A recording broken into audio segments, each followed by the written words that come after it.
from Dodge City and in the territory on west, there's just one way to handle the killers and the spoilers, and that's with a U.S. Marshal and the smell of Gunsmoke.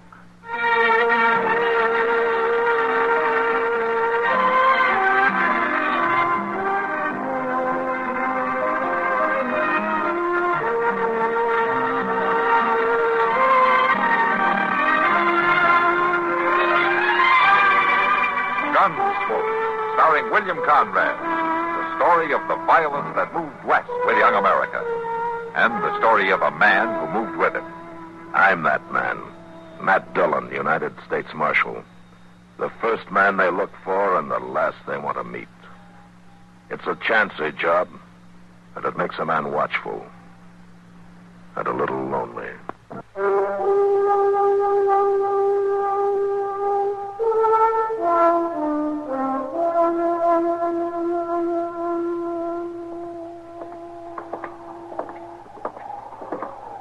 We're going to stop in at the Long Branch for a minute, Mr. Dillon. Might as well, Chester. There won't be much doing around town tonight.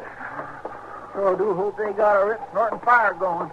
That wind's got a nip to it, all right. And it's going to blow up worse for a morning, too. Looks like it.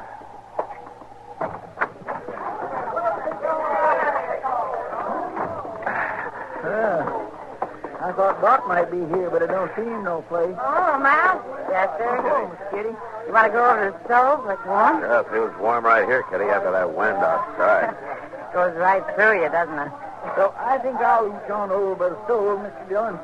Might be some kind-hearted stranger who'll buy me a beer. Chester never gives up hope, does he? Sit down, Kitty. See if you're not too busy. Thanks, miss. Don't you believe in kind-hearted strangers? No, not since I was 9 years old. What took you so long? I was kind of slow growing up. You like a beer? Oh, if you'll let a kind-hearted stranger buy it. Well, I wouldn't exactly call you a stranger, Kitty. Well, you'll have to admit I'm kind-hearted, but... Sam, couple of beers. All right, Mister. You think a real bad storm's coming up, Matt? Yeah, it's that time of year. I remember the blizzard last year around Christmas time. Oh, yeah. That was a rough one, all right, wasn't it? Matt, things would be rough this time of year, even if the weather weren't bad. Oh? What's that mean? Oh, our holiday season. Families getting together and all. Just ordinary, decent, good times. Yeah. Do people still live that way, Kitty? Not many out here. I sure don't. Kitty. Oh, I'm sorry, Matt. This time of year, I was thinking too much and remembering too much. Well, that's no good, Kitty. This is a hard town and a hard country. You go soft and they'll kill you. I remember nights you come in here after you had to kill a man. Nights you stayed till sunup, not talking, alone mostly, and dying a dozen deaths inside. You know something, you're as sentimental as Chester. No. There you are, Michael. Shut the doggone door, Mr. Jones. You're letting in the cold. Well, give me a chance to. I've been robbed, Marshal. Held up right in my own store. Well, how'd it happen, Mr. The Jones? fella come right in after closing time, bandana over his face. Stuck a gun in my stomach and took everything to the cash drawer, $68. It sure took you long enough to get around telling me about it. Yeah, he tied me up, left me there in the back room. I just now got loose. You got to go after him, Marshal. That's kind of a tall order, isn't it? Trailing a 5-hour head start. Well, that don't matter now, because I know who he is. Oh, I thought you said you couldn't see his face. And I couldn't. But I could tell by his voice and his walk and everything about him. It was Clint Doty. Clint Doty? Yeah, he's the homesteader up the river. Yeah, I know him. I can't believe Clint's the kind who'd do a thing like that. Well, it was him, all right. I'm 100% certain. Well, all right, we'll ride out in the morning and bring him in. In the morning? Well, if it was him, he'd be there. Oh, but Marshal... Look, Jonas, I'm not going to ride 12 miles up that river bottom at midnight with a blizzard coming up for $68 now. We'll leave in the morning. At sunup.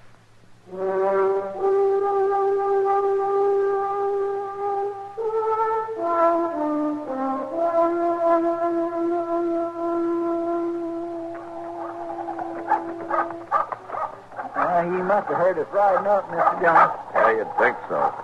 Suppose he's got a hole up in the house and just try to shoot it out? I don't think Doty's the type, Chester. Well, nobody didn't think he was the type to hold up Mr. Jonas, neither. Well, morning, Marshal. Chester. Doty? How are you, Doty? Come on in and sit. I got some coffee on the stove. Well, we might warm our hands a little bit. Come on, Chester. Yes, sir. I reckon Medora can rustle up some eggs inside me if you ain't at. Oh, thanks, Doty, but we had breakfast before we left Dodge. And you can get warm at least. Hey, what you trying to do, Marshal? Blow up a storm? That looks that way. It's been snowing since daybreak out here in the river bottoms. And with that wind blowing, it's going to start drifting. That probably will. Well, I'll heat this coffee up with it.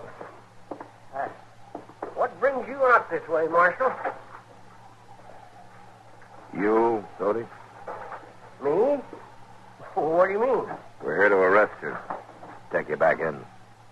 What for? Armed robbery. Armed robbery? You mean that hold up at the general store?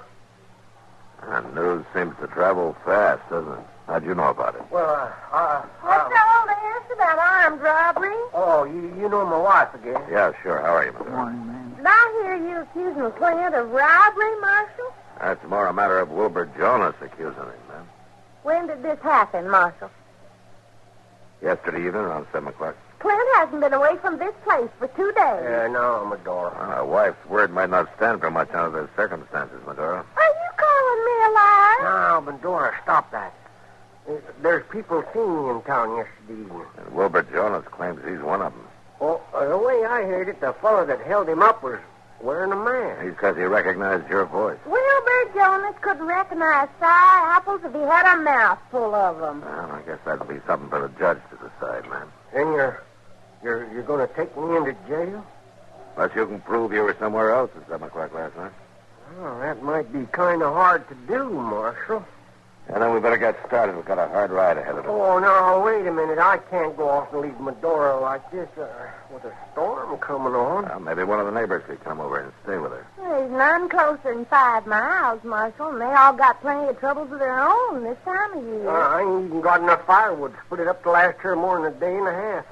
I was aiming to get some laid in today. I'm sure she's made out before. Oh, well, maybe so, but not in her condition. Clint. Condition? What are you talking about? Well, she's going to have a baby, Marshal. Oh, for the love of... It's mighty hard on a woman having her man took off to jail and not even wood in the house to keep warm. Now, look, Doty. You know, it wouldn't take no time at all if the 3 of us was to pitch in together. All right, Doty, let's get at it.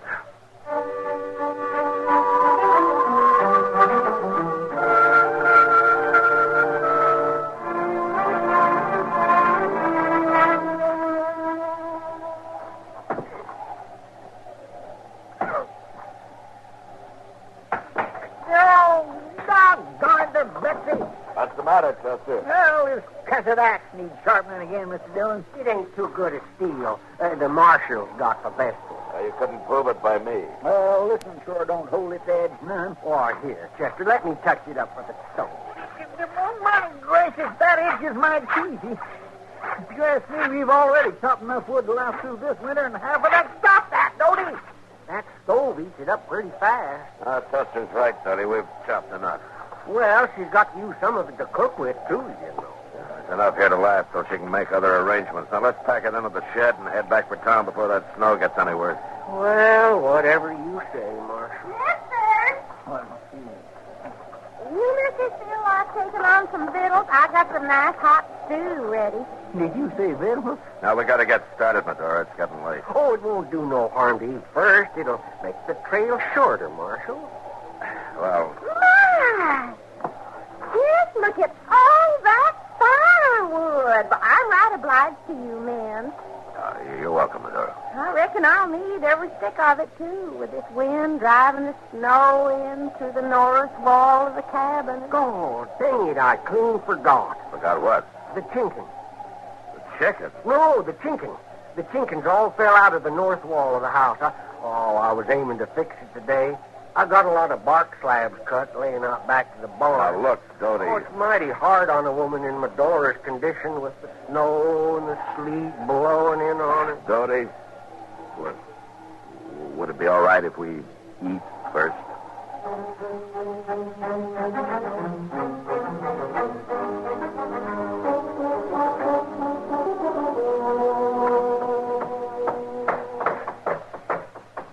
I reckon that about does the job down at this end. Yeah, I'm just about through here, too. You know, that ain't a bad piece of work if I do say so myself. Oh, sir, a carpenter couldn't have done one bit better. Yeah, that ought to keep the wind out. Oh, that looks fine, Marshal, just fine. I'm mighty obliged to you, man. Oh, that's all right. Well, I know you got your duty to do. You got to take me in, and I want you to know there's no hard feelings about it. Oh, sure, Doty. And I appreciate the way you both been so decent. Help me get things in shape so Medora will be all right here alone. Oh, it ain't many lawmen that'd take the trouble. Well, she's got enough problems without making it worse for us. Let's put the tools away and get started. It's going to be dark before we get to Dodge. Sure, you sure are right about her having plenty of problems, Marshal. In her condition and all. And now the cattle gone. Cattle gone? Oh, of course, we only had about 20 head, but with me going to prison, maybe it's been enough to see her through, her and the little one. What do you mean the cattle's gone?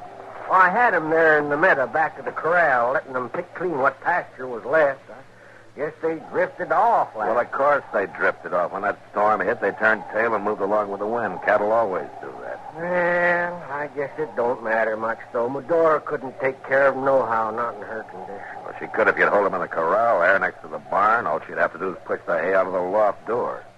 I reckon they drifted down south there about 3 miles and come up against the bluff.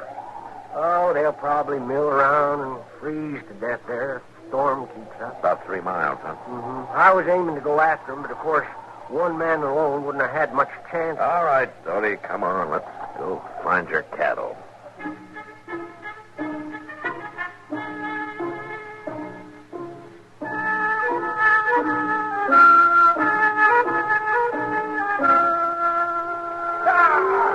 Go on in there. Let's get in there. Well, that's the meanest, crankiest, orneryest bunch of cattle I ever seen on my born days. Storm's really got them spooked. You know, that turned out to be more of a chore than I thought, Marshal. Yeah, it sure did, Doty. I just don't know how I'd have managed without you fellas helping. We're mighty grateful to you, me and Medora both. Well, we couldn't let the cattle freeze. Well, if you'll wait now till I put these lanterns in the barn, we can leave any time you say. Oh, unless, of course, you'd like some hot coffee first. Doty, it's dark now. You know as well as I do we're not going to ride back to Dodge tonight. Well, say, in that case, maybe you wouldn't mind helping me kill and dress a couple of dozen hens. Couple dozen hands. Hang them up under the eaves to freeze. Oh, my gracious. Chicken broth, mighty good for a woman in Medora. Look, Doty, we've already chopped your wood, fixed your house, and rounded up your cattle. Oh, you've been mighty decent. All right. All right, we'll help you dress your chickens. We'll make soap for you, salt down the pork, preserve eggs, anything you say up until midnight.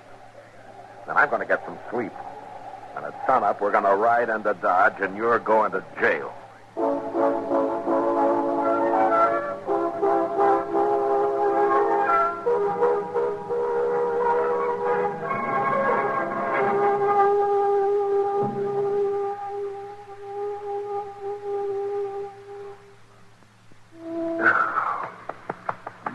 Chester. Hey, Chester, come on, wake up. What's the matter, Mr. Jones? You told me you're the one who's supposed to be on guard. Huh? Why, it's after daylight. I must have dozed off for a second. You mean a couple of hours, don't you? Clint Doty, did he get away? No, he's in there. I just woke him up. Oh, well, I kind of figured he wasn't going nowhere in that storm. What storm? Why, it's over. It died out during the night. You better get yourself collected, Chester. We're heading for Dodge. My, just look at that sun on the snow with you now. Turn out one of them boots out of the swarthy. Oh! What's the matter? Oh, Mr. Dillon, I'm so lame I don't even know if I can stand up straight. Well, keep trying. I swear I'm going to have to be spoon-fed for a month. I ain't never worked so hard in all my life. Hello? Is anybody home? Somebody outside. Yeah.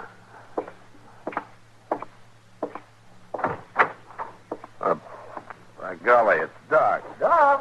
Well, come on in, you old reprobate. I was just tying up my horse and buggy. Well, wonder what he's doing out this way. Seeing a patient, I guess. He must have left town awful early. Hey, did somebody ride up? Yeah, it's dark. You about ready to leave, Dodie? Oh, if there's still a mind to take me. Nothing's changed. Well, Matt. Chester. So this is where you've been hiding out. How are you, Doc? Yeah. Oh, good morning, Clint. Morning, Doc. Got any coffee? Oh, have some in 2 shakes, Doc. Medora, Yes, Clint? will you come out and fix some coffee? Just a minute. What are you doing out here this time of morning, Doc? Oh, the Murdoch baby was acting up, touched the croup, so I spent the night there. Thought I'd just drop over and say hello to the Doties, as long as I was this close. You could have done that in town. I'm taking him in. You're taking him in? Well, for what? Robbing Jonas General store night before last. Robbing the... Now, where'd you get that idea? Jonas claims he recognized him. Wilbur Jonas hasn't got the sense the good Lord gave a gopher. Matt, they caught the fellow who'd done that. What? That's right. There was some drifter riding through town. He threw a lot of money into a poker game, and the boys got kind of suspicious. And he finally admitted the whole thing. So they borrowed the jail keys from Judge Bent and locked him up until you get back.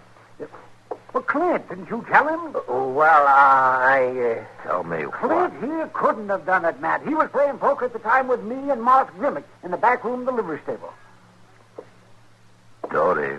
Now, Marshal, I didn't lie to you. You asked me if I could prove where I was, and I didn't know Doc's word was actual proof. Clint, Doty, he done that deliberate, Mr. Dillon, letting us think he was guilty just to get us to do all that work for him. And I suppose the story about your wife having a baby. Oh, that's the gospel truth, Marshal. Well, it sure is, Matt. I'll vouch for that. Let me see now. It's about another 6 months. Around the 1st of July. 1st of July? Yes. I didn't say when, Marshal, and you didn't ask me. Ain't you gonna wish us well? The 1st of July? So help me, Dodie, for 2 cents. Oh, we might even name him after you, Marshal, if we can't think of nothing else. So help.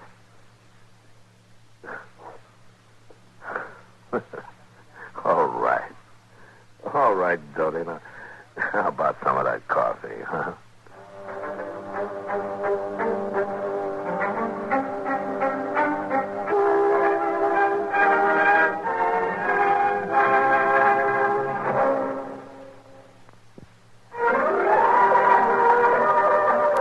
Gunsmoke, produced and directed by Norman McDonald, stars William Conrad as Matt Dillon, U.S. Marshal. The story was specially written for Gunsmoke by Les Crutchfield, with editorial supervision by John Meston. Featured in the cast were Joseph Kearns, Virginia Gregg, and Ralph Moody. Harley Bear is Chester, Howard McNear is Doc, and Georgia Ellis is Kitty.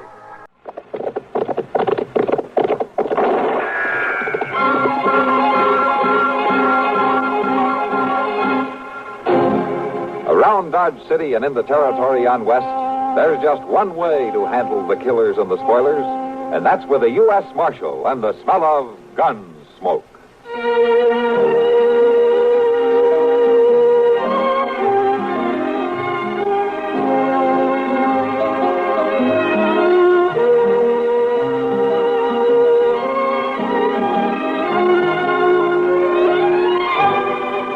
Gunsmoke, starring William Conrad, the story of the violence that moved west with young America, and the story of a man who moved with it. I'm that man, Matt Dillon, United States Marshal. The first man they look for and the last they want to meet. It's a chancy job, and it makes a man watchful and a little lonely.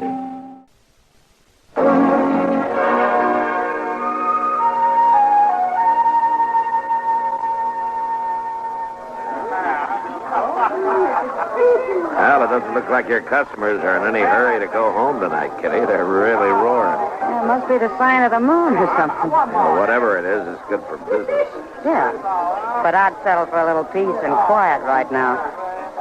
Be all right with me if they all went home. Well, I can take a hint. Oh, you know I didn't mean you, Matt. Have another drink. No? No, I don't think so, Kitty. Oh, Matt. Don't worry about it, Kitty. I'm tired. I just want to turn in. Oh, all right. Okay. I'll see you tomorrow, Kitty. Sure, Matt. Night. Good night.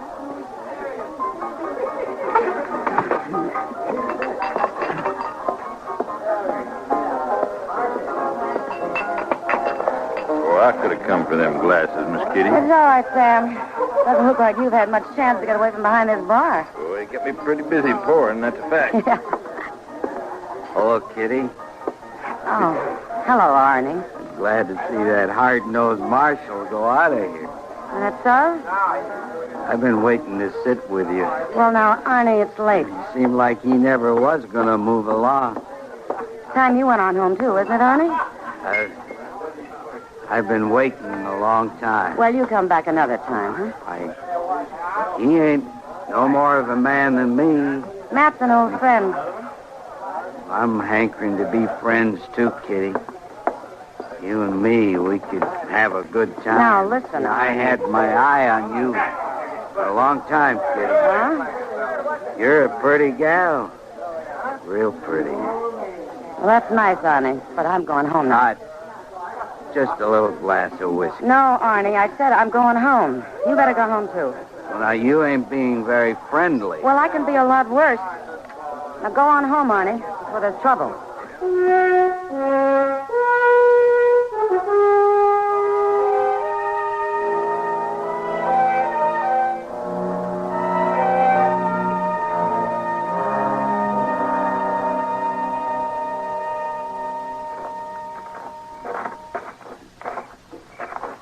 Been a little friendly.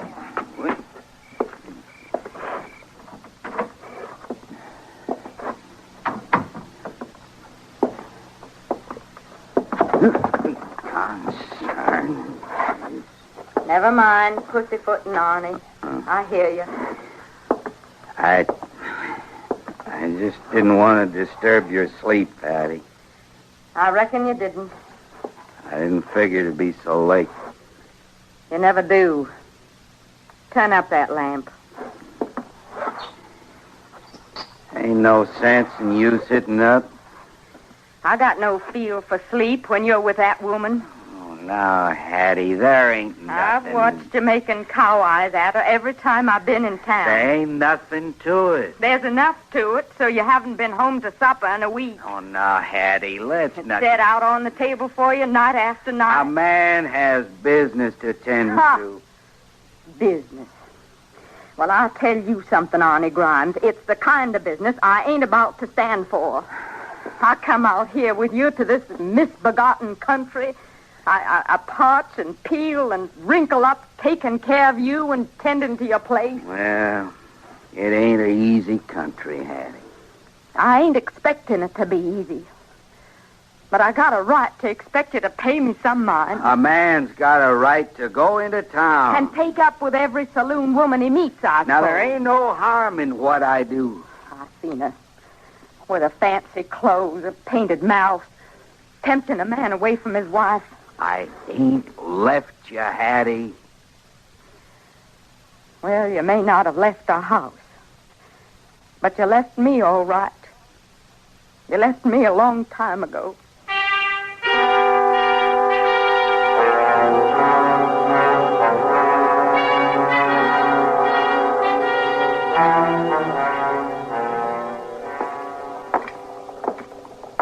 Thanks for dinner, Matt. Sure. Maybe I should have eaten more while I had the chance. Now, what do you mean? I'm not going to have you around to buy my meals for me. You'll make out. Now, Matt. I was joking, Kitty. How long do you expect to be gone? Oh, 3-4 days, I imagine. At least till Sally's back on her feet again.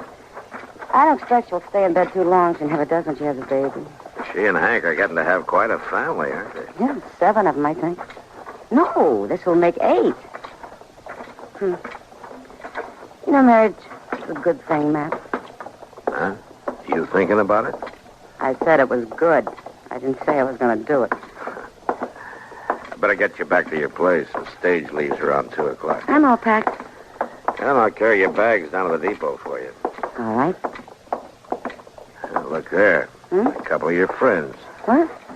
Arnie Grimes and his wife. That man gives me the creeps.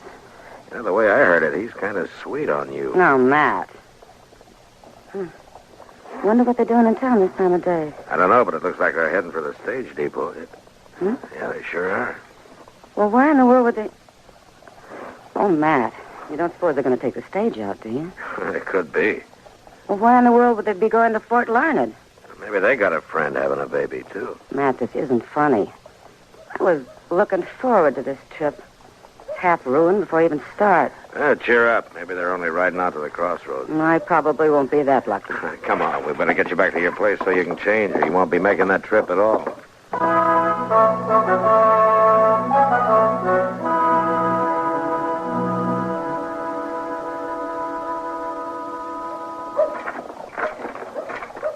Here you go, Jim. Oh, Marshal, I didn't see you standing there. Might as well put this bag up, huh? Yeah, sure. You riding with me today, Marshal? No, not me, Jim. Miss Kitty. She'll be along in a minute. Well, I guess I should have known. This ain't exactly your kind of bag. No, not exactly. Yeah, Miss Kitty going far? At Fort Larned. You think you can keep that rig on the road? Well, now, Marshal, seeing as Miss Kitty's a passenger, I'll sure try. She'll be glad to hear that. Hello, Marshal. Oh, Arnie. Miss Grimes. Afternoon, Marshal. Give the man the bag, Arnie. He ain't going without it. And tell him to be careful with it. Oh, I'll be careful, ma'am. Yeah, I'll take it. Marshal, did I hear you say Miss Kitty was taking this stage? That's right.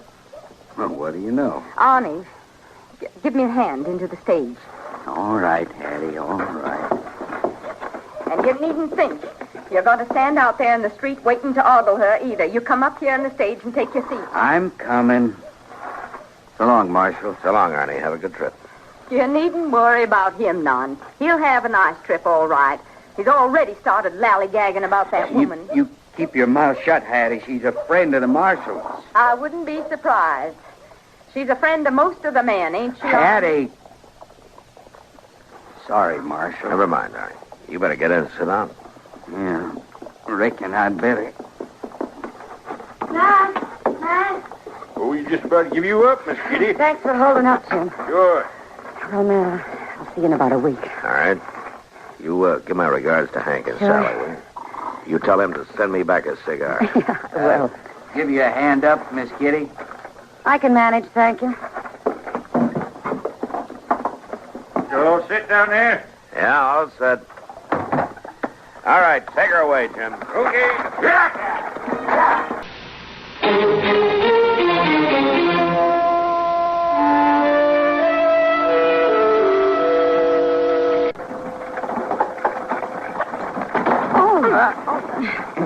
Seems like that driver could at least miss the biggest holes in the road. You all right, Kitty? Yeah, I'm all right. Here, let me pick up that handbag No, for never you. mind. I can get it. Well, there ain't no trouble. She can get it.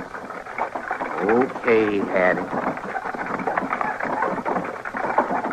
Sure is a funny thing. We should all be riding along together this way. Hattie and me ain't been up to see her folks in 2 years. I reckon you don't make this trip often neither, do you, Kitty? Not often. Yeah. Ain't what you'd call one of them deluxe rides, I'll say that for it.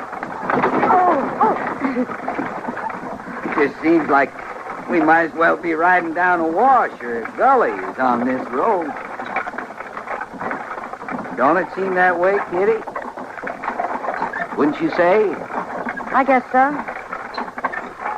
I always say, though, that when you're traveling, it's the folks you're with that count. It sure is pleasurable to be riding along with you, Kitty. Ain't you got nothing to say to that? Listen, Arnie, I don't feel much like talking. Arnie, quit making a fool of yourself. Now, there ain't nothing foolish about a man trying to be friendly-like. Is there, Kitty? I don't know, Arnie. Your wife may be right.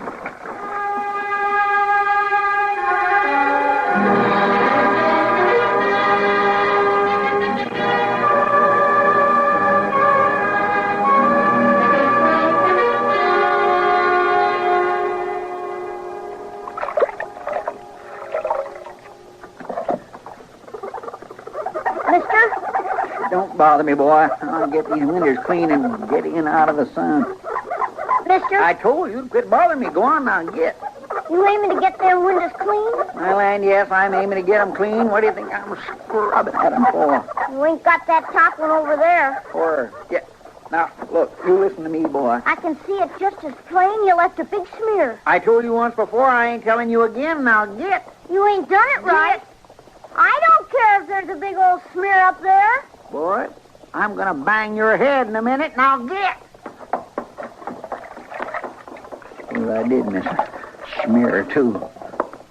Bad enough. A body has to bother us. That's Charlie. Not some smart aleck kid come along smart enough. Well, hello there, Miss Grimes. I want to see the marshal. Oh, yes, ma'am, but he ain't in there right this minute, Miss Grimes. He ought to be back any time. I'll wait for him. Inside there. Oh, well, all right, ma'am. I ain't trying to stop you. Never seen you take time to eat like other folks. Best on these windows anyway. You got more water on you than you got on the windows, Chester. Oh, Mr. Dillon. If you keep on scrubbing, we'll almost be able to see out of that window again. It don't seem to me there's much worth seeing around here. You may be right. Mr. Dillon, you better get on in there. Oh? Well, what's the trouble? I don't know what the trouble is, but Arnie Grimes' wife is waiting to see you, and she don't look like no patient woman to me. Oh. Well, I just soon wash windows. Hello, Miss Grimes. You, wanted to see me? I want you to make an arrest. Well, you better tell me what it's about. That's your business, isn't it, arresting folks? When they've done something wrong. Wrong's been done. And when there's proof. There's proof, all right. Well, who do you want me to arrest? That woman, Kitty. Kitty?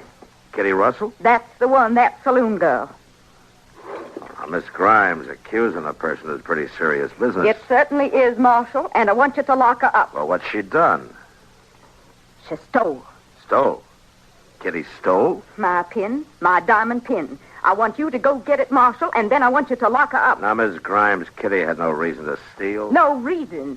She don't mind stealing anything at all. Look, Miss Grimes, I know Kitty pretty well. Maybe you better go home and think this over, huh? I've been thinking, Marshal, a good deal, and I want you to get to the bottom of this. That's your job, isn't it, to protect honest folks? Yeah. Yeah, that's my job. All right, then. You do something about that woman.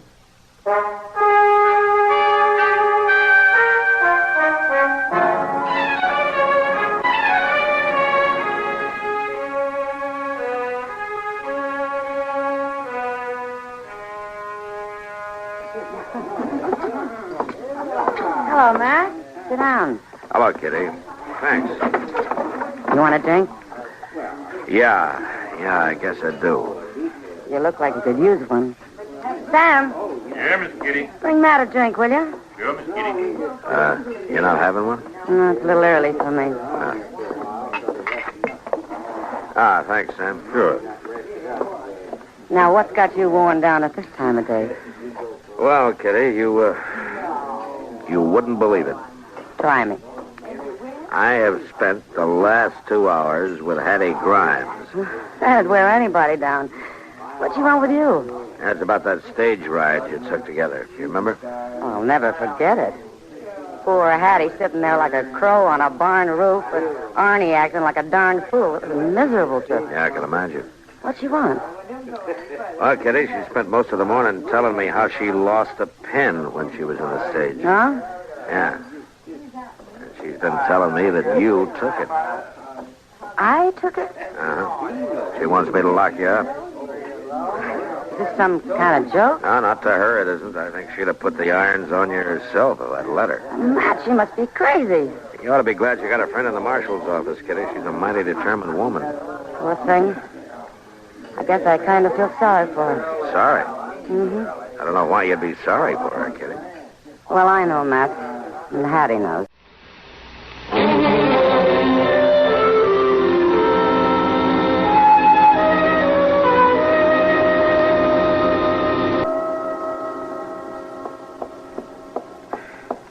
Well, hello there, Miss Kitty. Hello, Chester. Matt in his office? Yes, ma'am, he is. I was just going for the mail, but I could walk along back to the office No, with Chester, you. never mind. You go on for the mail. Well, all right, Miss Kitty. If you're sure you don't want me, it ain't far. I'm sure, Chester. Matt? Hello, Kitty. Come on in. Sit down. Matt, look here. Oh, what is it? Oh, where'd you get this? I found it in my bag this morning. I hadn't used this bag since I came back from Fort Larned. Matt, this is Hattie's diamond pin. Hattie's. You want to lock me up? Where'd you get it, Kitty? I don't know, Matt. It was in my bag, and I've no idea in the world how it got there. Well, I know. What? You took it. That's how. All right, Miss Grimes, come on in. You shouldn't leave the door open if you don't want folks to hear. I don't care who hears. Well, you ought to. I guess now the marshal will have to lock you up for certain. Now, look, Miss Grimes, I You've have... got the pin. You can see for yourself. You know I didn't take that, Mrs. Grimes. I know you did. And I want you locked up for it right now. Don't you let her get away. Kitty's not going anyplace. She'll be around if we need her. You're not going to lock her up? No, Miss Grimes, I'm not going to lock her up. That's right. That's right. Take her side. All you men take her side. Well, we'll see what the circuit judge has to say.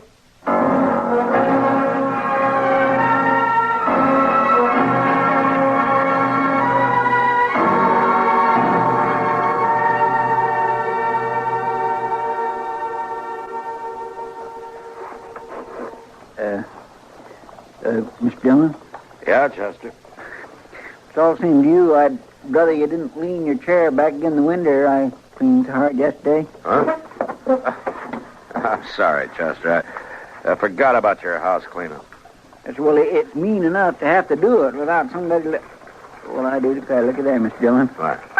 Doc's been out already. Yeah.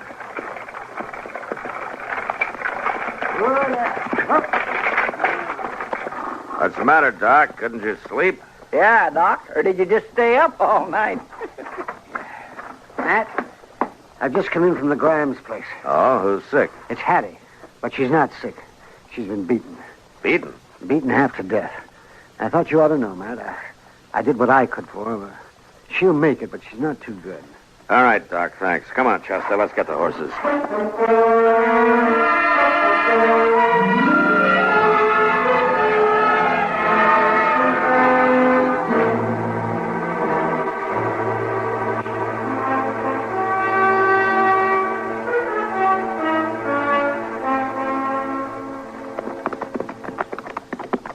This land around Arnie Grimes' place is good growing land, ain't it, Miss Dillon? Yeah, it's rich soil around here. You'd think a man and his wife could live contented out here, now couldn't you? You need more than good crops for that, Chester. Yes, I suppose you're right. You reckon Arnie done it? Yeah, he could have. Looks like we're going to get a chance to ask him. Yeah. That is him riding his way. Uh-huh. Let's wait for him.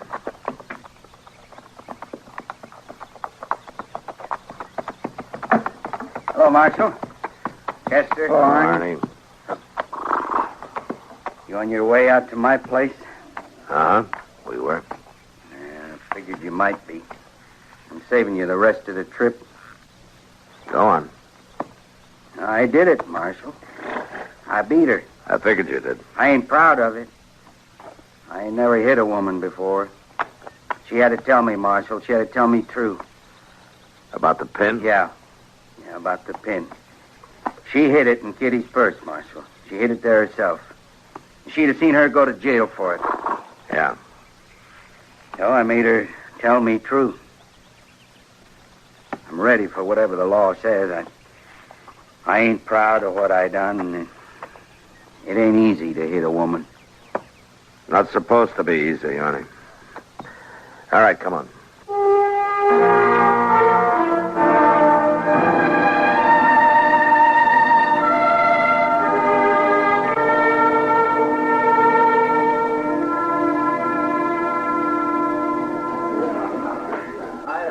So that's the way it was, Kitty. Sometime during the trip, she slipped a pin in your purse. I don't know how she managed it, but she did. Oh, it doesn't matter. No, I guess it doesn't. It's all over now. No, Matt, it's not over. No? Well, what do you mean? It's not ever going to be over as long as men bring their women out to this country and then forget about them. They let them live on year after year, getting older and tireder and lonelier, and they never even think about making their lives pleasant or interesting or even bearable. Hey, hold on. You're beginning to sound like a regular prairie preacher. Well, I might take it up. I'd sure never like for things to preach about. Yeah, I guess you're right, Kitty. Only don't take it up till tomorrow. I'm sorry, Matt. I think I know how you feel, Kitty. Yeah, I think maybe you do, Matt. I think maybe you do.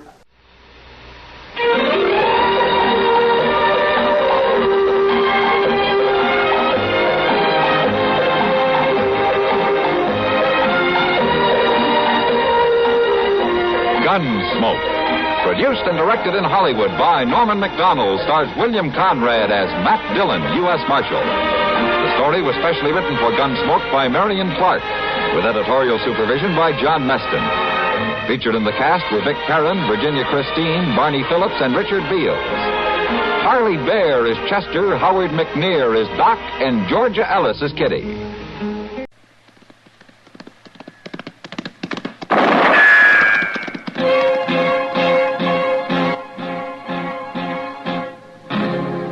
Around Dodge City and in the territory on West, there's just one way to handle the killers and the spoilers, and that's with a U.S. Marshal and the smell of gun smoke.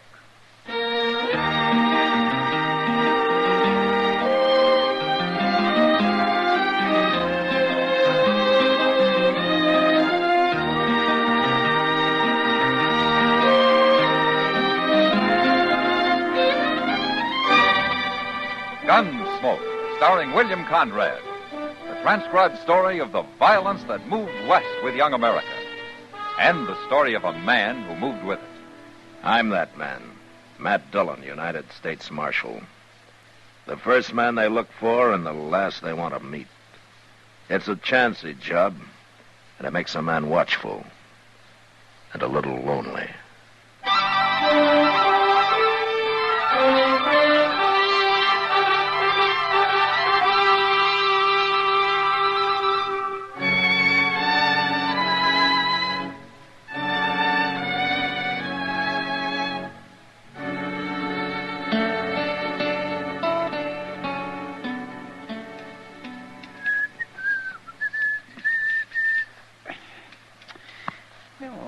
Mr. Dillon, ain't old Teeter's ever going to finish cutting that man's hair. Oh, are you in a hurry, Chester? Oh, no, sir, I ain't, but I don't take to sitting around the tonsorial the entire day. Here you are. Looks like he's through now. Well, it's about time. That'll be 25 cents, mister. Oh, Thank you. Chester, why don't you go first? Oh, no, sir, I don't mind waiting. You go first. Yeah, that'd be like eating pork chops in front of a starving man. Well, if you insist. I guess I'm going to be next, Mr. Teeters. I'll be glad to get you out of here, Chester. You're fidgeting around over there, and then they made me put a brand on that man. It's just 'cause I'm hungry, Mr. Teeters. I ain't at my dinner yet. Well, next time, eat before you come in for your haircut. I sure will. And bring a lunch, too. Sit still. Marshal? Yeah, what, Teeters? Heard something yesterday might interest you. No? A couple of strangers was in here. Ow. Heard them say they was taking the Santa Fe to Wichita last night. Yeah, that's pretty interesting. I ain't through yet. They come from Texas, Marshal. San Antone. What they said was there's a gambler down there who's coming to Dodge. Said he'd be here on the stage tomorrow.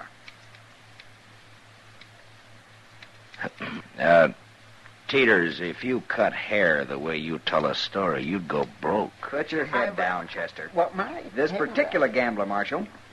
Well, they said he's real clever. And also the biggest crook they ever knew. Oh, is that so? They said he could outsmart anybody.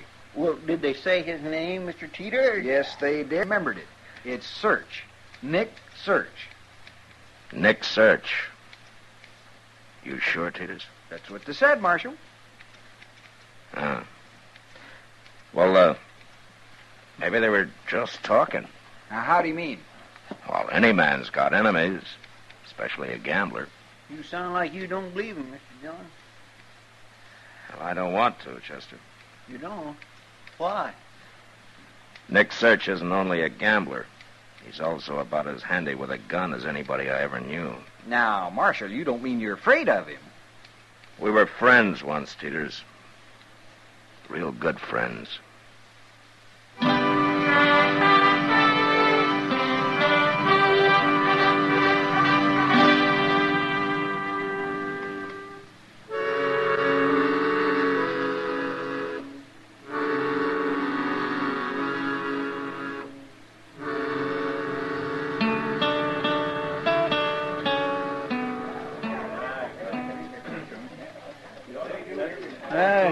Stage ought to be here any minute, Mr. Dillon. Yeah.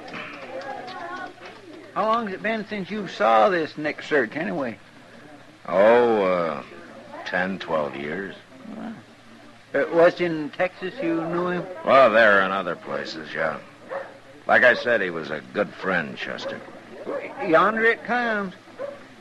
My, you make it sound like he must have saved your life or something. I was just the opposite, as a matter of fact. What? I saved his. You did? Yeah, a man tried to shoot him in the back, and I put a stop to it.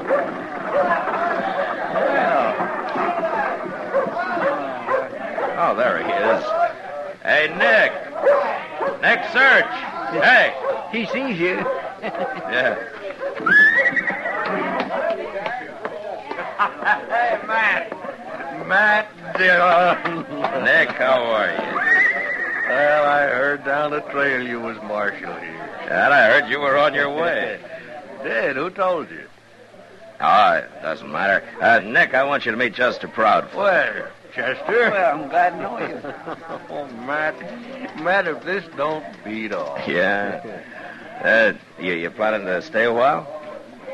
You know a fella here named Sam Noonan? Well, sure. He runs a Long Branch. That's it. Tell you what, Matt. You wait here till I dump my war sack in that hotel over there, and then we'll go see him. Gambler can't work without a place to gamble.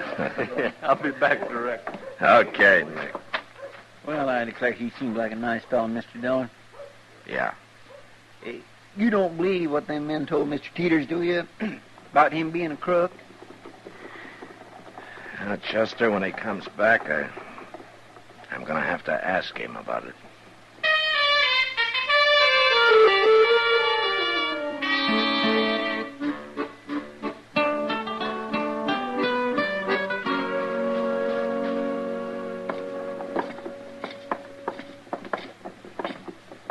Oh, that's the Long Branch, man. Yeah, that's it.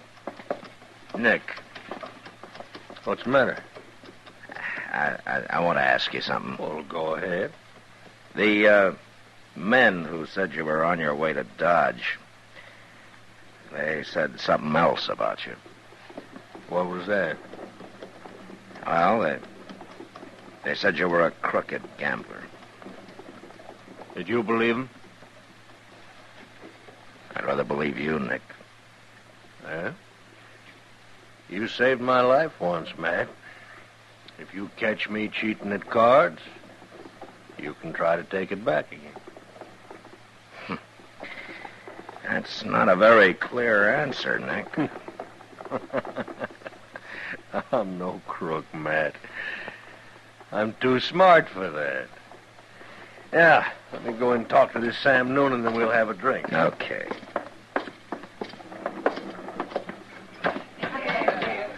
Well, nice place. Oh, that's Sam behind the bar there. I'll introduce you. No, Matt, no. Never mix friends with business. Well, then I'll wait for you. I'll be with that girl in the corner over there, see? Oh, eh? I won't be long, Matt. Okay, Nick.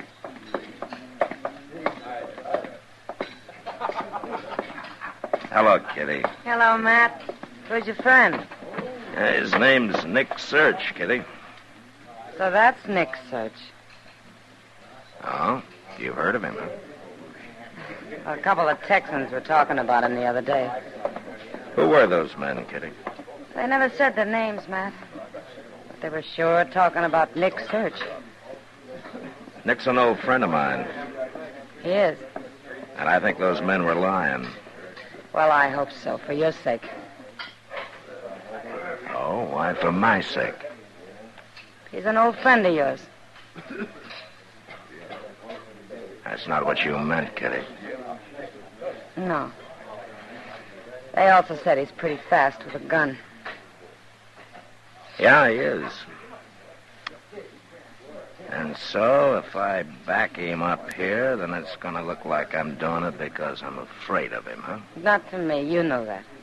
Yeah, but to most everybody else. Oh, I don't know, Matt. Here he comes. Sam's bringing him over. Hello, Marshal. Hello, Sam. Marshal, I seen you come in with Search here, so I figured you must know him. Well, won't he admit it? I don't like mixing friends with business. You don't have no choice this time, Search.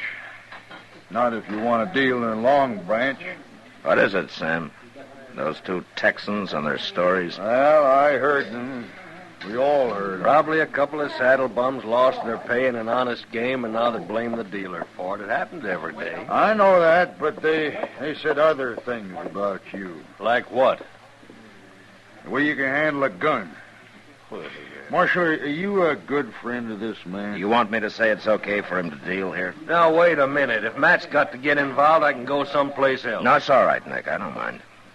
Well, what do you say, Marshal? Yeah, Sam, I'll vouch for him. I run clean games here. And I run a clean town here. All right. I'll take the Marshal's word, Search. You can open your game tonight. Good. Come on, Matt. Let me buy you that drink. Okay, Nick. I'll see you later, Kitty. Yeah, sure. What's the matter, Sam? Oh, it's nothing, Kitty. Why, it's just I hate to think Marshal Dillon's standing up for that fella for the wrong reason.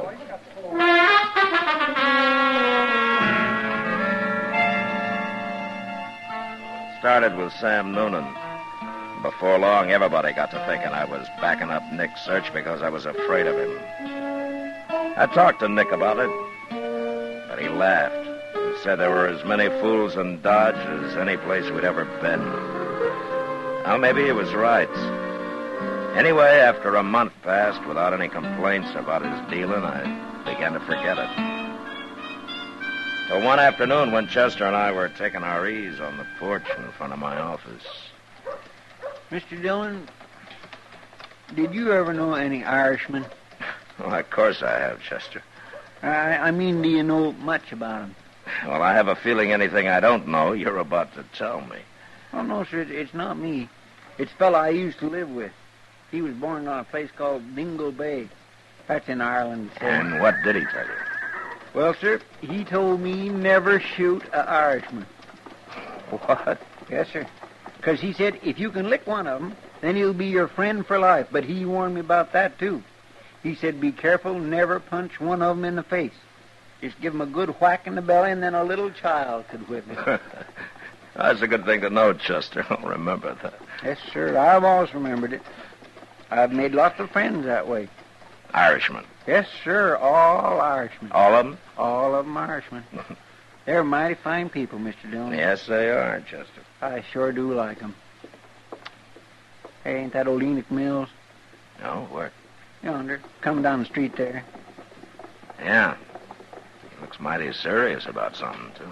Well, if I was the richest cattle buyer in Dodge, I'd look serious, too. Just thinking about all the money he's got sobers me. Oh, hello, Marshal. Chester? How do, Mr. Mills? Sit down, Enoch. No, some other time, Marshal. I gotta get back. I gotta clean this fella out. What? That gambler, Nick Search. You in a game with Nick Search? Yeah, I've been going on for 12 hours. I got him going, Marshal. I've been winning steady. Now I'm about ready to double on everything I've won and really take him. I see. How much money does it amount to, Enoch? Well, it's what I just got from the bank to throw in. It'll be some $5,000. Yeah. What's the game? Poker. Head and head. Just him and me. And the only time he wins is when I deal. So I don't do any betting till he gets the deck. Now I'm really going to give it to him. I'll break him good. I got to get back now. Easiest money I ever made. Well, I guess Nick ain't so much of a gambler after all, is he, Mr. Dillon? Nick knows what he's doing, Chester. I'm going to follow him down. I want to watch this.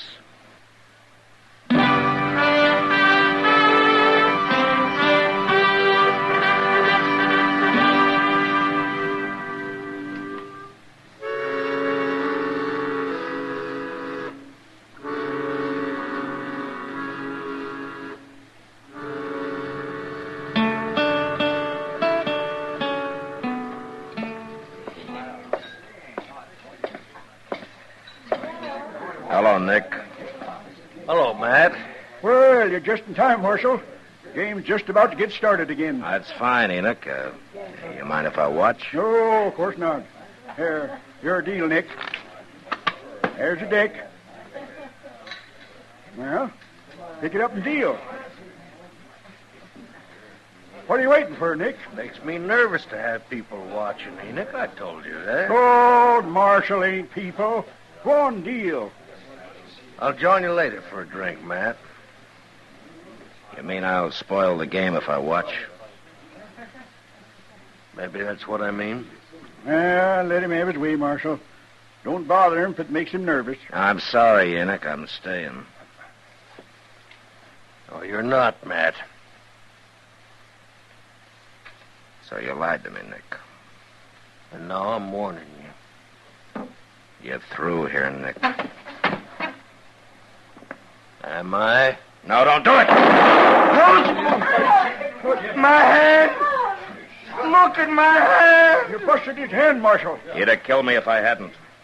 I'll kill you yet. Yeah, sure. But first you better let Doc fix that hand. Come on, I'll take you up to him.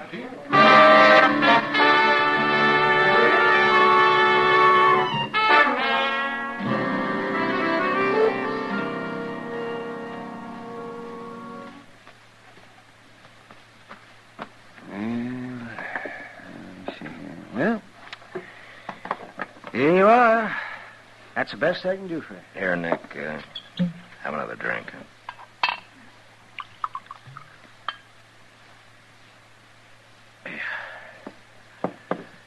I could drink that whole bottle, not feel an ounce of it. That hand'll hurt worse tomorrow. Tell me, Doc. Your hand's pretty badly smashed, Nick. It's going to be stiff. I won't be able to deal cards very well, will I? You won't even be able to hold a deck. Well, Matt, I guess that does it. No more taking my time setting up suckers like Enoch Mills for one big stake and leaving town fast after it's done. I guess that's all over. Yeah, I guess it is, Nick. My gun hand, too. Mm-hmm. Funny thing, Matt, now that it's all over, I feel kind of relieved. Like I got nothing to worry about no more. You said you were going to kill me, Nick. Doesn't that worry you? You saved my life once, Matt. Saved it again tonight. I'd be pretty ungrateful to hold that against you, wouldn't I? Yeah, I guess. There's one thing I do hold against you. What? Or maybe I'll get used to it again. Looks like I'm going to have to go back to being honest.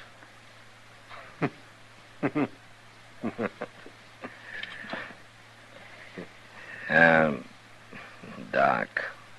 Yes, man? Why don't you and I sit down and help Nick finish that bottle, huh? Well, by golly. Oh, say, that's it, Matt. I knew there was something more that we could do for him.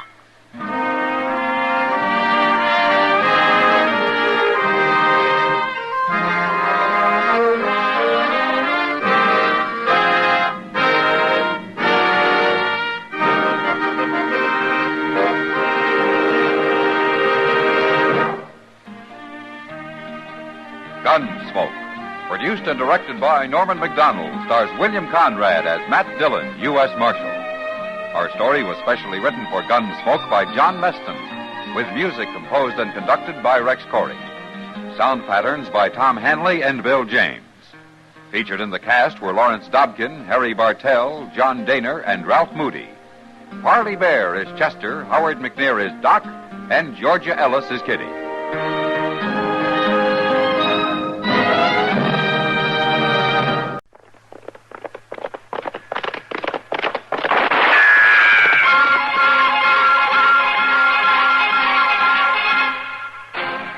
Around Dodge City and in the territory on West, there's just one way to handle the killers and the spoilers, and that's with a U.S. Marshal and the smell of Gunsmoke.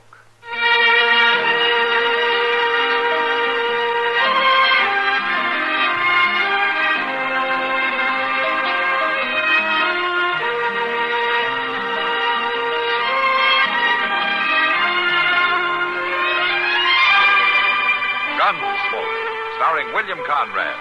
The story of the violence that moved west with young America. And the story of a man who moved with it. I'm that man. Matt Dillon, United States Marshal. The first man they look for and the last they want to meet. It's a chancy job, and it makes a man watchful. And a little lonely.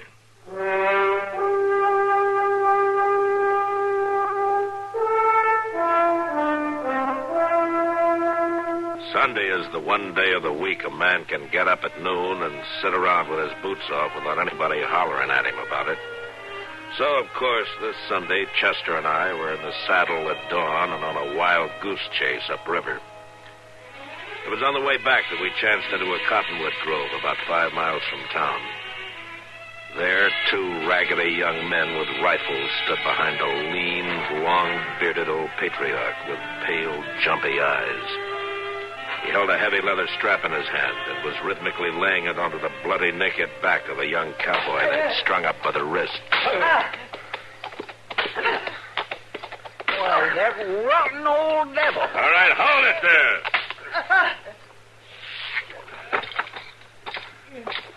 Stand where you are, mister. These boys of mine will shoot our eyes out. I'm a U.S. Marshal. Now, you cut that man down. Help him, Marshal. He's killing me. I'll cut him down, Mr. Dillon. You keep your hands off him, you... Go ahead, Chester. And don't anybody try to stop him. Chester, is it? Well, Chester, you touch that sinner hanging there, and I'll bring you to judgment, just as I have him. Never mind him, Chester. Go ahead. Yes, sir. And if you men want to shoot it out, let's get started right now. Hold your fire, boys.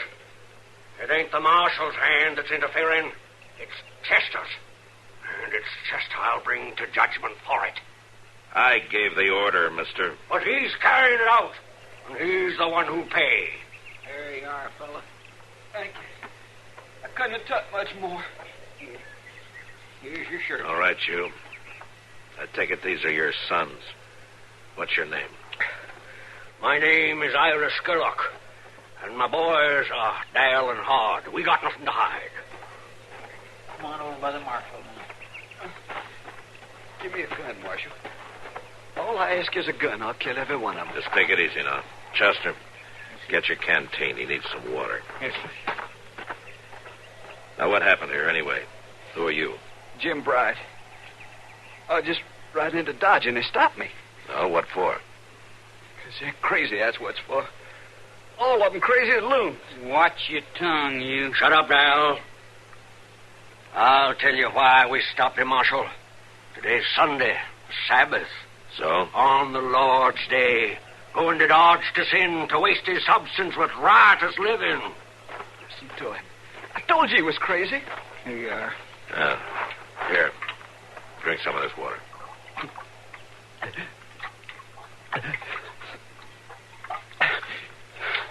Thank you. Now, what happened?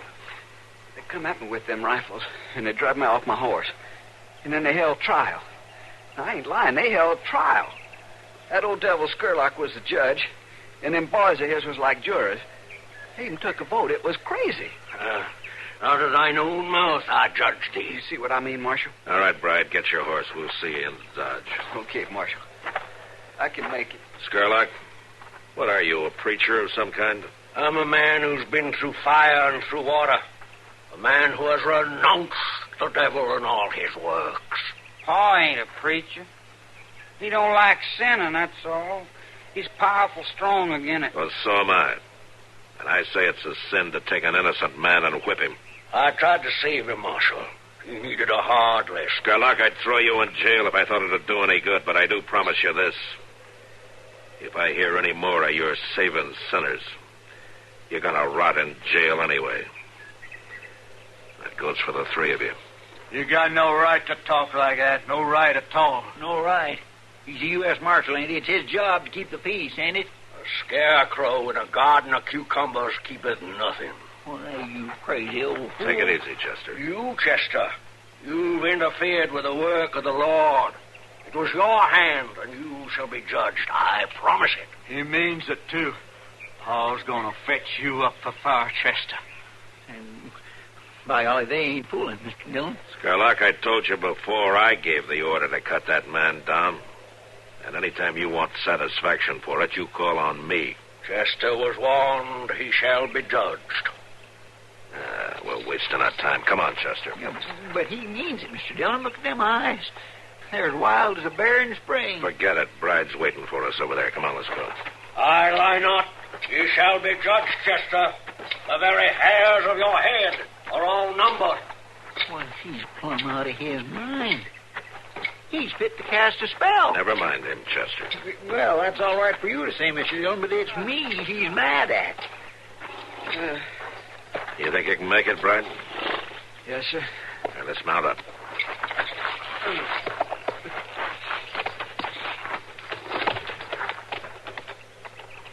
Okay? Yeah. Then let's go.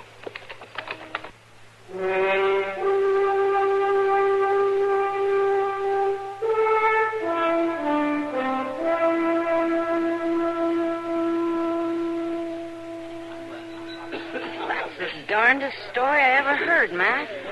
It was last Sunday, you say? Yeah, that's right, Kitty. Chester's still shaking on his boots. I can't say I blame him. That old man sounds like a lunatic. I think maybe he is. How's the cowboy they beat up? Oh, he's all right. Doc fixed him up fine. Well, I still think you should have arrested the old man. Yeah, he's too drunk on his own juice for any cure I know, Kitty. Maybe you're right. What are you looking at? At the bar there. Huh? Standing alone. Oh, that raggedy hillbilly with the rifle? You know who that is? That's Dal, Kitty, one of old Skurlock's sons. Oh, taking a drink. Well, wait till the old man hears about this. He has. Huh? That's him coming in the door there. Uh-oh, this'll be fun. I'm not so sure, Kitty. I think I'll kind of wander over there. Yeah, maybe you'd better look. Paul! Paul! What are you doing in here? A son of mine, like a common sinner, drinking hard liquor in a palace of sin. Now, Paul, it ain't like that. I just thought I'd try a little old taste of it. Taste of it? Oh, Paul! Wide is the gate and broad is the way that leadeth to destruction. Paul, it ain't that bad. I'm a grown man now. A man? You're a pig. I have a pig for a son, and I'll treat him like a pig. You come with me. Where are we going, Paul? The way of transgressors is hard, and I'm going to teach you just how hard. Now walk. Now, Paul, I'm trying to tell you that... Marshal, he'll kill me. I know he will. You gotta stop him. Walk, boy. Walk ahead of me. Okay, Paul.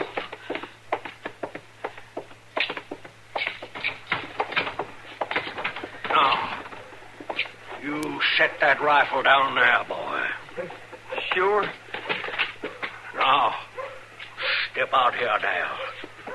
Step out here into the street.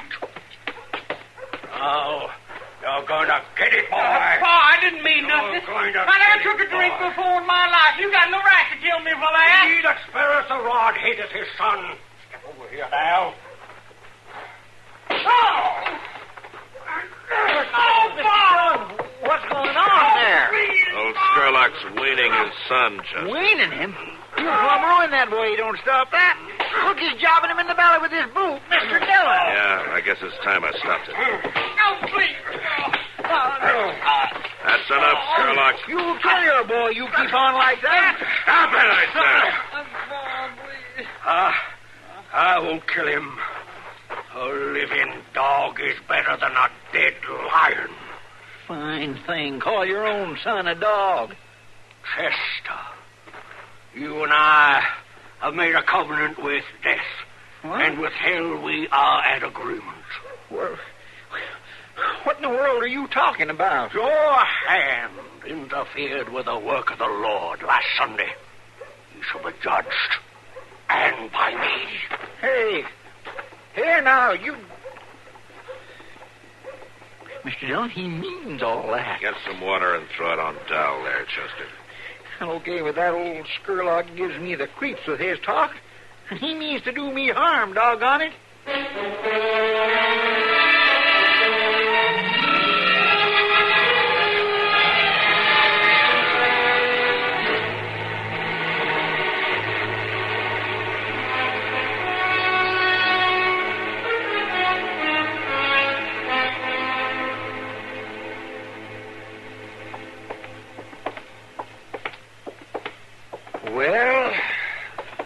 Well, what? Well, those 2 beers sure didn't loosen your tongue much tonight. Man's got to do his thinking sometime, Doc. Thinking? About what? Women or money, Chester? What? All this thinking that you've got to do now, which is it about? Women or money? Oh, you won't never understand nothing, Doc. Nothing at all. Well, now, wait a minute. You're wrong about that. There's one thing I always understand. What's that? When it's bedtime. By God, you're right. Think I'll turn in, too, Doc. Yeah, and quit worrying, Chester. Never does a man a bit of good to worry. Maybe you're right. Anyway, thank you for the beer. Thank me? Did I pay for them? Oh, yes, Chester. Thank you. Well, good night, Chester. Good night, Doc.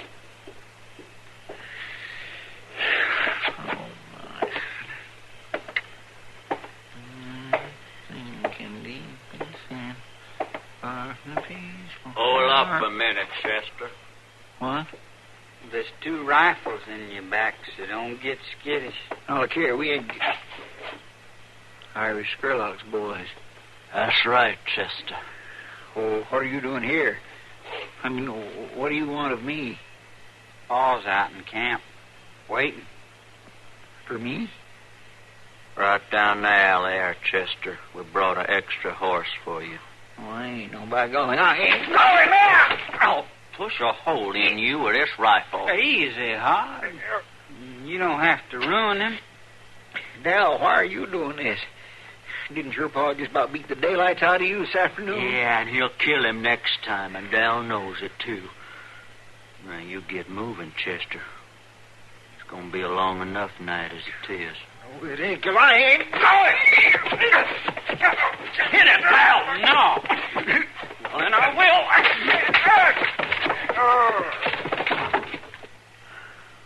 You didn't have to kill him. I just tapped him. But you wait till I tell Pa about you, Dal. You do, I'll put a bullet in your mouth, Hart. I swear I will. We'll see about that later. Right now, let's drag him down this alley before somebody comes by. And listen, you better help too, Dal. Well, all right.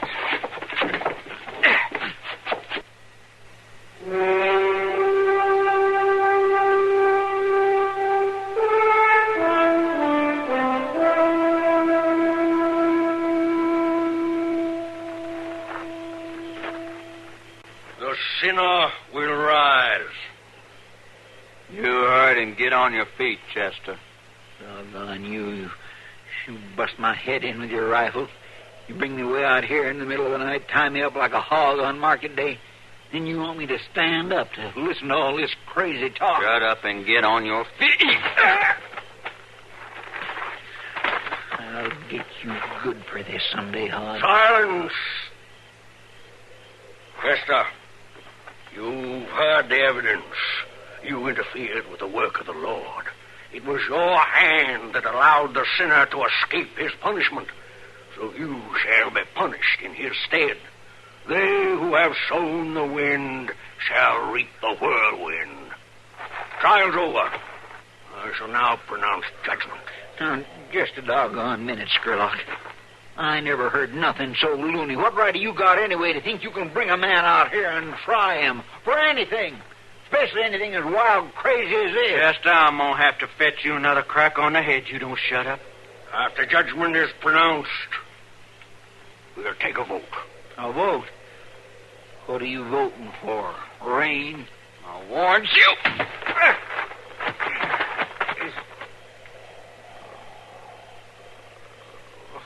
Now, on. Lift the sinner to his feet. Get his arm down. I got him.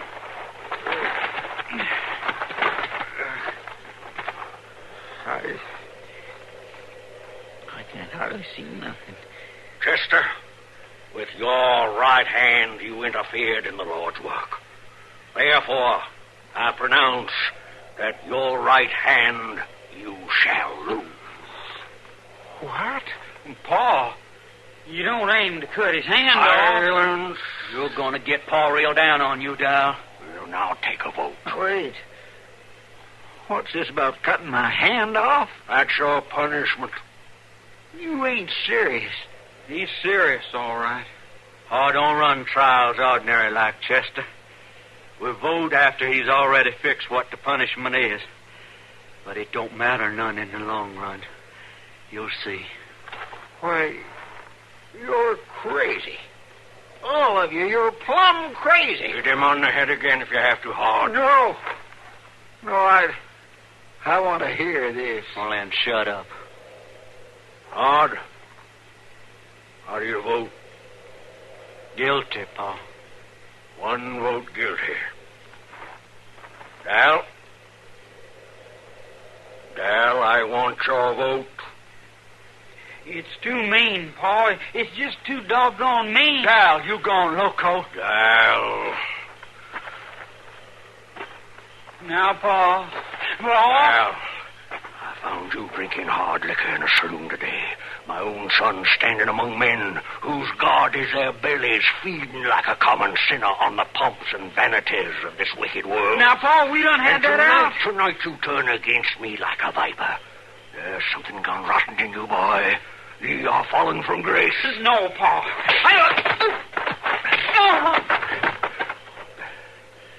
Good for you, Paul. That fixed him. He had it coming. If a house be divided against itself, that house cannot stand. Guard the prisoner hard. Sentence will be carried out at dawn.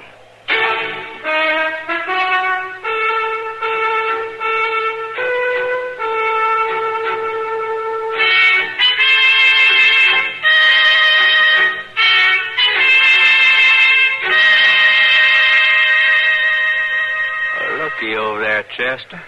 Dawn's finally coming. You sound mighty happy about it, Hod. Well, I'd sure like to get this business over with so as I can get some sleep. Well, now, I sure do apologize for putting you out so much. Oh, it don't matter. I go without sleep lots of nights. Hod? That's Paul. Hod, listen to me. Your pa is crazy. There's no use even trying to talk to him. But you go through with this, the law will get you, and you'll go to prison. Now, you got sense enough to know that. I'll shove a piece of blanket in your mouth so you don't quit talking, Chester. Hard. Why don't you answer me? I was fixing to. What's the axe for, Pa? If thy right hand offend thee. Axe? You ain't really going to chop my hand off, are you? I come as terrible as an army with banners. If you can't do it, this just don't make sense. Keep quiet, Chester. Hard. Where's Dal? I don't know, Pa. He's not here with you? No. He come to a while after you whopped him. Got up and wandered off somewhere. I ain't seen him since. That's over 2 hours ago. Well, we don't need him, Pa. I got Chester so tied up one man can hold him easy. Then free his right arm. Lay it on that log. Okay. There. Don't you try nothing now, Chester. Men like you ought to be took out and grounded. Be brave, Chester. The book says every man shall bear his own burden. You talk like a blind parrot, Sherlock. All right. Over here, Chester.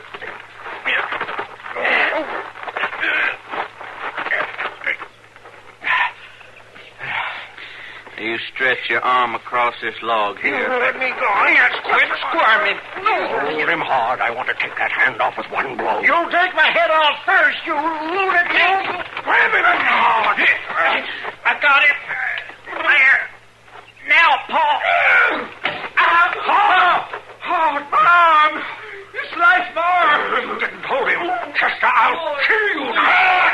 Drop that axe, Mr. Dillon. You go. Chester's going to die for this. Roll, Chester!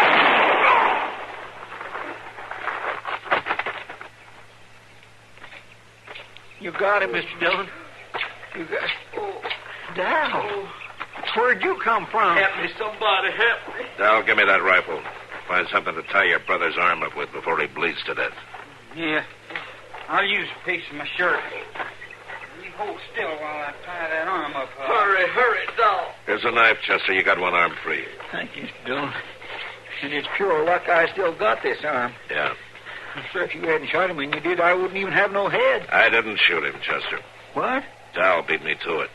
Well, I am plumb grateful to him. I sure am. But how'd you get out here anyhow? Dal rode into Dodge and found me. Well, glory be. I got the bleeding stopped, Marshal. Good. You stay here with him. We'll send a wagon, Dal. You just hold it up like that, Rod. Marshal? Yeah, what? Well, you said to stay here with him. You trust me to stay here alone? You got nothing against Todd, have you?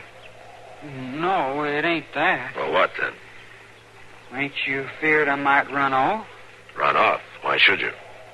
Paul. I killed Paul, didn't I? Oh, my goodness, you saved my life doing it, Dal. Oh, Paul. I guess he wasn't real bright. He meant to do right, but just got sort of lost somewheres. You know, Dal, your pa was always quoting the Bible. But here's something he never understood. What doth the Lord require of thee but to do justly and to love mercy and to walk humbly with thy God?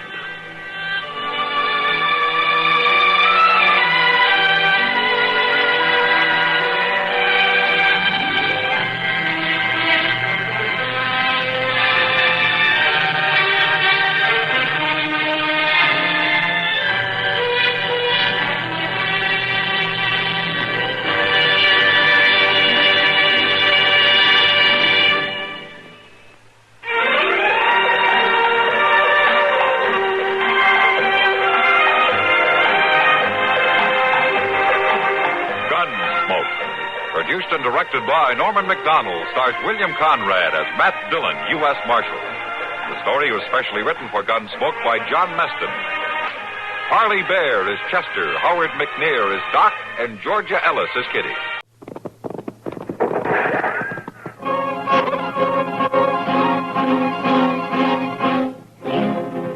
Around Dodge City and in the territory on west, there's just one way to handle the killers and the spoilers.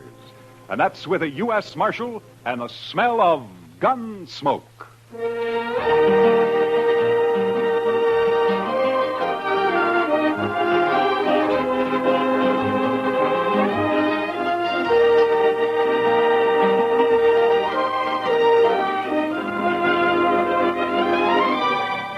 Gunsmoke, starring William Conrad. The story of the violence that moved west with young America. The story of a man who moved with it. Matt Dillon, United States Marshal.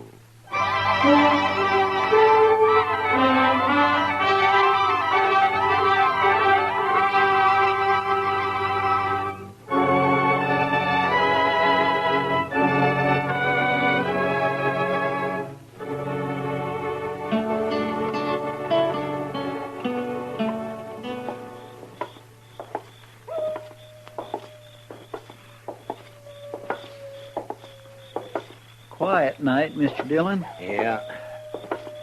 that coyote. He's wailing his head off out there. Mad at the moon, I guess. Or in love, maybe. Oh? Yes, sir, the way I've noticed it, any time you find a man or an animal out squalling around in the dark, it's usually love. Yeah, but this one sounds kind of mournful, Chester. Well, sir, love is mournful sometimes, Mr. Dillon. Yeah, so I've heard. Matt? Uh, Is that you? Oh, good evening, Miss Morley. How have you been, Matt? Oh, fine. Fine, thank you.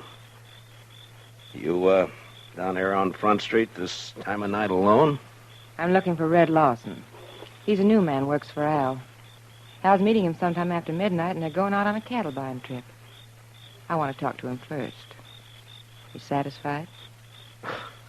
Well, it's just that this is no place for a woman alone, Miss Morley. Maybe you better go home. There are other women down here. They belong here, Miss Morley. They work here. Oh, don't be so stuffy, Matt. And call me Ava for once. Everybody else does. Well, your husband might take exception to that, Miss Morley. Now, you're blaming me for what happened before, aren't you? I'm not blaming you for anything, Miss Morley. I didn't tell him to get into a gunfight over me. It wasn't my fault. I didn't say it was. Chester, you better see that Miss Morley gets home, all right? Yes, sir. I can get home by myself. My, she's pretty as a picture. It makes you wonder. Yeah, maybe you were right, Chester. With a woman like that, love might be kind of mournful.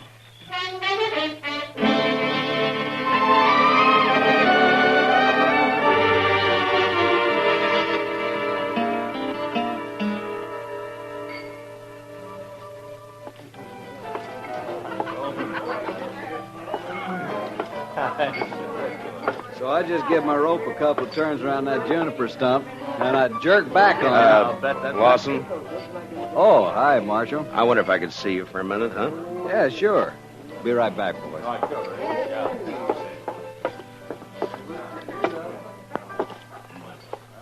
What's on your mind, Marshal? Lawson, I just ran into Miss Morley in the street outside. You did? Yeah, I suggested she go home. She's got no business being down here this time of night. It might be a good idea if you'd tell her that, huh? Seems to me that's up to her husband. Look, you're new here, Lawson. I guess you didn't know Fred Curtis and the Santa Fe Kid. I heard about it. A couple of fools, as far as I can see. Yeah, I guess they were. After they met Miss Morley. Hey, look, Marshal. What's your stake in this? I got no stake. What Miss Morley does is her own business, as long as it doesn't cause any trouble. I'm just trying to keep her peace, that's all. I feel kind of sorry for her, that's all. Al treats her like a dog. Uh-huh. Fred and the kid used to talk the same way. Like I said, a couple of fools. I'm not. I hope not. See you around, Marshal. Yeah, sure. Oh, I think so. Sure. Hi, Kitty. Could I speak to you? Oh, sure, Matt. Excuse me, boys. I'll be back. All right. You hurry back now. What, Matt? Kitty, has Al Morley been in tonight? Oh, no. I haven't seen him, Matt. Should he have been around? Oh, not necessarily. He and Lawson are riding out around midnight on a cattle buying trip. I just thought they might be meeting here. Oh, well, not yet anyway. Jesse Wells would know what their plans are, though. Jesse Wells? Yeah, the bartender down there at the end, the young one. You know him. Oh, yeah, sure. Why would he know? Well, he's going along. I'll ask him to help out. They're going to follow the Lazy Bee roundup. Try to get in ahead of the buyers from Chicago. Oh, yeah.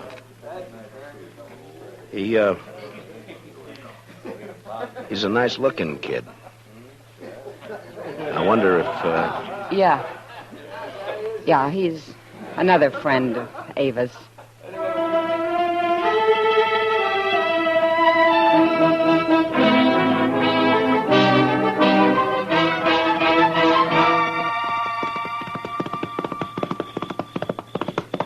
Oh, boy.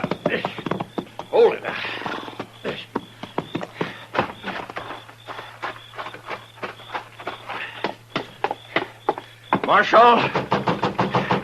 Marshal Dillon. Oh, come on. Wake up, Marshal. All right. Take it easy. Who is it? Jesse Wells, Marshal. Open the door. All right, just a second till I get it. There. What's the trouble, Wells? Al Morley, Marshal. And you better get your horse, because we got to ride back out there. Out where? What happened? Buffalo Flats. We camped there to wait for the roundup crew. And Al's dead, Marshal. He's knifed in the back. Did you do it? No. It was Red Lawson. He knifed Al and he stole the money we were going to use to buy cattle. What in the world is going on, Mr. Dillon? You better saddle up, Chester. We got to ride. What's the trouble? The usual. Nothing new but the names. Seems Red Lawson turned out to be a fool in spite of himself.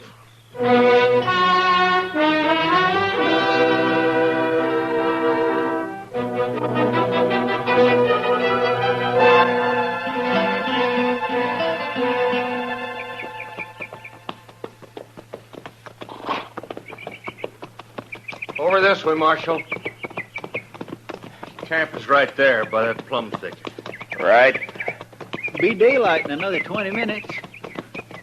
Hello, boy. Oh. He's laying over there by the bushes. Yeah, I see him.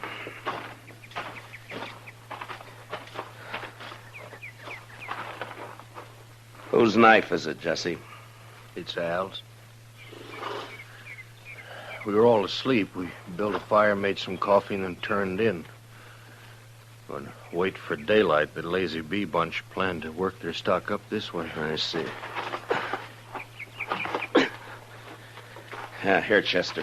Wrap the knife in something and hang on to it. Huh? Yes, Mr. Dillon. Now, go on, Jesse. What happened? Well, like I said, Marshal Dillon, we were all asleep. I guess it was the sound of the horse's hose woke me up. Mm-hmm. Red Lawson, he was pulling out. I run over to Al, shook him to wake him up and tell him. Then I saw the knife. He was dead. Where were you sleeping, Jesse? Well, right about here, I guess. Red was across the fire over there, and Al was where he's laying now. What about the money? How'd you know it was gone? Well, I thought about it right off, and I figured that's why Red had done it. Al was carrying about $10,000 in a little leather sack. He'd stuck it under the blanket before we'd gone to sleep. So I went and looked for it. It was gone. You figure Red killed him for the money, then?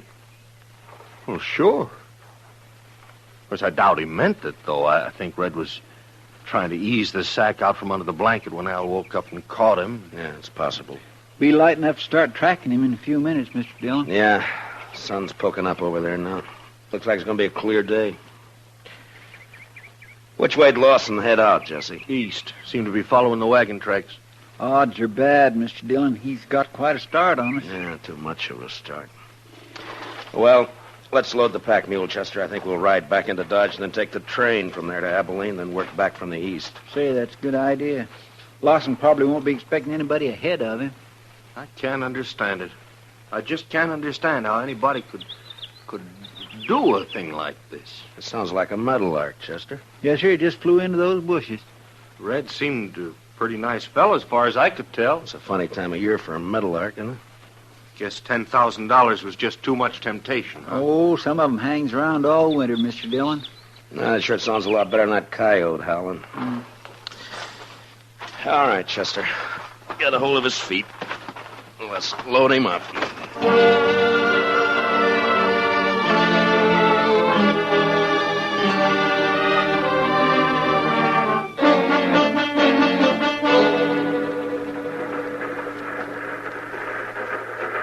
Sumac Creek water tank's right around the bend up ahead of us there. How long we stop here? Oh, about 5 minutes. Just long enough to take on water. Might as well relax, Marshal. It's a long ways yet to Abilene. Why, we ain't but 24 miles from Dodge City. Feels more like 100. These seats are harder than a saddle. Yeah. Say, this here feller you boys looking for, I guess he's a real mean one, huh? What? Oh, yeah. Mean enough. Well, it's just like I always say. This prairie country ain't never gonna be a law-abiding place to live. Well, every time I pull out of Kansas City on the run west, I'm expecting every minute to be shot or hung or scalped. Chester. What's the matter, Mr. Dillon? Look out the window here. Around the bend there by the water tank. Looks like we don't have to go to Abilene. Oh, yeah, only there's some fella waiting to catch a train, I guess. You boys recognize... Is he the one? Yeah. His horse is tied there by the tank. Must have decided on a quicker way of traveling. Yeah, it looks that way. All right, Chester, he won't be expecting us. Let's get out in the vestibule and then drop off and take him as soon as the train stops. Yes, sir. Hey, Marshal, whatever you do, don't let him get on this train. Just keep the passengers away from the windows. In a way, it's too bad, Mr. Dillon. Miss Morley would have really enjoyed that $10,000. You're guessing, Chester. Well, he hasn't seen us yet. All right, let's go. Lawson, get your hands up. No. You're under arrest. Get your hands up. No. He's running for his horse, Mr. Dillon. Lawson! He's going to fight. You can't get away on foot. Lawson! Come on, Chester. That's a cutting it awful thin, Mr. Dillon. Giving a man 3 chances before you haul down on him. We're still on our feet. He's not. Yeah, but it's a pushing the odds, though. Yeah, I guess. All right, pick up his gun there, will you? Yes, sir. Lawson? He's still alive, Mr. Dillon. Can you hear me, Lawson? Sure. Sure, I can hear you. There's a sack of money. Looks like it fell out of his coat. Yeah, I see it. Lawson, there's no doctor on the train. We're going to try to stop the bleeding and do the best we can for you. There'll be a train back toward Dodge City in about a half hour. We'll wait for it. Is that all right with you? I don't have any choice, do I? No, I guess you don't. You made your choice last night. Was she worth it?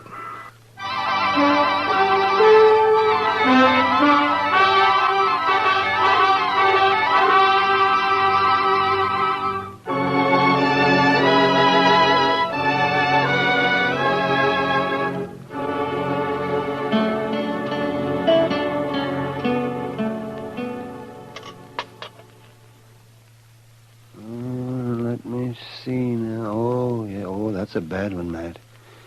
Yes, I'd say the bullet's lying right in against his heart. I just tried to wing him, Doc, but we were both moving. You can't always call him, you know. No, I guess not.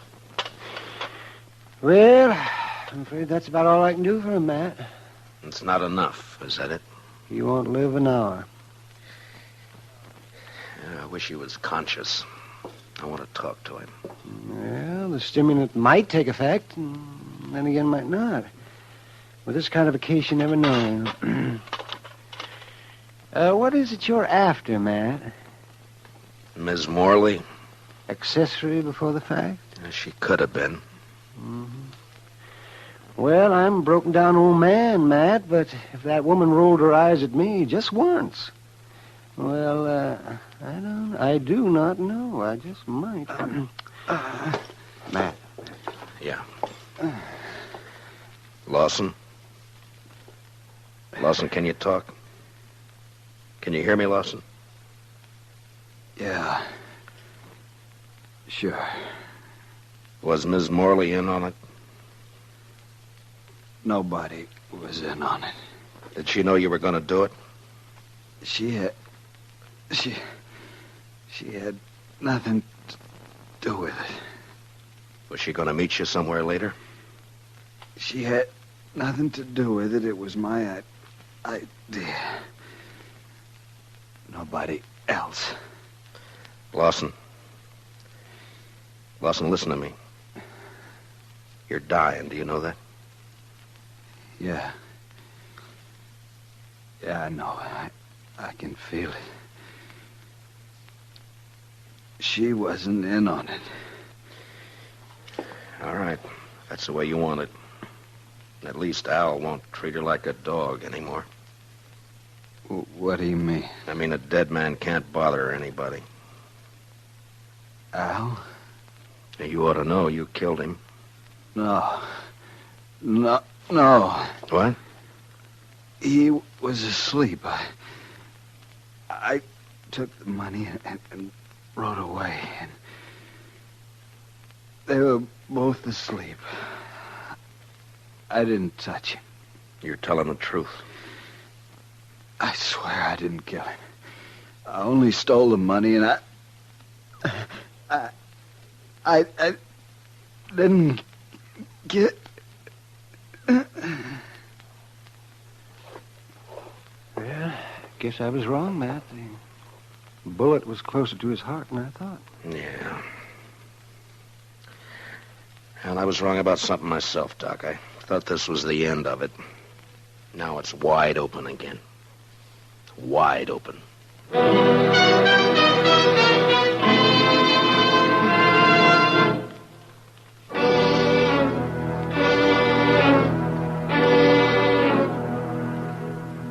I don't see why you got me here just to ask the same things all over again, Marshal, because I told you how it happened. Yeah, I know, You Jesse. caught Red Lawson with the money on him. Now, what more proof do you need? It only proves he took the money, Jesse. It doesn't prove he killed Al.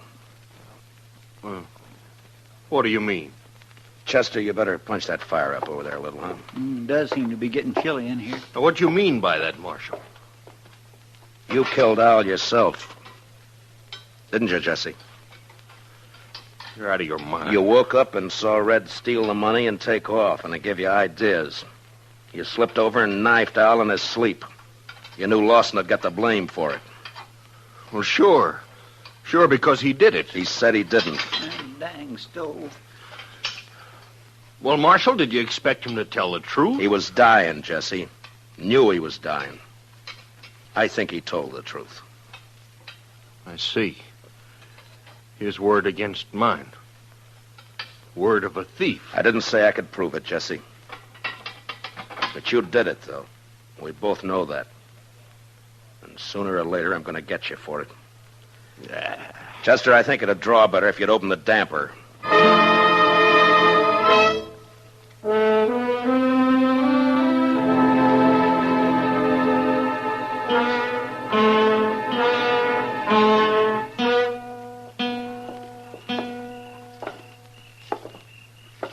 Quiet night, Mr. Dillon. It was a quiet night last night. And 2 men who were alive last night are gone tonight. Sure makes you stop and wonder. Well, at least one thing hasn't changed. That coyote's still there. I guess there'll always be coyotes around, Mr. Dillon. What are you going to do about Jesse Wells? Oh, I don't know, Chester. He's guilty. You can see it written all over him, but there'd be no use bringing him in. I haven't got one piece of evidence. I don't know. Yes, sir. She's quite a woman. Mercy. Quite a woman. Yeah, she is that all right. Matt? Is that you? Good evening, Miss Morley. Who are you looking for tonight? Can't be Red Lawson. He's dead. So is my husband. You forgotten? My deepest sympathy. Don't bother. You know better. I am sorry about Red, though. He was nice. You're the one who did it, aren't you, Matt? Yeah. Yeah, I killed him. For you. I couldn't do anything else. I don't know why you say for me. It wasn't my fault. Yeah, sure, I know. You know. You don't know anything. You don't know how it feels to sit in a house alone with your husband dead. No one in town coming near you. Like he was poisoned or something. Sure, I don't feel sorry about Al, but I would have once. He's the one who changed me, made me feel different. I know it wasn't your fault. And you didn't even come to tell me he was dead. Why not? It's part of your job, isn't it? I didn't come and tell you, Miss Morley, because I figured that you'd... Chester? Yes, sir? Would you mind walking on ahead? I'll meet you on the Texas Trail in a few minutes. Well, All right, Mr. Dillon, if you say so. Well, I get every time. Why'd you send him away, Matt? I was just wondering if you were going to be home later tonight. Well, I could be. Around 10 o'clock, say? Sure, Matt.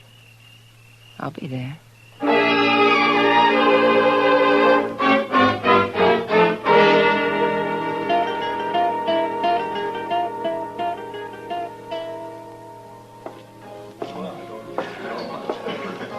Well. Hiya, Kitty.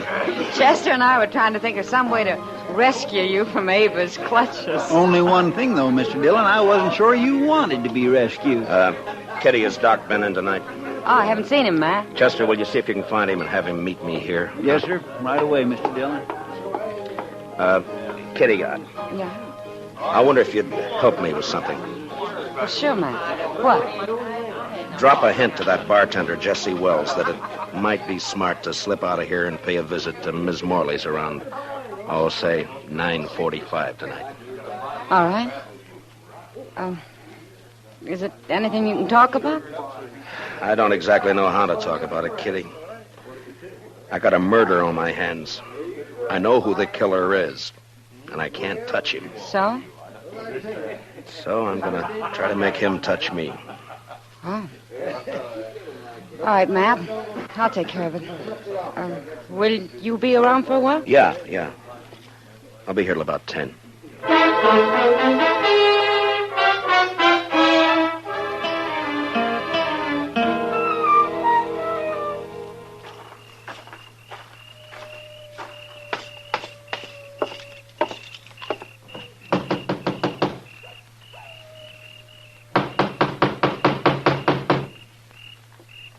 Who is it? It's Matt Dillon. Who'd you think? Just a minute. Well, hurry up. Let me in.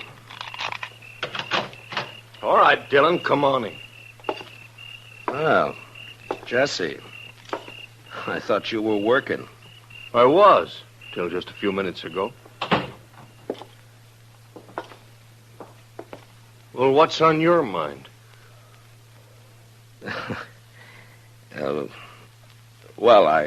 I think Mr. Dillon probably wants to ask me some questions or something. Yeah, I do, as a matter of fact. Jesse Wells, for instance. What? You didn't tell me he was going to be here, Ava. Well, What do you mean she didn't tell you? Wait, Ava, what about this? You were expecting him. You knew he was coming. Of course you knew I was coming. You and Matt Dillon. For how long? And what kind of a fool does that make me? I'm afraid you were born a fool, Jesse. That's why she picked you. She's so wonderful you said if only Al didn't stand in our way. I didn't tell you to kill him. I didn't mention it once. You didn't have to. Just kept dropping hints, leading me on. And all the time you and Matt Dillon. She's too smart for you, Jesse. You should have realized that. Yeah. And instead I played right into your hands. Both of you. How, Jesse? Killing Al, getting him out of your way, giving the two of you a clear field. You're under arrest for murder, Jesse. What? Oh, you'd like that, wouldn't you? Both of you would. Sit around and laugh about it while you're waiting for me to hang. I said you're under arrest. Now hand over your gun. No, you don't, Dillon. You're not going to carry it that far. You're not taking me in for something both of you wanted me to do. Hand over your gun, Jesse. You want my gun, you got to take it away from me. Get away from the door. Oh, sure, I'll get away from you. Hold it, Mr. Wells!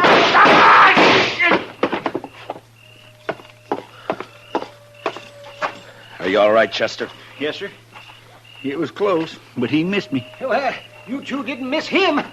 I don't know which one of you fired first, but either bullet would have done it. Well, you got his confession all right, Mr. Dillon.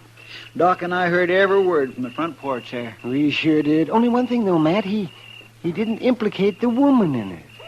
Yeah, I know. Will you take charge, Doc? Oh, sure. Be glad to. Part of my job, you know. Matt.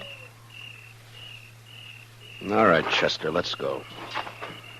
Matt? Could I see you for a minute before you go? Matt? What's it add up to, Mr. Dillon? 3 men have been killed since the same time last night. Yeah. And you know, Mr. Dillon, I think maybe it's kind of all her fault. And you can't pin a thing on her. My. Well, there's one lucky thing. There aren't many women like her.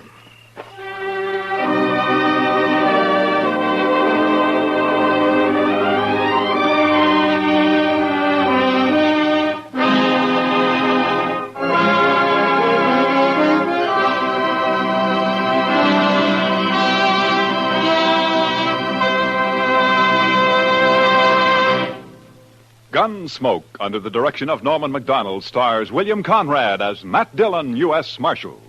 Tonight's story was specially written for Gunsmoke by Les Crutchfield, with music composed and conducted by Rex Corey. Featured in the cast were Lillian Bayef, with Harry Bartell, Lawrence Dobkin, and Jack Crucian. Parley Bear is Chester, Howard McNear is Doc, and Georgia Ellis is Kitty. Gunsmoke is heard by our troops overseas through the facilities of the Armed Forces Radio Service. Join us again next week as Matt Dillon, U.S. Marshal, fights to bring law and order out of the wild violence of the West in Gunsmoke.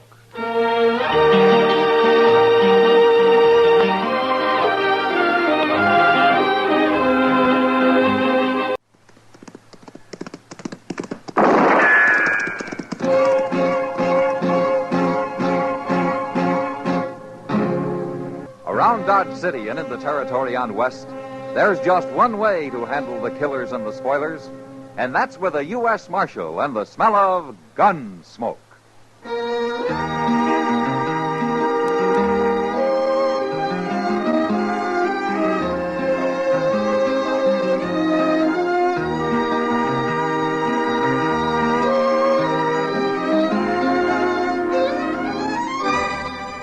Gunsmoke, starring William Conrad. The transcribed story of the violence that moved west with young America. And the story of a man who moved with it. I'm that man, Matt Dillon, United States Marshal. The first man they look for and the last they want to meet. It's a chancy job, and it makes a man watchful and a little lonely.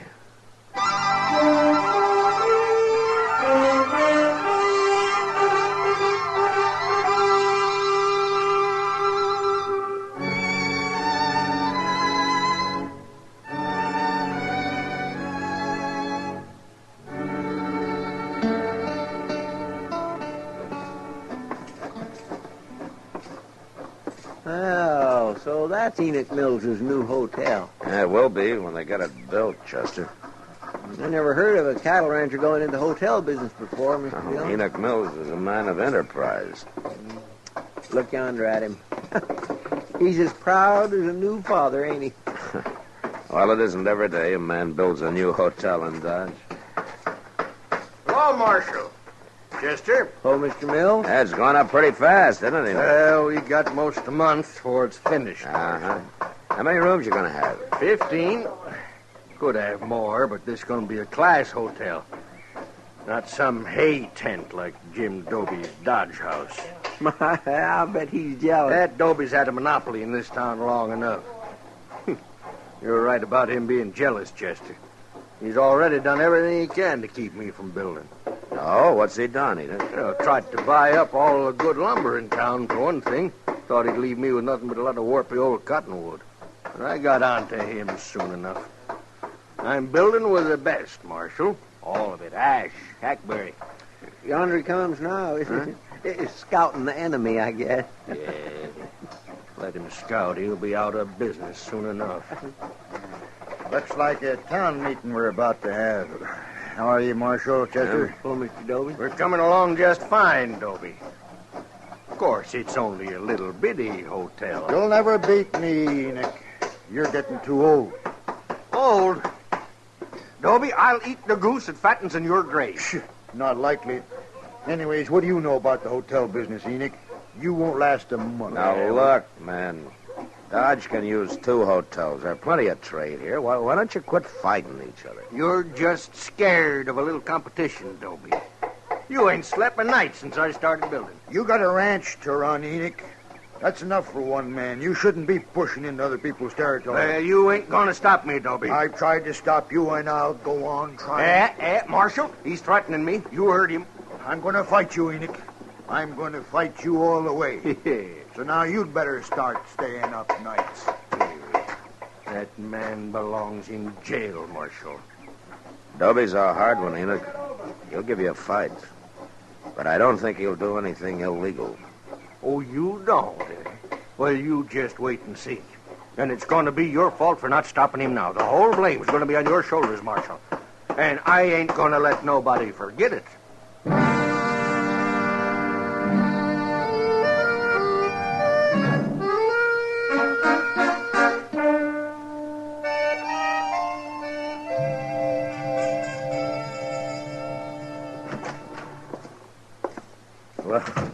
Well, evening, Kitty. What are you doing here? I came by to tell you something, Matt. Oh? You ever hear of a man called Gil Shank? Don't tell me he's in town. I met him at the Long Branch this afternoon. He didn't say much, but a man like that stands out like a white buffalo. You can pick him, Kitty. Yeah, Gil Shank's a gunman and a crook. He isn't wanted that I know of, but he sure ought to be. I didn't figure him for a drummer. Well, I think I'll let him stay around a few days. See what he's up to, maybe. Well, there were a couple of men with him, but it's hard to say if they're friends or if they just met. Yeah, they're probably friends. Gil Shank never liked traveling alone. Oh, they didn't look like gunmen, Matt. They're just a couple of saddle buns. Well, maybe I'm wrong. Thanks for telling me anyway, Kitty. Mr. Dillon. Oh, hello, Miss Kitty. Something to scare you, Chester? Worse than that, the new hotel's on fire. On fire? On fire. And old Enoch sent Jim Dobie there. Oh, the place. You better get down there, Mr. Dillon.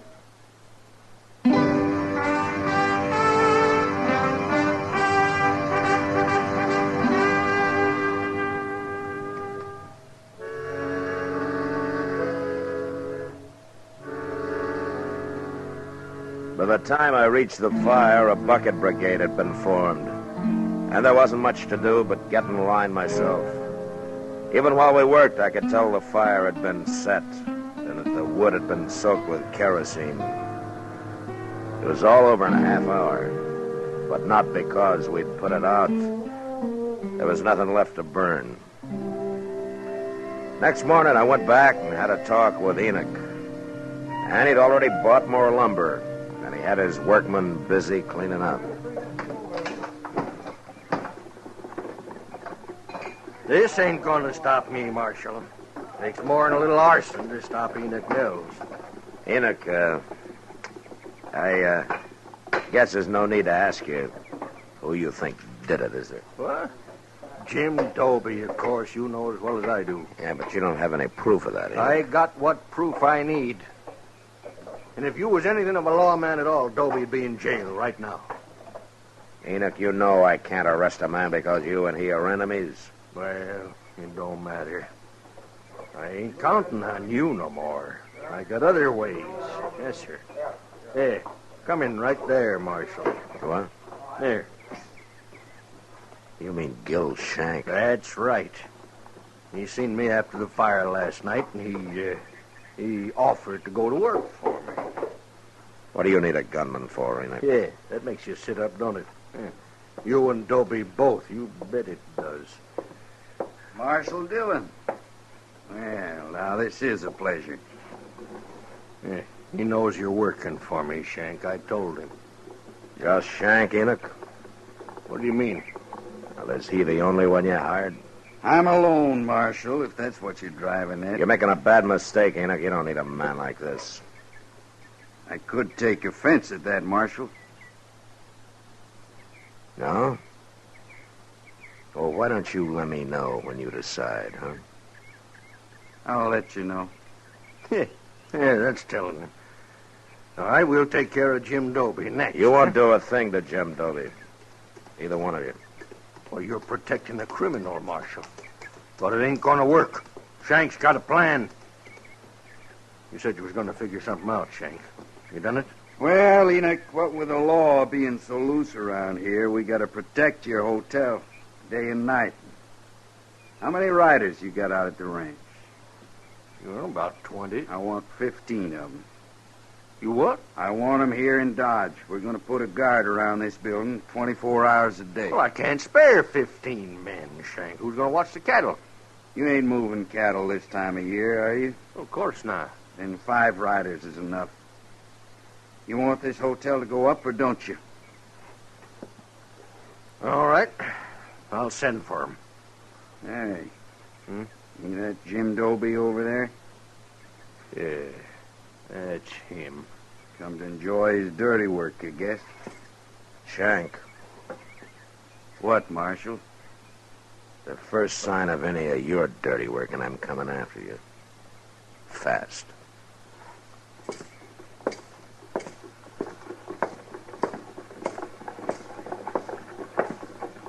Morning, Marshal. Dobie? I suppose I'm getting the blame for this? You are. Yeah. Then why ain't you arresting me? I've known you for a long time, Dobie. You're pig-headed and you can be downright mean. But you don't fight this way. You make it hard to thank you, Marshal. You can thank me by laying off Enoch Mills for a while. There's going to be enough trouble without your making any.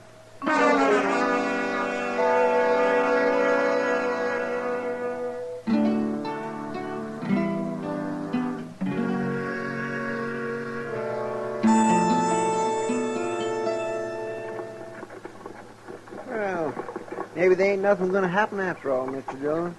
What? I mean about old Enoch Mills' hotel. Been a week now, and everything is purely pond peaceful.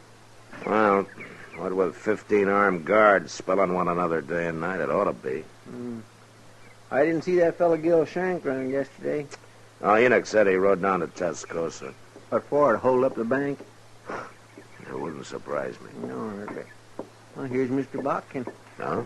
Well, morning, Marshal. Morning, Chester. Morning, Mr. Botkin. You look like you're dressed for traveling. Well, a banker doesn't do all his work behind a desk, Marshal. I've been looking over some land up north the last couple of days. How'd you have a good trip? Fine, except for crossing the Pawnee. It was almost in flood. And how'd you make it? Well, I was lucky, Chester. Some cowboys were taking a herd across, and they gave me a hand. Swimming a herd across the Pawnee this time of year? Yes. They must have had 1,000 head, Marshal. Well, who was it? I don't know anybody moving cattle now. They were strangers to me. What was the brand?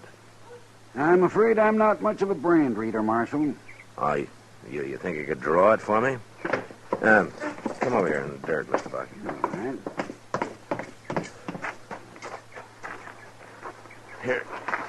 Here's a stick. Now, what did it look like? Well, there was a circle here and a line through it, like this. It stopped just about here. Well, everybody knows that brand, Mr. Botkin. Everybody but me, I guess. Where would they be taking those cattle, Marshal? Only one place. The Greystone Indian Agency is about 20 miles beyond there. Oh, they're going to sell them to the agency, eh? Well, they won't get top prices, but it's always a fast cash sale. Chester. Yes, sir? Go saddle 3 horses and tie them up behind the office, and then wait for me. I'll be back after dark.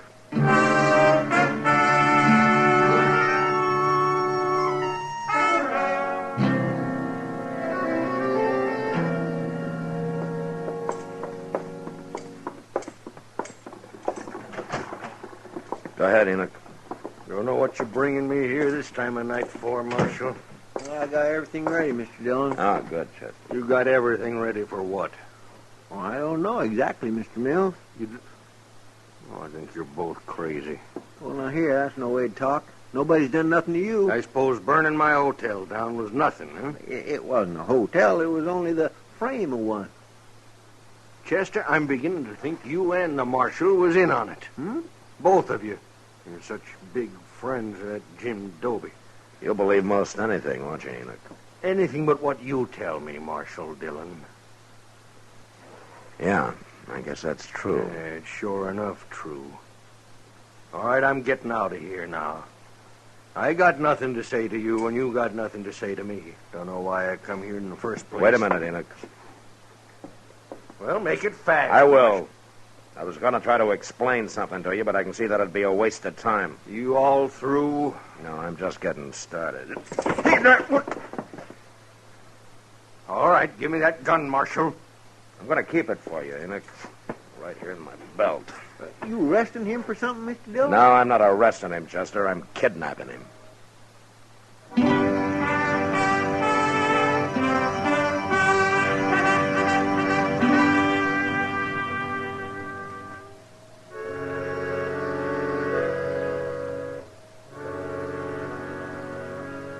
Enoch Mills was about as mad as any man I'd ever seen. But I managed to get him on a horse, and then he and Chester and I rode quietly out of Dodge. By noon next day, we'd covered some 60 miles and were at the Greystone Indian Agency. It was run by a man called Albert Leach, who didn't seem too bright, but at least I could tell he wasn't a grafter like most. I had a talk with him, and I brought Enoch in to meet him. Come in, gentlemen, come in. Have a chair. You give me a chair, mister. I'll bash both your heads in with it. Now, really, Mr. Mills.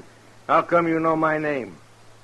Marshal Dillon told me. This is Albert Leach, Enoch. He runs the agency. I don't care who he is or what he runs. If he's got anything to do with whatever it is you're up to, Marshal, he's going to end up in jail, too. Good heavens. Don't worry about it, Leach. Enoch was up all night. I think I put him in a bad temper.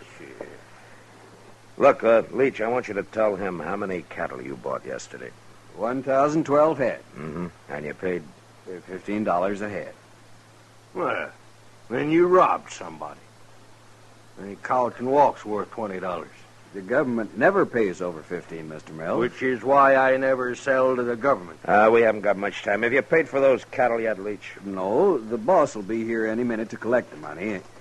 In fact, that's him riding in now. Yeah. All right, you pay him, Leach, and we'll wait in the other room. I understand, Marshal. Come on, Enoch. You're getting yourself in deeper and deeper, Marshal. But I've about decided you won't go to jail. Just going to lock you up in a madhouse. Quiet now, Enoch. Just listen.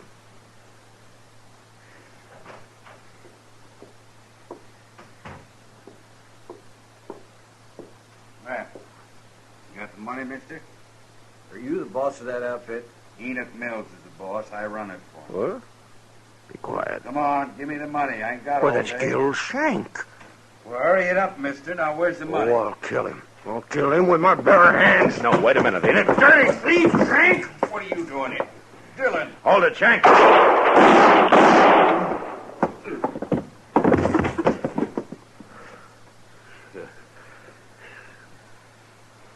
Yeah, you killed him, Marshal. You're not hit, are you, Enoch? Yeah? No, he missed me. That's what he wanted my men guarding the hotel for. That rotten criminal. He had some help. And we're going to be a long time finding him. I don't care about them. You got him. He set that fire, Enoch. He planned the whole thing. He had it figured out. Why didn't you tell me? You won't believe anything I say. Remember? I've been a fool, Marshal.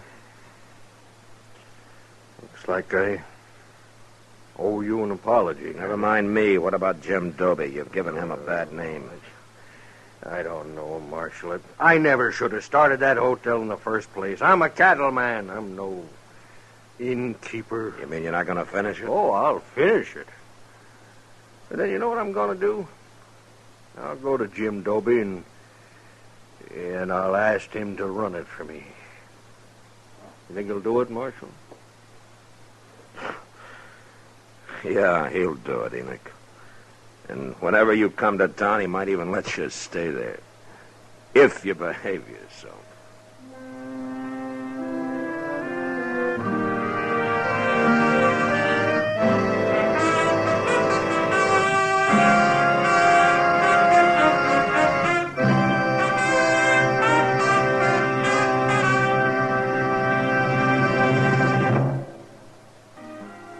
Gunsmoke, produced and directed by Norman Macdonald, stars William Conrad as Matt Dillon, U.S. Marshal.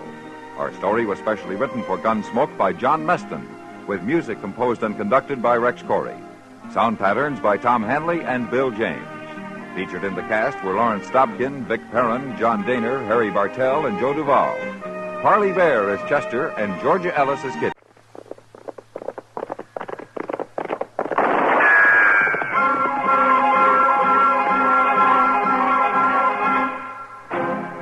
Around Dodge City and in the territory on West, there's just one way to handle the killers and the spoilers, and that's with a U.S. Marshal and the smell of gun smoke.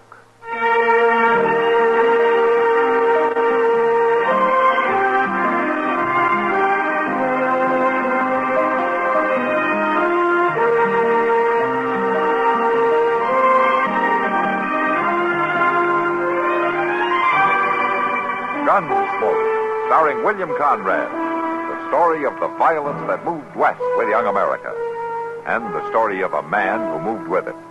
I'm that man, Matt Dillon, United States Marshal. The first man they look for and the last they want to meet. It's a chancy job, and it makes a man watchful and a little lonely.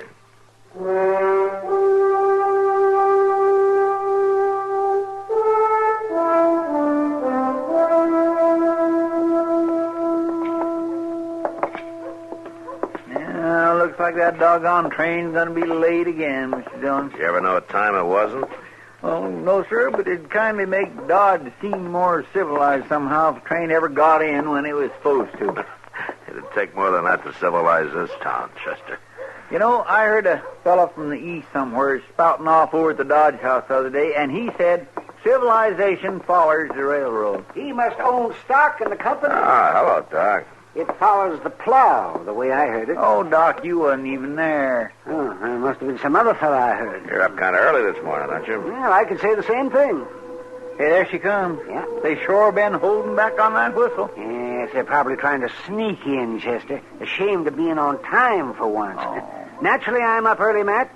As one of the few respectable citizens of Dodge, I felt it was my duty to be on hand to greet the senator personally. Oh, that's mighty thoughtful of you, Doc. If all he was to see standing on the platform was you roughneck wolves with dirty shirts, he might get the wrong impression. Oh, now, Doc, you're hurting Chester's feelings. He washed that shirt himself. I mean, he might have done a better job if he'd used some soap. I did use some soap. Doggone it, Doc. Well, at least the politicians in Topeka and Washington have finally found out that we're on the map. Might be better if they hadn't. They're probably fixing to raise taxes. No, Doc. Senator Hooper is here to study the problems of the farmers and the cattlemen firsthand. That's what the telegram said. He's more likely here to investigate the general laxity in law enforcement. Look, that must be him standing there in the door of the coach, huh? Yeah. Yes, come on, Matt. Come on. It isn't every day you get to shake the hand that feeds you. Well, it's sure not feeding me from very high on the hog, Doc. Oh, now, if you weren't marshal, you might have to go and work for a living. Greetings and salutations, good people of Dodge City. Thank you. Thank you. I hope you'll be just as enthusiastic when the next election rolls around. Welcome to the frontier, Senator. I'm Matt Dillon. It's a pleasure. I've heard a lot about you. This is Doc Adams. An honor, Doctor. This is Chester Proudfoot, Senator Barclay Hooper. Pleased to meet you. Right. Can I give you a hand with that baggage, Mr. Sender? Why, it's real kind of you, Mr. Cloudfoot. You're Proudfoot. And you're welcome. Waiter.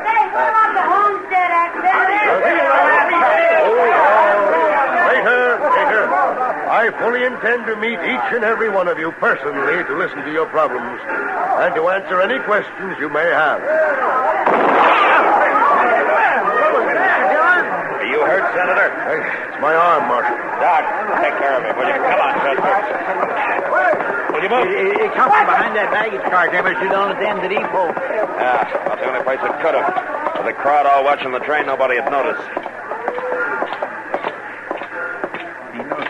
Nobody around here now. Let's take a look back at the depot. Come on. I can't figure out why nobody would want to shoot the sender. He don't seem like a bad fellow at all. For a politician, I mean. Anyway, he's... Look at there, Mr. Dillon. Yeah, I see him. That's old Willie Angel. Yeah. Well, I do declare, Marshal. What's the matter, Willie? What happened? Oh, some big galoot running heck for leather just knocked me down is what happened. What, you got a look at him? No, never seen him before in my life. Just knocked me over scat-cat for breakfast and went right on. Jumped on a horse there and rid off like the old Nick was after him. Well, I guess that's that. If you don't mind, Marshal, I'll get on around there and hear the speaking. I was late already.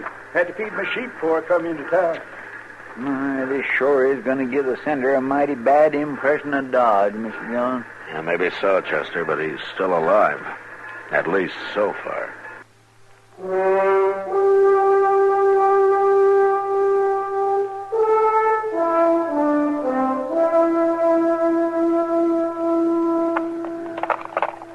Now, Senator, you just hold still a minute.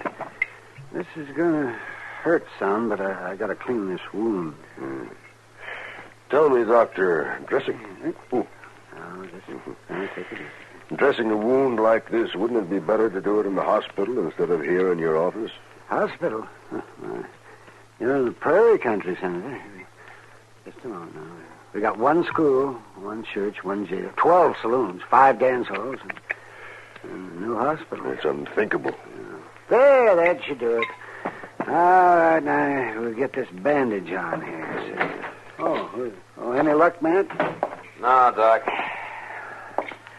How do you feel, Senator? I'll live. The bullet barely grazed me. Any idea who might want to kill you?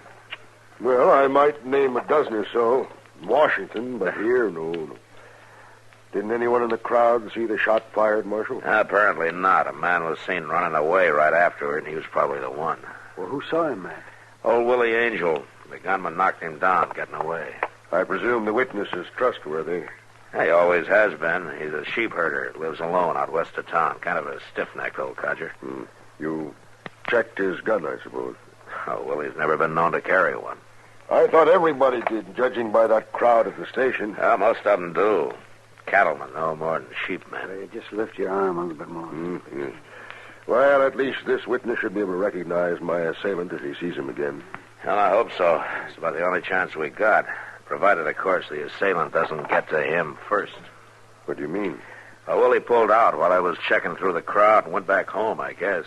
I'm going out now and bring him in. He'll be safer with me than on his own. Meantime, I imagine you'll want to cancel your speeches, huh? Marshal. All right, Senator. You can roll your sleeves down. Now, just put on your coat. Yeah, fine. Marshal, I led too many cavalry charges during the War of the Rebellion to be scared off by one bullet. One sometimes enough, Senator. Nonsense. This chap has already proved himself a poor shot. No, Marshal, I shall speak to the people at 4 o'clock this afternoon from the front porch of the Dodge House exactly as I intended. All I ask is a reasonable amount of protection. Well, I'll do what I can, Senator.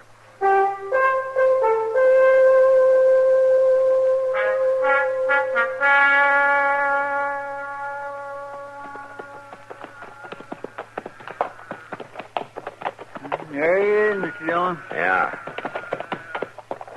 Hey, Willie. Willie! Yes, sir, Marshal. Be right with you. Just as soon as I get these ornery critters into the pen here. Yeah, but stretch our legs a little, Chester. I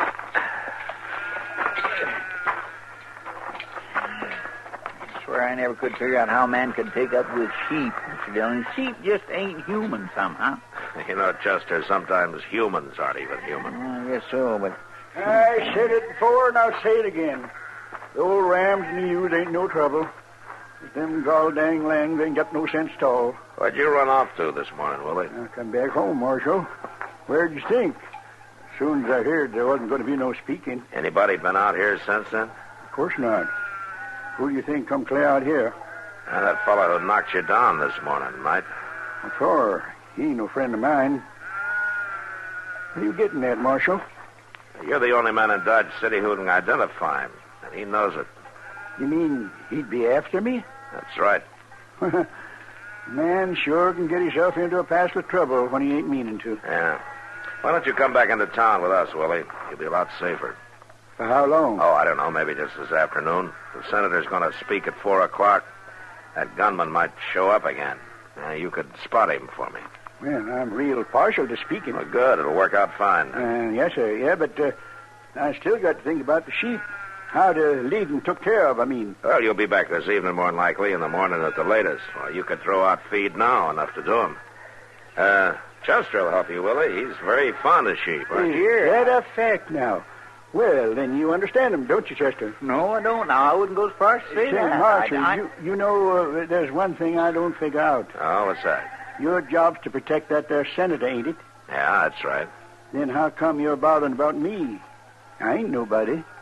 Willie, the day I start thinking that way, I'll take off my badge. Now, come on, let's feed those sheep.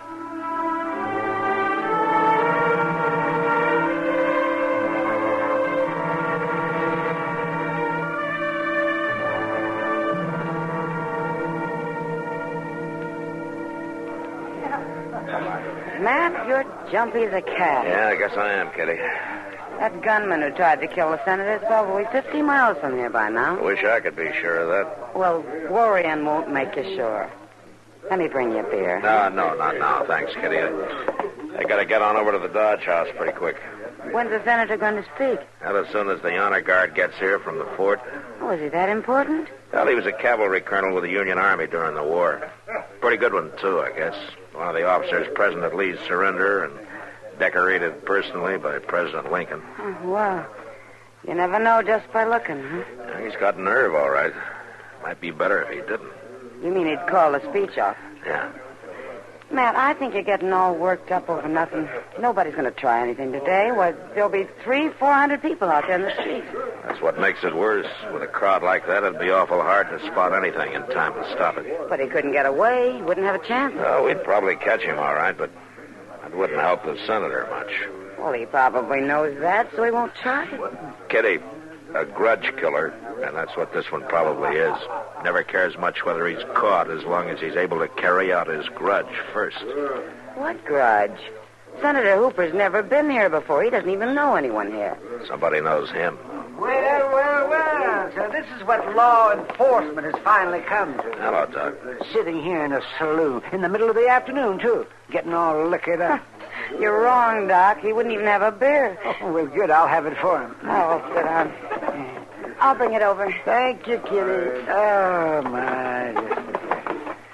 Well, you worried, Matt? Wouldn't you be? Well, I don't know. I've never been in this kind of a spot. I just cure them when I can and bury them when I can't. Yeah. And in both cases, you collect your fee. Well, I try to most of the time. Oh, by the way, where's Willie Angel? He's in the back room there with Chester. We walked him around town for a couple of hours trying to spot that gunman, but no luck. Well, maybe he left town. I doubt it, Doc. You figure he's going to show then, huh? Yeah, he'll show. Somewhere in that crowd. And when he does, he'll have a gun in his hand.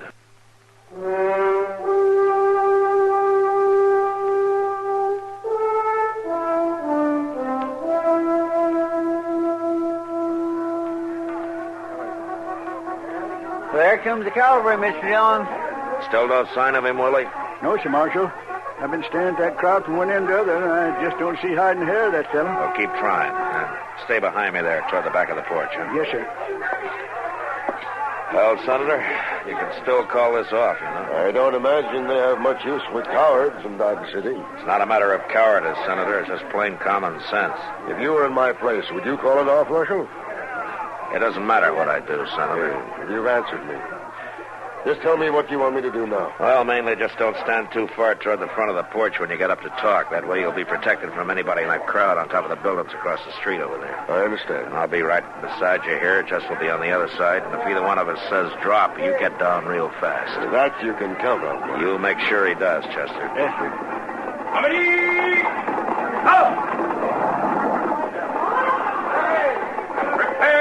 Marshal, I want you to know that I appreciate your position here, your responsibility. I have complete confidence. Well, thank you, sir.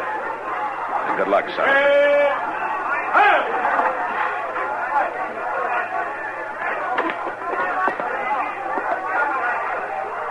Thank you, Captain. Gentlemen.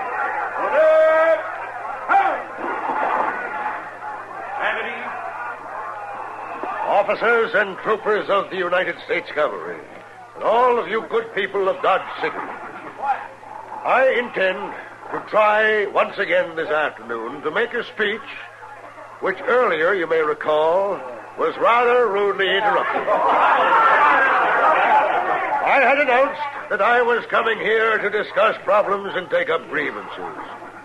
So I can only assume that the unknown gentleman this morning must have had a very big grievance. And though I don't entirely approve of his methods, he did one thing I wish all of you would do. He delivered his grievance in person, instead of telling it to... Willie! Why, Willie Angel himself. He had a derringer hidden in the front of his shirt. Did you kill him? I don't know. Doc, come on up here, will you? But why, Marshal? I never saw this man before in my life. I don't know, Senator. Captain, did you use your men to keep the crowd back off the porch? First and second platoon form the skirmishes. Lieutenant, move your platoon to the left. Willie, can you hear me? Hurts, Marshal. Hurts awful bad. Here, Chester, help me carry him inside, huh? Yes, sir.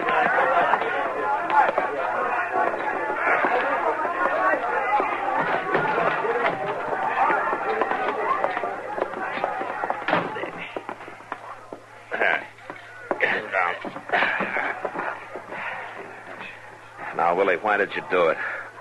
What is it you got against the senator? Not senator. Colonel Barclay Hooper, Richmond, 65. Rode over us, cut us to ribbons, him and his Blue Devils.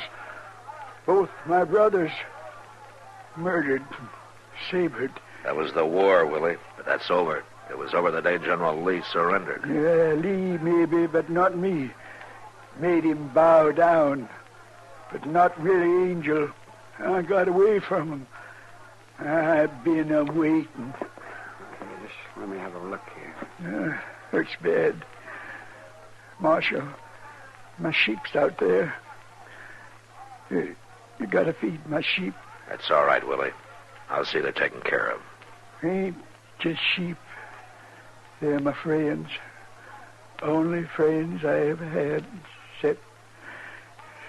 except my brothers. And they're dead.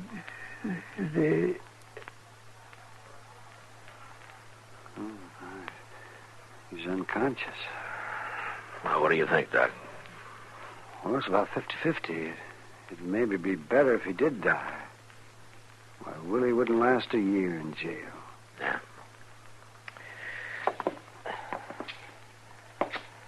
Well, Senator, looks like the war's still going on, doesn't it?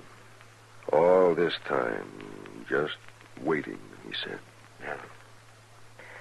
Kind of funny in a way. If he'd killed you 10 or 12 years ago, he'd have been a hero. Out of half the country, anyway. He tries the same thing today, and he's shot down as a criminal. It's something to think about, isn't it, Senator?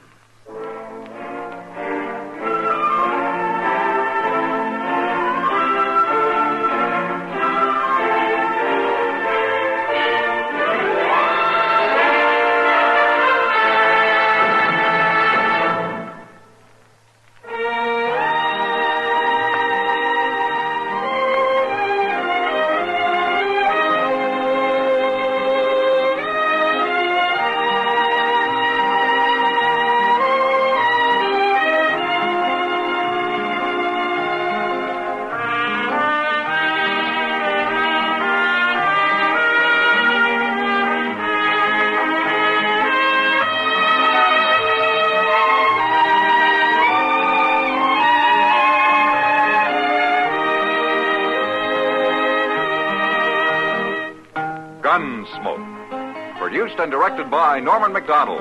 Stars William Conrad as Matt Dillon, U.S. Marshal. Featured in the cast were Parley Bear as Chester, Howard McNear as Doc, and Georgia Ellis as Kitty.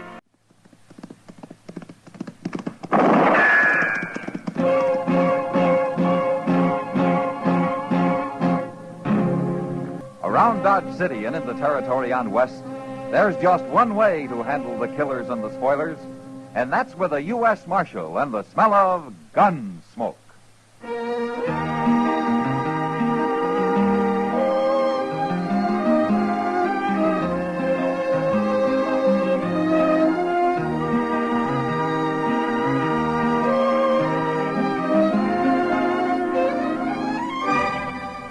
Gunsmoke, starring William Conrad. The transcribed story of the violence that moved west with young America. And the story of a man who moved with it. I'm that man, Matt Dillon, United States Marshal. The first man they look for and the last they want to meet. It's a chancy job, and it makes a man watchful and a little lonely.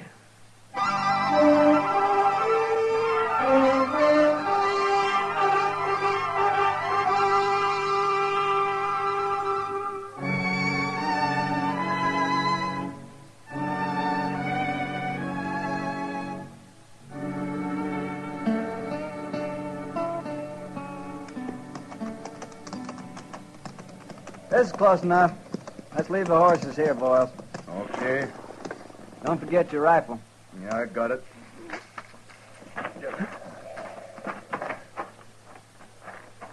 That's him over by the corral. Looks like he's alone, all right. He's alone. Who else could stand being around them stinking sheep? Must be something awful wrong with a man like that, Joe. There is. We're going to set it right. Watch him now. I don't see he's wearing a gun. Probably got one hid out nearby.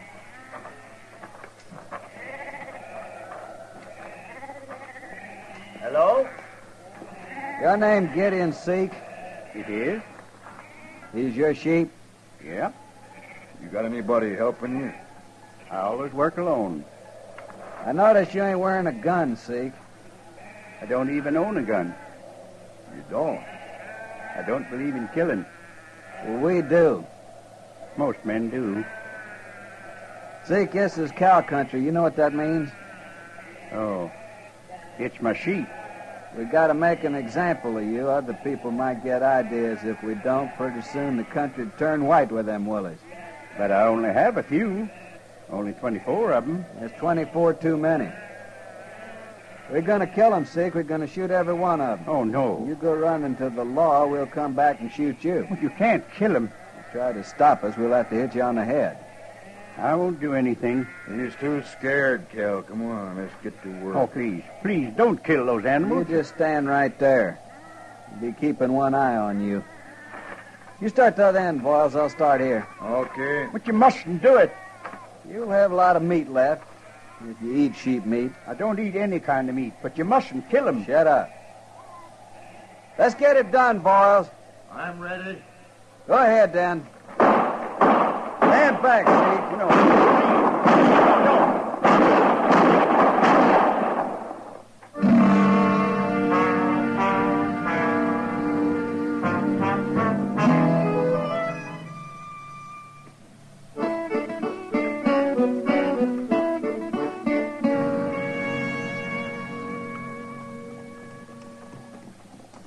Now, Matt, you sure Chester's going to bring my mail back too? Well, he said he would. But where is he? The Santa Fe pulled in 2 hours ago.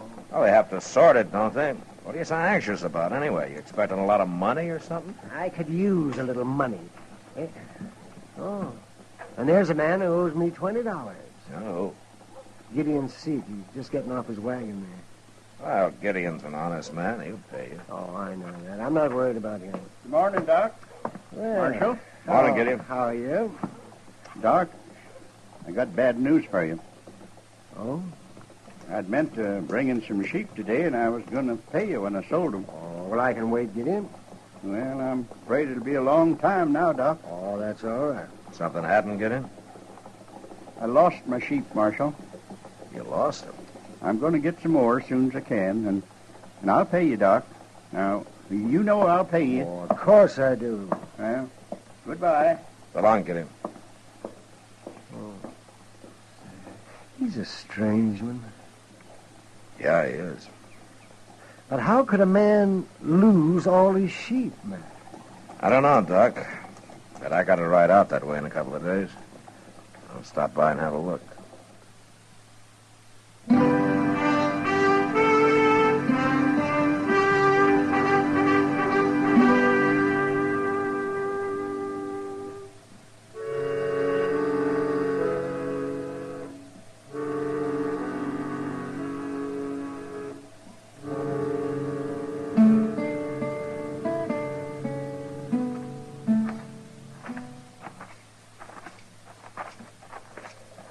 Well, I don't see old Gideon nowhere's around, Mr. Jones. He's probably in the shed, Chester. What's that big pile of dirt he's got out there? I don't know. Maybe he's digging a well. Oh, no, that's too much dirt for a well. Huh? Well, then ask him what it is. Hello, Gideon. Hello, Chester. Marshal. Get in. Won't you come inside? No, thanks, Gideon. We were just riding by. Chester was wondering what you're digging out there. Oh, well, that's a grave. A grave? My sheep are buried there. Well, what happened, Gideon? They got killed. How? It doesn't matter, Marshal. I'm going to get some more when I can. Who did it, Gideon? Tell me. A couple of men. They shot them. They shot all your sheep? Yeah, it's no use asking me their names. I won't tell you. Don't you want them caught?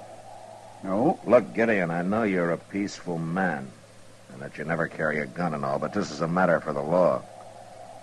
Now, you tell me who did it so I can go after him. No, I can't. Why not? I don't believe in killing, Marshal. I didn't say I was going to kill him. They killed your sheep, didn't they? You don't understand. Then you better tell us. I don't believe in killing for any reason, even for food. And I don't believe in trying to resist evil. What do you mean by that? Well, if a man strikes me, I don't strike back. But don't you believe in defending yourself? The men who killed my sheep will be punished. Hey, well, if I find them. No, Marshal. Their own conscience will punish them. Look, Gideon, you've got a right to think any way you want to think. But so have I. And I'm a lawman. I'm sorry, Marshal, but I can't help you. Those men aren't through with you yet. You get more sheep on here, and they'll be back, and the next time they probably won't stop just with a sheep. I'll win in the end, Marshal. You're awful stubborn, aren't you? No more than you are. All right, Gideon. It's your funeral. Come on, Chester.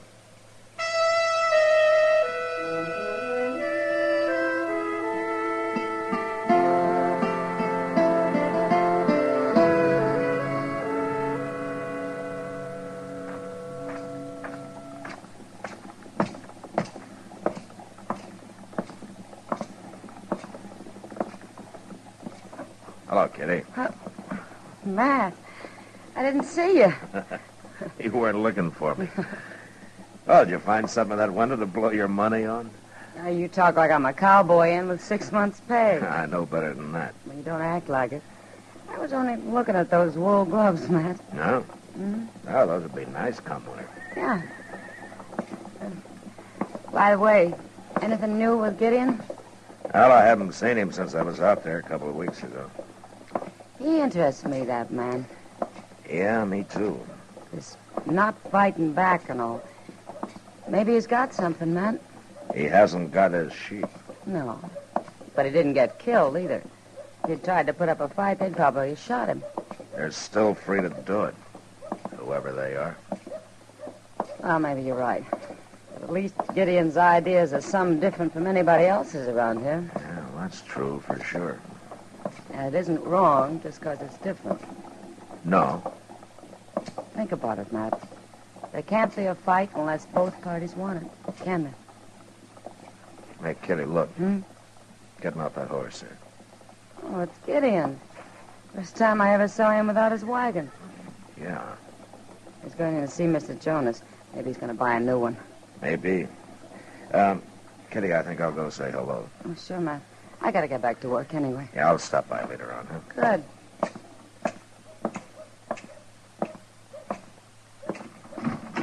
It's asking a lot of you to trust me, Mr. Jonas. Things going the way they are. There ain't many men I trust, Gideon, but you're one of them. Oh, hello, Marshal. Mr. Jonas, how are you, Gideon? Hello, Marshal. Hear what happened, Marshal? Have you told him yet, Gideon? Oh, it's not important. Not important. His house burned down, that's all. Oh? And his wagon along with it. I'm going to rebuild. Mr. Jonas told me yesterday that he's going to put me on the books for enough material to get started. Oh, that's mighty good of him. Oh, glad to do it. Hard-working, honest fella like Gideon. Must have been a pretty big fire, Gideon. Yes, it was. I mean, to burn your wagon up, too. I got an old wagon out back he can use. You wait here now. I'll go see just how much material I got on hand. Oh, Gideon? Well, what, Marshal? So they came back and burned your house down, huh? All right, they did. But I'm still not going to tell you who they are. They must want you out pretty bad, Gideon. But I'm staying. They'll kill you next. It's no use arguing, Marshal. Hell, it beats me. I don't know what to do. Well, just don't do anything, Marshal. Like you, huh? They can't win. They're doing pretty well so far, Gideon. I can't beat it out of you, but I sure hate to stand by and watch a man let himself be destroyed.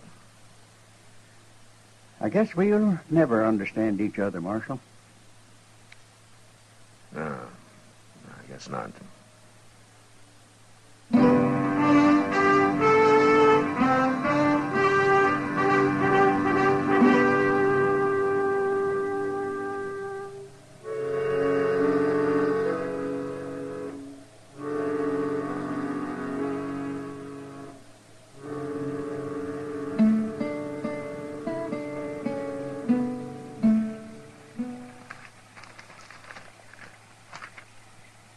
Signed, Matt Dillon. Yeah, Chester. You better come outside. Oh, what's the matter? Well, there's a wagon out there and Gideon Seek's in it. He must be hurt bad. What?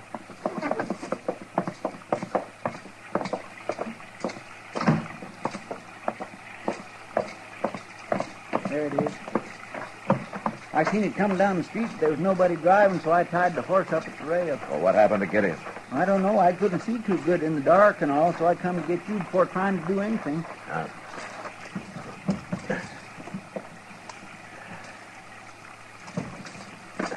He's been shot, Chester.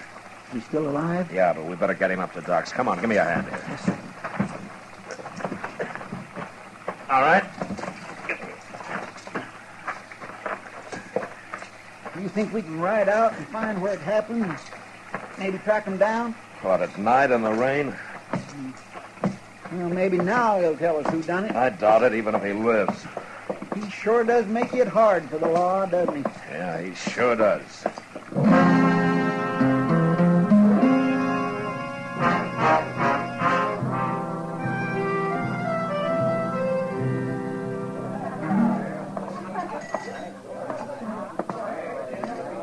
Hello, Kitty. Hello, Matt.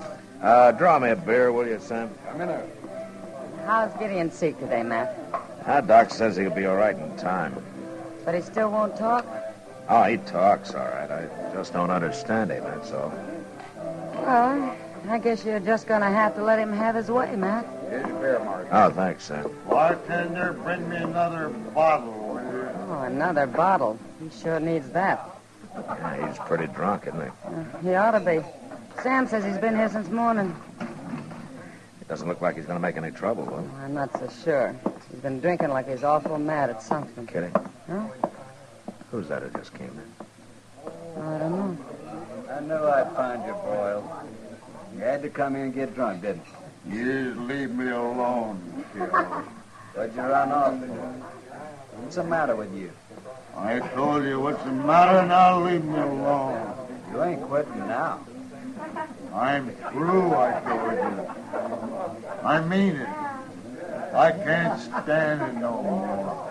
I start something, I finish it, and I told you this morning I heard it ain't finished yet. I don't even like to be around you, Kel. You make me ashamed of myself. You listen. My horse is down the street. I'm a time next to yours, and then I'm coming back here for you. And you're going with me if I have to carry it. What do you suppose that's all about, Matt? I don't know. But I think I'll find out. Yeah. Excuse me, Kitty.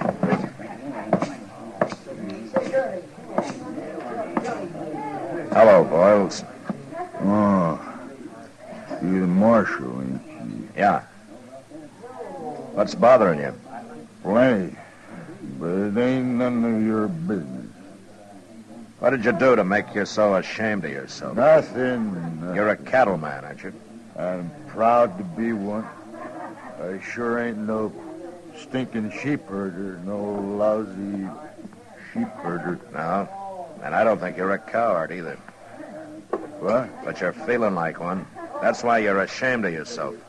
It's kind of hard to beat down a man who won't fight back, isn't it? How'd you find out, Marshal? From you, I guess. We ain't dead. Kel heard about that this morning, but I ain't going on with it. I'm through. I can't stand it no more. You finish your drink, Boyles. I'll be back directly.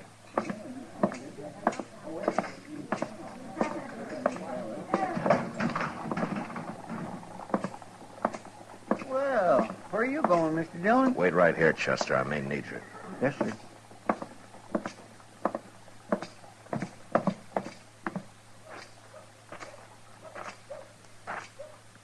Well, what do you want, Marshal? I've been talking to your partner, Kel. What? Kind of broken him down, what you two have been doing lately. What are you saying? It's made him ashamed. Now, you heard him. He can't stand it anymore. It's Boyles you're talking about. He's drunk. He always gets to feeling sorry for himself when he's drunk. Uh-huh. You shot a man last night, Kel. You left him for dead. You better be ready to back that up, Marshal.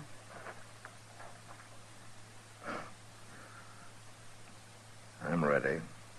All right, you can have Boyles. He won't fight. But you ain't taking me. You think I'm going to let you ride out of here? Enough talk, Marshal.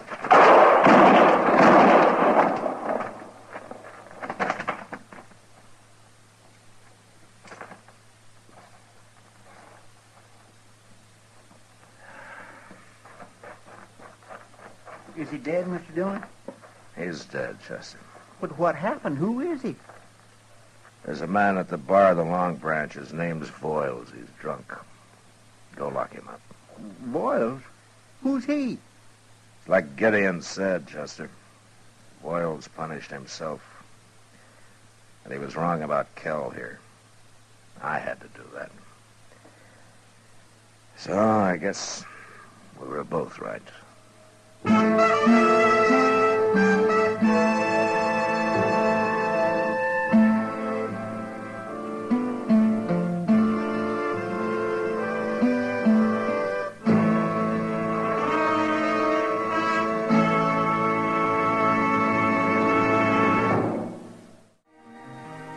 Gunsmoke.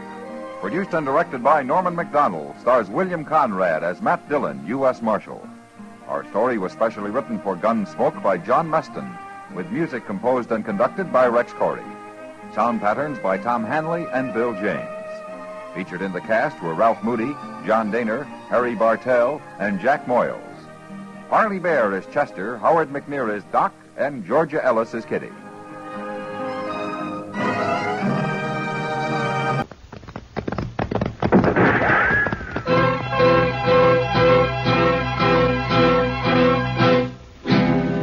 Around Dodge City and in the territory on West, there's just one way to handle the killers and the spoilers, and that's with a U.S. Marshal and the smell of Gunsmoke.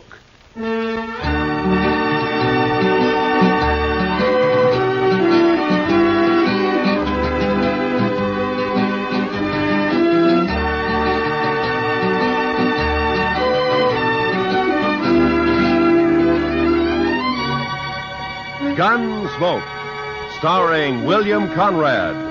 The story of the violence that moved west with young America. The story of a man who moved with it. Matt Dillon, United States Marshal.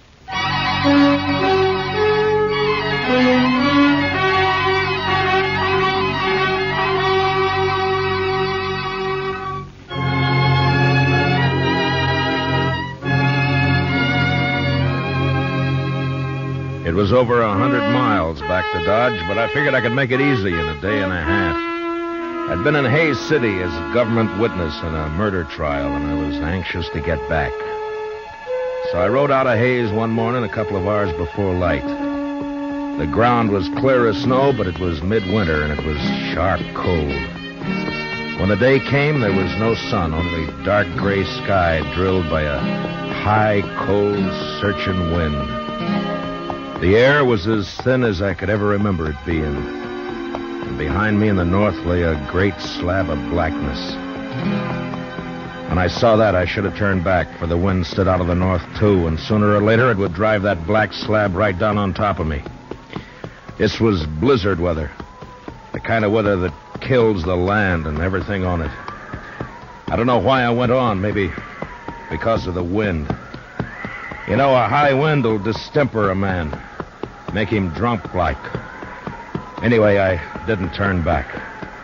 And about noon, the sky began to turn white with snow, and I could smell a touch of moisture in the air. And finally it came, the sleet, shrilling in on the wind like small buckshot as the blizzard howled down the prairie. I couldn't look right or left without being stung blind, but as long as I kept the wind on my back, I knew I was headed south. 2 hours of this, and I could feel my horse slowing down and weakening under me. My own body stiffened with the cold. Men died when they got caught in a thing like this. They died easy. Another hour passed, and my horse was carrying his head close to the ground. I figured he'd stumble soon, so I kicked my feet out of the stirrups and braced myself against the horn. By now, the wind had really gotten into me. And when I saw the blur of a ranch house up ahead, I thought maybe it was a trick. But a few minutes later, we rounded a corner of the place and stood at last in the lee of the storm. I slid down and got up to the door and pounded on it. And I waited. Then I pounded again. Then the door came open, and the figure stood in the light. Who are you? Bring him in, Alvy. Any man out in that weather's been made harmless. Get inside. Out of the way, Alvy, you fool. All right, stranger, hands in the air. High. That's better. Unload him, Alvy.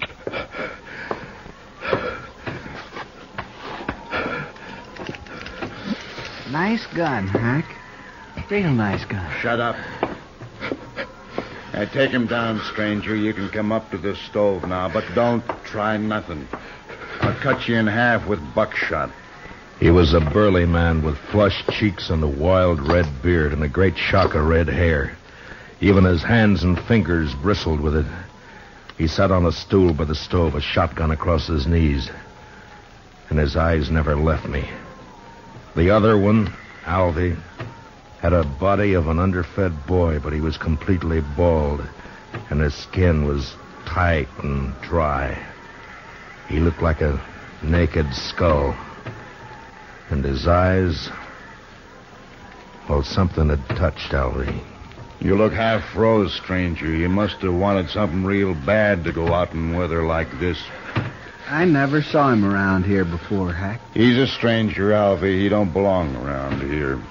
Of course, we don't know anybody, but I seen a few, and I never seen him before. Maybe he's seen you, Alvy, somewhere. Not me. He never saw me nowhere. How do you know that? Maybe he was just looking for some cows and got lost in the storm. You're just a kid, Alvy. I always said you don't know much. Belle! Belle, get on out here. She was a pretty girl, but with a dark, half-wild look that I'd never seen before in a woman. Her eyes jumped from man to man and then came to rest on me, fixed and curious. And then after a moment, she looked away and moved into a chair across the room. Supper ready, Belle? It's awful cold out. You recognize him, Belle? You ever see him before? Nope. You're sure now? Maybe Hays City. Maybe you saw him up there sometime. I don't know him. You're sure? Yes. If you're lying to me, you know what I'll do to you. I never saw him before. He come in here half froze, right out of the blizzard. Must have been looking for some cows and got lost. Shut up, Alfie. We don't know what he's doing here, Belle. Why shouldn't a man get out of the storm? Even in here. That's enough. All right, stranger, we never saw you before. We don't know who you are. And as soon as I think you're lying, I'm going to blow a big hole in you. What about my horse? I'd like to put him in the barn if you've got one. Alfie? Oh, now, Hack, I ain't going out there. I'd freeze. And the horse will freeze if you don't. It's his horse. We might need it. Go on, Alfie, before I get cross. All right, I'll go. I don't know why that horse is so important.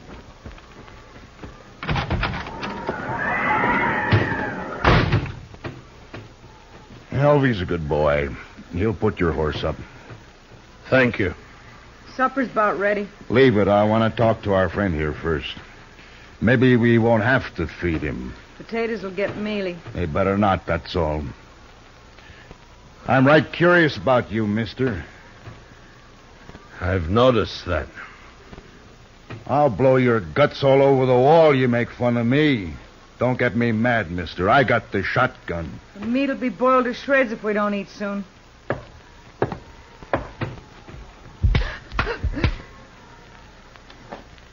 You just won't understand any other way, will you, Belle? What is it you want to know about me? I can tell, mister, I can handle you easy now. What do you mean? All I got to do is wallop the girl and you'll talk. I don't have to do nothing to you. All right, if I take my jacket off? I've warmed up now. I mind. You might have a gun hid out in there. He can raise his hands. I'll unbutton it. Well, now, that's right smart of you, Belle. Oh, I'll hide it. No, leave it be. Belle. Come over here, Belle. Drop the jacket, Belle. Now hold out your other hand. Now open it, Belle. Open your hand. That's real bad what you did, Belle. Real bad. You know what I'm going to do? I'm going to put you outside for a spell out in the weather.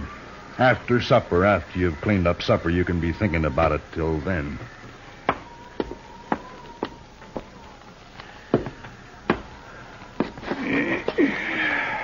United States Marshal.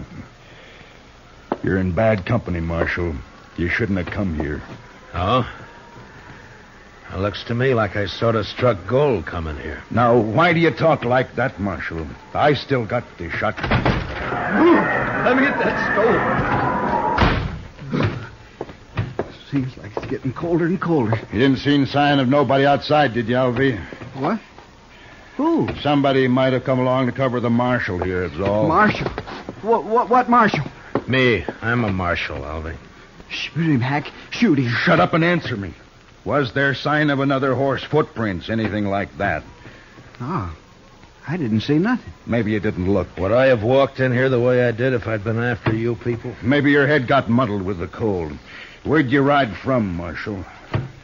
Hayes City. Left there this morning. It was a fool thing to do with a blizzard coming up. Maybe. Did you think you could get the jump on us easier in a storm? Was that it, Marshal? Yeah. You knew we'd be trying to keep cozy in here. I'm curious, Hack. What are you and Alvy on the run for? Don't you tell him, Hack. I don't trust him at all. Alvy, it'd be mighty dull without you, boy. Don't laugh at me, Hack. Now stop it. I don't like laughing. You know that, Hack. And don't you do it no more. I got ways. Yeah, I seen you and your ways. But don't try 'em on me, Alvy. Maybe I won't. Look, Alvy, now you don't understand. It's all right to tell the marshal about us. He ain't going nowhere. No? No, of course not. We'll kill him, Alvy. We'll kill him and bury him somewhere. Oh, sure. Now, why didn't I think of that? Because I do the thinking for us, Alvy, that's why. Now, what was it you like to know, Marshal? Stop playing games, Hack. Me and Alvy are wanted for murder. Up in Cheyenne, Wyoming. Seems a mite unfair, though. We didn't aim to kill nobody. It just happened that way. We was robbing a bank. Yeah, and a couple of the people there wouldn't do what we told them, so Alvy used his knife on one, but it just made the man holler. You could hear him all over town. And we had to shoot our way out after that. Must have killed 3 or 4 people. I know I killed 2. Worst of it was, Marshal, all we wanted just then was some money. We didn't care about killing anybody. But you know how it is, Marshal, when you're robbing a bank and all. Yeah, sure. No, I don't suppose you do it that. Anyway, we're wanted for murder, and we didn't even get any money. Nary a dollar. So we rode out here and lighted for a spell. I see. What about Belle? And whose place is this, anyway? My place, now that Pa's gone. You mean you were living here alone? No. They killed your pa, is that it? Yes. How long ago? I don't know. Maybe a month. Yeah, it's been about a month, hasn't it, Alvy? 35 days. There, you see? Alfie always knows just how long everything's been. No, that's fine. Tell me what you do with him. Who? The old man. Oh, we buried him out back. Couldn't afford a funeral. Could we, Alvy? Hack, we told him that. Now let's shoot him. No, I've been thinking it over. People in Hayes City know he started for Dodge, and when he don't show up, they might come looking for him. But you said we'd bury him, Hack. That's what you said. Yeah, that's right, but we can't bury his horse, too. Not in this ground. It's froze solid. And if we turn the horse loose and they find it and can't find the marshal's body, then they'll suspect something. You're pretty smart, Hack. Too bad you don't know enough to stop killing people. Too bad for you, anyway. Well, what are we going to do, Hack? I'm getting hungry. That supper won't be fit to eat. Shut up! One more word out of you, Bella, and I'll whoop you good. Come on, Hack. I'm really hungry. No, listen to me, Alvy. Now, my idea is to knock the marshal on the head and throw him outside to freeze. Now, he'll keep real good that way. And when the storm breaks, we can carry him off 20 miles or so and dump him on the ground. Look like he got throwed and hit his head and froze. Oh, that's fine, Hack. That's just fine. Then we'll break his horse's leg, make it easier for them to find him. You just don't care about anything, do you, Hack? Just me. Sometimes, Alvy. Sure. Me and Hack are friends, ain't we, Hack? Of course, if it don't go on snowing, we'll have to think of something else. Can't leave tracks for them to follow back there. Oh, Hack, ain't we going to kill him now? Well, sure we are, Alvy. I didn't mean that. Let me hit him, huh? You keep the gun on him, and I'll get up behind and hit him. There was a branding iron around here somewhere. I'll hit him with that. Hack, you've sunk pretty far, but I'm sort of wondering just how far. What do you mean? I'm wondering if you're low enough to kill a man before he's been fed. Here it is, Hack. Here, see? I found it.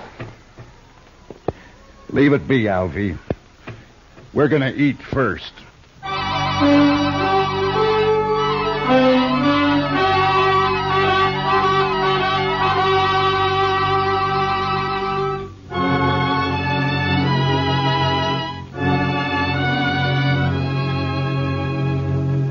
It was only 5 in the afternoon, but the blizzard had darkened the land, and its blackness showed in at the windows. Here and there along the walls of the ranch house, tricklets of snow blew in through the warped timber. In the kitchen, Hank sat directly behind me while I ate. Later changed places with Alvy and fed himself heartily, as though he had nothing at all on his mind. Hack was just a nerveless brute, born with no conscience at all. His intelligence was the instinct of an animal that snapped at or killed whatever got in its way of survival. Every living thing was his enemy. And Alvy? Well, there was no way to figure Alvy. Too much of him was missing. My only chance lay in the girl, Belle. Even though Hack had pretty well beaten all resistance out of her. Supper was over soon enough, but Hack seemed in no particular hurry to get on with his plans. I've eaten better food on the trail than that.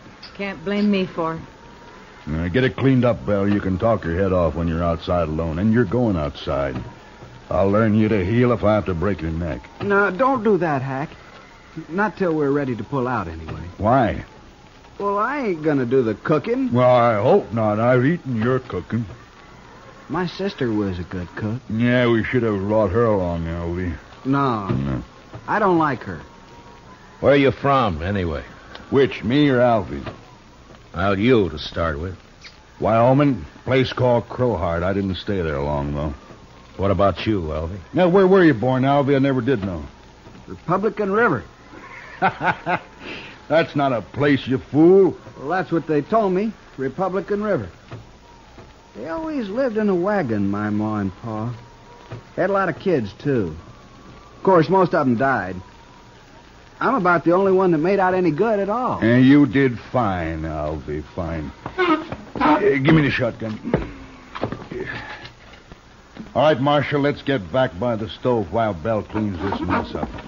Shall we hit him and throw him out to freeze up now, Hack? Not yet. I want to punish Belle first. You know, someday you're going to get caught without that shotgun, Hack. Somebody's going to tear you apart. That's fair enough, Marshal. Give me a fair chance at you then, huh? Barehanded? No. Oh, you're bigger than I am, Hack. Might be fun for you. I don't know nothing about fun. I ain't gonna kill you because it's fun. Oh, come on, Hack. I want to go to bed. Belle, come out here.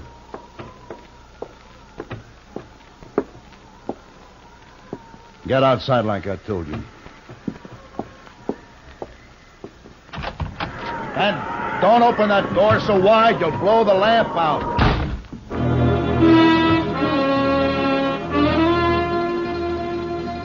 Belle had walked through the room and out the door without a glance at any of us. I figured she'd go down to the barn where she'd be all right for a little while anyway. But I knew I'd have to make a move soon. I sure wasn't going to sit there like a fall hog and let Alvy knock me in the head whenever he got ready. But it didn't take much more sense to try to jump Hack in that shotgun and let him blow me all over the place. It was a beggar's choice, and the more I thought about it, the madder I got. Hack, I'm sleepy. I'm going to hit him and go to bed. You can do what you want after, but I ain't staying up all night. Alvy's got his mind made up, Marshal, I can tell. Just what do you call his mind, Hack? I got ways to fix you, Marshal. Nah, never mind, Alvy. Wrap something around that iron, otherwise it won't look like he hit his head on a rock. What difference it makes? Do what I say, Alvy. All right, Hack. Here, I'll use this curtain.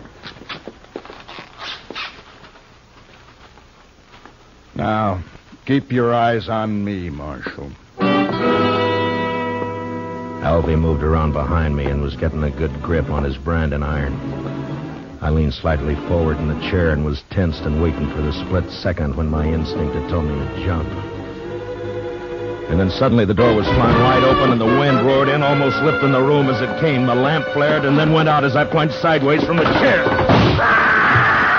Did you hit him, Alvy? Did you hit him?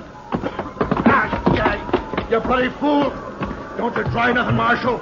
I got some more shells right here. Don't you move now. I crawled across the room and was out the door before Hack could reload. In the snow outside, I stood up and turned to find Belle waiting by the side of the door, a pitchfork in her hand. I couldn't see her face very well in the dark, but I could tell she was shaking with cold. I reached out and took the fork from her and then flattened myself against the wall and waited. I was afraid it was you he shot. That was a smart trick, Belle, throwing the door open that way. He shot Alvy, didn't he? Yeah. Good. I think he's found out I'm not in there. What are you going to do? Wait. Marshal! I'm going to kill you and the girl both now. I waited, praying he'd come through the door before my hands got too cold to hold the pitchfork. And finally, the barrel of the shotgun appeared, waist high, and began to poke its way around in our direction. It was stupid of him, but a man behind a gun often gets a false sense of power. I let him shove it out 3 or 4 inches, and then I slammed down on it. Then I jumped into the room. Hack tried to club me with a gun, but he missed. And I got in under him with a fork and lifted him off his feet. And he struggled for a moment like a speared fish and then went limp. And I let him fall. One of the prongs had reached his heart.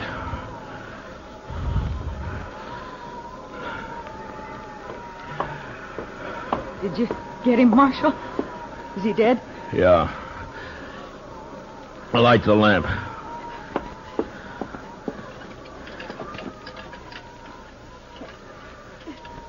I can't do it, Marshal. My fingers are too stiff. Here, I'll do it.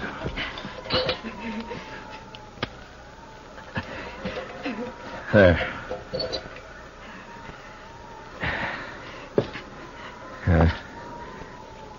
Quite a mess in here. Why don't you wait in the kitchen, Belle?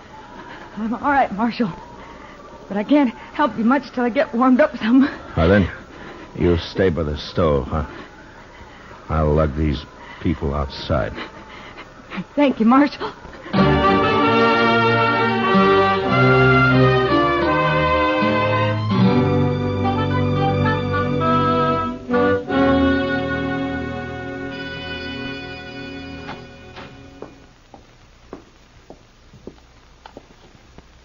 Marshal?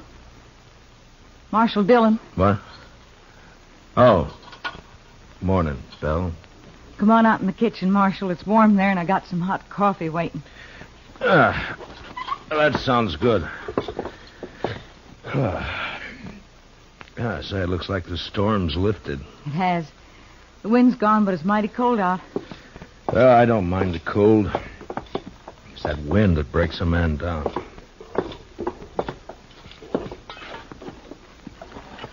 There. Get some of that in you.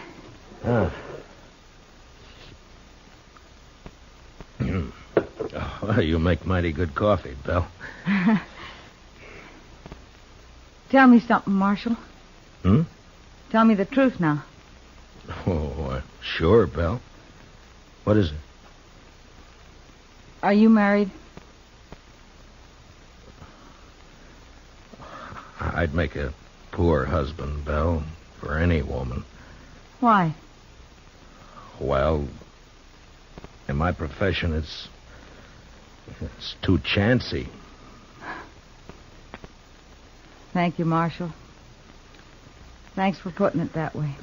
Now, Belle, I didn't mean... Forget it. I'm leaving this place, Marshal. What? As soon as you go, I've packed what I need and I'm clearing off. Where'll you go?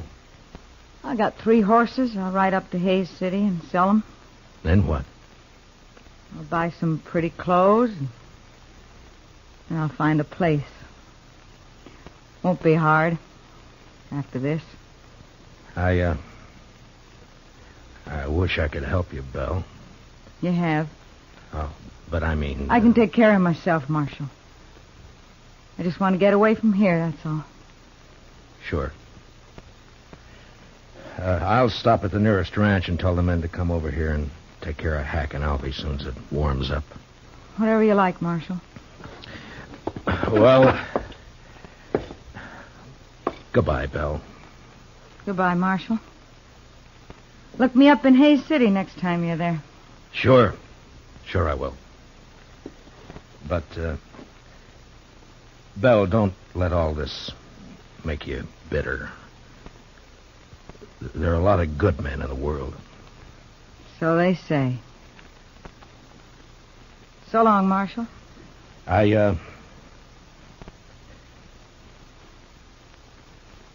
So long, Belle.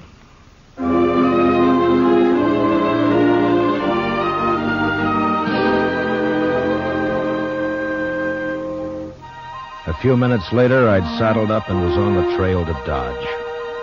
The sky was low and a slate gray all over, but was no wind. The blizzard had gone, leaving the land still and white and bitter cold. There wasn't a sign of life anywhere. It was like riding through a vast tomb.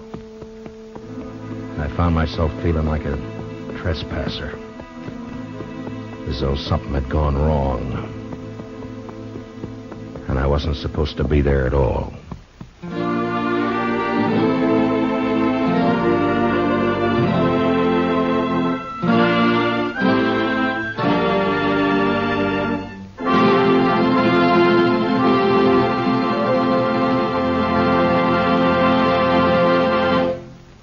Gunsmoke, under the direction of Norman Macdonald, stars William Conrad as Matt Dillon, U.S. Marshal.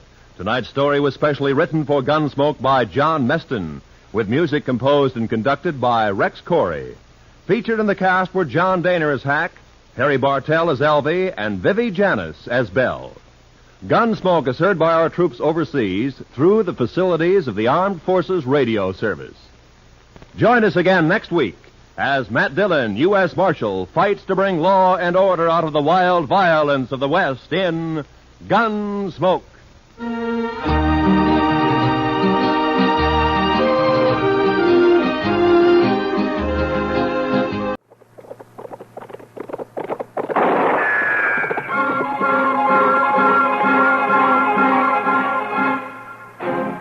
Around Dodge City and in the territory on West, there's just one way to handle the killers and the spoilers, and that's with a U.S. Marshal and the smell of gun smoke.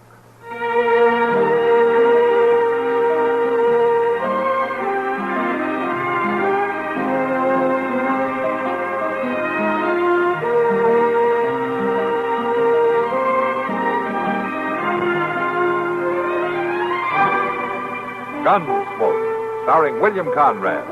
The story of the violence that moved west with young America, and the story of a man who moved with it. I'm that man, Matt Dillon, United States Marshal. The first man they look for and the last they want to meet. It's a chancy job, and it makes a man watchful and a little lonely.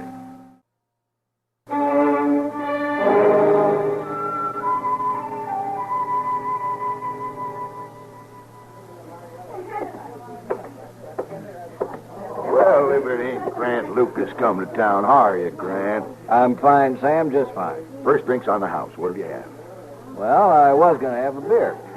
One whiskey coming up. Is Miss Kitty around today, Sam? Yeah, she's upstairs. She's got to be coming down soon. How's Matt been? Oh, he's fine. You going to be in town long, Grant? Just till after the trial. Huh? Oh, yeah, I plumb forgot. You and the marshal are testifying against Si Welsh, ain't you? That we are. Well, go ahead. Make yourself at home. Thanks. Hey, Sam. Who's the new girl at the end of the bar? Oh, her? That's May Talmy. Some looker, huh? Getting better looking every time I come in here. Oh, she didn't waste any time spotting you either. I'll see you, Grant. Thanks, Sam. Hello. Hello. That's a big bottle you've got. Yeah? Want to help me with it? I hate to see a man drink alone. Sam, glass? Thank you. May tell me you're Grant Lucas, don't you? Now, how'd you know that? Heard Sam say it. I've seen you come in. Cheers. Cheers. You know, I like the way you smile, Grant. There's other things I'd rather be admired for, Mike. We could talk about it at dinner. Dinner? Didn't you ever take a lady to dinner? I did once. Was it that much of a hardship? It was all right. Till her husband walked in and started pot shooting at her. That wasn't so darn funny, I tell you. Well, don't worry about me. I ain't married. Good. I got a room at the Grand Hotel. I thought the mice had taken over that place. Yeah, that's why I like it. Real quiet. Do you mind eating late? I guess not. Pick me up about 10 tonight. I might even give you a drink. All right. I'm on the ground floor. 5th window to the right of the entrance. 5th window? Just rap on it. I'll come out. You don't want me seen in the lobby, is that it? People gossip about a lone wolf. All right, May. Uh-oh. Don't look, but the marshal just came in and he saw you. You ain't in trouble. Not hardly. He's a friend of mine.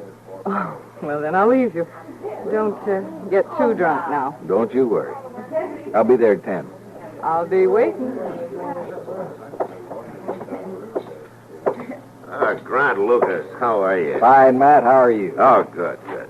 You're in town early. The trial's 4 days off. Yeah, it was a good excuse to get away from that camp of mine, Matt. I just turned the horses loose and rode in. I'm glad you did. But you stay out of trouble now, yeah? All I done was buy the gal a drink. So far. Yeah, it sure takes one old thief to catch another, don't it? Hello, Grant. Matt. Hello, Kitty. What are you doing in town, Grant? I come in for Cy Welch's trial.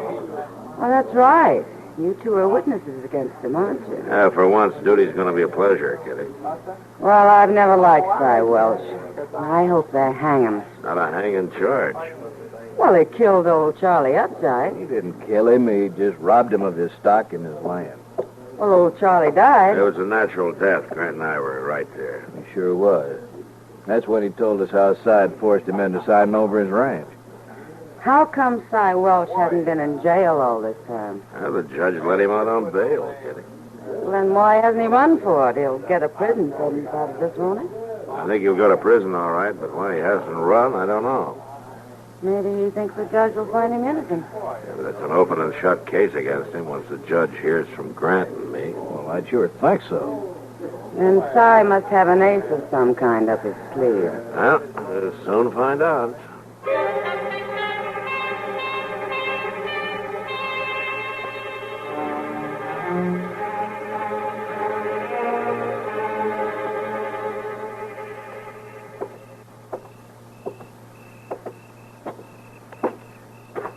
Man, it's dark here. This window. 3, 4, 5. Here. Grant? It's me. Well, you're right on time. Well, I ain't one to keep a lady waiting. Anybody see you? No, nobody. Good. Hey, you're not dressed to go to dinner. You ain't ready yet. You're wrong about that. I'm ready. I'm always ready.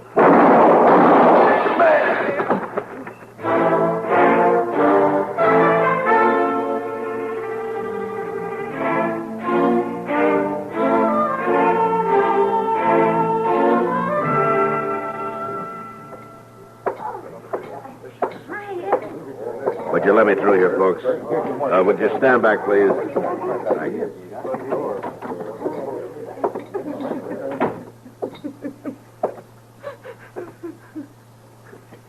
What happened here, May? Oh, Marshal. Who killed Grant Lucas? I did. I shot him. But why? What for? I didn't know it was him. I didn't know who it was. What do you mean? Look at that window, Marshal. That busted window. You saying that Grant did that? It didn't get that way by itself. You mean he tried to break in here? Yes. I suppose you told me the whole story, then. Sure I will. I keep that gun because of this, Marshal. The brooch. Yes. Those are diamonds. It's an heirloom from my mother. Worth a lot of money, but I've never parted with it. Well, what's this got to do with Grant Lucas? Oh, I met him at the Long Branch today. We got to talking, and fool that I am, I told him about this. Are you trying to tell me that Grant Lucas came over here to rob you? I was in bed. The light was out, and he smashed the window. He didn't think anybody was here. I see. What are you going to do to me, Marshal? Nothing, I guess. I can't very well arrest a woman for defending her property. Then you do believe me. Well, is there any reason why I shouldn't? No, Marshal. No, there isn't.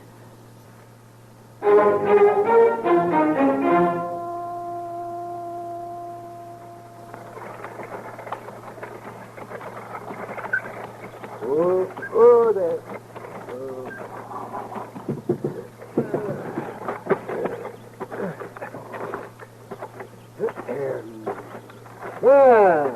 Chester. Oh, hello there, Doc. What are you doing here at the stable? Robbing the place? No, I ain't robbing the place. I come over to have a little game of cards with Moss Grimmy. Oh, yeah, same thing. Where's Moss, anyway? Well, I guess he must have went out somewhere. It's too bad. I wanted him to take the buggy. Road man can't even unhitch his own buggy. You ought to get yourself a coachman, Doc. Yeah, I just got one. What? You? Come on, come on. Well, I guess somebody's got to help a poor, busted-down old sawbones who don't know nothing. Come on, let's go. You just hold his head, Doc. I'll do the work.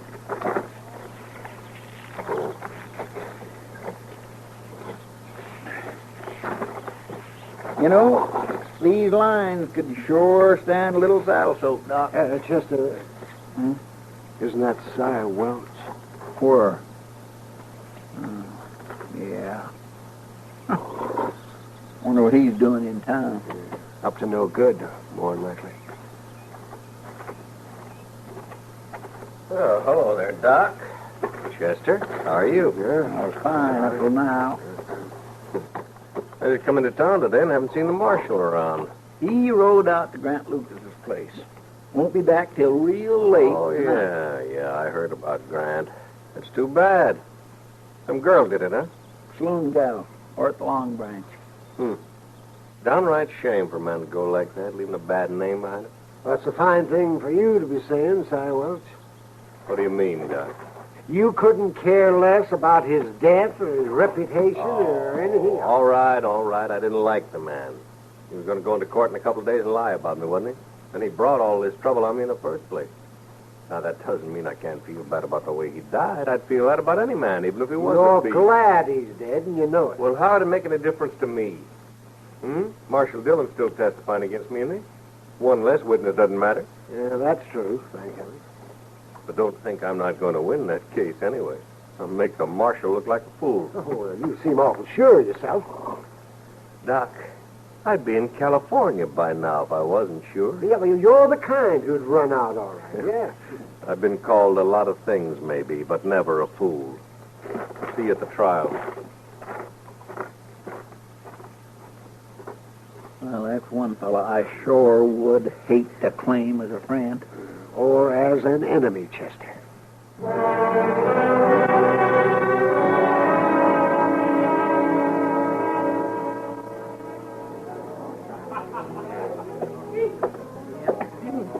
Barkeep, bring me a beer.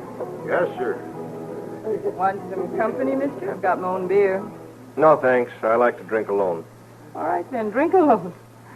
I know you're kind, mister. Fancy clothes and empty pockets. You just leave me alone, will you? Oh, I sure will, yeah. All right with you if I stand at the same bar? You can stand anywhere you like. Thanks. I'm fine right here. Here you are. Thanks. The new girl you got's real anxious. Huh? Oh, don't get edgy, mister. May's just being friendly. She don't mean no harm. Oh, yeah.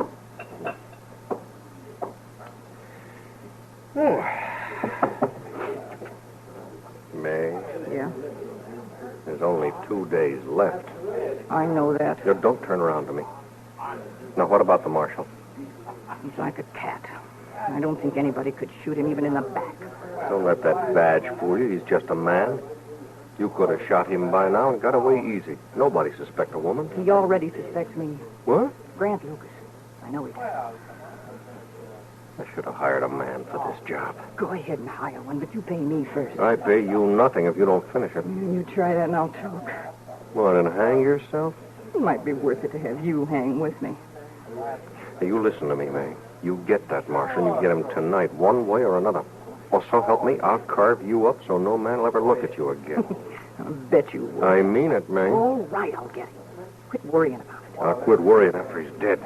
You just have the money ready. Tomorrow.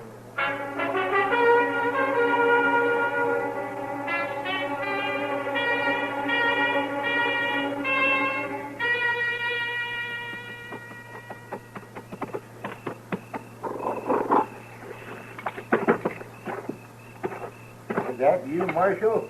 Oh, hello, Moss. I've been waiting for you. You needn't have. I can put the horse up. No, I'll take him. You had a long enough day. You're right about that. You get things took care of, did you? I did what I could. Grant Lucas is a good man. He must have been drunk or something. Yeah. Well, I've got to go to bed, Moss. Good night. Good night for sleeping. Huh? How's that? There's no moon. I can't remember a night as black as this one. Oh, yeah. Good night. Good night, Marshal.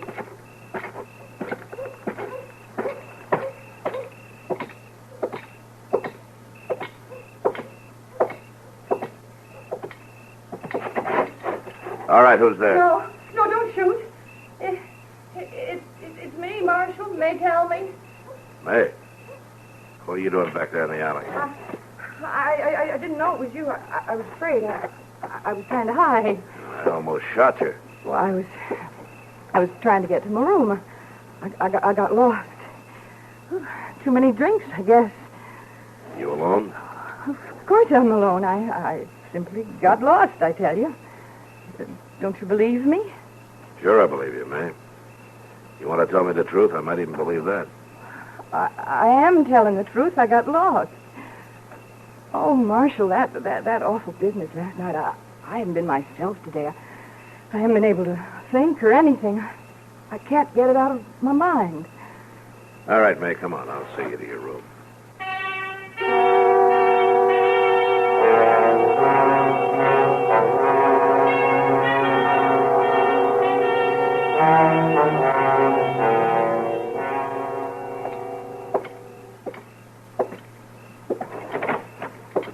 Well, Miss Dillon. Chester. Hello, Doc. Yeah, Matt. How'd it go? Well, everything's taken care of. Grant has some relatives back east. Tomorrow I'll have Mr. Botkin contact them and settle the estate. That sure is a waste when a man like Grant Lucas has to go. Yeah, what are you doing up so late? Oh, I thought I'd stop by and have a cup of coffee with Chester before I turned in. It's a dead town tonight, Matt. There weren't more than 6 men over at the Long Branch. They were just closing up when I left. Well, I guess that's why May told me left early. No, she wasn't there. Yeah, I know. I ran into her on the way from the stable. I took her to her room. What? Yeah, she said she was lost. I think maybe she had a little too much to drink. Miss Dillon, that cussed Cy Welch was in town today. Yeah, well, that's good. Trial's day after tomorrow, you know. If you ask me, the law's been a long time catching up with that man. It's only been a few months, Doc. Oh, I don't mean just this business here. I mean from years back. From years back? When I first ran into him, he wasn't any good then either.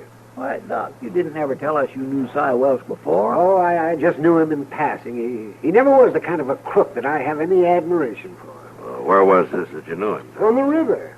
There were 1,000 just like him. The river?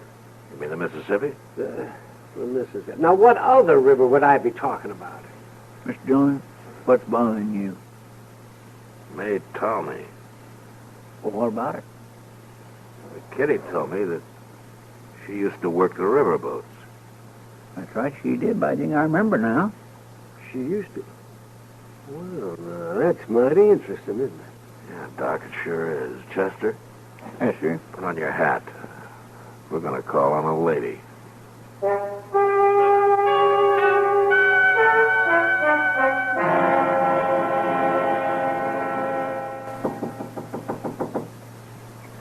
Who is it? It's me. Open the door.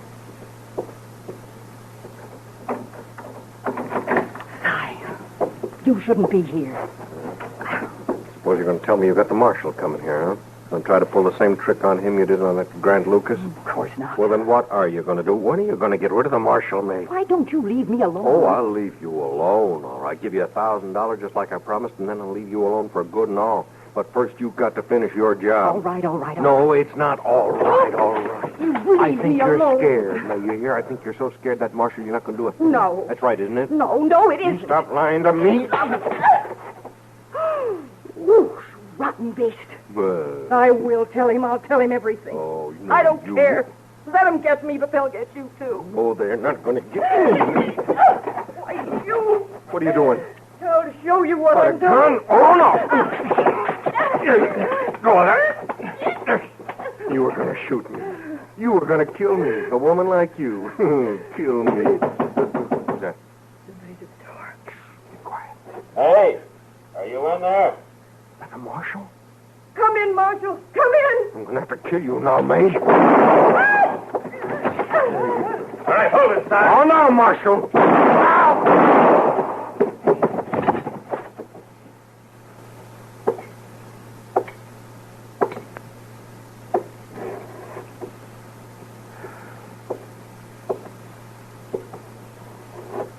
Is he dead? Yeah, he's dead. Miss Dillon, looks like she is, too.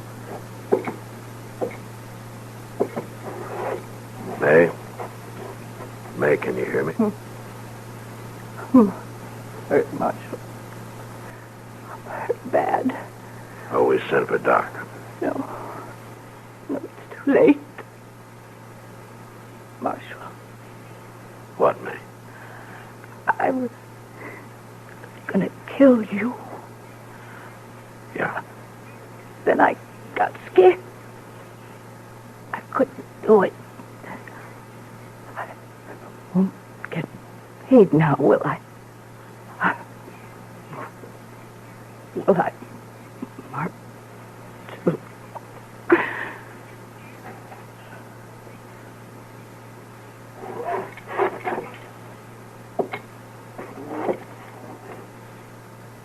She dead? Yeah.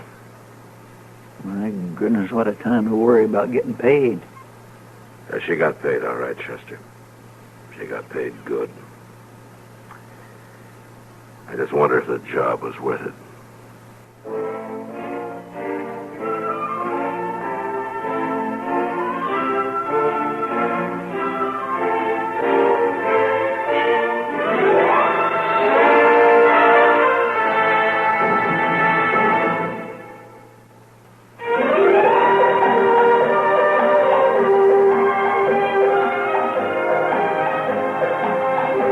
Gunsmoke. Produced and directed in Hollywood by Norman McDonald, stars William Conrad as Matt Dillon, U.S. Marshal.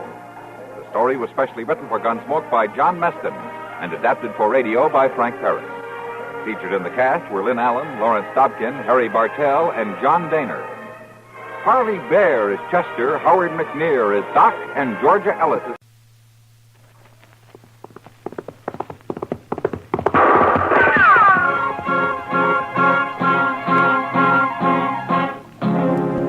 Around Dodge City and in the territory on West, there's just one way to handle the killers and the spoilers, and that's with a U.S. Marshal and the smell of Gunsmoke.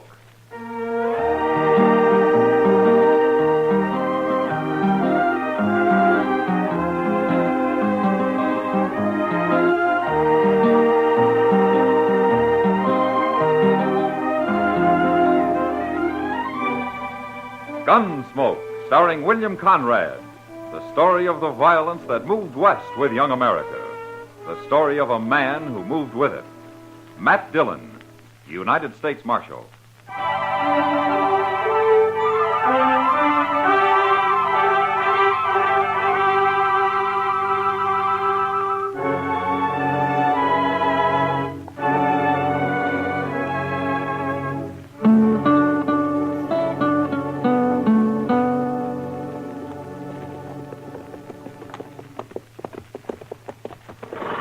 Dodge hasn't changed much I can see, Mr. Dillon. We only been gone a week, Chester.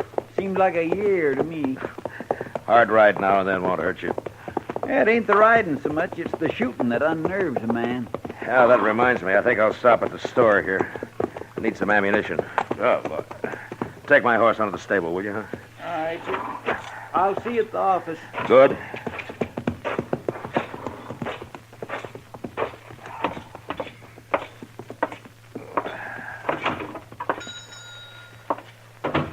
Marshal Dillon, it's certainly good to see you back.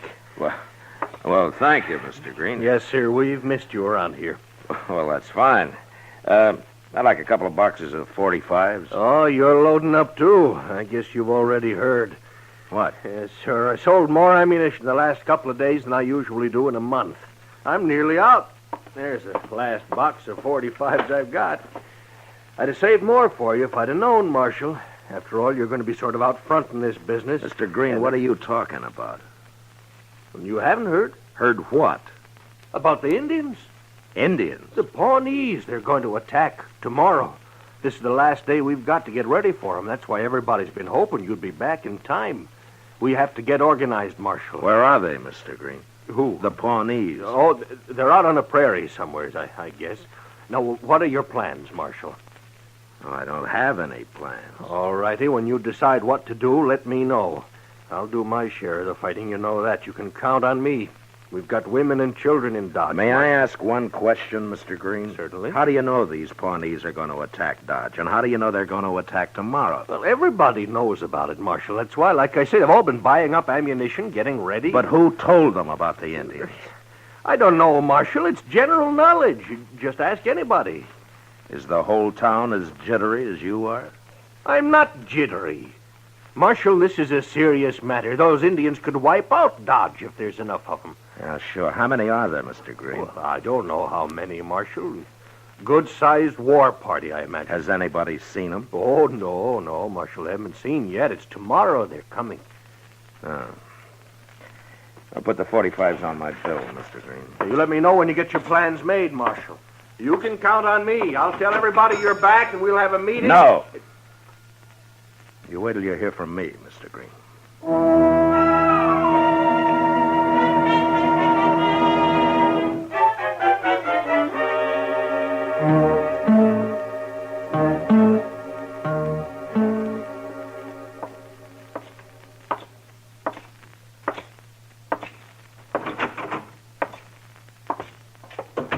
Hello, Doc. Oh, how are you, Matt? I saw Chester riding up Front Street, so I come down to welcome you home. I gave our horse a feed of grain, Mr. Dillon. Figured they'd earned it. Oh, good. Doc, I've been talking to Mr. Green down the street. Yes? Has he gone crazy or what? Oh, he must have told you about the Indians. Indians? Oh, the whole town's been talking about them, Matt.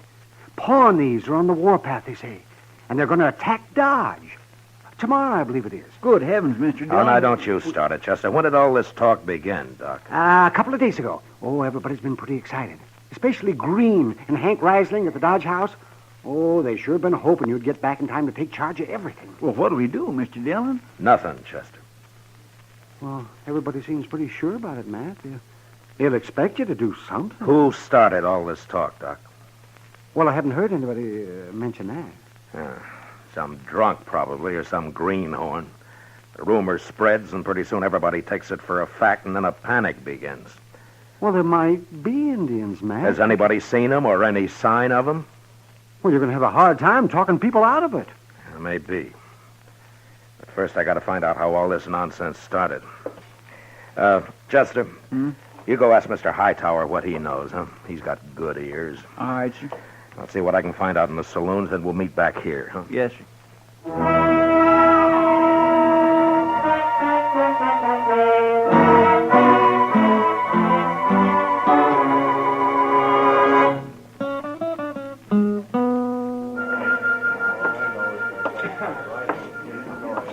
Matt! Hello, Kitty. You go away for a whole week and you come back with nothing but a big frown. What are you on the prod about? People. Oh, that. How come you're not armed, Kitty? Armed? You're just going to let the Pawnees ride off with you? Aren't you going to struggle a little? Kind of exciting, isn't it, Matt? You don't seem very worried. Why should I be? Dodge is full of heroes these days. Kitty, maybe I never gave you enough credit. For what? You got brains, too.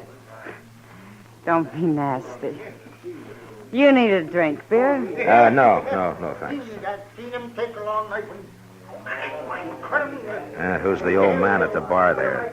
The long one with the long hair. He's a sight, isn't he? You don't very often see men dressed in buckskin anymore. His name's Tewksbury. He must be 80 years old. Yeah, it's been half that since he's had a bath. Man his age has seen a lot of country, Kitty. Never mind him. What are you going to do about the Indians, Matt? The only thing I can do, try to keep the good citizens of Dodge from getting all triggered up and shooting each other for Pawnees tonight and tomorrow. How are you going to do that? Well, I'd like to know who started all this, for one thing. I think I'll have a talk with Sam there. Bartenders generally know things. Are Pawnee braves as handsome as they say, Matt? You'd be surprised if they really did raid this place, wouldn't you? Maybe. Wouldn't you? Yeah, I would. Well, I'll see you later, Kitty. Sure, Matt.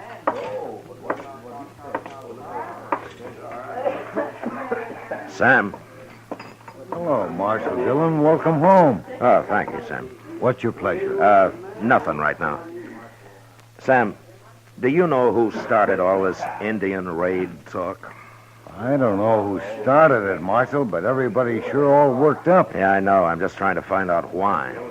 Mr. Green and Hank Risling have been wanting to get organized. They'll be mighty happy you're back. Marshal, I heard Sam say your name. Mine's Tewksbury. How do you do, Mr. I Tewks? want to offer my services, Marshal. Your services? But what for? There ain't nothing I don't know about Indians, Marshal. Why, I introduced Kit Carson to his first Apache over in New Mexico. Oh? And if it hadn't been for me, John C. Fremont would never got back from the Des Moines River in 42. Arapahoes that time. Inside and out, Marshal. Backwards and forwards. Dead and alive and chiefs and brave squaws and papooses and... I know them all. Well, that's fine, Mr. Tewksbury, but I don't think we've got anything You can't to worry trust about. an Indian, Marshal, any more than you can trust a white man. They got sharp tongues and evil ways, and they're cruel and ungrateful. Buy him a drink, and cruel. Marshal. He usually shuts up at least while he's drinking it. Yeah, all right, Sam, give him a beer. Well, I thank you, Marshal, but I never drink beer. Oh, you don't? I will, however, take a little drink of straight whiskey to hold in my mouth and sweeten my tobacco. Yeah. Well, you heard him, Sam. The old devil. Old devil, am I? Well, you'll be grateful I'm here when them ponies come screaming out of the dawn. Do you lift hair, Marshal, or do you fight like a white man? Well, I don't believe I ever scalped anybody. The Indians got it all over you. They're them fierce, them ponies, and don't ever let them take you alive. Why, I've seen them spread eagle a man, and... Here's your whiskey, And they old go- man. Better drink it before it gets cold. Oh, thank you. It's not bad whiskey. What there was over. Grateful, ain't he, Marshal? Now, you let me know when you need me, Marshal. I'll show you how to fight Indians. Now, you attack them first. You see, they're Mr. crazy Tewksbury. wild. That's what they are. Mr. Tewksbury, where did you hear about this Pawnee raid? Hear about it, but everybody's heard about it. They've all been warned. Lock the women and children in the church, Marshal, and leave them with enough guns to shoot themselves if worse comes to worse. There may not be enough real Indian fighters around here to hold off them bloodthirsty savages very long. Who told you about the raid, Mr. It's common Tewksbury? knowledge, Marshal. Common knowledge. When's the meeting? Well, I don't know, but I expect that'll soon be common knowledge, too. Goodbye. So long, Sam. Here's for the whiskey. Thanks, Marshal. See you later.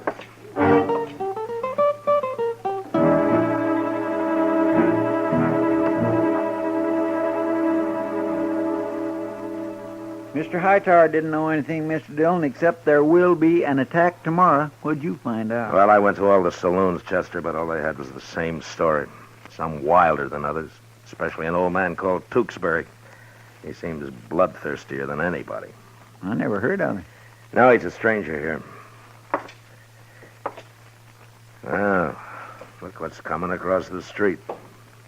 I guess this is the organizing committee, huh? Yeah. Who is that pioneer they got with them? Now, that's old Tewksbury I told you about. He's a little touched in the head, I'm afraid. Well, here they are. Gentlemen. Gentlemen? All right, gentlemen. Now, Marshal, there isn't much time left, and we've got to get Dodge organized. Now, Hank Risling here and I, we've worked out a tentative plan, which we propose... Just a minute, Mr. Green. There's something I want to ask before you go on. Yes, Marshal. I'd like to know which one of you men heard about these Indians first. Charlie, me? Well, I don't see that matters. All right. Then let's say the rumor just got started somehow, okay? Pretty big for just a rumor, Marshal. Well, my wife's nearly crazy with fear. All the women are. That's why we got to do something. Get things organized. People will feel better then. You know what panic is, Reisling? It's fear, all right, but a man can be afraid and still think. But when he gets panicked, he stops thinking. Like all of you right now. You're acting like cattle in a stampede. That's pretty strong talk, Marshal. Is it? Then I'll point out something else to you. You're willing to believe the Pawnees are on the warpath, and you don't even know who reported it. And on top of that, you're willing to believe they're going to attack tomorrow. Well, that's what they say, Marshal. And it's your job as the law here to do something about it. Yes. If you don't help us now, the blood will be on your head. Blood? In Pawnees are the bloodiest devils in the whole Indian nation. They're mean. They're downright mean. I know them. I'll show you how to fight them. We'll ride out after them. Tewksbury. That's what? We'll get after them first. Tewksbury, let me ask you something. I'm offering my services, Marshal, same as I did with John. Well, listen to me. The Pawnees are attacking tomorrow. Is that right? Dawn, Marshal. They always attack at dawn. If they die at night, you see, their spirit wanders. They got to die. Yeah, I know. But there's something else about Indians I want to ask you. I know everything there is to know about Indians. Then did you ever hear of Indians telling anybody just when they were going to attack? They're just like snakes. They never tell nobody nothing. It's just whoosh, and there you are with an arrow right near the throat. Then how come everybody in Dodge knows when these Pawnees are coming? Now answer me straight, Tewksbury. Well, Marshal, it's just somebody must have found out. The only person who'd know would be an Indian. Now, gentlemen, have there been some Pawnee warriors in town lately getting drunk at the Alafraganza and talking when they shouldn't? Well, have there? No, the Marshal makes sense, man. It sure don't sound right somehow. No, it sure don't. Yeah, but if you stop to think about it... Tewksbury, when did you hit Dodge?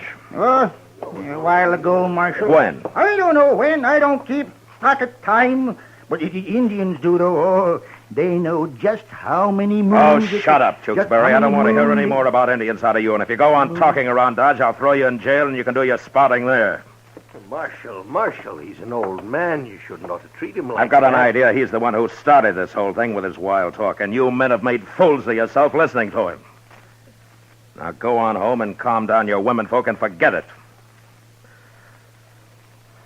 Good night, gentlemen.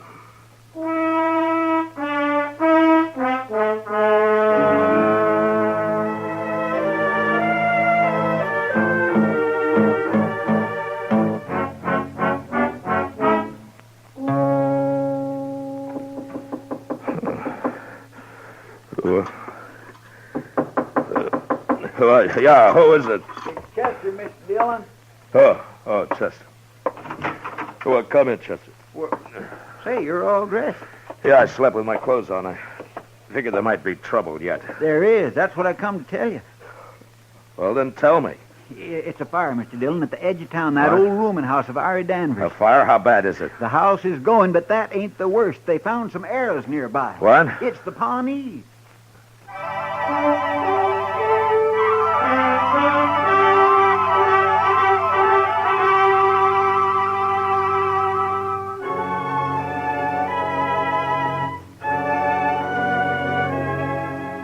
The rooming house of Ira Danvers stood at the edge of town.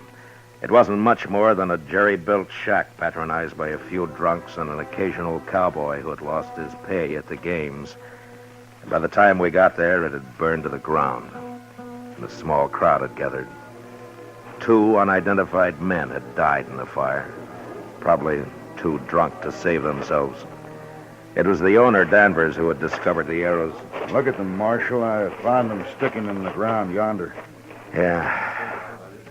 Well, they're Pawnee, all right. And devils stood out there somewhere and fired the place with burning arrows, I figure, and just shot these in to let us know who did it. Well, that could be Danvers, but why would they set fire to only one house? What are you men waiting for? Those Indians could ride in on us any minute. Some of you men get out there and stand guard and get some horses. Now, hold it, you two. Let's don't get all excited.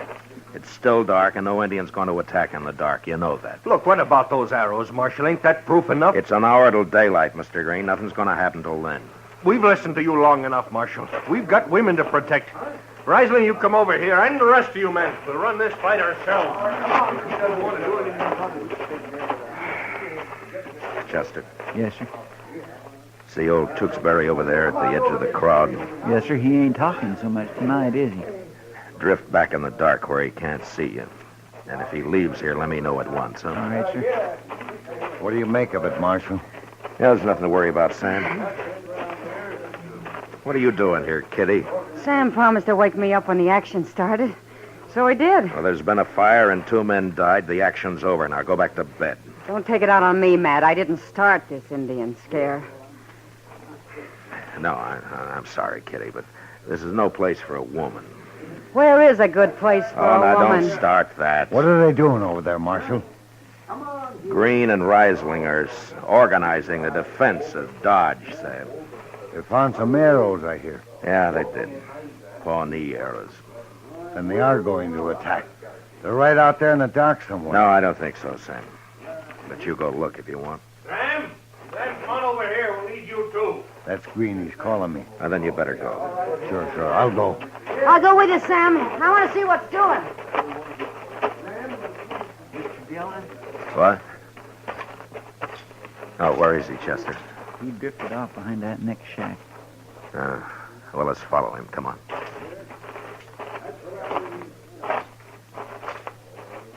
Were you close enough to see if he's armed? No, sir.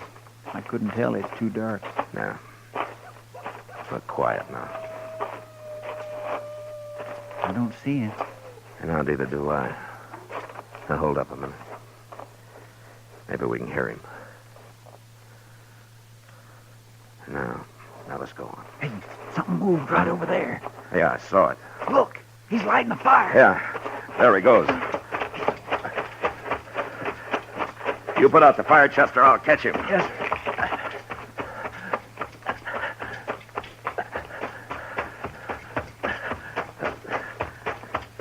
All right, Tewksbury, I've got you. Don't shoot me now. All right, get your hands in the air. I ain't armed. Well, what do you call this Bowie knife? All right, put your hands down.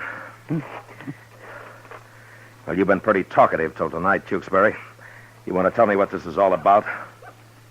You go eat dirt.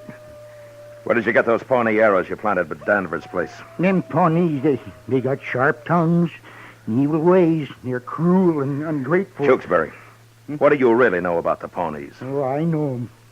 I know 'em. You men go kill 'em. You write 'em down. Why, Tewksbury? Why do you want them killed? They're savage devils. They treat people mean. Why do you say that? What did they do to you? Let's go drink some whiskey. Tewksbury, 2 men died in that fire you set at Ira Danvers. Do you realize that? White men, let 'em die. You can't trust 'em. I don't think you understand. You killed 2 men tonight, Tewksbury. Been a long time since I had any whiskey. Years. Are you drunk now? No.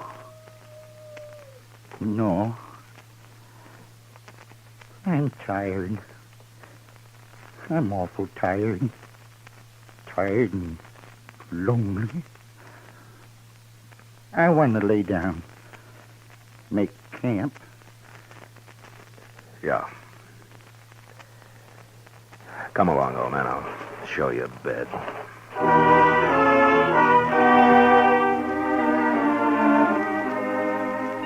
When the citizens of Dodge found out about Tewksbury, they were at first ashamed of their panic. And then because of their shame, they wanted to lynch him. But they didn't. And pretty soon they forgot about him.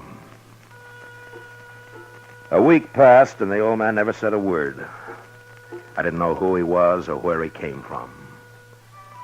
And then one day, an Indian woman rode into town and found her way to the jail.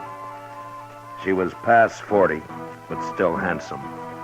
And she carried herself with the instinctive pride of her people, the Pawnees.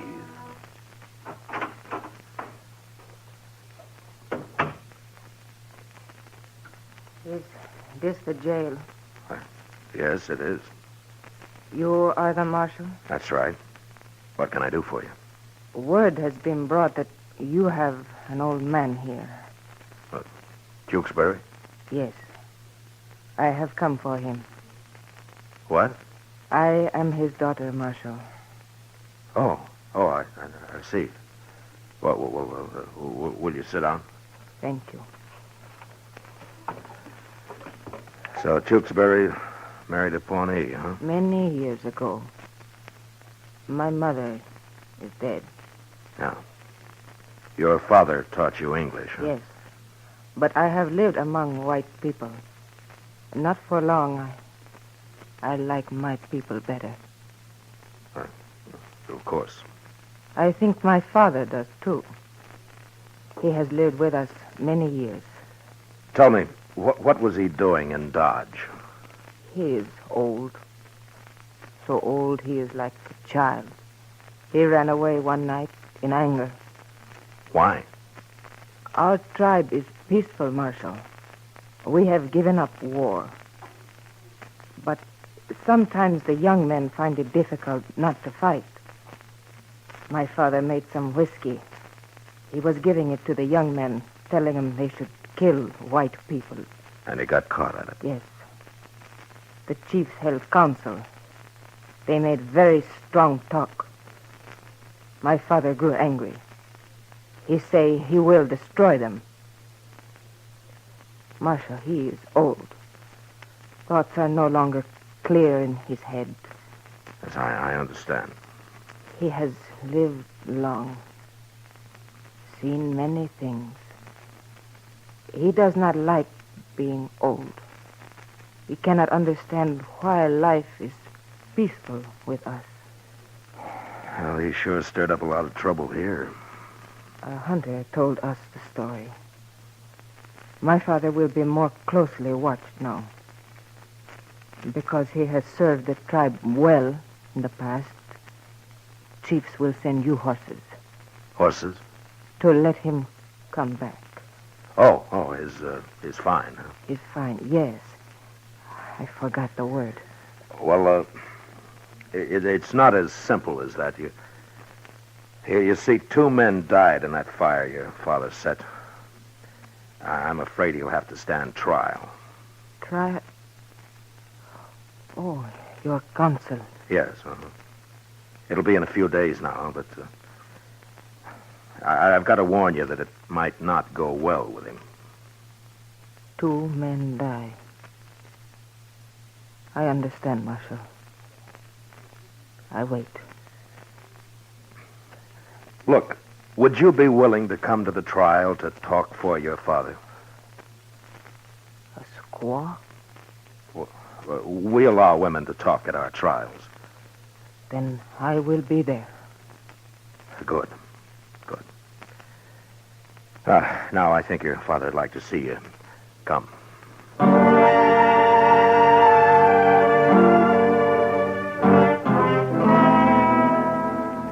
The trial lasted 1 day. I don't think Tewksbury knew what it was all about, or even cared. After seeing his daughter, he started talking again. But in Pawnee. Never said a word in English, or even acknowledged it when he was spoken to. His daughter took the stand, and shortly after, impressed by her courage and honest dignity, the judge released Tewksbury to her custody. Outside, I said goodbye, and I watched him ride off into the prairie, both mounted on her pony. The old man chattering like a bird, happy to be going home. No longer lonely.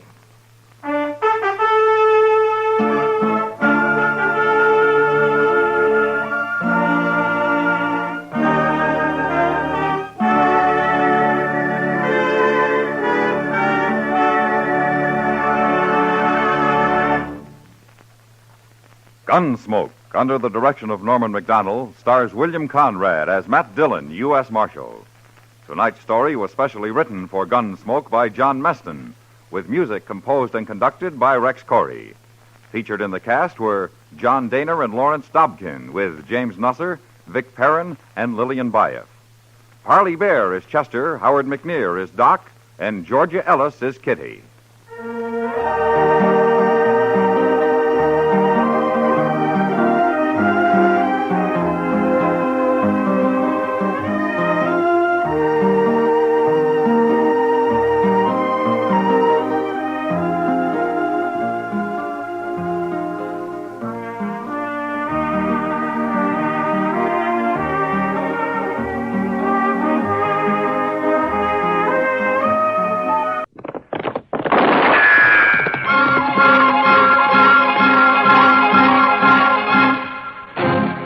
Around Dodge City and in the territory on West, there's just one way to handle the killers and the spoilers, and that's with a U.S. Marshal and the smell of Gunsmoke.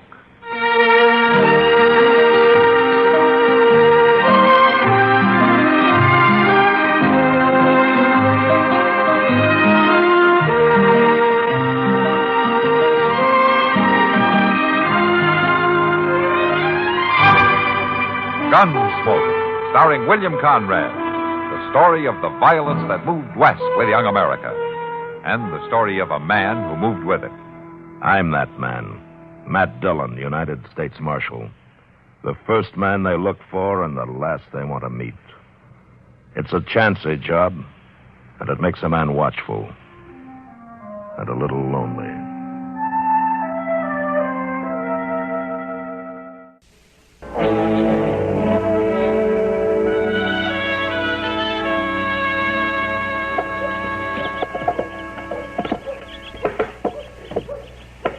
Must to break his neck. Seems like a man's work just ain't never done. Mister? You think somebody else in this town might take a hand keeping up their own boardwalk, but no, sir, I gotta do it. Mister? Don't bother me now, boy. Gotta get these nails in solid. I come looking for the marshal. Well, that's his office right there. He ain't in there. Well, you'll just have to wait then. I got a message for the marshal. Look, I already told you. It's on this paper. Let's see it. I'm supposed to give it to the marshal person. Well, you ain't gonna give it to him if he ain't there. When he be back, mister? My land, boy, I got enough to tend to without fretting about where Mr. Dillon is every minute. You want me to give the paper to him? I ain't to let loose of it to nobody else. Well, it'd be all right to let me see it. I'm the marshal's assistant, his right-hand man, you might say. I ain't to let it loose. Yeah, forevermore. Just quit bothering me about it, then. I got enough to do.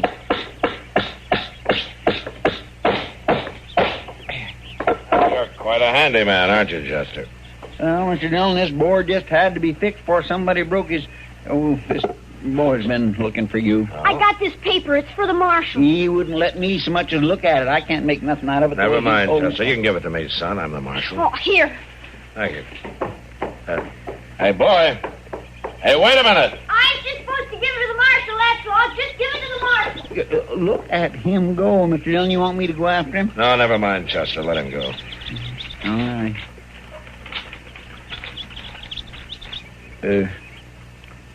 What's it say? Chester, I'm going to ride out of town a ways. Well, kind of sudden, ain't it? Does that note say something I should know about, Mr. Dillon? No. I'll be back as soon as I can. All right, then. It don't matter to me none that folks won't tell me nothing about nothing. It seems like there's only one thing around here I'm fit for, and that's using a hammer.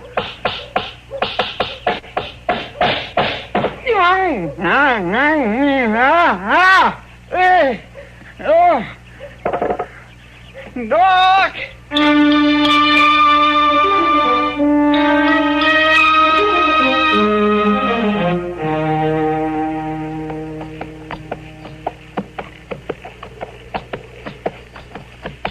Matt? That you? Yeah, Ab.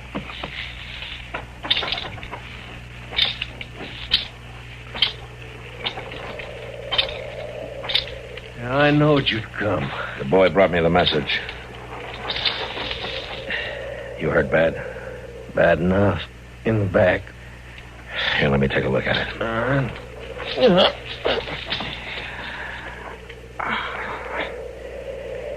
Yeah, that's bad enough. How long you been lying here, Ab? Just since yesterday, Matt. I figured to make it to Dodge, but I couldn't sit my horse no longer. Lucky for me, that boy come by hunting rabbits. How'd this happen?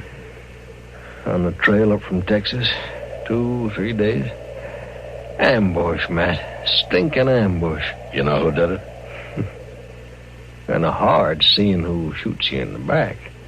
Yeah. Matt? Yeah, Ab? I ain't gonna make it without help. You got help. You'll make it. I'm gonna get you to Doc.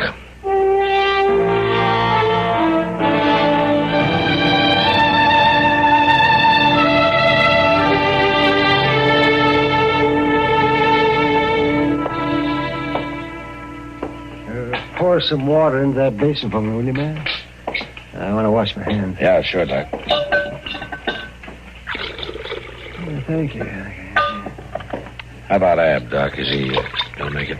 Well, I don't know, Matt. He's badly hurt. There's no question about that. Well, getting the bullet out will help, won't it? Oh, yes, it'll help all right. At least he wouldn't have had a chance with it still in there, but he's weak. He's weak. He's lost a lot of blood. Yeah. He must have been shot 2 or 3 days ago, at least. Yes, that's like that. But he's built like a horse. It wouldn't have lasted this long. No, we'll just have to wait and see. Matt? Huh? Matt? Yeah, Ab. What's my chances? You're doing fine, Ab. Matt, don't fool with me. You knowed me too long. Am I going to make it? Well, Doc says you got a chance. Yeah. I got to stay hid, Matt. Who's after you, Ab? I can't talk. But he'll come looking, though, huh? Just as long as I'm breathing, I got to stay hid, Matt. All right, Ab. Doc. Yes, Matt? Can you keep him here for a spell? Oh, yes, Matt. I was planning to. I want to keep an eye on him. Better put him in the back room. Well, I don't like to move him any more than necessary. Well, he thinks it is necessary. Oh. Well, all right, will you pick him up carefully, Matt? I just got that bleeding stopped. All right. Okay, careful. That's it.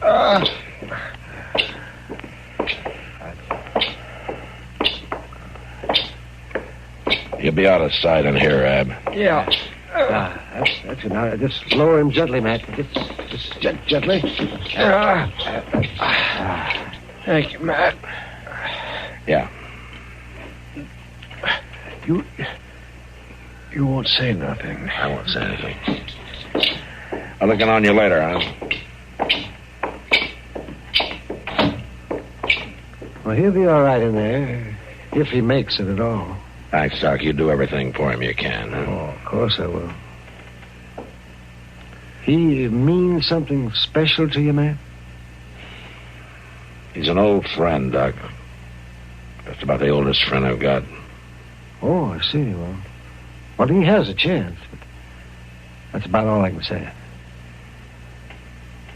He seems to be in bad trouble. He's in trouble, all right. I wonder if the trouble's with the law. I don't know, Doc. And I'm not sure I want to find out.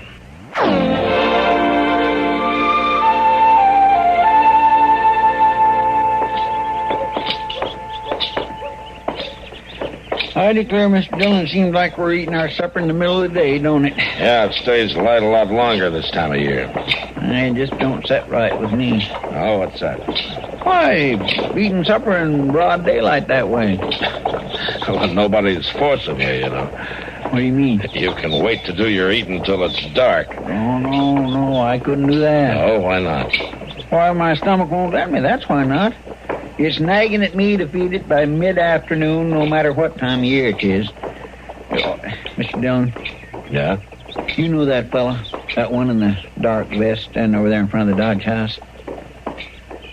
No, I don't think I do. Why? Well, Just wondered if he was maybe some kind of a lawman or something. He's been asking so many questions around town. Well, what kind of questions? Well, mostly it seems like he's trying to track down a fellow named Hob or Abe or Ab Butler or something like that. Oh. He's asking all over about him. Ab Butler. You know him? Yeah. I better have a talk with that fellow. Well, is it something I ought to know about, Mr. Dillon? No, Chester, I'll handle it. Oh, gun it. Nobody never wants to... I'll see you at the office. Well, yes, sir.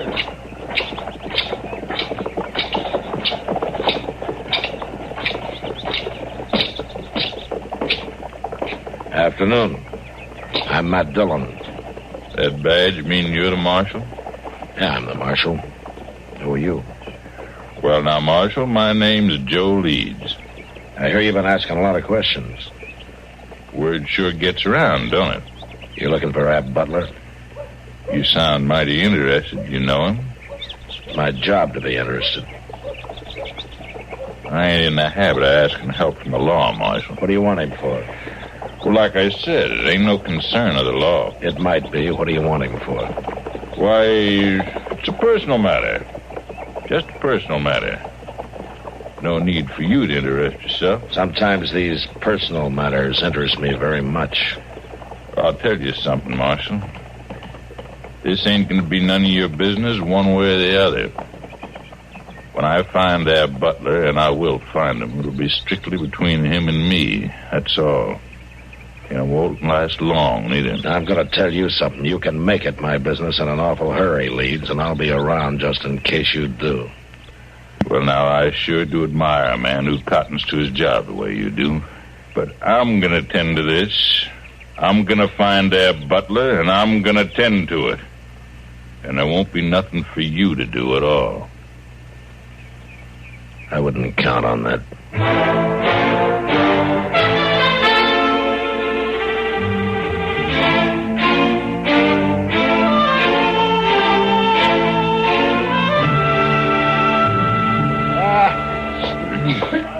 Well, Sam, just a short bit. I got to get back to the office. Sure thing, Doc. Oh, I tell you, Sam, I sometimes think beer will be as important to civilizing the West as anything. Yeah. Thank you. Goes down good, don't it, Doc? It goes down good, and it doesn't heat up a man like whiskey does. It gives him a little time to think while he's drinking it.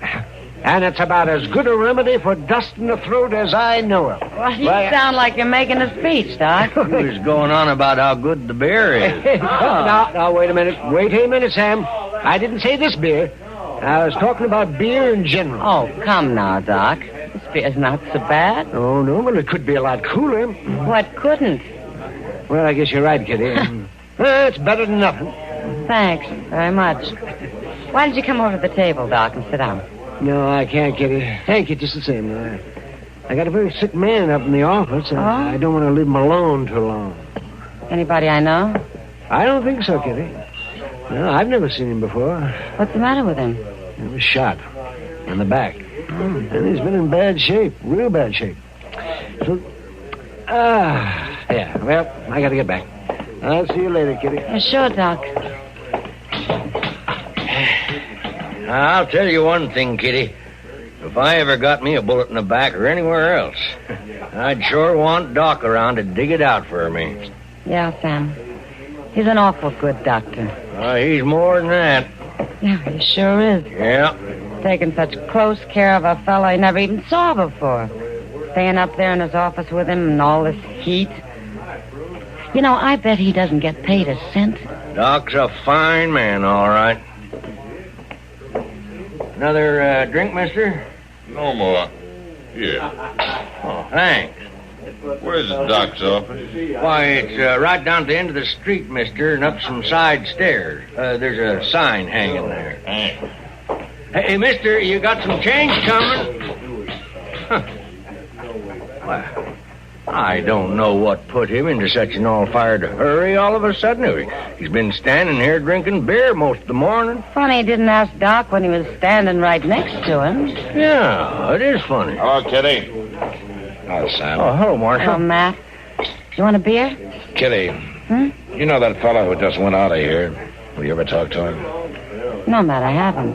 Something wrong? Well, I'm not sure. I know one thing, Marshal. Oh, what's that, Sam? He can't be feeling too good. He just asked me where the doc's office was. And he seemed to be in an awful hurry to get there. What? And that's where he's headed right now? That's what it seemed like. He didn't even wait to pick up his change. I'll see you later. Matt?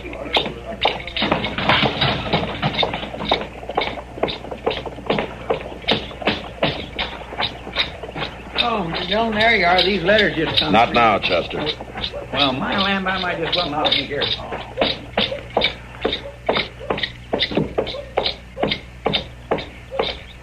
Leeds, stay where you are. I told you this was my affair, Marshal. Don't come after me. Come down those stairs, Leeds. You're not stopping me now.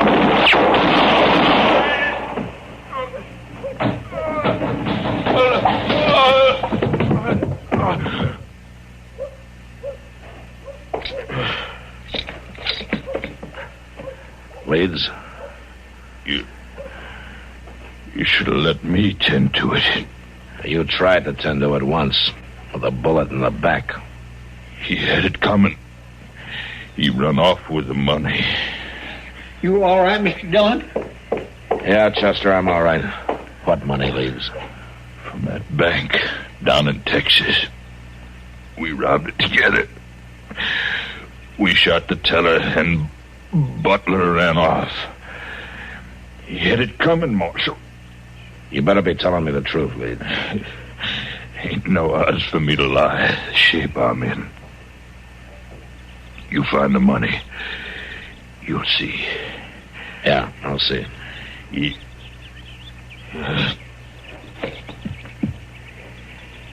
dead, Mr. Dillon. Yeah. You know what he was talking about? Yeah, Chester, I'm afraid I do.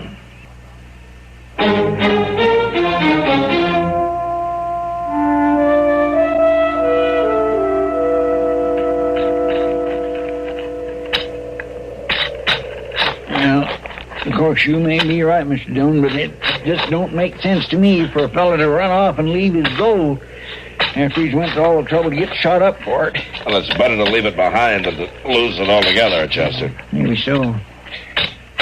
I swear I ain't turning up nothing but dirt, though. Let's try over there, Chester, under that tree, huh? All right. I thought you said Ab Butler was laying under this one when you rode out here and found him. Well, he was, but he could have dragged himself over. Guess he could have, all right.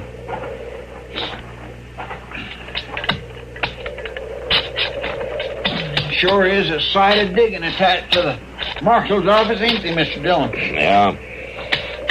Sure, I must have dug as many graves as an undertaker. Probably do a better job of it, too. Maybe that's what you're cut out for, Chester. How's that? Maybe you ought to be an undertaker. Oh, no, sir, Mr. Dillon. I admit I dig a nice, deep grave, but I ain't got no desire to make a career out of it. I'll get... Well, now. What is it? Well, there's something under here that don't belong to be here, Mr. Dillon. I can't quite make out what it is. Now, let me see. Yes, sir. There it is. It's saddlebag. Yeah, give him here. There you are.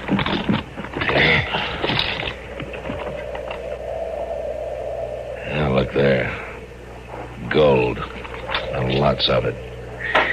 My land, they sure is. Well, Mr. Dillon, that Leeds fellow was right. And you was right, too. Yeah. At this time, I'd just as soon have been wrong.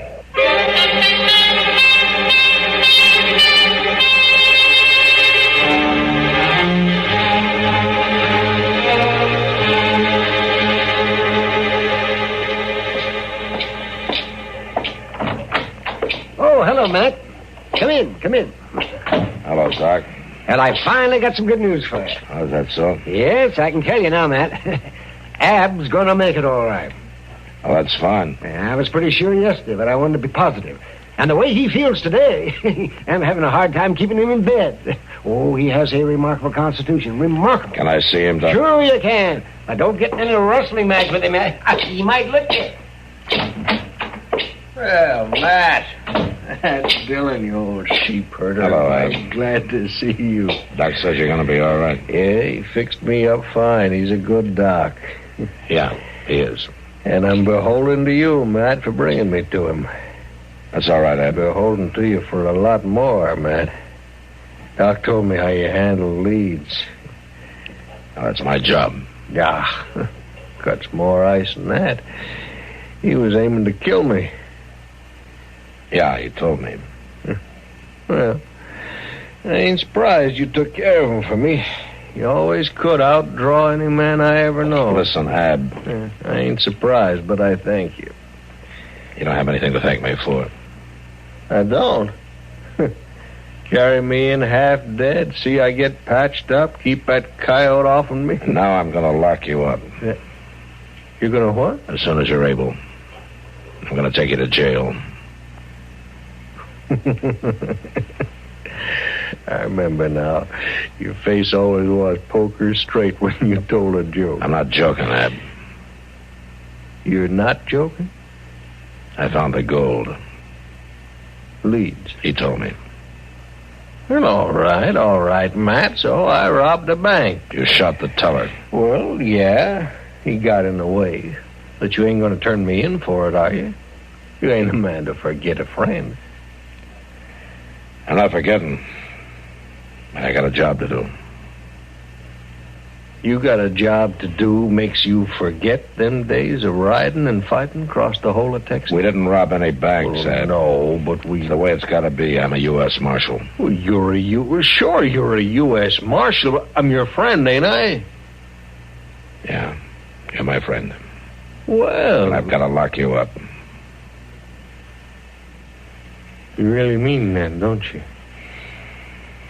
I mean it. Well, I got something to tell you, Matt. You may wear a marshal's badge, but you ain't nothing. You ain't nothing but a Judas sheep. You can take your time getting well, Ab. There's no hurry. I'll be around. Why, sure you will. To collect the reward. Shut up, Ab! You rob a bank, you shoot a man. I don't need a reward to tell me what to do. I'll be back in 2 or 3 days. Doc will let me know when you're ready. I bet he will. You ain't the Matt Dillon I once knowed. You ain't any Matt Dillon I ever want to know. You're sure changed. Yeah.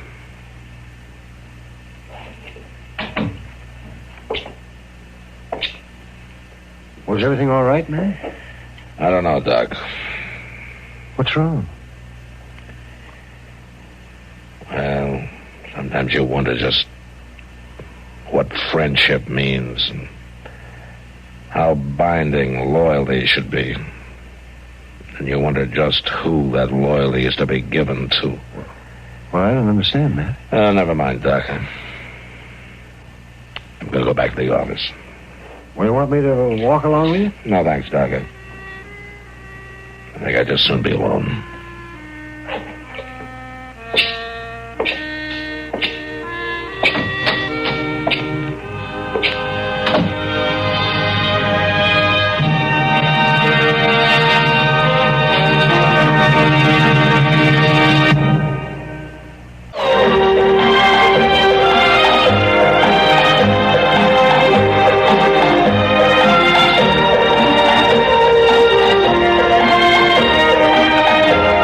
Gunsmoke. Produced and directed in Hollywood by Norman Macdonald, stars William Conrad as Matt Dillon, U.S. Marshal. The story was specially written for Gunsmoke by Marion Clark, with editorial supervision by John Meston.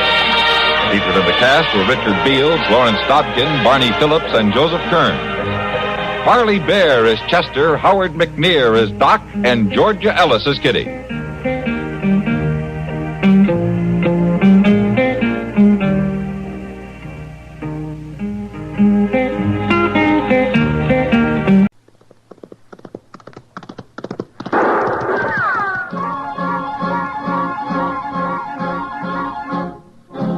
Around Dodge City and in the territory on west, there's just one way to handle the killers and the spoilers, and that's with a U.S. Marshal and the smell of Gunsmoke.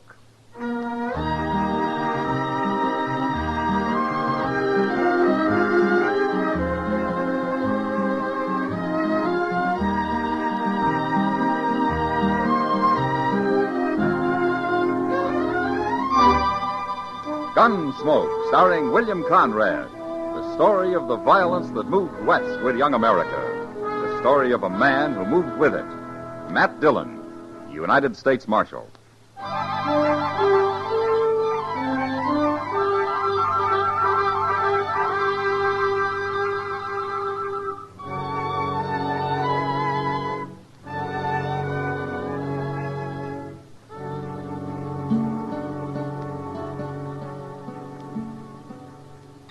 Barkeep. Barkeep, get down here. His name's Sam, mister. That's so. What's your name? Neil Butler. Ain't you pretty young to be drinking so much hard liquor, Neil? I'm 19, but I've been around Dodge longer than you have. Kind of sassy for a kid, ain't you? Man enough to ride for Fate Ender. Fate Ender? You never heard of him? Maybe I have. Anybody that's ever been near a longhorn steer has heard of Fate Ender. Sure. He's a hard man to work for, though. How's that? Well, he eats one meal a day and don't drink or smoke.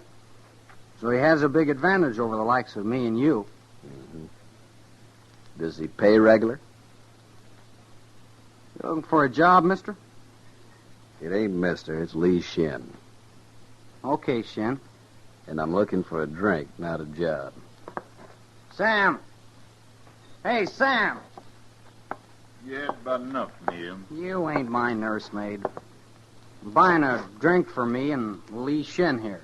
I've been yelling for one long enough. Sometimes I'm hard of hearing. You know, I've seen barkeeps with their heads all busted open. Shin, huh? And where would you have seen that, Shin? Texas, maybe. Well, you ain't in Texas now. Lay off of him, Sam. He's new around here. Fetch them drinks. I just don't believe I will. Now, looky here. You don't pull much weight around here, do you, Neil? He's had enough, Shin, and don't you egg him on. He can take care of himself. Of course I can. Sam, you give me a drink or by heaven I'll bore a hole in you. Now, take it easy, kid. You don't think I will, huh? Well, you better not try. I'll try. All right, you hold it, mister. Watch him, Marshal. I ain't made a move. No, but you was about to. It'd have been too bad for you if I had, Bart. Never mind that. Throw some water on Neil there, Chester. Right, Mr. Dillon. You got any water, Sam? What kind of place you think I run? Well, give me some beer, then. You paying for it? Mr. Dillon? Forget it, Chester. The kid's coming to anyway. You're a stranger in Dodge, mister. Supposing I am. Don't start any trouble, that's all. I ain't done a thing. I just been standing here. It's that mean-tempered barkeep started it. You want me to break a bottle over your head, Shin? See? Blast you, Sam. What'd you hit me with, anyway? The usual. If you try that again, I'll hit you twice. You sure sobered me some. Sobered you, did he? What were you doing drunk in the first place? Now, Mr. Render... Shut up, Neil. I can tell what's been going on here, and I don't like it. It's all right now, Mr. Render. You, going to arrest him, Marshal? No. I got nothing to arrest him for, Fate. Drunkenness? He won't cause any more trouble. You're trying to protect him, huh? Well, it ain't going to work. He's sober now. Look at him. Sure, he's all right, Fate. I just had a little argument with him. Wasn't nothing. I'm not blaming you, Sam, but a man has to learn to hold his liquor, or not drink at all. It's a lot easier not to drink at all, the way you do, Fate. Maybe. But I remember the time I felt I'd come to the estate of man when I'd learned to drink 1 1/2 quarts of whiskey daily. That's a lot of whiskey. But I quit. 15 years ago, I quit. You ain't had a drop since? Only once. A friend of mine who was a candidate for office tempted me into a glass.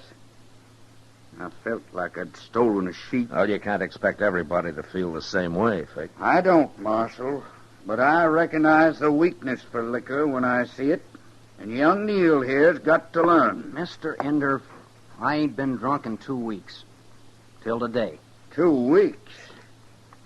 Neil, if you ain't man enough to stay away from it longer than that, you ain't man enough to work for me. You mean I'm fired? You'll draw your pay tomorrow morning. Good day, gentlemen. Mr. Ender. That old mosshead. He needs shooting. You'll start thinking about finding a job, Neil, not shooting somebody. Maybe I'm tired of working. Say, where'd that fella Shin go? It's plumb disappeared. Never mind about him. Look, Neil, they're looking for some help over at the OK Stables. Maybe it'd keep you in feed till you find something else, huh? Thanks, Marshal. But I got some thinking to do first.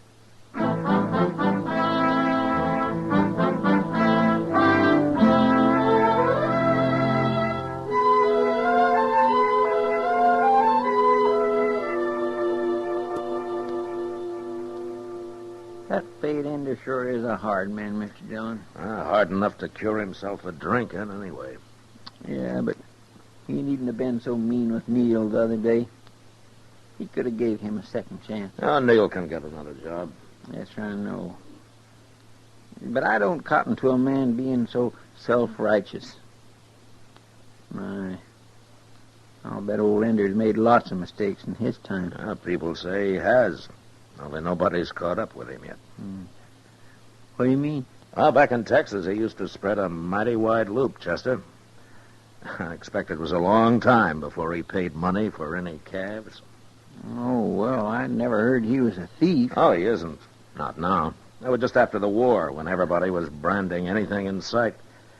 Cattle were running wild then, what with so few men to look after them. Yes, sir, I know. One of my brothers got caught at it. Oh? You never told me that, Chester. Well, it's something us proudfoots don't bring up very often, Mr. Dillon. No, of course not. No, sir. My brother wouldn't like it. What? Well, he's a banker now. A banker? Yes, sir. At a place called Pavo. That's over west of San Antone. Real dry country there. He likes it, but I sure don't. My goodness, the wind and the dust is just Mac. Hello, Doc. So you better come upstairs. Oh, what's the trouble? Fate Ender. He didn't want to see you, but I sneaked down anyway. He didn't want to see me about what? I just took a bullet out of his arm, Matt. What? And he's talking about killing the man that put it there. Who? He didn't say. Wait here, Chester. I didn't hear about no gunfight, Mr. Dillon. Neither did I. Is he hurt bad, Doc? I didn't even break the bone, Matt. It'll be a mite painful for a while. He's resting a little right now. That's how I got away. Well, I'm glad you did. I might have known that's where you went, Doc. No man comes in here carrying a bullet without my telling the marshal, Fate. How'd this happen, Fate? I'll skin my own snakes, Marshal. Not around here, you won't. I've killed men before, and I don't need no help to do it again. Somebody took a wild shot at you, is that it? Not so wild it didn't hit me. Well, maybe he wasn't trying to kill you. He didn't get close enough for any such trick shooting. A little coward. Oh. You think it was Neil, huh? Of course it was. And I'll kill him. I'll kill him sure, Marshal. Why do you think it was Neil, Fate? I know it was. Tried to kill me while I was crossing the Arkansas on my way into town. But he was a quarter mile off, behind a bluff. Just too bad for him he didn't hit my gun arm. Now, wait a minute. If he was behind the bluff, how do you know who it was? You're just complicating things, Marshal. I heard he threatened to kill me the other day when I fired him. All right, Fate. I'll find him, and if we can prove he did it, he'll go to jail. He won't go to jail if I find him first, Marshal. You won't stop me. I've lived too long to be killed by some hot-headed kid. You got a right to protect yourself, Fate. But murder's a hanging offense these days. And if you don't want to see me hung, you better move fast, Marshal.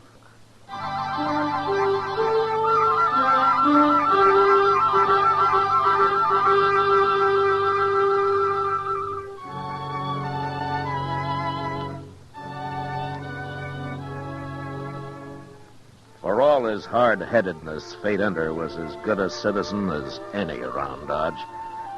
And in some ways, a lot better. In any case, I didn't want to see him hung any more than I wanted to see young Neil shot. And since Fate wasn't the kind of a man you could argue with or throw in jail to cool off, I went looking for Neil.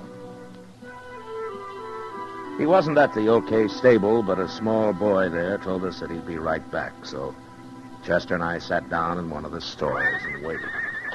Mr.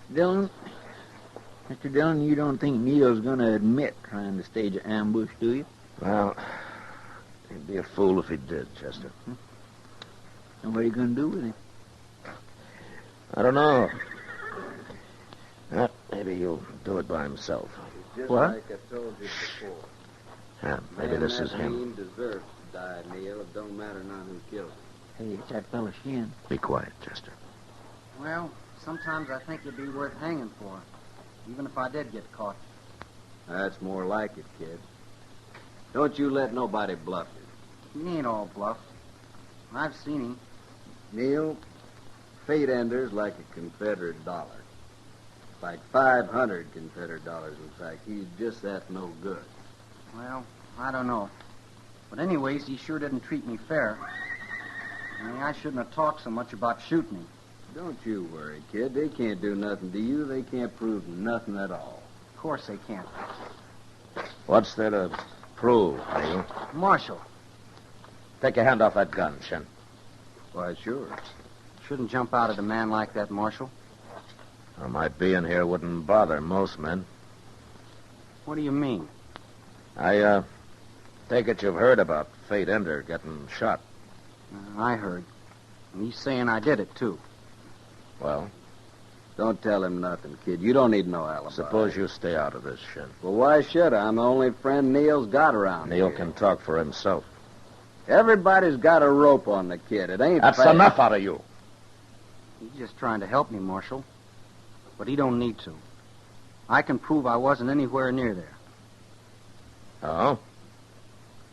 Well, how do you know where it happened, Neil? A friend of mine met him on the way into town. Ender told him all about it, and he come straight off and told me. Ender says it was noon, Marshal. You want to know where I was at noon? Yeah, where? At the Texas Trail, talking to Kitty. I'm going back there right now and get her to prove it before Ender finds me and tries to kill me. Now, wait a minute, Neil. Let him go. It won't do any good, kid. Of course it will. Darn fool, kid. Shin.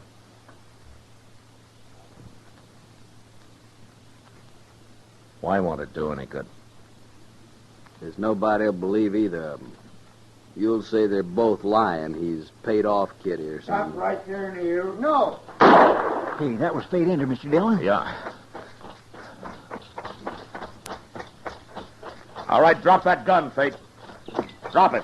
Don't let him shoot me again. I ain't going to shoot you again. Not this time, anyway. Here. Take my gun, Marshal. You know, you don't have to kill a man to go to jail, Fate. All right, Chester, keep an eye on him. Yes, sir. How are you, Neil? He busted my shoulder, Marshal. You're lucky. I seen him coming and I got scared. But I wasn't fast enough. You weren't fast enough? I know him. He'd never bother saying so. But I drew first, Marshal. I gotta admit it. Now, Chester. Yes, sir? Give Neil a hand here, huh? Taking up the docks. Okay, Mr. Dillon. Shin can help you, Chester. He's run off, Neil. Seems like he's kind of gun shy. All right, now, come on. Put your arm around me here. Be careful. Put it on There we are. Well, walk some, Neil. It's your shoulder hurting.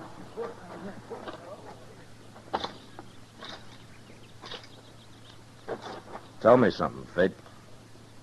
How come you didn't finish him off while you had the chance?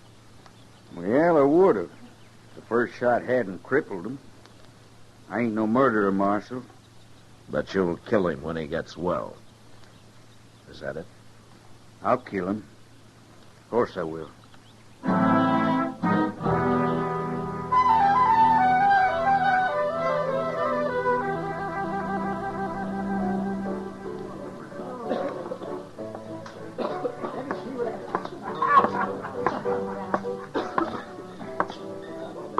Hello, Matt. Hiya, Marshal. Kitty? Sam? I can tell you're not going to make any money off him today, Sam. Have a drink on the house, Marshal. No. Kitty's right, Sam. I didn't come here for pleasure. I heard about Fate Ender being shot. Is that what it is, Matt? Yeah. Kitty, young Neil claims that he was in here at noon talking to you. Yeah, he was, Matt. Funny thing is, he was talking about Fate most of the time. Sam was here, too. He heard him. Yeah, sure did. And if what he was saying is true, Fate's about the sharpest dealer I ever heard of. Oh? What do you mean, Sam? Oh, it's just a story about Fate when he was still in Texas. Go on. You tell him, Kitty. Tell him. Well, seems Fate owed a man $500 when the war broke out. But he told him he'd keep it for him so he'd have something when he got out of the Army. That was during the Confederacy, of course. So when the fellow came back to collect his money, Fate shoved a whole barrel of it at him and told him to help himself. Ain't that something, Marshal? Fate claimed the debt had been made in Confederate money, so that's what he paid off with. Pretty foxy of him, don't you think, Matt? 500 no good Confederate dollars. Kitty, did Neil say where he'd heard this story? Oh, that new friend of his, Shin. He told him. Why? Hey, it's a good story, Kitty. It's a real good story.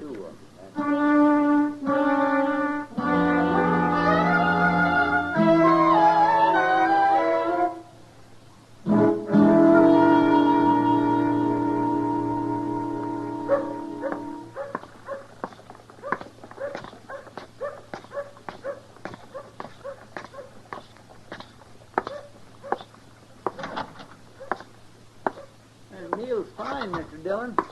Doc's got the bullet out and everything. Yeah, there's nothing more I can do now. You're a mighty lucky young fella, Neil. I don't call getting shot so lucky. I ain't talking to you, mister. When you come back tomorrow, Neil, I'll have to change that dressing. Sure, Doc. Let's get out of here, Shin. Okay. Shin. Yeah? Where'd you go after the shooting at the stable? Nothing I could do for him there, Marshal. Come on, kid. Now, you wait here a minute, Neil. I'd more like to talk to you. What for? Well, I ain't waiting. You might be interested in this, too, Shin. I'll wait for you at the stable, Neil. That's far enough, Shin. I've heard all your talk I need, Marshal. Shin, maybe Fate Ender outsmarted you, but $500 isn't enough to try to kill a man over. Now, wait! Get over by the window, Chester, in case he makes the street. I'm going after him. Yes, sir.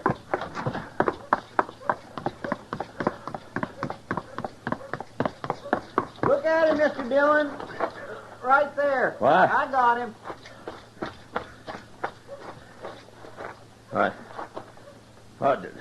Did you shoot him, Chester? I didn't hear anything. No, sir. That chamber pot there. I dropped it right on his head. What? A bullseye, Mr. Dillon. Yeah. Well, he's your prisoner, Chester. Come on down and lock him up. Yes, sir. I'll be right there.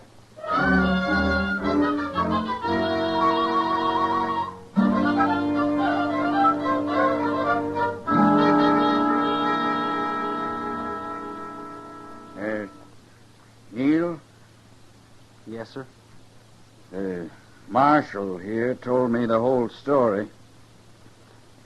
Looks like we both made a mistake, Mr. Ender. Shin wasn't much of a friend, was he? Trying to hide behind you all the time. I took up with him when I was drunk. That's the whole trouble. Neil, I'm kind of old. Sometimes I guess I forget what it's like to be young. Yes, sir. And I... Well, That's all right, Mr. Ender. No, it ain't all right. Maybe what he's trying to tell you, Neil, is that he went and paid Doc for fixing you up. He did? And Doc says it'll only be a couple of weeks before you can ride again. Couple of weeks is too long for a little wound like that. I won't have no namby-pambies riding for me. You hear? Yes, sir. I hear.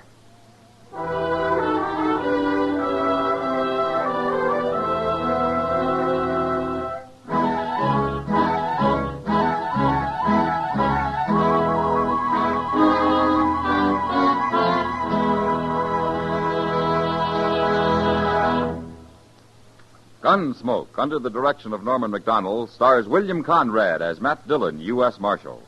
Tonight's story was specially written for Gunsmoke by John Meston, with music composed and conducted by Rex Corey.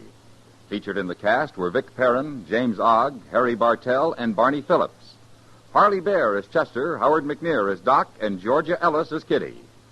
Gunsmoke has been selected by the Armed Forces Radio Service to be heard by our troops overseas. Join us again next week as Matt Dillon, U.S. Marshal, fights to bring law and order out of the wild violence of the West in Gunsmoke.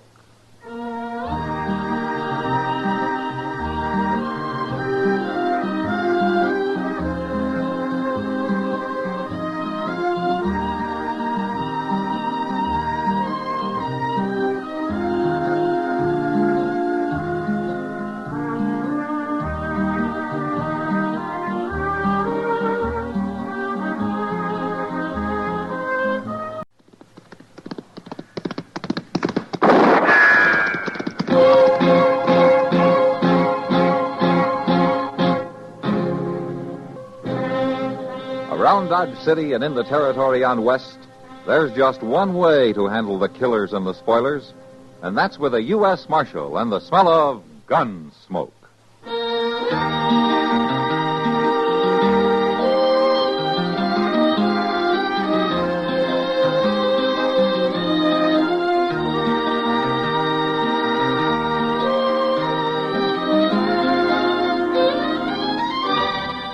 Gunsmoke, starring William Conrad. The story of the violence that moved west with young America. And the story of a man who moved with it. I'm that man, Matt Dillon, United States Marshal. The first man they look for and the last they want to meet. It's a chancy job, and it makes a man watchful and a little lonely.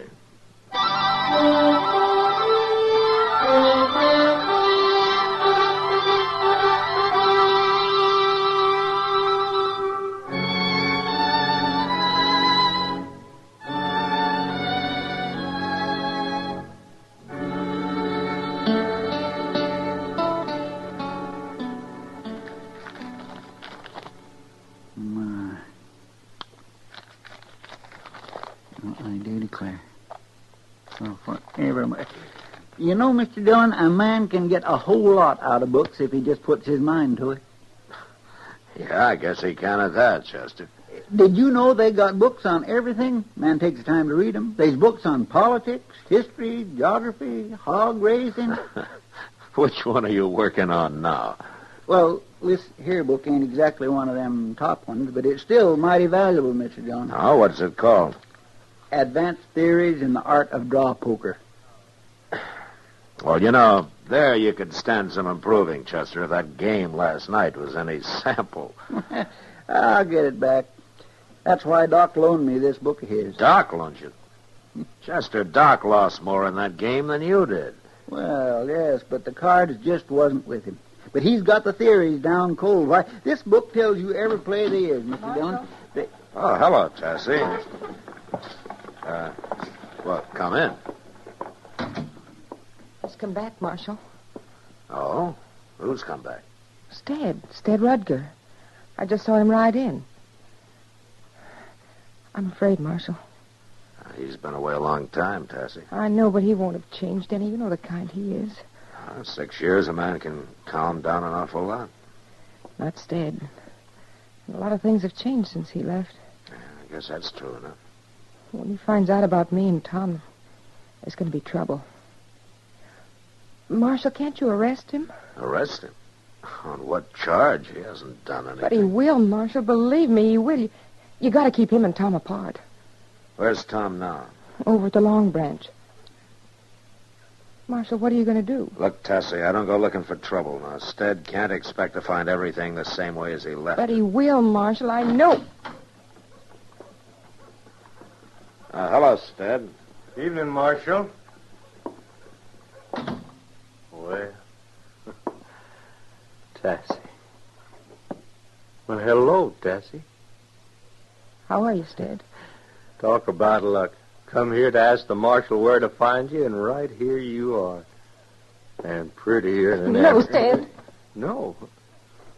Now, what kind of talk is that for a man to hear from his intended? Marshal, please. Stead, wait a minute. You've been away quite a while, haven't you? Long enough. Too long, maybe, Stead. Tessie's married now. Married? That's right. It's been almost 3 years, hasn't it, Tessie? Who'd you marry? Tom. My brother, Tom? That's right, Stead. Sneaking, rotten snake. You've got room to call names riding out of town free as there. Never a word from no you. good double-crossing brother of mine. Sure, he's so no good he's worked himself half to death trying to save the ranch after your pa died. Well, Pa's dead, huh? 2 years ago. So Tom got the ranch along with my girl. Well, Tom made a clean sweep for herself. Tessie, you better run along now. You leave this to me, will you? All right, Marshal. Goodbye, Stead. Tessie, as far as I'm concerned, you're still my girl. I said goodbye, Stead. She's still my girl. Instead, I'm going to give you some advice. You forget about her. You just ride on. I may just do that, Marshal. But not till after I talk to Brother Tom. All right, let's get it over with. You'll find him at the Long Branch. Thanks. And you'll find me right beside you while you talk. No call for that. I just aim to tell him something. No? Tell him what? Tell him I'm going to kill him.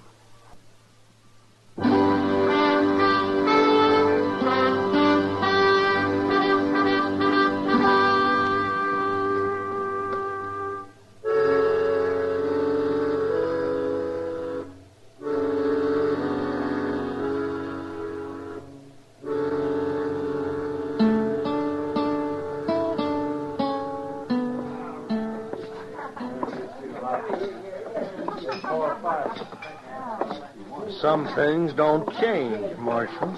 Yeah, such as? This here old Long Branch. Just a little noisier is all. Uh-huh.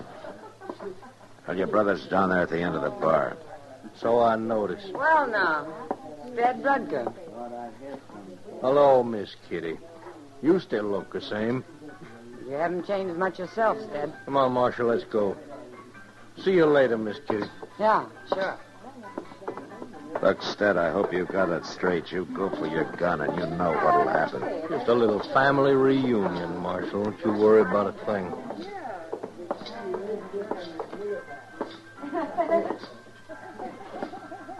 Good evening, Marshal. Well, haven't seen you for quite a spell, Stead. Heard you was in town. Tell me, how are you, Tom? Stead, it's good to see you. What you holding your hand out for? Waiting to rot? What? I just thought we'd shake for old time's sake. It's for old time's sake I'm going to kill you.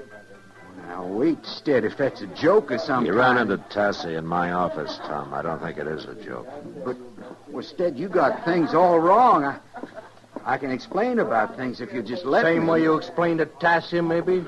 Look, I didn't mean to do it, Stead. It just happened. You was gone so long. Well, I just fell in love with her, that's all. You're claiming that makes it all right? I thought you'd forget her, Stead, before you'd been gone a month. That's how it was with her. In 6 months, she was all over. I'll just bet she was, with you helping her. I'm telling you, she'd forgot about you. All right, fine. Then she forgets easy, Tom. So in 6 months, she'll forget about you. Marshal, are you going to stand for this? I can't run him in for talking, Tom. We're going to settle this ourselves, Tom. Just you and me. You're a gunman, Stead, for 6 years now. I heard about you. I ain't got a chance against you. You should have thought of that before. Wait a minute. Tom, are you in any position to pay him off in cash for his share of the ranch? Well, reckon I could borrow it from the bank, but he ain't got no share, Marshal. Pa left the whole thing to me. The whole thing to you? But tomorrow night you won't be worrying about the ranch or about Tassie. What do you mean? Just listen to me, Tom. Early tomorrow morning I'll be sitting on the front porch of the Dodge House, just waiting for you. And unless you want it to happen right in front of Tassie, you better ride in. If you ain't showed there by sundown, I'll ride out after you. Stead, Good night, Marshal.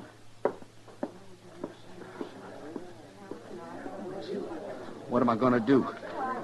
Looks like it's already been done, Tom. The day you married Tassie. She's the one that counts. She's the only one. Stead doesn't see it that way. Well, he thinks I wronged him, but he won't listen. He never would. But I ain't going to let it hurt her, no matter what it takes.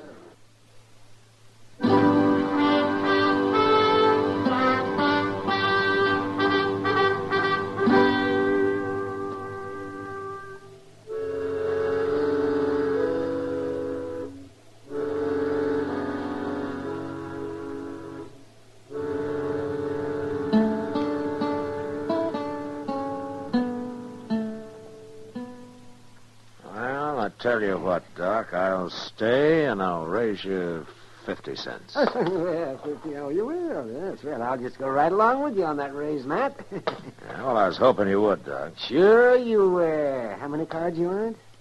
Let me see now.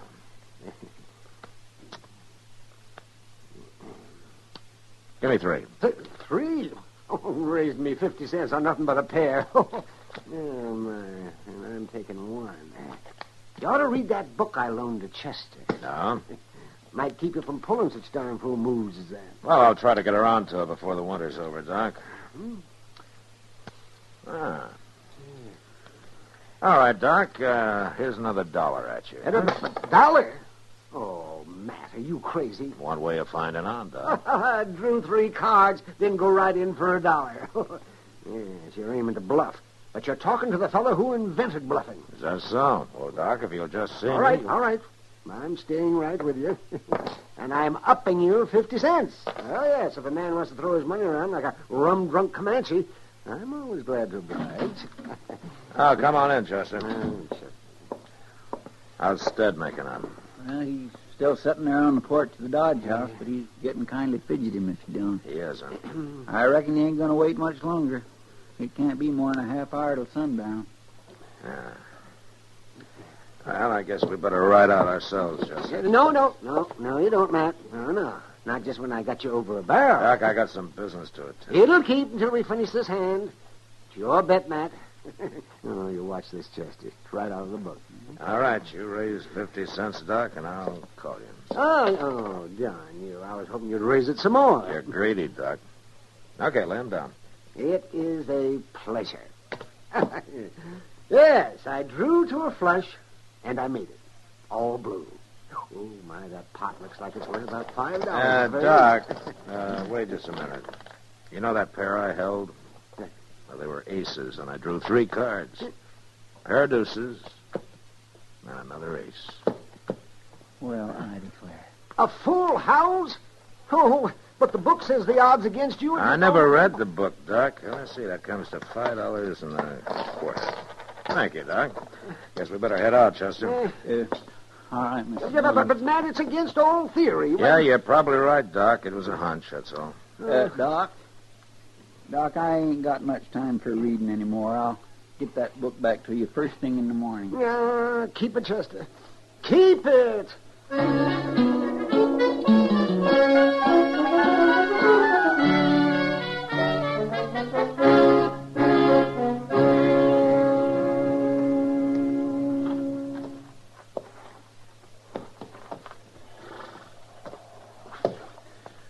Mr. Dillon, if he don't show up pretty soon, I ain't gonna be nothing but a doggone human icicle.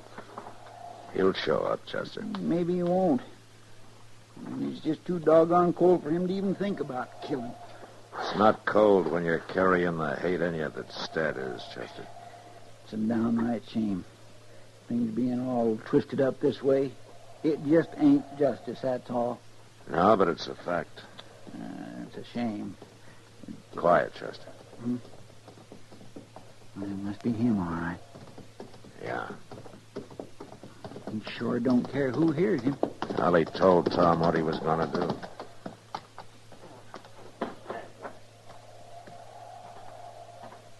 Tom? Hold it, Stead. What? It's Marshal Dillon. You're covered. You walk up here slow.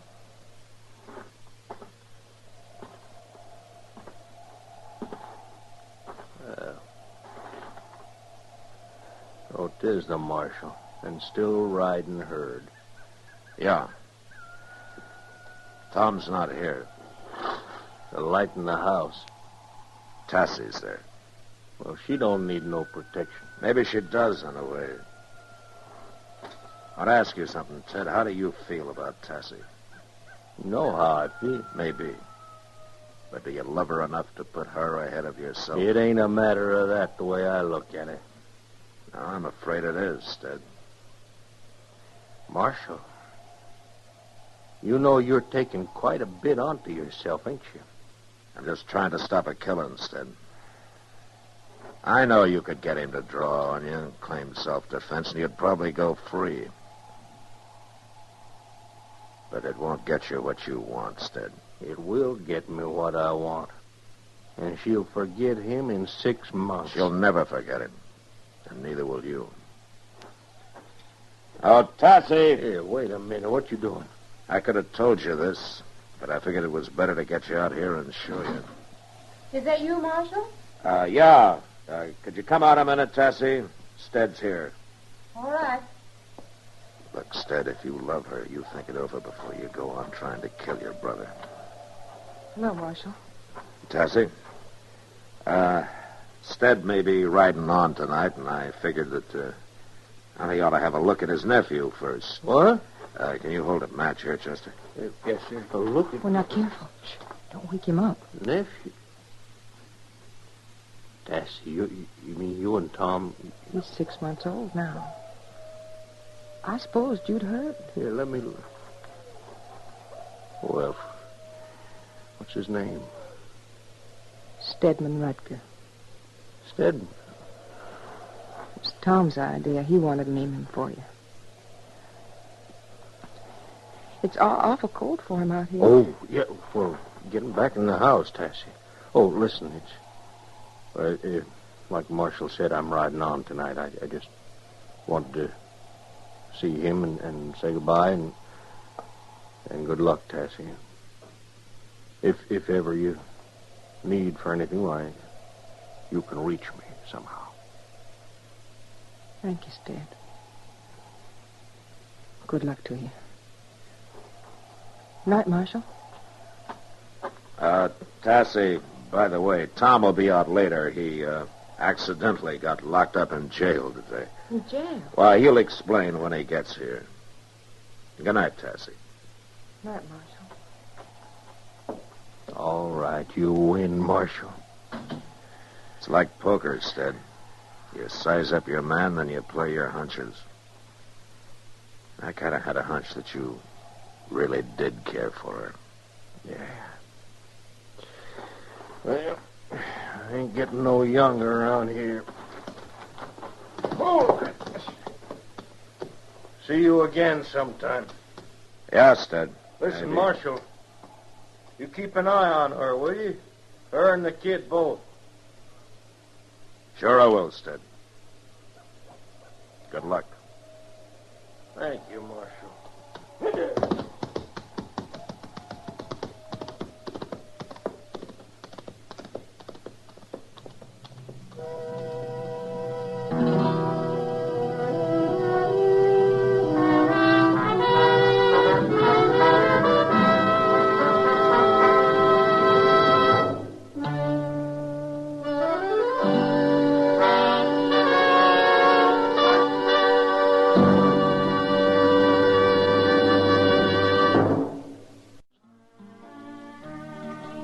Gunsmoke. Produced and directed by Norman McDonald, stars William Conrad as Matt Dillon, U.S. Marshal. The script was specially written for Gunsmoke by Les Crutchfield, with editorial supervision by John Meston. The music was composed and conducted by Rex Corey. Sound patterns by Ray Kemper and Tom Hanley. Featured in the cast were Lillian Bayef, Lawrence Dobkin, and Vic Perrin. Harley Bear is Chester, Howard McNear is Doc, and Georgia Ellis is Kitty.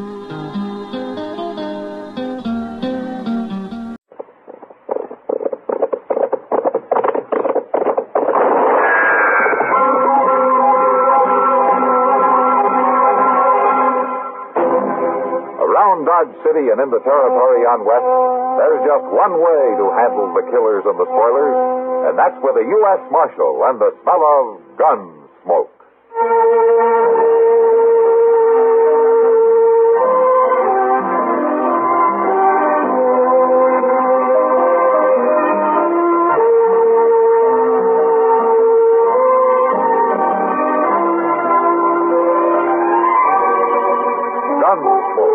Starring William Conrad, the story of the violence that moved west with young America, and the story of a man who moved with it.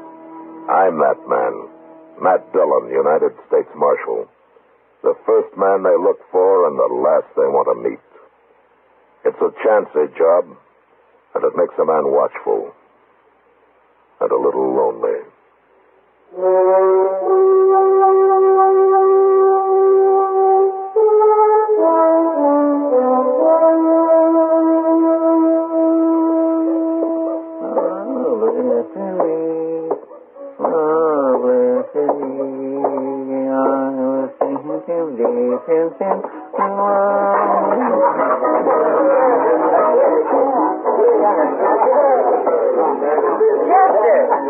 Evening, Miss Kitty. Well, you were going straight to the bar without even saying hello. Well, I figured you were busy. I'm busy telling Andy here about Dodge.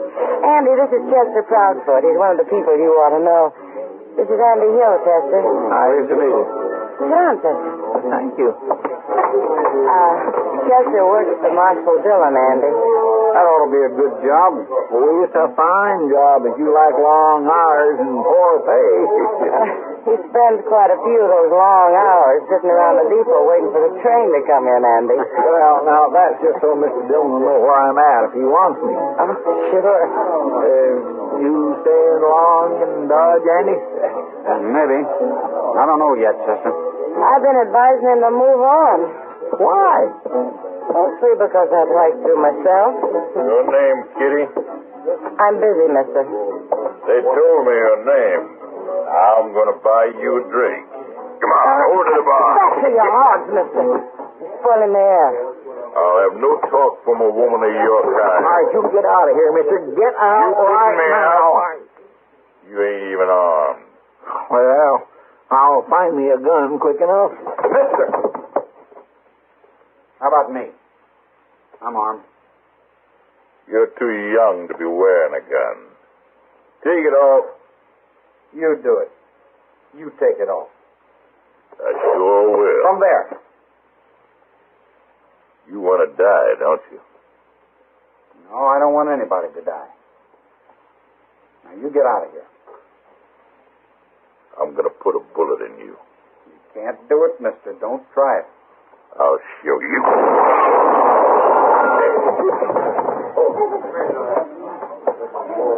I told him he couldn't do it. Well, you killed him, Andy. He was looking for a fight. How do you know who he is? I never saw him before. Well, there's Matt. Who? Marshal Dillon, Andy. Oh. Did you kill this man? I did it. It was self-defense, Matt. He started it and he drew first, and he had to shoot him. That's the truth, Mr. Dillon. He was treating Miss Kitty bad, and I didn't have no gun, and Andy stood right up to him. Get some help and carry him out of here, Chester. That's right, I will. Alvin, you and Pony, give me a hand here. Kitty, let's step over here. You and Andy, is it? Andy Hill, Marshal. You should have seen it, Matt. That man had his gun almost out before Andy even started to draw. So you're pretty fast, huh, Andy? Well, I'm alive. Where you from? I told you my name. It don't matter where I'm from. What are you doing in Dodge? I come here looking for a job. An honest job. He told me the same thing, Matt. I believe him. Why would I be lying? Well, the way Kitty described it, you're mighty handy with a gun for a man who's looking for an honest job. All right, I'll move on. I wouldn't have a chance here with you against me. Matt. Don't worry about it, Miss Kitty. I'll make out someplace else. Wait a minute, Andy. Yeah? Why don't you go over to the stage office? That's for Jim Buck. What for? He's a driver. He's looking for a man to ride shotgun. You tell him I sent you, huh? All right, Marshal. I'll go. Go on. You see, Matt, he did mean it. Yeah, he wants a job, Kitty. But he's hiding something. And when a man hides something, it's usually bad. But I've got a feeling about him, Matt. I think he's all right. Well, I hope so, Kitty. Won't be so good if I've recommended an outlaw to protect the stage.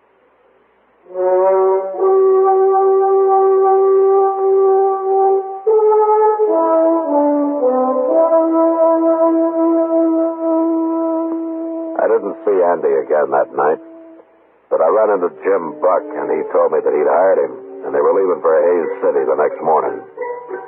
It was 2 days before they were due back before I'd find out if I had made a mistake or not. I waited. The evening they were due, I was down at the stage office. Of course, the stage was late, over an hour late, but finally it came. There was Andy, up on the box next to Jim. They pulled up, and Jim jumped down and came over to me. Marshal, arrest him. Huh? Arrest who? Andy Hill, that's who.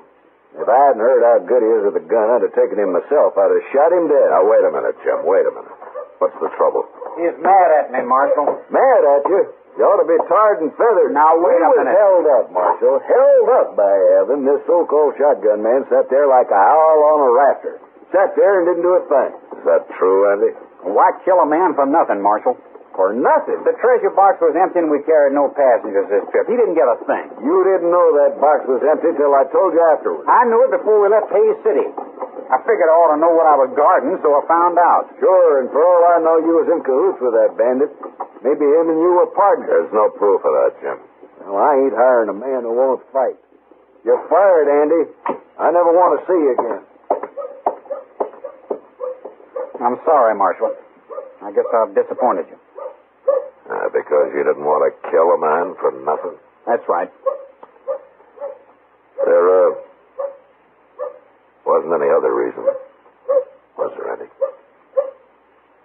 You think I was in on it, too? No, I didn't say that. Good night, Marshal.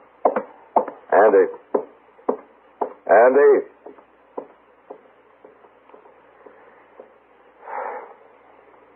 Maybe I did make a mistake.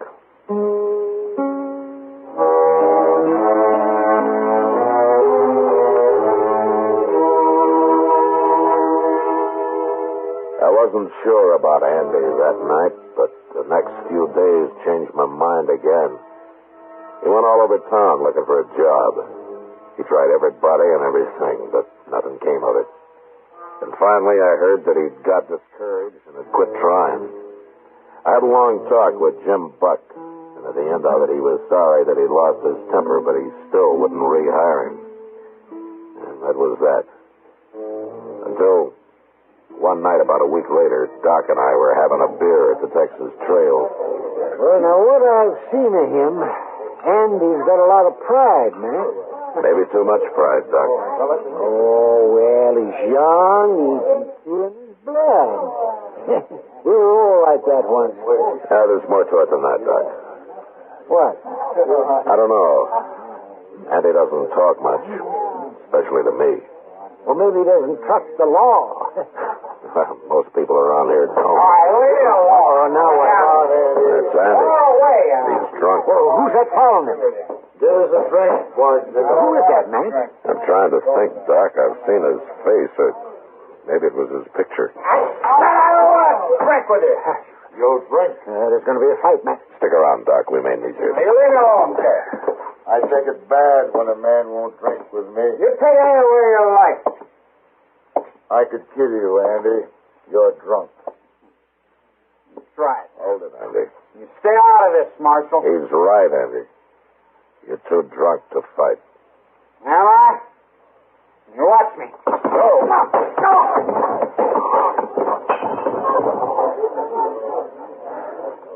What'd you do that for, Marshal? To keep you from killing him, Carrick. You know my name? I heard Andy say it. But I don't want to hear it again, and I don't want to see you again. You find your horse and you ride out of town, Carrick, and you keep on riding. Now you get moving while you got a chance. Sure, Marshal. Chester? You should have arrested him, Mr. Dillon. He started the whole trouble. Maybe. But right now, get Andy's gun and take him to jail. He can sleep it off there. Yes, sir, I will. Well, you didn't need me after all, man. You know something, Doc? Huh? That's the first time I ever turn an outlaw loose. What? Carrick, I saw his picture the other day on some new circulars. The law in Oklahoma Territory would like to have him back. Well, then why didn't you arrest him? Andy's wanted with him. There's no picture, but I remember the description now. Carrick for murder and Andy for robbery. They were partners. And you let a murderer go? Not exactly, Doc. Carrick needs Andy for a partner. That's why he came here. And that's why he'll come back. Yeah, he comes back. You're going to have two outlaws to deal with. Maybe. But it's Andy who's going to have to decide that. He's still got a choice to make, Doc. All I'm doing is giving him the chance to make it. Then why should you risk facing a pack of trouble to help a man you hardly know, man? A man who hardly knew me went out of his way once, Doc. Maybe I'm kind of paying him back. Oh, well, I still say you must have a lot of faith in Andy. Not a lot, Doc. Just enough to take a gamble.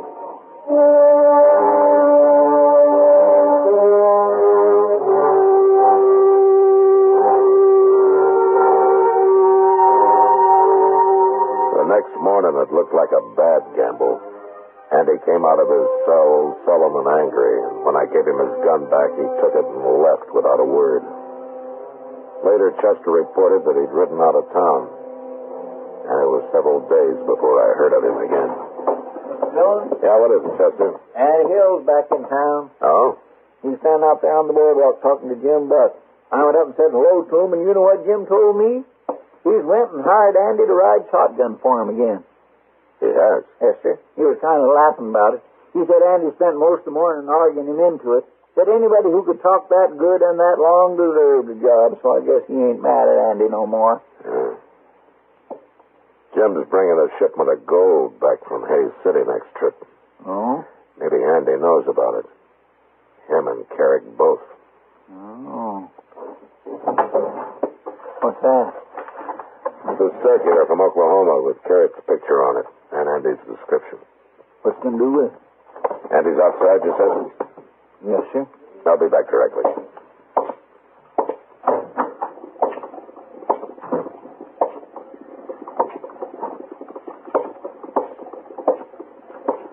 Hello, Andy. What do you want, Marshal? Where's Jim Buck? He went over to the stage office. Uh-huh. I hear you're riding shotgun for him again. Any objections, Marshal? Andy, if I had everything on my mind you have, I don't think I'd want to be friendly with the law either. Now, what do you mean by that? Here. Take a look at this. Hmm?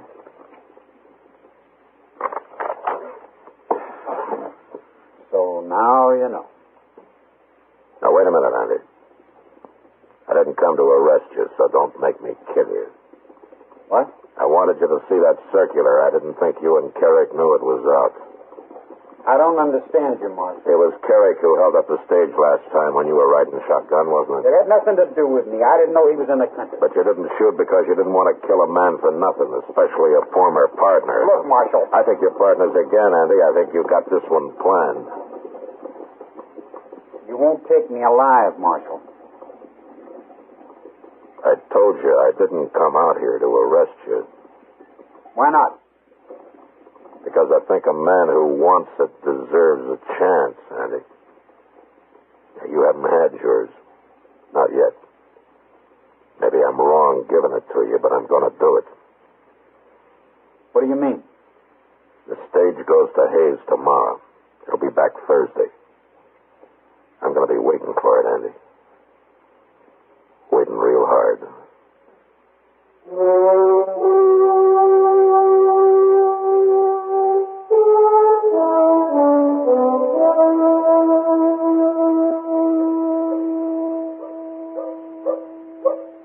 That stage should have been here an hour ago, Mr. Dillon. It's already dark. It's usually late, Chester. Yeah, but why did it have to be late this time? Are you worried? Yes, sir.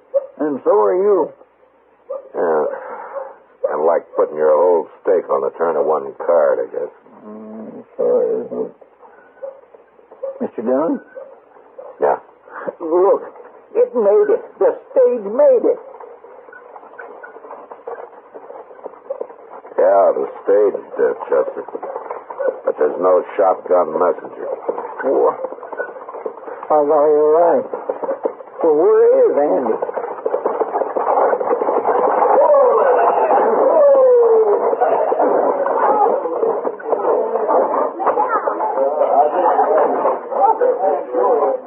Where's Andy, Jim? I don't know where he is.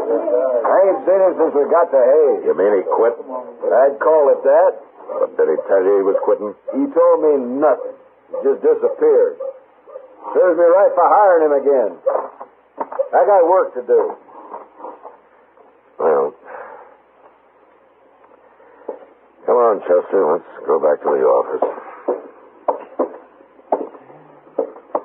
Reckon he figured he'd get as far as Hayes without you after him. Then him and Carrick could run from there. What you looking at? That rider coming up the street. Leading that pack horse? It's not a pack horse, Chester. It's a body tied across the saddle. And that's Andy leading it. Why, Jim, you're right. Well, now what's he gone and done? We'll find out. Hello, Marshal. Hello, Andy.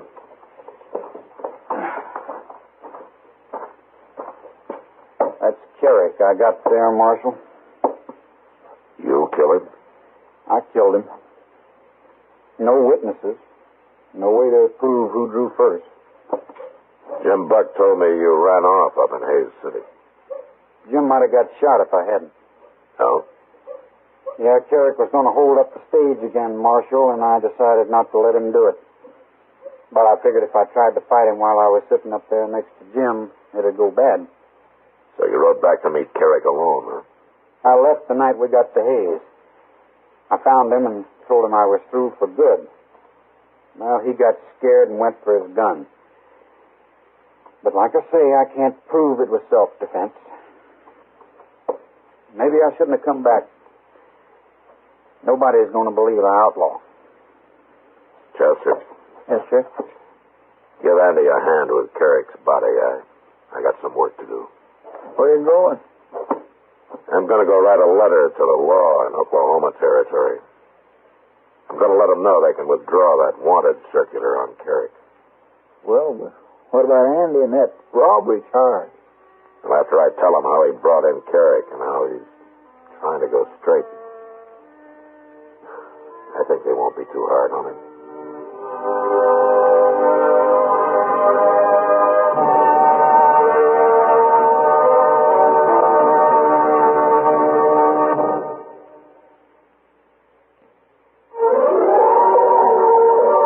Gunsmoke. Produced and directed by Norman McDonald, stars William Conrad as Matt Dillon, U.S. Marshal. The story was specially written for Gunsmoke by John Meston. Featured in the cast were Sam Edwards, Harry Bartell, and Barney Phillips. Harley Bear is Chester, Howard McNear is Doc, and Georgia Ellis.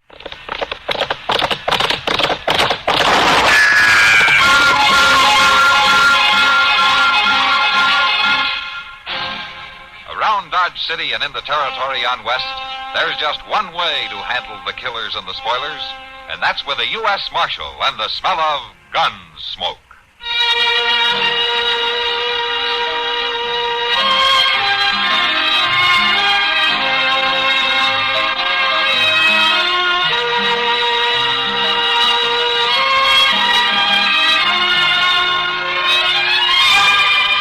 Gunsmoke, starring William Conrad.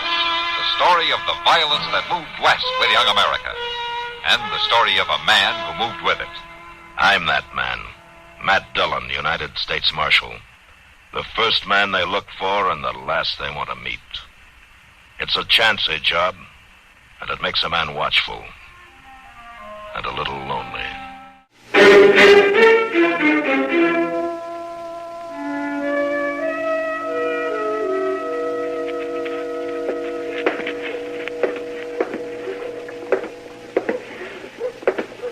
Hey, fellas, looky there.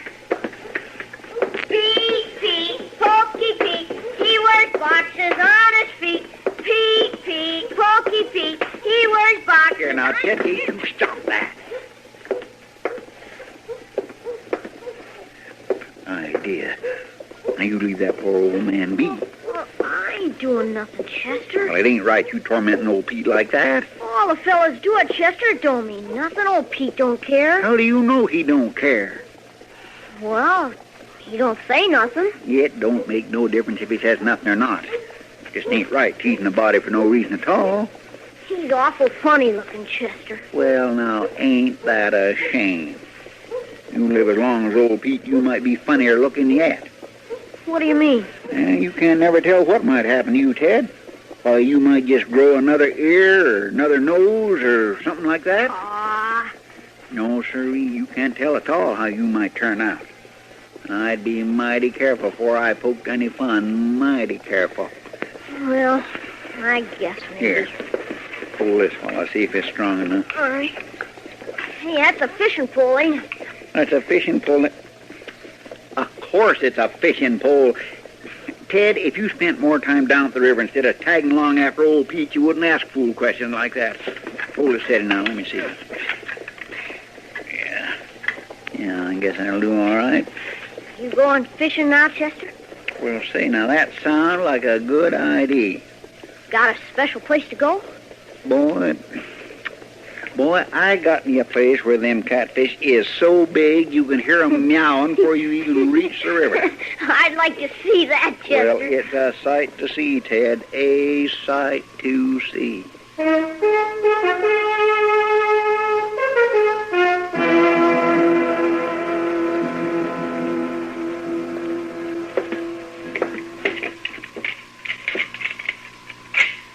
Yeah, that's real nice. Sure. That's just what you need, Matt. Another gun. What do you mean, Doc? Why, your office is full of them now. Well, now, this is a new model, Doc. I wanted the marshal to look it over for me before I ordered any number of them. It's a centerfire repeater. Centerfire. Yeah, whatever that means. Well, if it works right, it means something mighty good, Doc, as far as rifles are concerned. I'll tell you that. Well, they say it works all right, Marshal. And they're making it in 3 sizes, a 15-shot rifle, a 12-shot carbine, and a half-size 6-shot. It's a new kind of gun, Doc. If folks had put as much time in on inventing things to cure people with as they do inventing things to kill them with, it would... Hello, Pete. I'll be right with you, Pete. Then go ahead, Jonas. You wait on him, huh? I'd try to take care of him right away when he comes in. He don't come in very often. Sure, go ahead. Take your time. Yeah. All right, now, Pete, what can I do for you this month?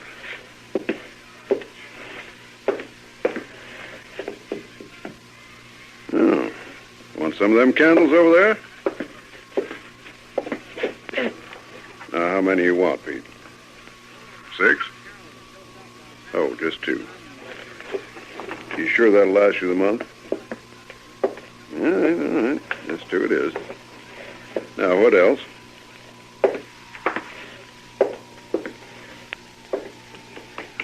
Beans.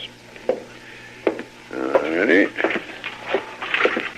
Now, I'll tell you what I'll do. I'll start pouring them out. You let me know when to stop, huh? You just raise your hand, Pete, when I poured out enough. All right. That's fine. Now, what else you need? Lamp wicks? Lamp chimney? Oh, coal oil. Well, sure. Jonas, we're going to go. I want to catch Jim Buck before he takes the stage out. I'll be back to see the gun later, huh? Well, sure, Marshal, any old time. So long, Jonas. Thank you. All right, now, Pete, what else?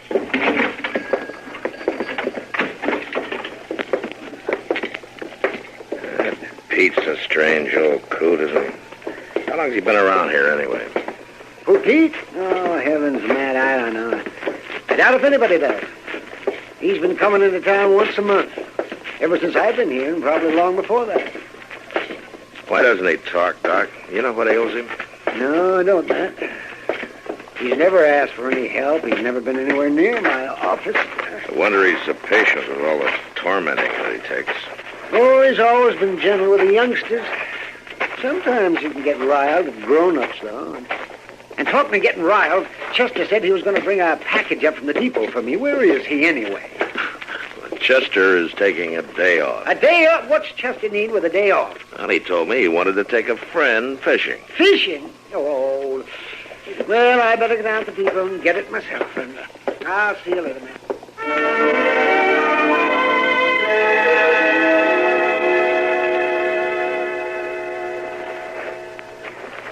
I don't hear no catfish meowing, Chester. We're right on the bank, too. Well, now, see, it's just the wrong time of day. They don't seldom do it when the sun's so high. You're more likely to hear him carrying on around supper time. You sure talk funny. Well, I ain't talking funny at nobody the way you were doing to old Pete this morning. I won't do it no more. It's a good thing. Might not come out so good next time. How's that? Well, because old Pete might just turn around and snap you right in two. That's how's that. He don't do Mind your line. It's heading with that snag down for him. Watch it. That's better. No, old Pete ain't done nothing yet, but he's getting older and tireder, and what with not even getting any sleep at all, he... No sleep? They say he don't sleep a wink. He just sits there with that little old shack of his, guarding that treasure. Here, do you want some more bread and cheese? Ugh, she smells kind of funny. Well, it is pretty stout, but that just signifies it's good. Eat all you want. It's good for you. What kind of treasure does old Pete have? Oh, he got a little old dab of treasure buried out there. They say he towed it clean up the Mississippi off on a pirate ship. You ever seen it, Chester? Well, no, I ain't never seen it exactly, but he uses gold money when he comes to town. He sure has to get it from somewhere. Pirate gold. That's what it is, piece of eight. Piece of what? I'd sure like to see some pieces of eight. Well, now, I ain't so sure that it's pirate gold. I might just take me a run out there and see. Now, that ain't likely to be a very good idea. Sit still, Ted. If you fell in that river, the catfish would have to help you. Where are you going? I gotta get back, Chester. I got something to do. Well, now, don't you get lost getting home. Boys, they sure don't grow up like they used to.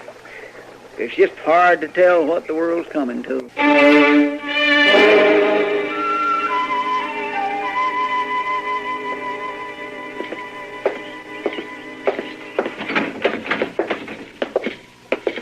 Oh, Matt. You couldn't hold out, huh? You win, Kitty. It's too hot to sit in that office waiting for something to happen. Well, sit down. Yeah, thanks. Sam, bring us some beer, will you, please? Sure, Kitty. Oh, it is hot. I'm surprised at you, Matt. It's usually Chester who complains about the heat. Well, he'd be complaining. He just isn't here. Well, you know, I feel kind of sorry for Chester, running your errands in all this heat. Kitty, Chester is not running my errands. He's fishing. Oh. Here's a beer. Ah, thanks, sir. That's good. Yeah, I can just see him now, sitting out there with his feet in the water someplace, fishing. Oh, I'm sorry to hear that, too. Oh, why? Well, he usually comes in with a string of smelly catfish and presents him to me, and I never know how to refuse him. I don't know how to get rid of him, either. Hello, Pete. Poor old fella. This is his regular visit to the bar. You could run a calendar the way he comes in here every month. Hello, Pete. He, ever say anything, Kitty? Never. Just puts his money down on the bar and has 3 drinks, no more, no less, and walks on out. He keeps to himself pretty much, doesn't he? Mm-hmm. I wish everybody who steps up to that bar would be as quiet. Yeah. Those two just coming in didn't hear you. Richie, bring the bottle. Bring it up here. Hey, little lady, come on up here and have a drink with us. Come on, have a drink. No, thanks, boys. Not right now. You come up here, and I'll tell you what I'll do. I'll pay for all the glasses I buy. Oh, looks like I better go up there and settle it. Looks like we both better go, Kitty. Now, that's better. Oh, so you come with her, mister, all right? I'll buy it for you, too. No, thank you. Move right in here. Come on, come on. Give him room, Reese. Well, it ain't me, Mort. It's that big galoot. Well, move him down. Go on, old man, move along. And don't bother Pete, boys. We got room. Go on, old man, move. Now, boys. Can't you hear good? Answer me. Can't you hear good? Now, look here. Somebody ought to get a civil answer. All right. That's enough pushing. He thinks he's too good to talk to me. I'll fix him.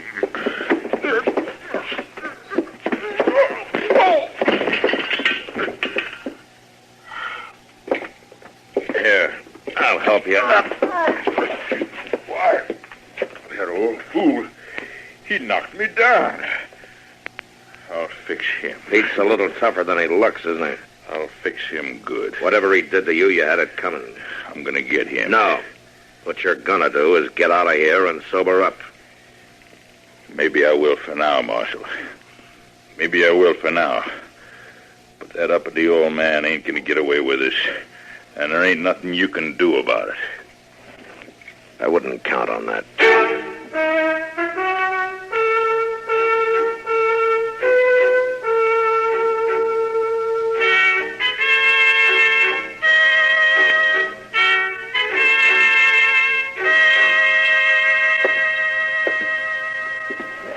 All right, Mr. Dillon, all right. If you don't want these fish, I'll just take them right on over and give them to Miss Kitty. I don't think I'd do that if I were you, Chester.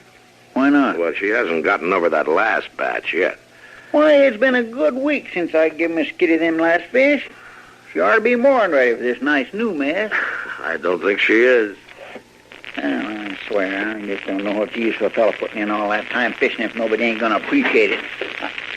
Oh, hello, Miss Gage. Hello, Addie. Come in. Matt, I'm afraid I need your help. Oh, sure, Addie. Sit down and tell me about it. Get her a chair, will you, Chester? Yes, sir. Here you are. Thank you, Chester. All right, Addie, what's the trouble? It's my boy, Ted. Why, he's a nice young'un. He couldn't be in no trouble. Never mind, Chester. What about Ted? Well, he isn't home. Wasn't home all day and didn't come home to supper. That's not like him, Matt. I'm afraid for him. Oh, no, Eddie, boys his age get to feeling pretty big. Sometimes they just forget to come home right on time. Not Ted. Ever since his pa died, he's taken great stock in doing the evening chores for me. He wouldn't just run off. Oh, shucks, Miss Gage, he's bound to be all right. I seen him this afternoon looking just as fine. You saw him? Why, sure, we was fishing together. Did he come back to town with you? What? No, ma'am, he didn't. He come back before I did. I kind of wondered about it, too, at the time. How's that? Well, it sure seemed like he was took with the story I was telling him about old Pete and all. But I just started telling him the best part when Ted run off. What part was that, Chester? Well, the part about how old Pete sets up all night guarding that buried treasure. What buried treasure? Well, now, I don't really take much stock in it, but the boys seem to be pretty took with it. Chester, what did you tell him? Well, now, lots of people thinks old Pete's got some pirate's gold buried up there somewhere. Matt, that must be where the boy went. Yeah, he might have, Eddie. Chester, go get the horses. Yes, sir. Don't worry, Eddie. If he's there, we'll bring him back.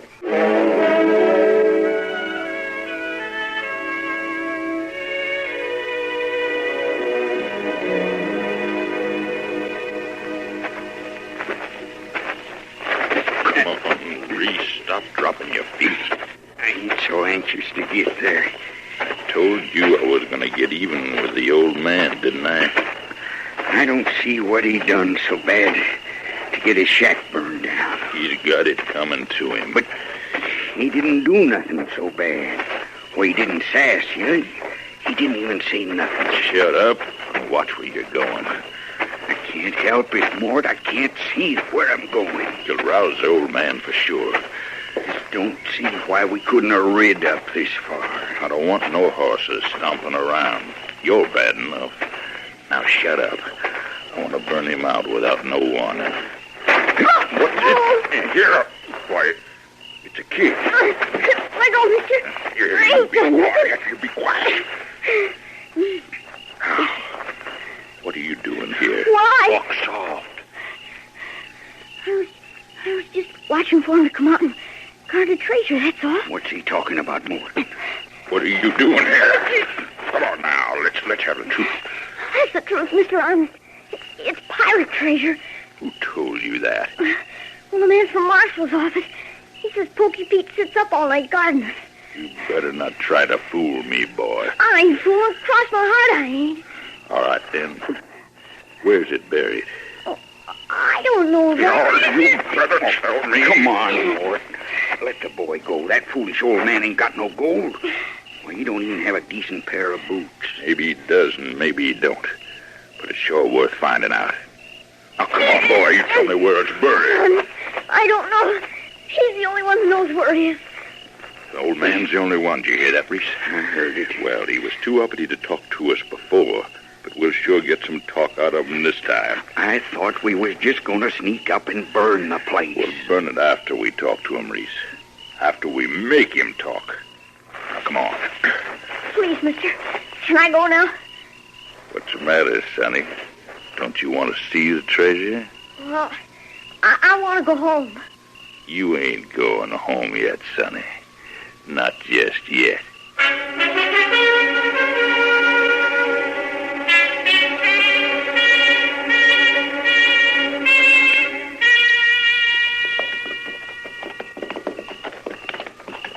Mr. Dillon? Yeah, Chester. I'll feel just terrible bad if that boy gets himself into fixing something I said. Forget it, Chester. Boys his age are likely to run off now and I then. know, but me telling him that fool story, that's what started him off. Well, if you hadn't told him, somebody else would. No, I sure do hope he ain't got hurt none, no. A night in the open isn't going to hurt him, Chester. I know, but that's mighty rough country, and I just ain't too sure what old Pete'd do to it. Look yonder, Mr. Dillon. What? There's a fire out there. Yeah. Must be Pete's shack. Come on.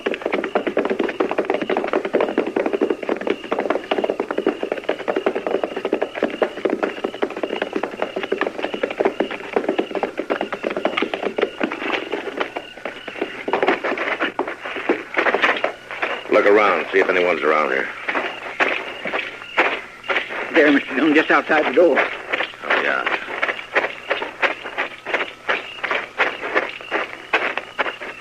It's Pete. Yeah. Must have got himself out of the door somehow. Is he dead? been beaten, and he's burned. And he's still breathing. There's somebody over there, Chester. I'll go see.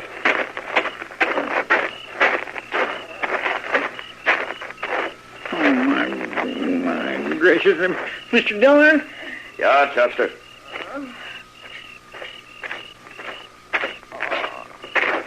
It's Ted. I found Ted. He's been hurt, too. Looks like he's coming out of it. Honest, I don't see nothing. Just take it easy, Ted. You're all right now. Don't hit me, mister. Nobody's going to hit you, Ted. It's Marshal Dillon. Marshal, don't let him get me, Marshal. Don't let him beat me like they did old Pete. Nobody's going to beat you, Ted. You're all right now. I kept asking him and beating him and asking him, beating him. Asking him what, Ted? Where that treasure was. Oh, my gracious. He wouldn't tell him nothing. No matter what they did. Yeah. I bet they'll never find the treasure, Marshal. That's right, Ted. They'll never find it. All right, come on, Chester. Let's get them both to Doc.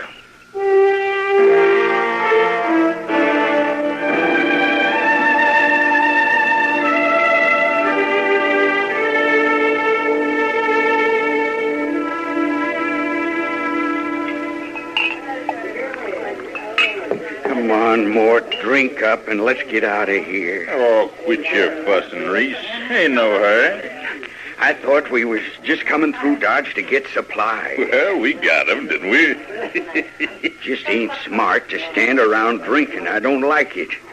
I'd sooner be headed for Texas. We'll head there. Now, just don't push me. I want to put some distance between me and that shack. There ain't no shack no more.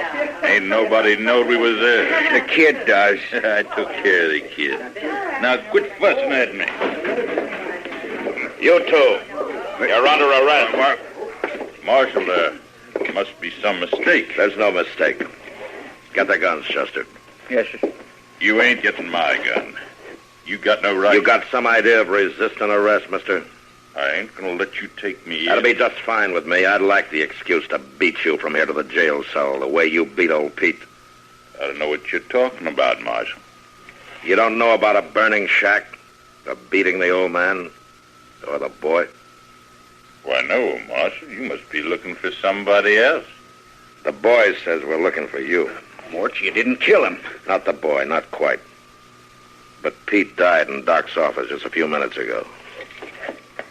Now, come on, let's go. You ain't taking me. Put down his gun!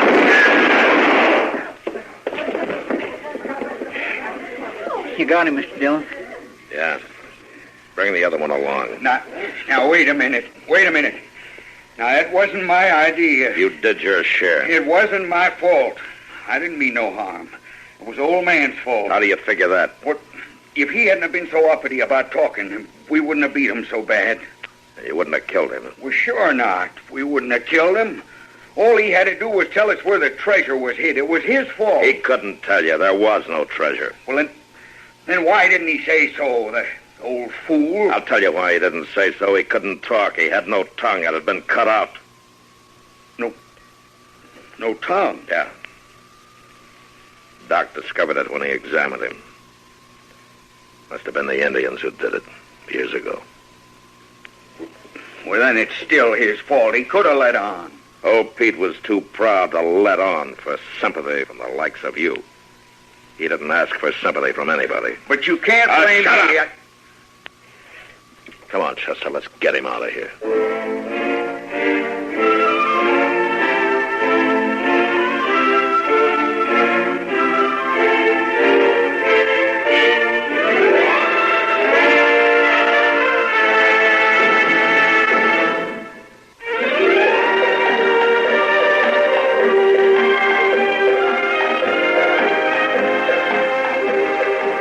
Gunsmoke. Produced and directed in Hollywood by Norman Macdonald, stars William Conrad as Matt Dillon, U.S. Marshal. The story was specially written for Gunsmoke by Marion Clark, with editorial supervision by John Meston. Featured in the cast were Richard Beals, Barney Phillips, Gene Bates, Vic Perrin, and Bart Roberts.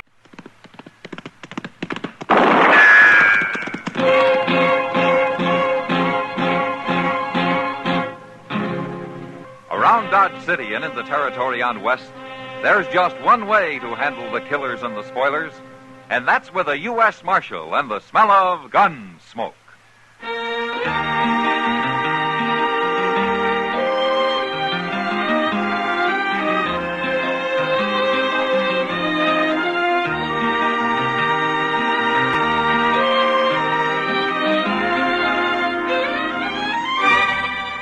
Gunsmoke, starring William Conrad. The transcribed story of the violence that moved west with young America. And the story of a man who moved with it. I'm that man, Matt Dillon, United States Marshal. The first man they look for and the last they want to meet. It's a chancy job, and it makes a man watchful and a little lonely.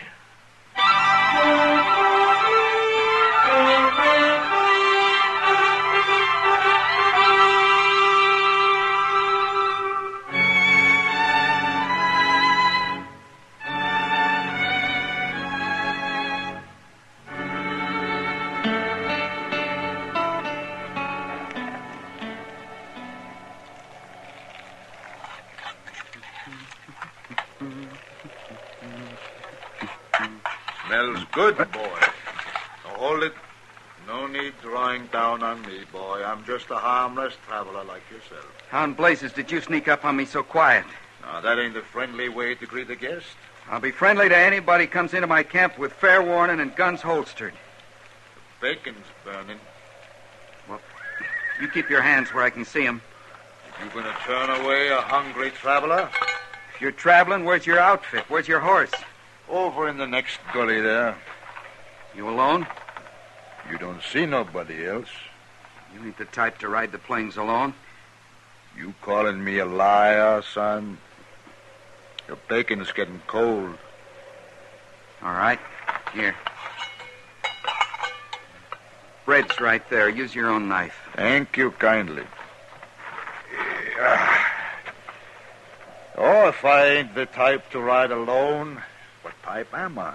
You look like a storekeeper or a gambler, maybe, traveling by request. You don't fear to say what you think, eh, boy? Say now, this looks right good.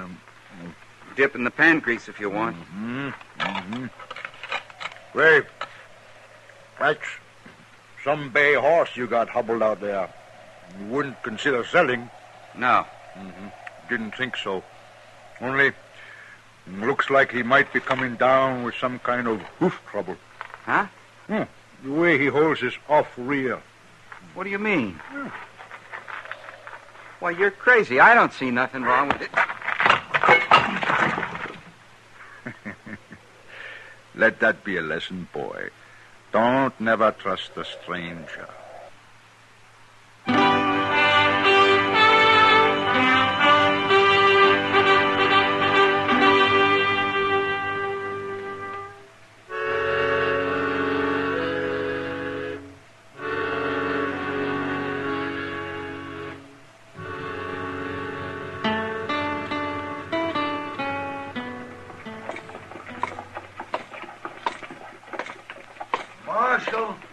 Marshal Dillon. Oh, hello, Moss. Just about to send word up to your office. Oh, what about? Dutch George is in town. That's his horse right there at the bay. Left it with me. Wants new shoes all around. Where is he now, Moss? Up to the Long Branch, most likely. Thought you ought to know. Is he still wanted? No, that jury in Ellsworth acquitted him. He's free. Blamed if I can understand him. Everybody in the state knows he's the biggest horse thief west of the Mississippi. Well, with operations as big as Dutch's, it's hard to prove. That's a good-looking horse he's got there. It sure is. Wonder who it really belongs to. Yeah, I wonder. Well, thanks, Moss.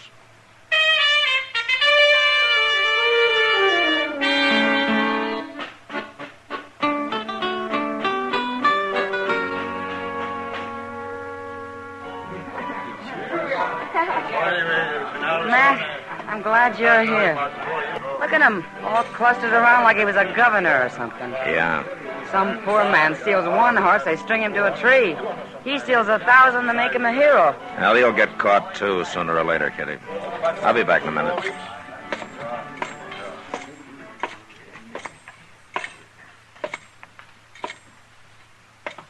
Dutch. Hello, Matt.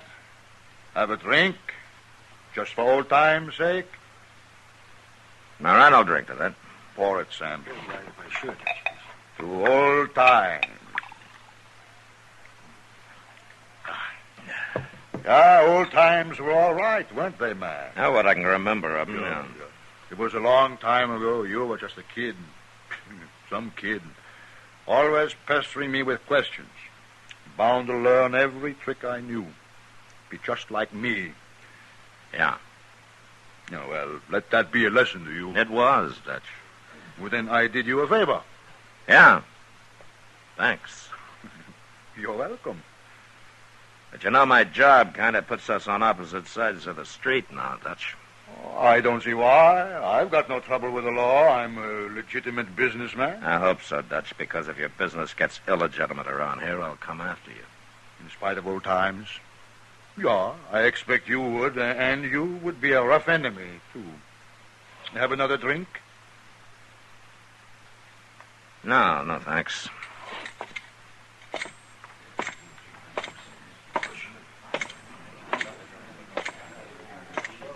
Matt, I didn't know you knew Dutch George. Well, it was a long time ago, Kitty. I only knew him for a few months until the sheriff caught up with him.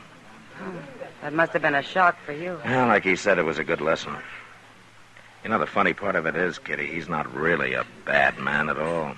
Huh? He learned to be a horse thief back in the days when it was a game every frontiersman played with the Indians. Yeah, he just never gave it up. Well, I just hope when he does get caught, it doesn't have to be you who does it. Yeah. I hope not, too, Kitty.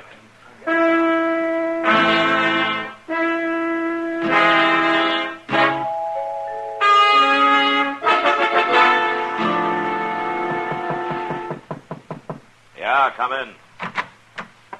Howdy, Marshal. What can I do for you, son? My name's Jimmy McQueen. I got robbed. Oh, where was this? East of Dodge, maybe 20 miles. Night before last. I was just cooking my grub when this stranger comes up real quiet. He seemed harmless, but he slugged me when I wasn't looking. What did he look like? Tall, maybe 6 feet. Strong looking. With a gray mustache and a arrow scar by the temple. Uh-huh. What'd you lose, son? $30, but that's not important. My horse is. He was a good one, Marshal, and I aim to find him and get him back. A bay with a white blaze on his forehead? That's right. You seen him? Let's go down to Moss Grimmick's stable. Your horse may still be there.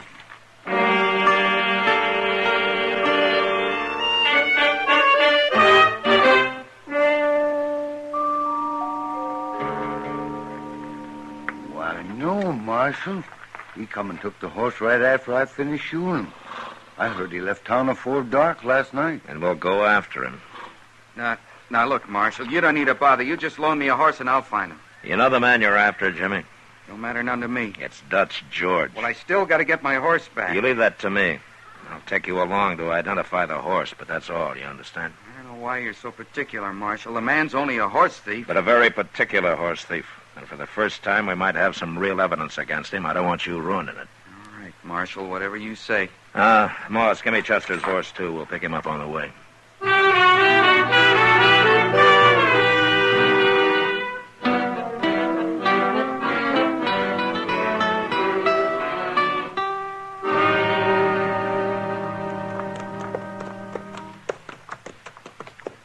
Now, let's pull up here a second. Yeah, here's where he met his men with the herd. You see the ground's all trampled? There must be a couple hundred head. Yeah, maybe more. I guess I don't rightly understand this Dutch George's way of horse thieving. He steals by the herd, Jimmy, from ranches or Indians. Where does he take them to? West, over into the line into Colorado. There he meets another bunch of his men driving a herd stolen from Colorado territory. And they exchange the horses, sell Colorado horses in Kansas, Kansas horses in Colorado. The fellow may be smarter than I thought. And tougher, too.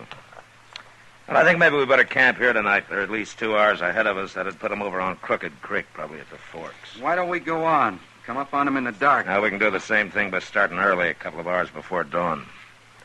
And our horses need the rest. Not to mention me. I'm sure we'll be happy to get down. You notice all the Cheyenne trail sign, Marshal? Well, some. Some. I've been seeing it all day. This territory's thick with Cheyenne. They must be camped close, too. How do you know so much about Cheyenne, son? Well, I was raised with them, Marshal. My pa worked at the Cheyenne Agency at Darlington. Maybe I underestimated you, Jimmy. Maybe you're not as green as you look. I told you I could handle this myself, Marshal, but you wouldn't listen. That's just as well. If you'll take care of the horses, Chester and I'll rustle up some wood for a fire. Sure, Marshal. There's a likely snag, Mr. Dillon, right over there. Okay, Chester, let's go see if we can carry it. Good and dry, it'll be... Mr. Dillon! Why, that little whippersnapper, he's riding on. Yeah, I sure did underestimate him. What do you expect he's up to? He's probably headed for Crooked Creek, wants to face Dutch George alone. Then he's going to get hurt. Well, come on, we'll try to catch him before it's too late.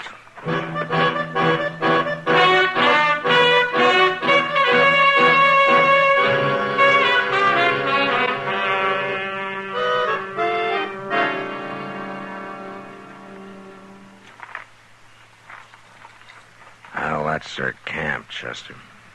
On the edge of the bluff there. Yeah, but where's the horses?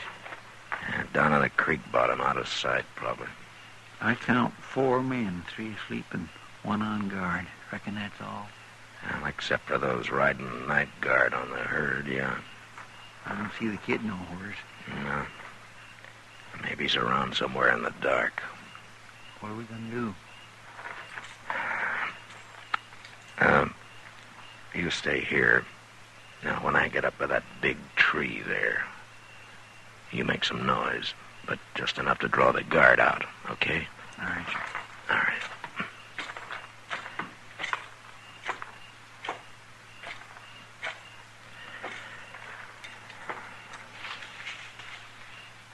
Who's that? Tex? Tex? Hold it right there. Drop it. Drop it, I said. All right, Chester. Hi. Is that you? Hi. It's me, Dodge. Matt Dillon. I got your man with my gun on his back, and I'm coming in. Now, you throw all your guns on the ground beside the fire. Do you hear me? I hear you, Matt. Better do as he says, boy. All right, Chester, let's go. You too, Hack.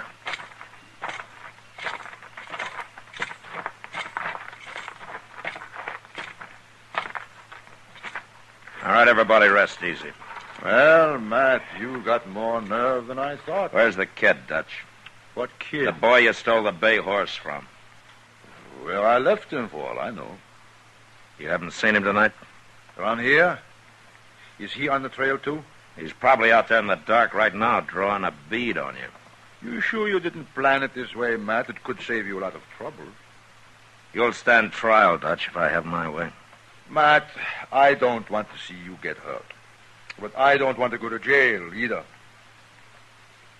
Well, you'll have to decide that, Dutch. What about old times' sake? I decided about old times before I became a lawman. I see. Mr. Dillon, there's something going on down there in the creek bottom. That's a stampede. Somebody's stampeding the horses. Matt, is this some of your doing? Use your head. Why would I want to stampede him? I need him for evidence. We've got to do something. Stay still. You go down that bluff and you'll be trampled to death. Up here, maybe we're safe.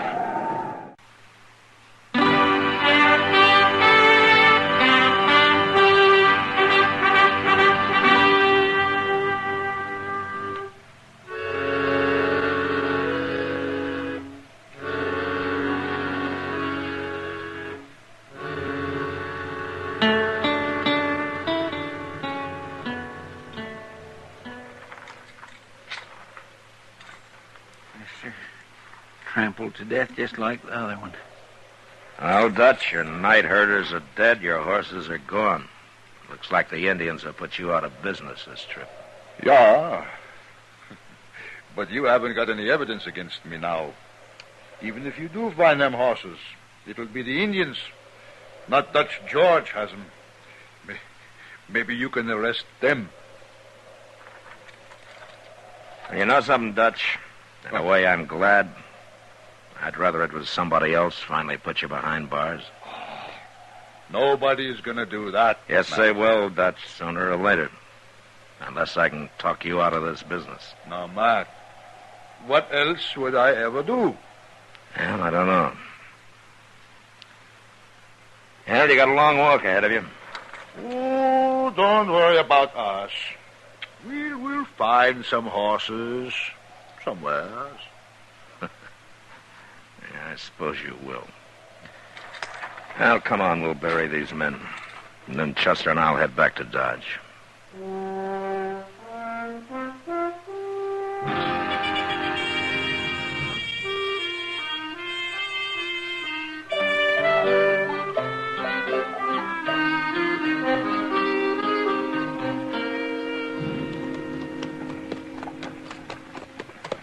Well, Mr. Dillon, Dodge looks just the same. You didn't expect it to change much in 3 days, did you, Chester? Oh, no. What I mean is it looks good. Chester, Hmm? look up ahead there, in front of the office. Well, that's Jimmy McQueen's bay horse. Yeah. Howdy, Marshal. Hello, Jimmy. I just brought your horse back, Marshal. He's there at the hitch rail. Much obliged. You're welcome. Well, is that all you got to say, Jimmy? Where in the world did you go to? Oh, well, I'm sorry about that. But I kind of had an idea I didn't think you'd cotton to, so I just left. Well, I guess your idea paid off. You got your horse back. Yeah. Funny thing, I found him running loose out on the prairie. Very lucky, I guess. Jimmy. What, Marshal? I know you and your Cheyenne friends ran off those horses. And 2 men died. Man gets trampled in a stampede, that's an accident, ain't it, Marshal? Especially if he stole the horses to start with. Yeah, I guess it is an accident, Jimmy. Well, so long, Marshal.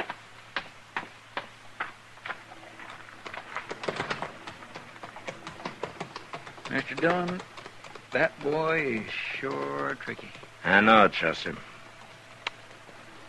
Yeah, let it be a lesson to us. How? Never trust a stranger.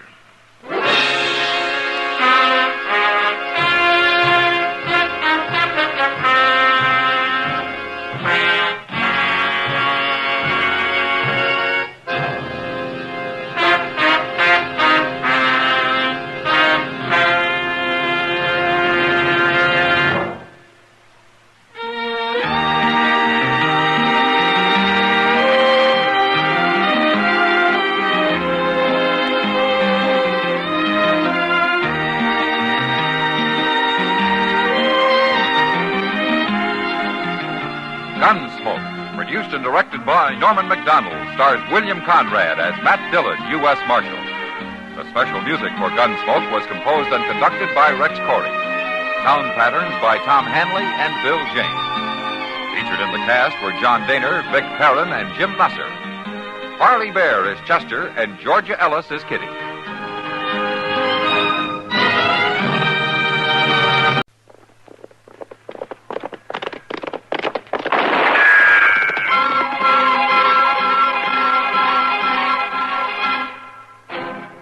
Around Dodge City and in the territory on west, there's just one way to handle the killers and the spoilers, and that's with a U.S. Marshal and the smell of gun smoke.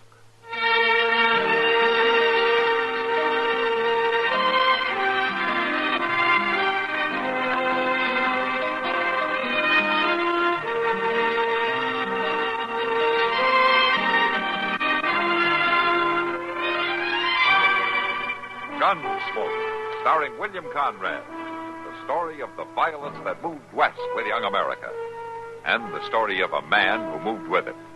I'm that man, Matt Dillon, United States Marshal.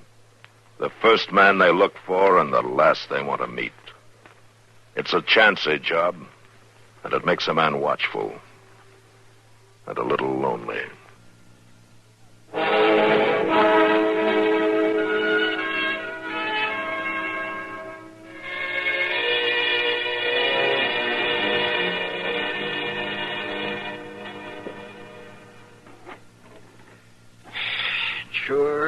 hot today, Mr. Dillon. Uh-huh. Used to get hotter than Sweetwater, though. Sweetwater, Texas? Yes, sir. Yeah, but I wasn't there very long. You weren't, huh? What'd you do there, Chester? Well, I was a salesman. Salesman? What'd you sell? Lightning rods. Oh, fella. Well, now, they're mighty good things to have around, Mr. Dillon. I remember Don't blame it to me, Chester, please. It's much too hot. I'll go get us some beer. I don't think I want any beer. Well, why don't you just go take a siesta, Mr. Dillon? I'll stay here in the office. Well, why don't you just leave me alone for a little while, huh? All right.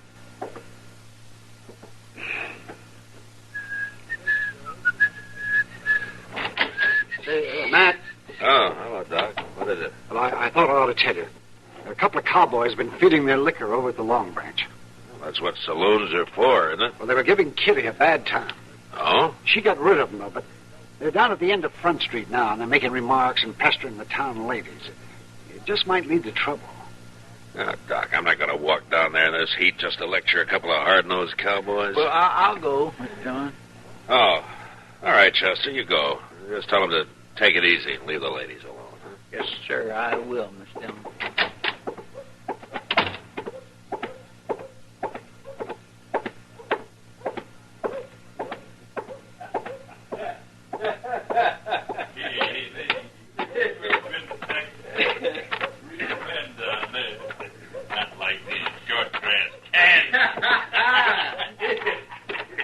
Here now. All right, you fellas. That's enough. Who's this? Preacher, maybe. Mr. Dillon sent me down here, and we're going to send you right back, fella.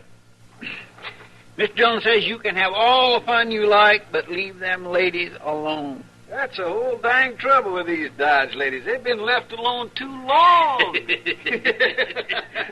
What they need is a couple of big-handed Texas men. Look, now, why don't you two go over there at this Lady Gay saloon, and I'll buy you both a beer. Oh, you will, huh? Well, that's mighty thoughty of you, mister. Yeah, well, we just don't want no trouble, that's all. Sure we don't, no. And I got me an idea how we won't have any. Now, wait till I get on my horse here. Oh, you stay with our friend a minute, Freddy. Yeah. Say, mister, you want to make a bet? What kind of bet? What do you mean? Any kind. You name it. Go on. Yeah, but now I don't... I got it. Grab your horse, Billy. Yeah. Don't get this rope off of me, you hear? Maybe it'll wear off, No. mister. You're going for a ride. Drag him, Stobo. Drag.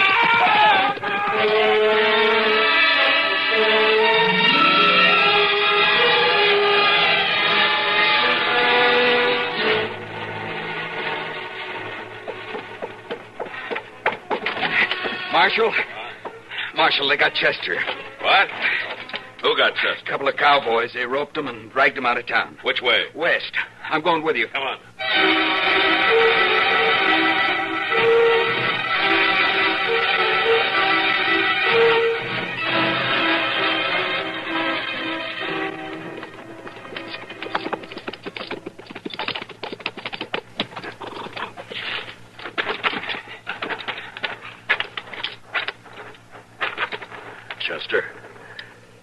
Chester.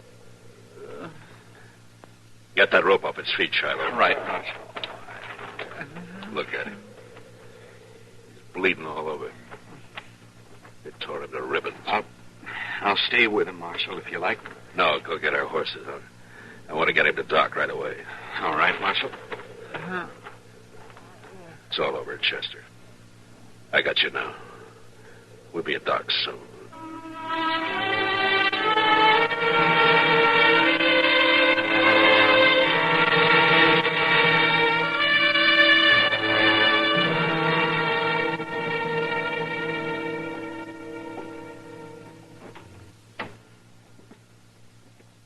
Well, Doc?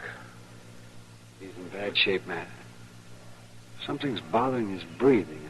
I don't know what it is. We'll just have to wait and see if it goes away. If he lives the next few days, he'll pull through. Next few days? I'll stay right here with him. Doc, I don't know why I sent him. I could have gone on. No, don't blame yourself, man. I told him to go, didn't I? Yes. Can I talk to him, Doc? No, not for a while. All right. And you tell him this from me. I'm going after those men. And I'm going to bring them back. Alive. Or at least half alive.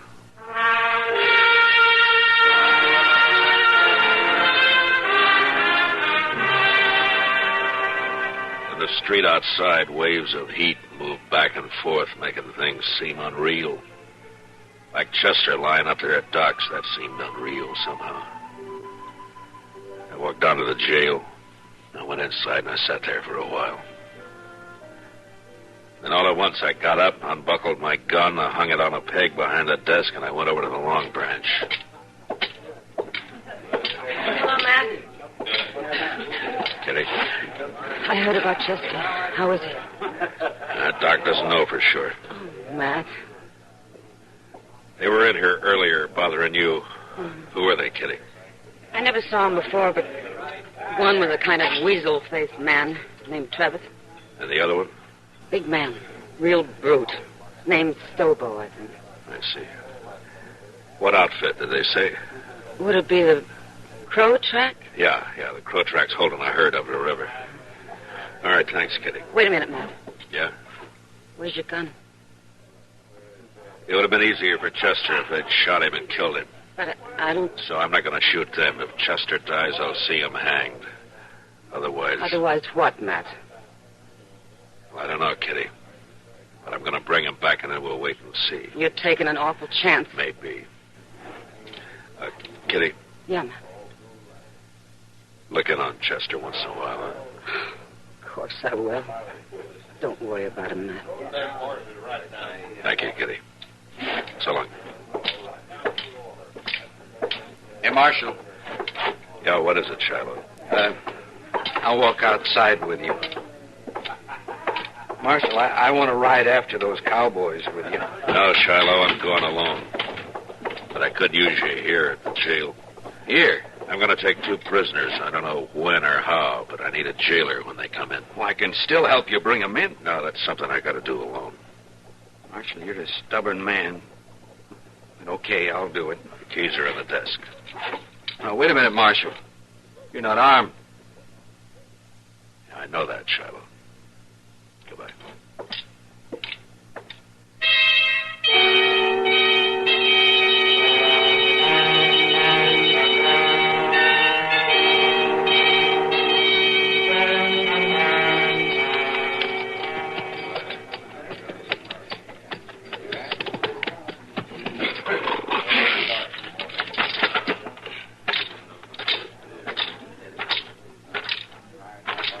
Who's the trail boss here? I am. I don't need no riders. Maybe not, but you got 2 riders I need. How's that? What do you want, mister? This is the Crow Track outfit, isn't it? Yeah, that's right. I'm looking for a couple of your men called Stobo and Trevitt. They ain't here, mister. Now, where are they? Well, they come back this afternoon, picked up their gatherings, and they left. Didn't even wait to get paid off. I'm telling you that just 'cause they're no good, and I'm glad they're gone. Which way they go? I wouldn't tell you that if I knew, mister. I didn't think you would. Who are you, anyway? I'm a U.S. Marshal out of Dodge. Oh, that's so. Well, I don't know what you want them for, and I don't care, but just how you figuring to take them, Marshal? Gonna put salt on their tails? You'll ought at least carry a club if you're going after that Stobo. He's mean and he's big, besides being a Texan. We've hung Texans up here before, mister.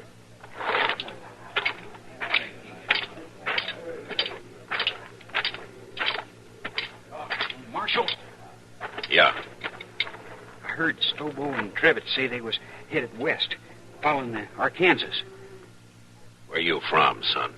Texas, near Waco. And what are you sniveling around informing on these men for? Well, that Stobo kicked me. He knocked me down and kicked me. All right, son. I'll ride along the Arkansas. But you ride back to Texas and learn how to fight your own battles.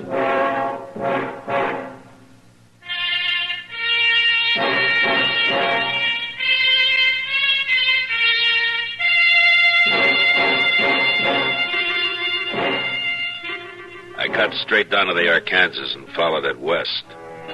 After an hour or two, I spotted a hobbled horse alone. Stobo and Trevitt must have separated. I got down, followed the animal's tracks as best I could in the moonlight until I caught the dying coals of a campfire on the bank ahead. To one side, I could make out the huddled figure of a man asleep in his blanket. It took a long time to crawl to his head, where I saw the weasel face of the man Trevitt. His gun belt lay on the saddle blanket in easy reach. I stood up and I heaved it out into the river, and as Trevitt sat up with a snap, I kicked it back down. Hey, don't shoot! Don't shoot! You sit up again, and I'll smash your skull. Don't kill me! Don't kill me! Shut up. Where's your rope? I told you to lie down. Now, where's your rope? Under my saddle there. You gonna lynch me? No. But you may hang legally if you live that long. All right, keep your arms in that blanket and lie still while I get you roped up here. Who are you, mister? Now, let's just say that I'm a good friend of the man you dragged out of Dodge this morning. Stobo was in on that, too. It was his idea. He did it. Don't worry, I'll find Stobo. There. That'll do it. You ain't gonna leave me like this. No, Trevitt, I'm gonna throw you across my horse and tie you on. He'll take you into Dodge, right to jail. When you get there, you tell Shiloh who you are, if he can still talk. He'll give you a nice, clean cell. Marshal. I'll be back when I find Stobo. Well, you can't do it, Marshal. I'll die in that sun. A ride like that across a horse? No, listen. Stobo's about a mile upriver. We had a row, and I left him. See, I told you, Marshal. Let me go now. Trevitt, how'd you like to go to Dodge behind my horse with a rope around your heels? No, don't, Marshal. Don't kill me. Don't worry, Trevitt. Killing's too good for you.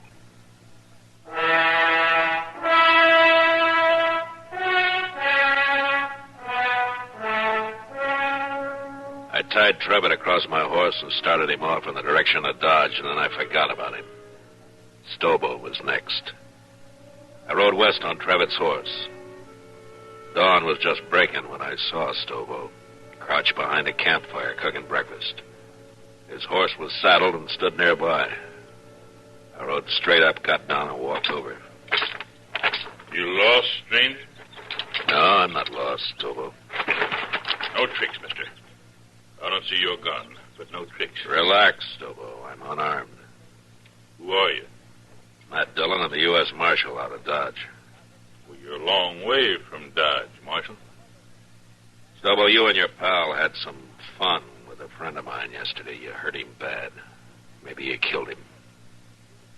You rode out here without a gun to tell me that? You're the craziest marshal I ever saw. I'm going to shoot you, Marshal, and bury you in the river. Now, what do you think of that? I expected you would. What? Unless you want it on your conscience that you refused to feed a man on the trail, you better give me a piece of that pork first. You're about the coolest man I ever saw, Marshal. How do I eat? Sure you do. You just stand right there across the fire and don't move. I'll have to shoot you before you've been fed. I know. Too bad I only got one dish for your last meal, Marshal. A man can keep sassy on meat alone, Stobo. Sure can. Well, it looks about done. At least this here piece is... All right, I've got your gun, Stobo, so don't try anything. Burn me! You burn me! Just a few coals. It won't hurt you. Now shut up and get on your horse. Now move. I'll kill you for this, Marshal. You can't hurt me like that. On your horse. Come on now. Get up there. Come on, get up there. Now, you just sit there. I'm going to throw a noose around your neck, so keep your hands down. There. As soon as I get mounted, we're going to ride toward Dodge. And you do anything I don't like, and I'll jerk you off your horse and drag you the rest of the way.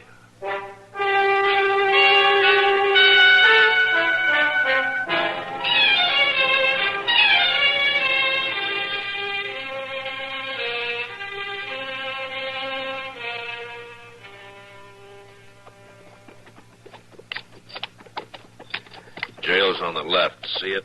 I see it. All right, pull up. Shiloh! Shiloh!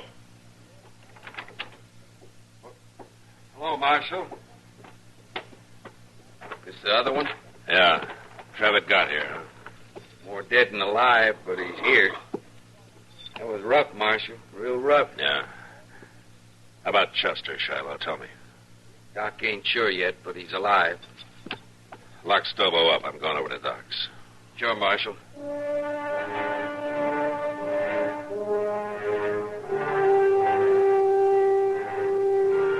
Chester was asleep, but Doc let me take a look at him.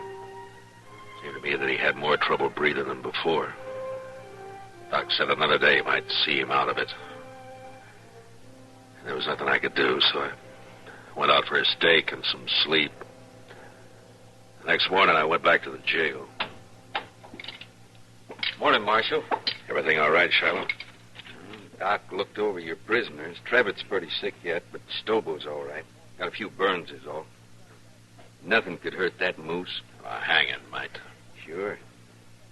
What if Chester pulls through? You can't hold us in, Marshal. There's no law that says you I don't can't. like the sound of your voice, Trevitt. But you Be can't- quiet. Don't worry, Trevitt. There's nothing he can do. You too, Stobo. Shut the door, Shiloh. I don't even want to look at him.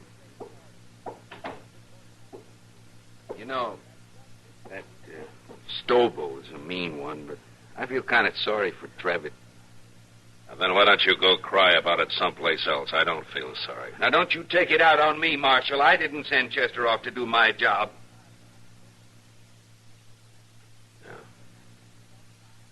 Yeah, you're right. I'm sorry, Shiloh. Why don't you go get some breakfast? I'll wait here now. I'll be back later.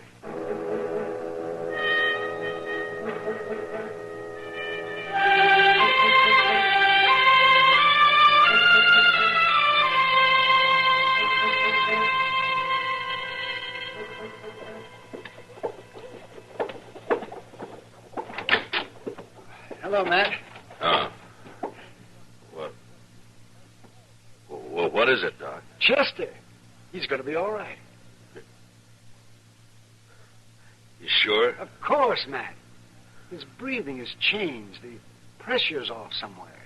Oh, he's going to be fine. That's good. That's good. Well, of course, he'll be in some pain for a while yet. Yeah. All right, Doc. I'll come see him in a little while. I'll tell him, Matt. Okay.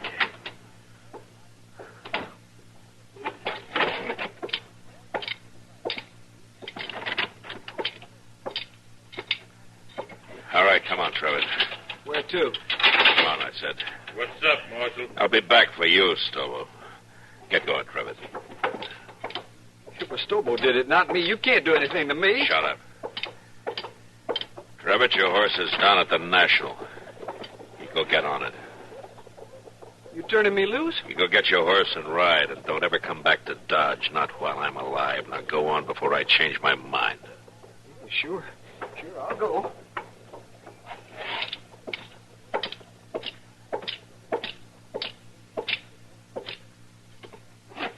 You're next, Stobo. What'd you do with Trevitt? Put a knife on him? Turned him loose. Come on, get out of that cell. Am I free to? You will be in a little while. Marshal, I just saw Doc, and he says it just... Hey, where you going with Stobo? Gonna shoot me in the back, probably. Right, Marshal? I'm going to do what I should have done 3 days ago when I sent Chester after you. Bring him out back, Shiloh.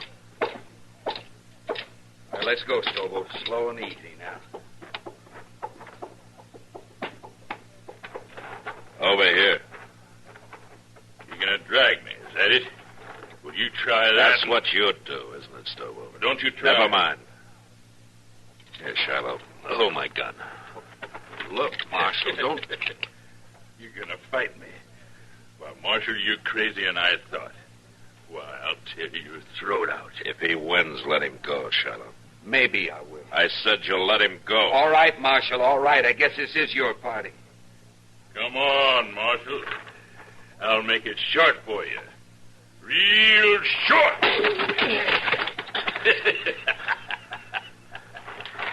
You're big, Stobo, but you're stupid. You're ugly, stupid.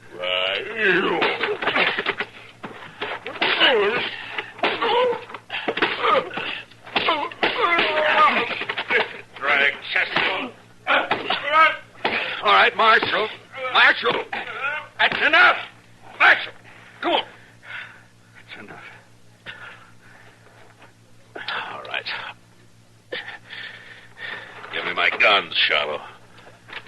Here.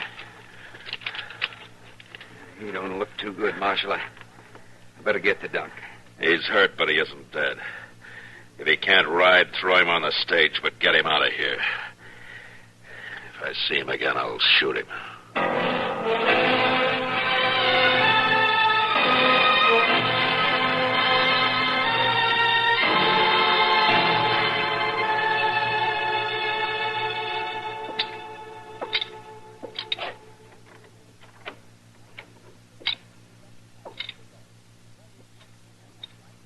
Chester.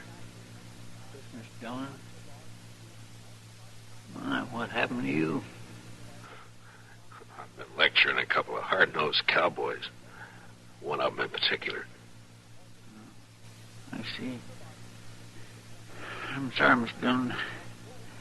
Them two kindly got the drop on me. Yeah, I sure did. Mr. Dillon? Yeah. Mr. Dillon, I've been thinking. And yeah, what is it? Mr. Dillon, I ain't much help to you here. Maybe it'd be better That's if I enough, just kindly... Well, I've been thinking... You just stop thinking. Yes, sir. Chester, I'm going to tell you something. I need you here. You see, you're the only man in Dodge that I can really trust. The only one. Yes, sir. Well, you can trust me, Mr. Dillon. Yeah, I know that. And I'm thanking you. But, you know, you're sure no help to me lying there. You're no help to me at all. Well, I don't need to stay here long. Doc says I'll be up and around again before too long. Now, look, Chester. I'll go get patched up, and then we'll make Kitty come over and fix us some steaks, and we'll have some beer, too. Huh? What do you say?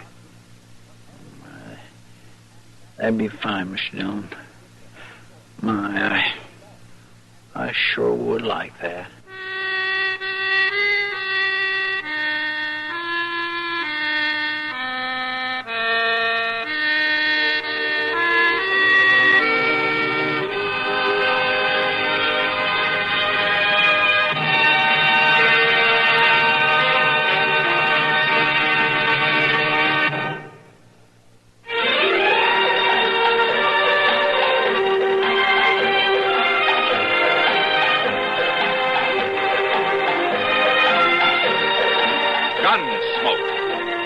Produced and directed in Hollywood by Norman Macdonald, stars William Conrad as Matt Dillon, U.S. Marshal. The story was specially written for Gunsmoke by John Meston. Featured in the cast were Barney Phillips, Harry Bartell, Vic Perrin, Lawrence Dobkin, and Sam Edwards. Harley Bear is Chester, Howard McNear is Doc, and Georgia Ellis is Kitty.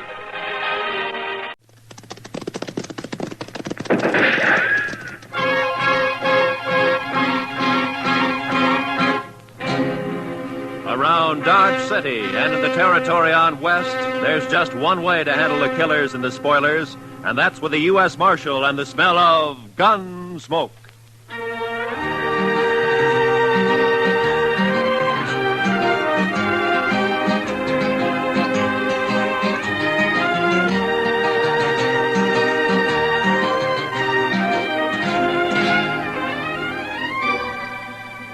Gunsmoke, starring William Conrad, the transcribed story of the violence that moved west with young America, the story of a man who moved with it, Matt Dillon, United States Marshal.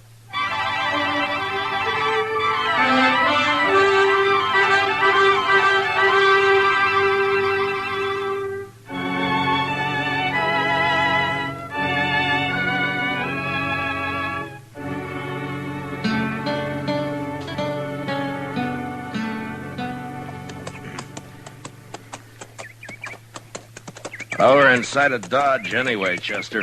There's Ellen Henry's homestead. Wonder how she'd take to serving up a breakfast, Mr. Dillon. I'm plumb hungry. I'll settle for watering the horses. I don't imagine Ellen has any extra food. No, sir. It's gone pretty hard for her since Ethan died, hasn't it? That's the talk. Look at her place. 3 lean-tos and not a green thing growing. I don't know how she makes out. Well, maybe Luther helps more than the folks give him credit for. For a son, he's not much good to my way of thinking. I don't know when he turns a hand for his mother between stops at the Texas Trail and the Long Branch. At least not much like his father was. Or Ellen either, for that matter. It's a mite early. Nobody's stirring. Oh. We better just water our horses and ride on, Chester. Yes, sir. Quiet like, isn't it? Hey, where'd you come from, Mr. Dillon? From the house, I think. Luther? I don't know. You're trespassing. Get off my land. It's Marshal Dillon, Ellen. We just stopped to water our horses. I recognize you. Trespassing still goes, Marshal. You're awful quick to fire, Ellen. Ethan and me never took to folks arriving unannounced. I still don't take to it. Well, that's no cause to be firing on us that way, Miss Henry, especially since you recognized us. Quit whimpering. If I'd aimed to hit you, I'd have hit you. All right, Ellen. Get off my land and stay off. Just don't you get in any trouble with that rifle, Ellen. I expect you'll hear about it if I do, Marshal. Now get. I don't always aim high. Come on, Chester.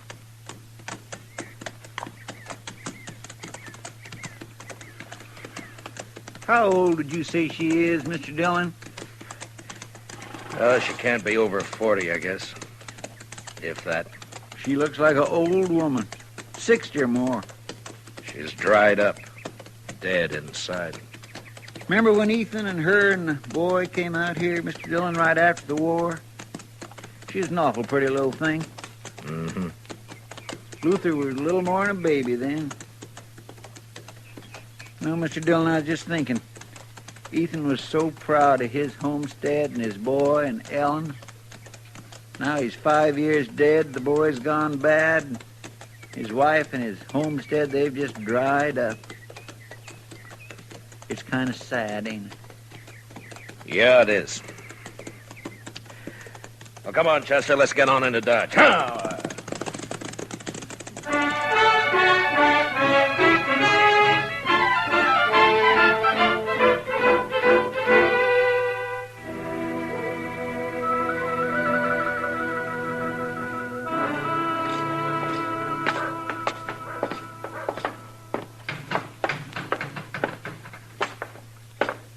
Morning, Marshal. Morning, Chester? Mitch. Oh, Mitch.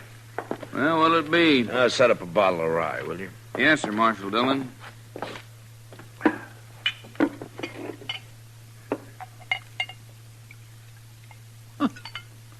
Look, there's Luther over there at the table, alone.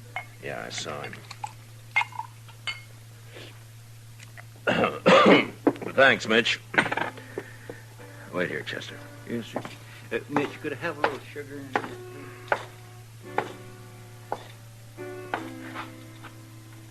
Mind if I don't get to my feet, Marshal? I got the feeling if I tried to stand up straight, I'd fall over first thing I knew. Sit still, Luther. I just don't have a lot of choice about it, Marshal. I was out by your place this morning, Luther. I hadn't seen your mother in a long time. Wish I could say the same. A woman shouldn't have to run a homestead alone. Not when her son's big enough to be a real help. Is this a lecture, Marshal? A do-good talk? Put your own name on it, Luther. I can't make you feel what you don't feel. But in a way, you're responsible for your mother and what she does. I'm real lucky, Marshal. I can quit listening any time I don't want to hear something.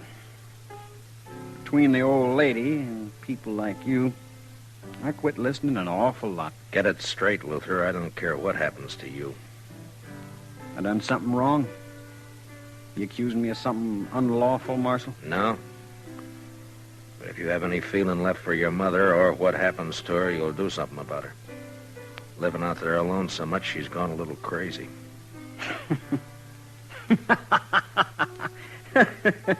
She shot at you.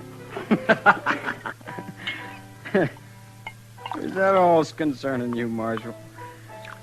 Half the time I do go home, she levels off at me. I got a ride in under fire.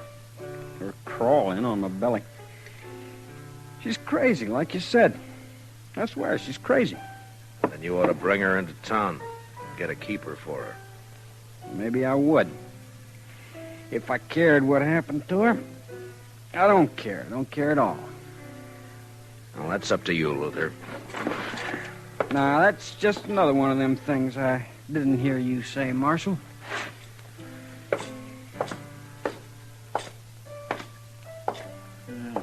Luther's just plain drunk, isn't he, sir? That and just plain no good.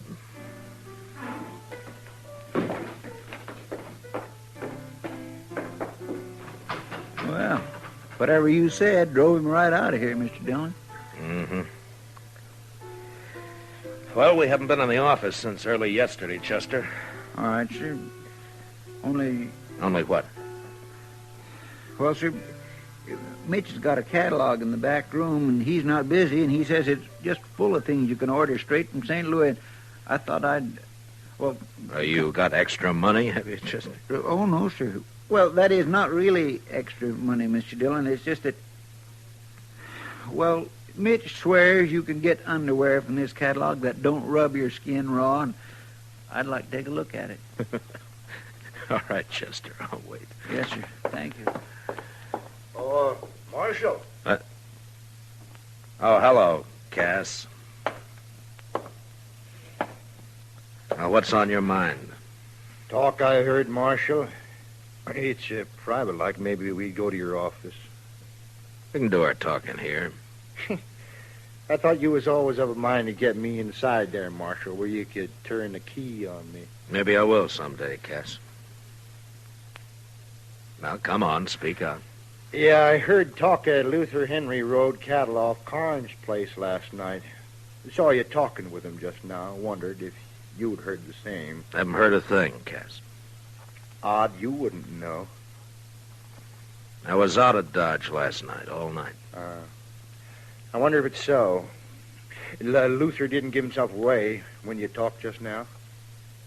You're the one who's heard the talk, Cass. I got my rights. I can ask questions of you, Marshal. If a man's herd ain't safe, he's got a right to know. Are you worried for Carnes or for you? If Carnes' cattle can be rode off, mine can. No? I didn't know you had much of a herd. What a man has is his own business, Marshal. I'm asking about Luther and the other rider. They say there was two. If Luther's wrong with the law, I'll get him. Is there anything else on your mind? Thanks, Mitch, for letting me see the book. Not a thing, Marshal. But I don't much like your attitude. I can't see that worrying me too much, Cass. All right, Chester, let's go. Yes, sir.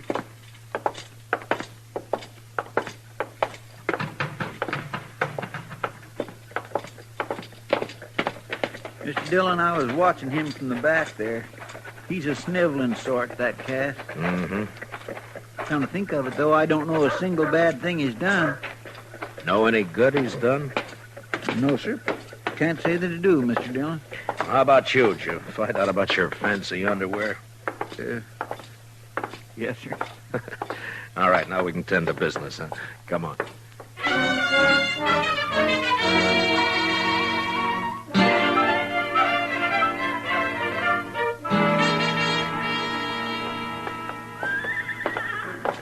Hello, Marshal. I was waiting for you. Oh, good morning, Mr. Carnes. Howdy, Chester. Well, how do, Mr. Carnes? You got the key, Chester? Yes, sir. Well, I don't see you in town much, Mr. Carnes. Only when I got business, Marshal. No. Well, come on in, won't you?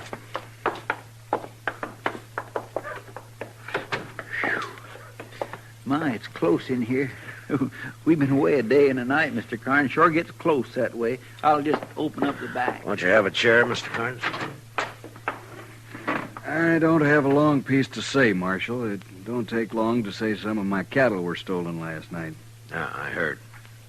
So soon? Yeah, Cass Stetter told me about it a few minutes ago. Well, I don't know how Cass come by the information, but it's true. This is the second time it's happened in the last few weeks. You don't keep much cattle, do you? Hardly any. I suppose 100 heads is the most I ever had at one time. Mm-hmm. But last night I lost 5 or 6, about the same time before. Cass was of the mind that Luther Henry did it. I don't know, Marshal. One of my hands said Luther was out at my place the other day just looking around. I got no real reason to suspect him. Only thing I know is that whoever it was rides a horse that's shot all the way around. You don't see a lot of that on the prairie. No, you don't. You think there was just one rider, Mr. Carnes? There was 2 from the tracks, but the boys and me lost them in the rain. I thought I'd tell you about it, Marshal. I can't afford to lose the little I got. No, I'll do what I can, Mr. Carnes. I kind of hope it isn't Luther. Not for him so much as Ellen. She's had enough trouble. Yeah. Well, Chester and I'll ride out to the Henry place and look around, Mr. Carnes. If Luther's guilty, maybe some of Ellen's troubles will be over. Or maybe they'll just be beginning.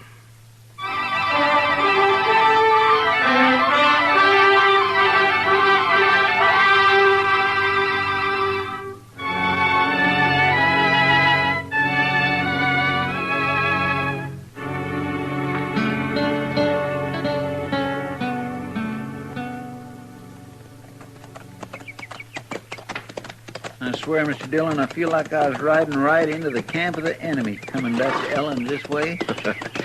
You think we should be flying a white flag as we ride up, Chester? No, I'd feel a little safer to tell the honest truth.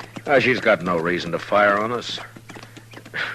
But I'll agree, that's pretty small comfort. Oh. Look yonder, Mr. Dillon. I think I saw her peering out. It's all right, Chester. Come on.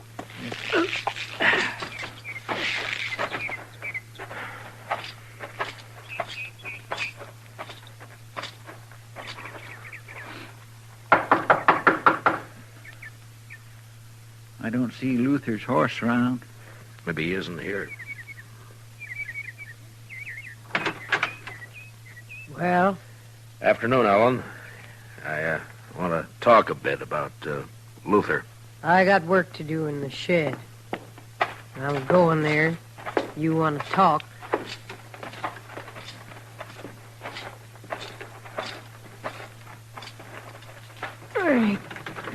Let me help, Ellen.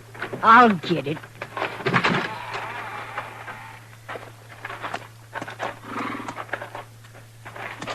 He's got a loose shoe. I aim to fix it. Well, we could be a hand, Ellen. If, yes, I'm proud to. I aim to fix it myself. All right. He wouldn't have shoes if I waited for a man to shoe him. Easy. Easy now. Easy. Oh.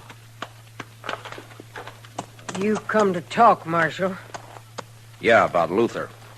Come on. Open. Huh. 2 nails clean out. No wonder it's loose. Carnes lost some cattle last night. 2 riders got off with 5 or 6 head. One of Carnes' hands thinks Luther was one of them. Is he around, Ellen? I told you before. He comes and goes, Luther does. Well, have you seen him since we were here this morning? Don't recall that I have, Marshal. Mine. What? That was Luther, Mr. Dillon, and he took your horse. Yeah. Will I make a run after him, sir? Not when he's wild, Chester. I don't want you shot or him either. I just want to talk to him. Well, he just comes and goes, huh, Ellen? Believe what you want, Marshal. I didn't know he was around. Like I said, I never know. Quit caring. Don't worry, Marshal. Luther will get his. He's had it coming to him for a long time. Well, I guess we ride back double, Chester. Yes, sir, we sure do.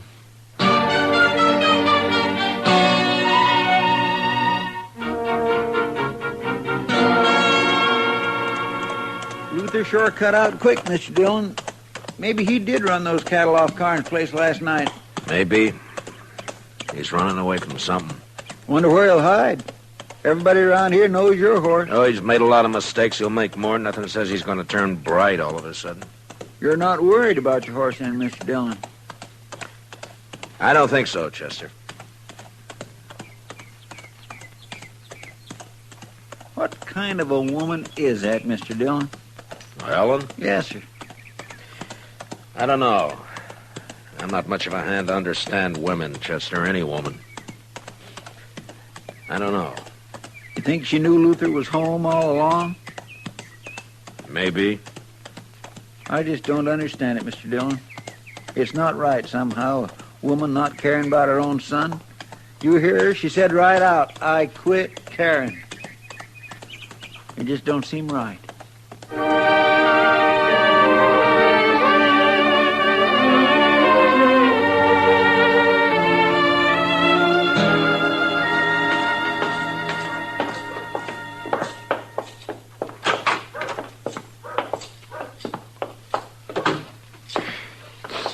Still might close in here.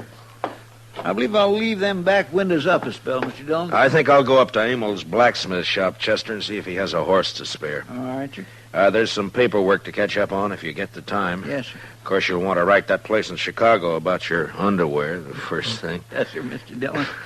I'll be back, Chester. Well, I may not need that horse after all. How's that, Mr. Dillon? Ellen Henry's riding up the street, leading my horse. Well, bless my soul, it sure is. There's something thrown across her saddle. Mr. Dillon, it looks like... Wait here, Chester.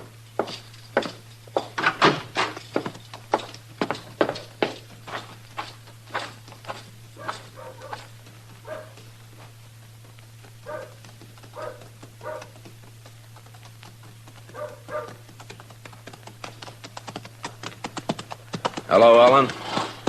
I brought your horse back, Marshal. He's been running hard. He looks all right. You found Luther, did you? He's dead. You found him dead? He had it coming a long time. Here, I'll lift him down.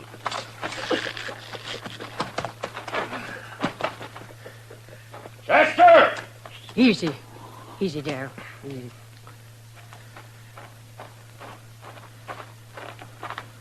Yes, sir, Mr. Dillon? Chester, take the body up to Doc's, will you? Yes, sir. Miss Henry, I'm real sorry. I'll be going now, Marshal. Well, I'll take my horse then, Ellen. You got any plans for burying Luther? Put him in any ground you like, only don't tell me where it is or when you do it. You know how he died, Ellen? He was shot. Look, it's near dark, Ellen. You could put up in town for the night if you'd... Don't put him near Ethan, Marshal. I wouldn't want that. Come on!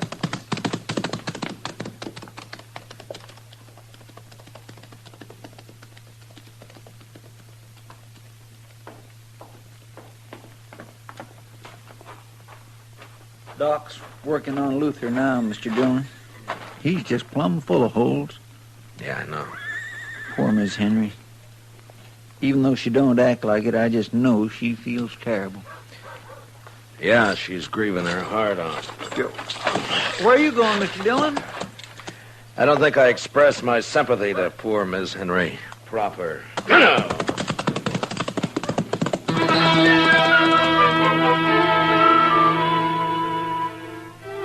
I followed Ellen Henry west toward her homestead. The sun was down now, but I could see her ahead riding hard.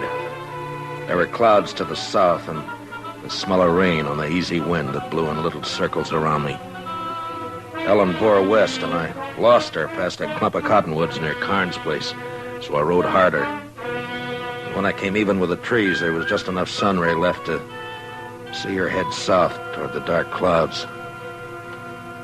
She wasn't going home. It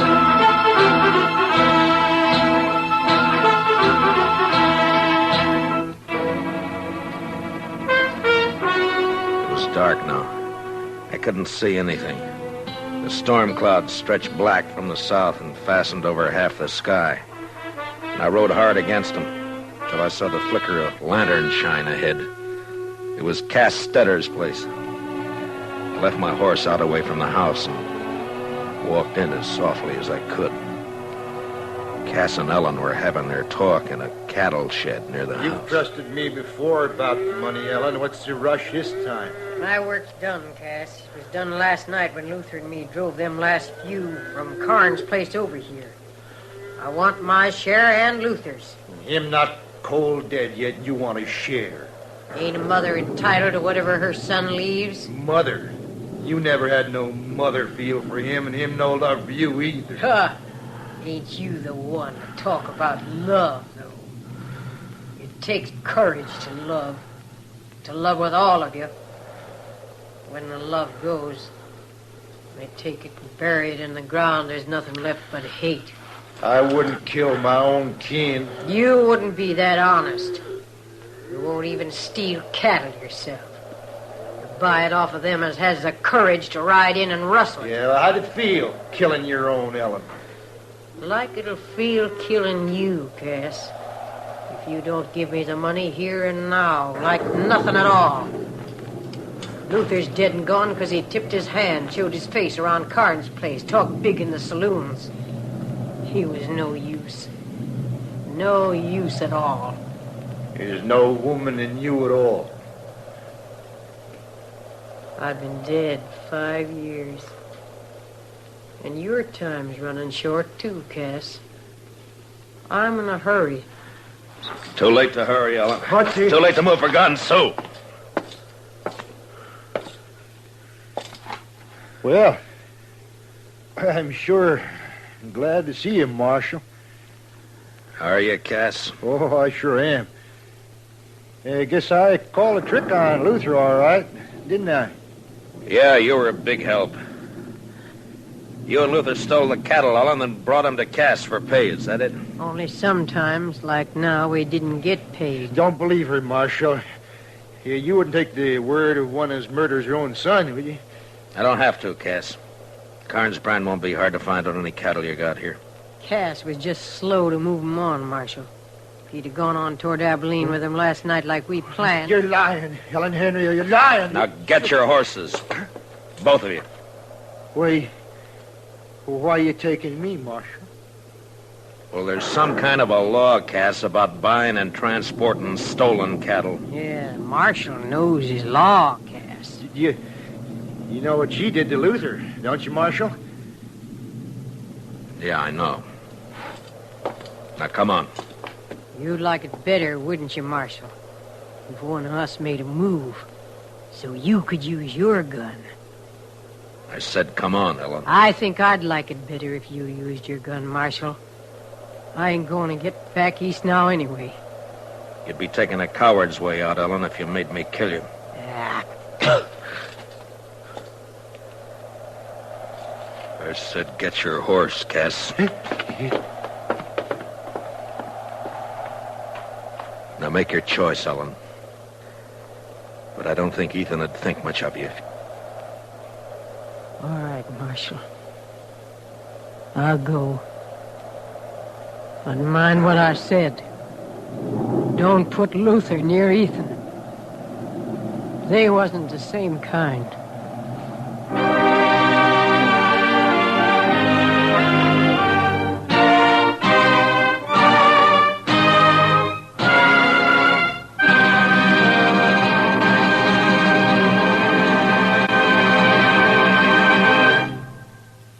Gunsmoke, transcribed under the direction of Norman MacDonald, stars William Conrad as Matt Dillon, U.S. Marshal. Tonight's story was specially written for Gunsmoke by Kathleen Height, with music composed and conducted by Rex Corey. Featured in the cast were Jeanette Nolan, Sam Edwards, John Daner, Harry Bartell, and Herb Vigran. Parley Bear is Chester. Gunsmoke is heard by our troops overseas, through the facilities of the Armed Forces Radio Service.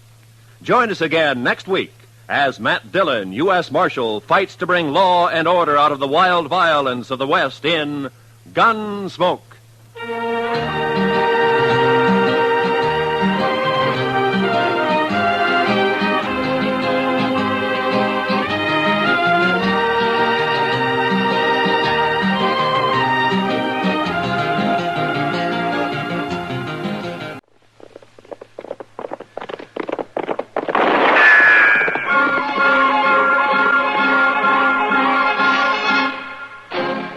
Around Dodge City and in the territory on West, there's just one way to handle the killers and the spoilers, and that's with a U.S. Marshal and the smell of Gunsmoke.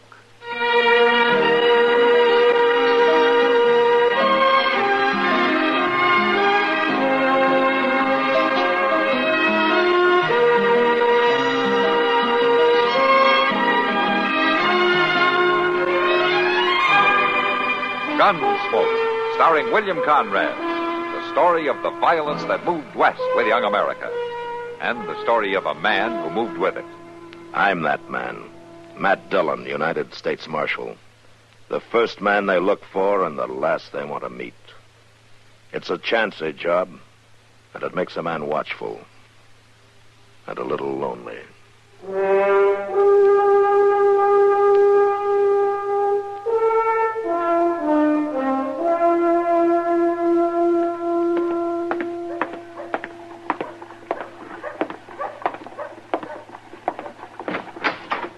Well, Matt, you here? Yeah, I'm here, Doc.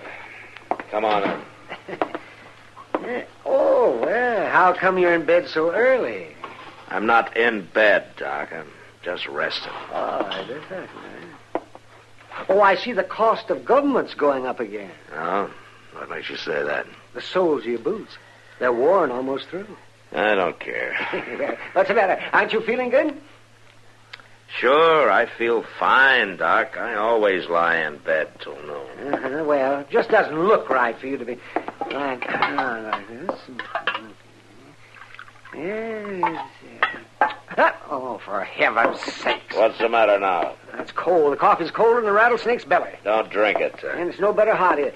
No, Matt, like I was saying, a man in your position should have more to do than just lie around. Oh, maybe I'm just tired, Doc. Oh, now don't try to tell me it was brought on by upholding law and order all night, because I don't want to hear about it. I had a bad night myself. Well, then sit down and rest. Yes, I think I will.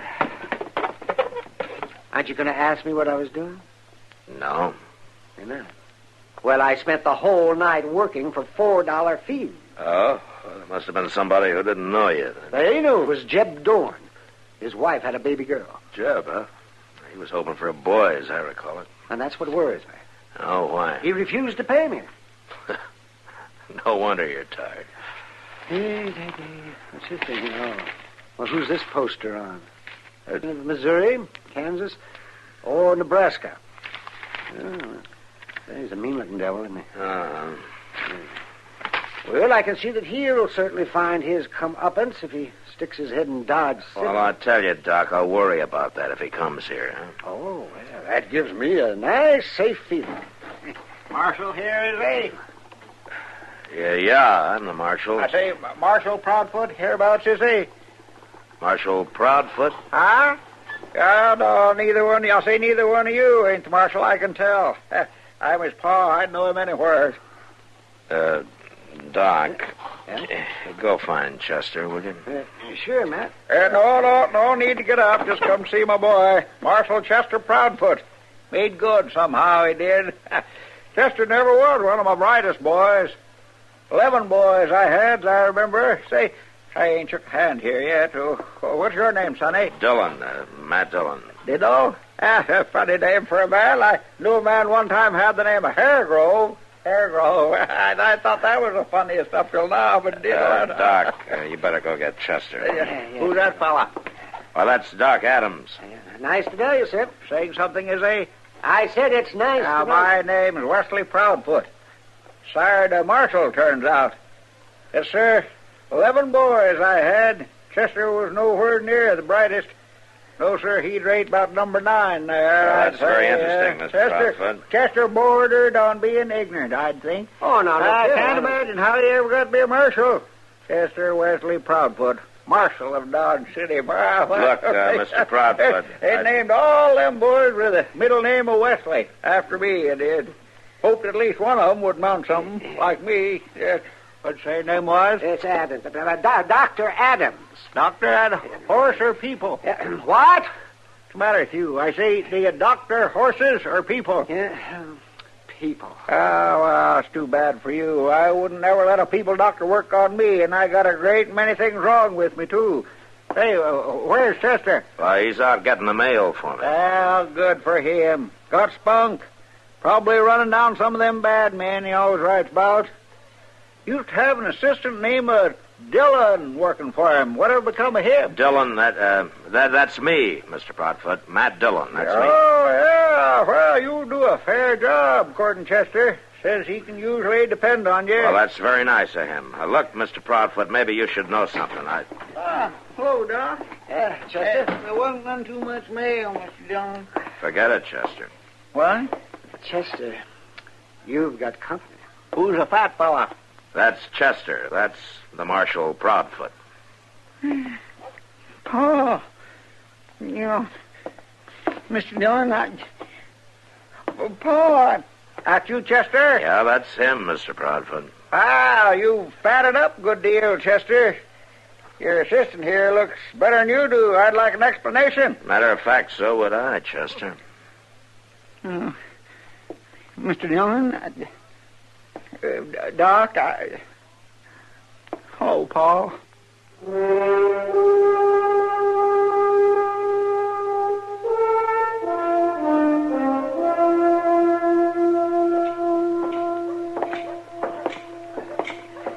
What are you going to do about it, Matt?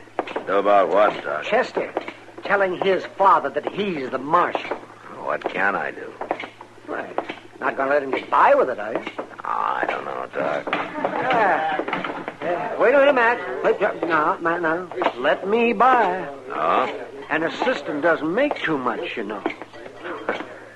Easy, Doc. Hello, Doc. Matt. Hello, Kitty.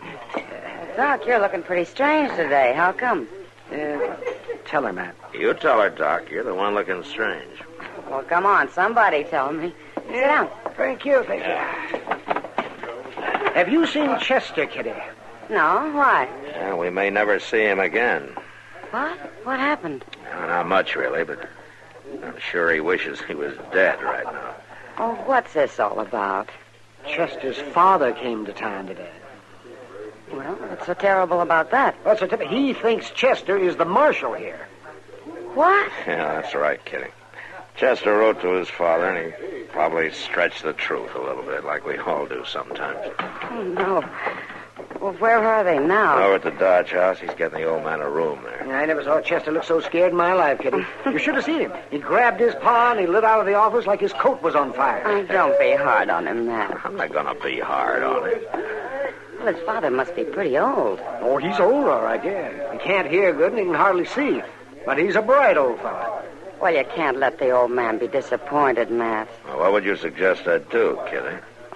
I don't know. Just don't hurt him, that's all. I'm not going to hurt him, Kitty. I don't care if the old man thinks Chester's a marshal. Matt, we should think of something to make Chester look good while his father's in town. Yeah. I heard the old man tell Chester that he was only going to stay for a few days. Oh, say, Matt, now maybe you could lie low for a while. Yeah, I wouldn't mind that. I need a rest. Hey, I got it. Why don't you get somebody to pretend to hold up and then let Chester play marshal and take him in? You can turn him loose when his father leaves. Oh, now, Kitty, I couldn't do a thing like that. Well, something's got to be done, Matt. Yes, did you? I could put you to bed, Matt.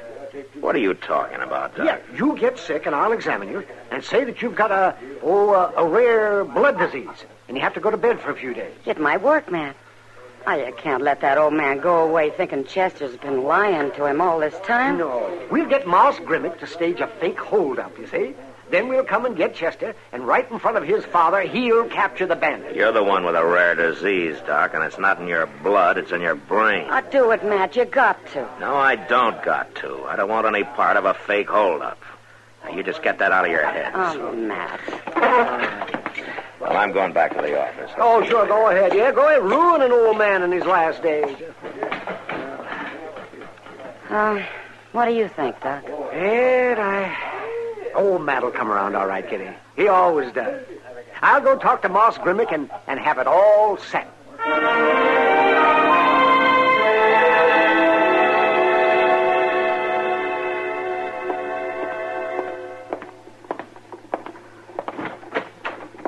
Anybody here? I say, anybody in here with you? Oh, there you are, Dillon. Took to your bed kind of early, didn't you? It ain't but 4 o'clock. Hello, Mr. Proudfoot. Where's Chester? Yes. Well, I guess you got such a dead little town on your hands you can do that, you and Chester. I say, where is Chester? Saying something? I said, where's Chester? Don't yell like that. Hurts my ear pans when you bellow around like that. You got a pretty big voice on you there, Dillon. What's the matter with you? Feeling poorly, are you? I say feeling poorly, are you? I feel terrible. Too bad. Chester ain't feeling too good neither. Oh? Been lolling around on my bed over at the rooming house all day. Good thing you boys got this dead town on your hands. Yeah. People be up the creek with both the marshal and his assistant in bed. Ooch over there. I say ooch over there. Let me take a look at you. Let me look at your eyes.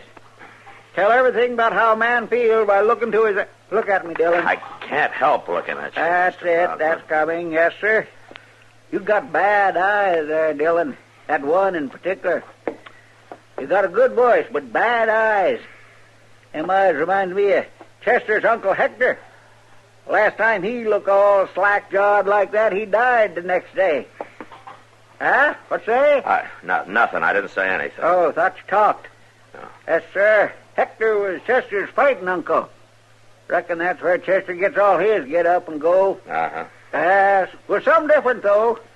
Hector fought agin the law, Hector did. Ever seen a man stirred up agin the law all the time like old Hector was? Have you had your Ain't dinner no law. yet, Mr. Proudfoot? Oh, indeed, he was a winner. You're right there. Won all his battles. Killed 2 marshals, Hector did. Killed them dead. It's a good thing Chester's on the side of the law. Man that's a terror like that ought to be on the side of the law. Matt, you Chester here? ought to be... Hello, Mr. Proudfoot. Do what? Oh, you're here. Look here, you got a sick deputy here, Adams. Better go get a horse doctor and get him straightened out. What are you doing in bed, Matt? I'm in bed because I'm sick, Doc. Did you ever hear of anything like that? You're sick? Uh-huh. You are, Matt? Oh, say, that's fine. Yeah, well, I figured you'd think so. Doc, would you do me a favor and take Mr. Proudfoot out to dinner? Anything, just get him out of here. Yeah, sure, Matt. You bet. Oh, see, your eyes look kind of beady there. Yeah, well, we've been through all that. Well, if I didn't know better, I'd say that you had a fever. Adams, I say you got a sick boy there, Adams. Doc, would you go right now? Yeah, okay. Oh, sure. Mr. Proudfoot, you come with me. sick. Come with me, Mr. Proudfoot. I'll take you to dinner. Yeah, dinner? No, too early for dinner. Take a little glass of Dutch water with you, though, but don't let on Chester, will you? Yeah, Chester. I'll see you later, Matt, and I'll let Kitty know you're with us. Oh, fine, Doc. Good. Yeah. You let Kitty know I'm with you. Yes, you just fine. go. Yes, sir, Adams. That boy there is sicker than a pig. Let Kitty know I'm with you. Doc! Doc, you come back here!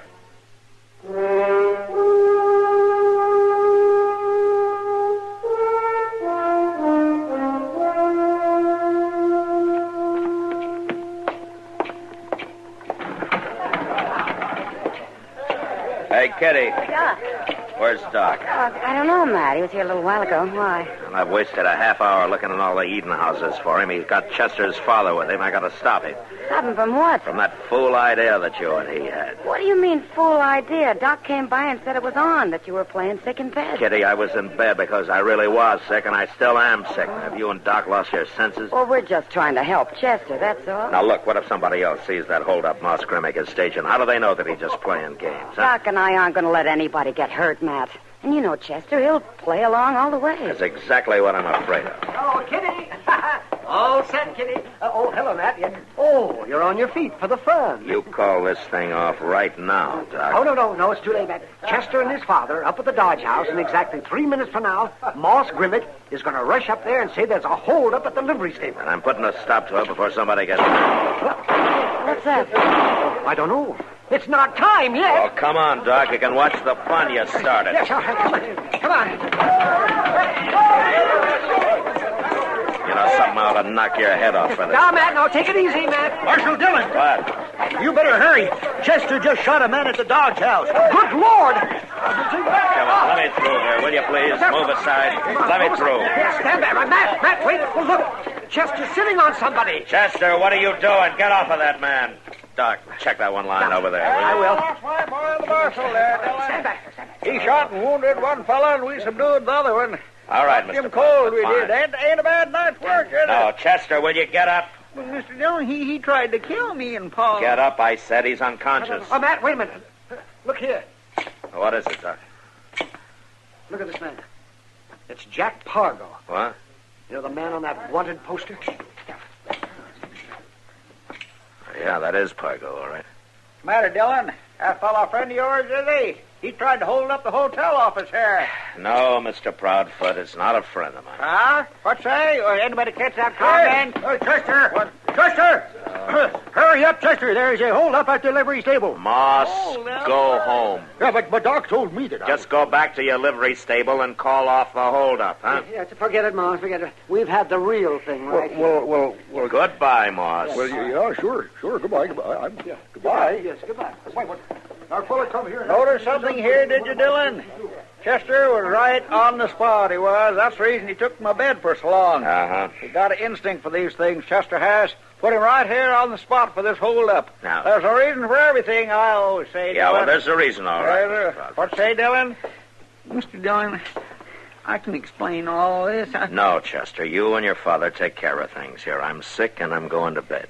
Don't count on me taking care of things, Dillon. I'm leaving on the morning stage. Now I've saw my boy in action. Yeah, well, all right, Mr. Proudfoot. Goodbye and good luck to you. You wait right here a minute, Pa. Mr. Dillon? Yeah, what? Mr. Dillon, I can explain. You don't have to, Chester. But yes, I do have to explain. I swear I've never been so humiliated in all my whole life. I've been thinking about it all day, Mr. Dillon. I never wrote but 2 letters to Pa, and, well, maybe I did stretch a couple things, but Pa, he put it all together and made me out more important than what I am. But I'll set him straight, Mr. Dillon, honest, I will. I'll tell him the truth, and I'll do it right now. Chester. You do, and you're fired. Now, you go on back and help your father take care of things. Yes, sir, Mr. Dillon.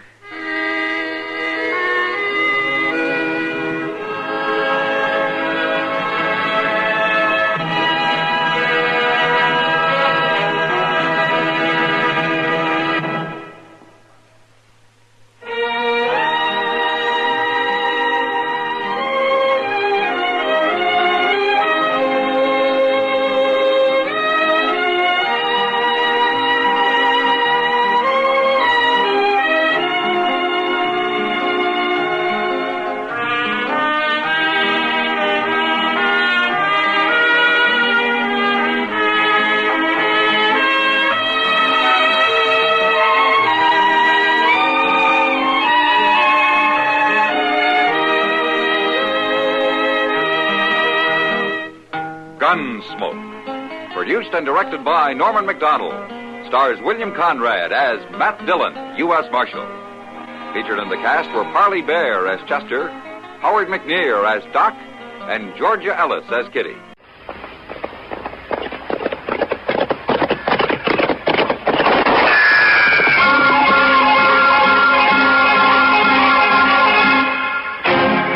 Around Dodge City and in the territory on West, there's just one way to handle the killers and the spoilers, and that's with a U.S. Marshal and the smell of Gunsmoke.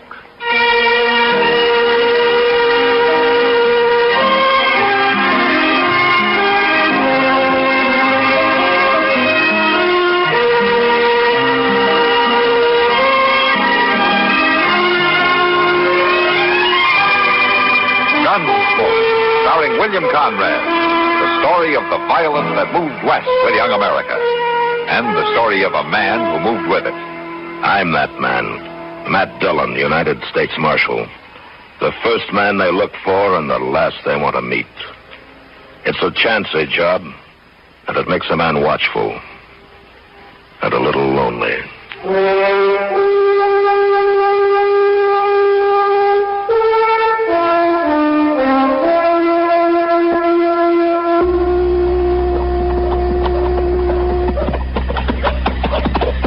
Hand me that bottle, Zach. It's been a long, dusty trail up from Texas, and I don't care to ride into Dodge. So here you are, then. Don't you kill it. Come up the same trail you did. I'm just as dry. Yeah, I hope I never see another moss-horn steer. I will settle down and be a bartender. Something easy like that. Sure, and by tomorrow you'll wish you was back trailing cattle. You wish you never seen Dodge. My turn in that bottle. By tomorrow, maybe there won't be no Dodge. Maybe we'll have torn it plumb apart. Oh, hey, I'll hear the cougar howl tonight. Hey, look yonder, there's a long branch. Let's start with this. Yeah, tell them we're here, Zach. Show them how we're living, Texas. Huh? Yowie!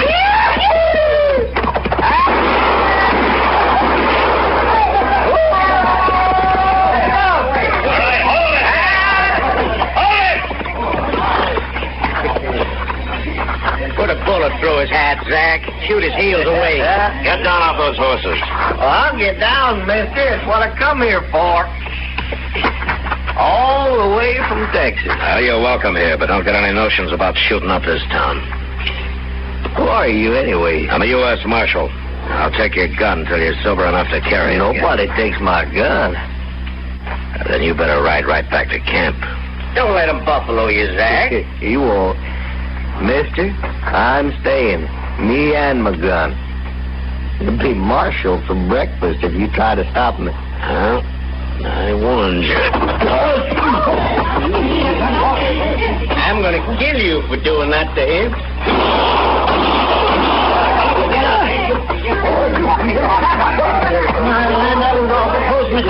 I seen the whole thing. Another drunken cowboy with more fire than sense. Well, now, you had to kill him. Yeah. Take his gun, Chester. No, don't shoot me now. No, nobody ain't gonna shoot you, mister. Come on, get on your feet. Come on, up. Come on. Oh, mister, you busted my head. You'll be all right. But your friend's dead. He tried to shoot me. You killed him? To keep him from killing me. There'd be trouble about this, Marshal. Now, don't you get anything like that started. Oh, no, not me. His brother, Howard Bulow. He's out to camp. I know him, Marshal. He'll come after you. All right, I'll be here. No, it won't be like that. Howard wouldn't face a gunfighter. He'll shoot you in the back or out of an alley at night. I know him, Marshal. It'll happen. You want to bury your friend here, or you want to take him back to camp? I'll take him back to camp.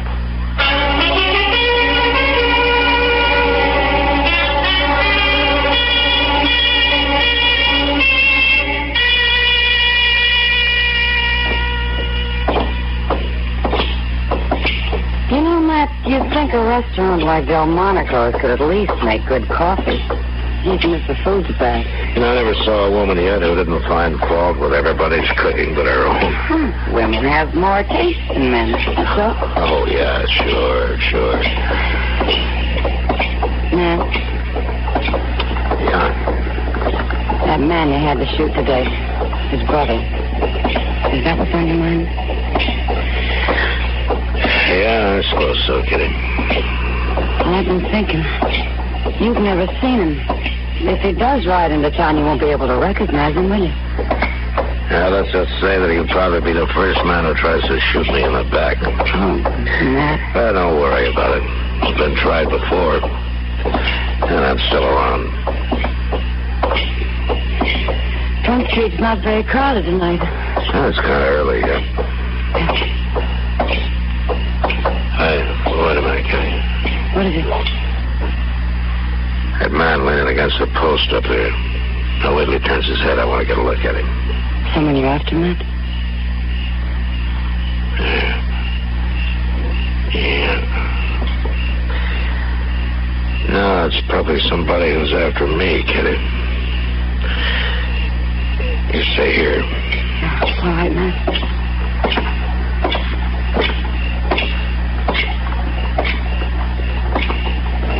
You looking for me, Bulow? What? Your name is Bulow, isn't it? I bet you're the marshal. That's right. What are your plans, Bulow? Kill you? My own way. I thought so. I'll take your gun now. Take it. All right. That won't stop me.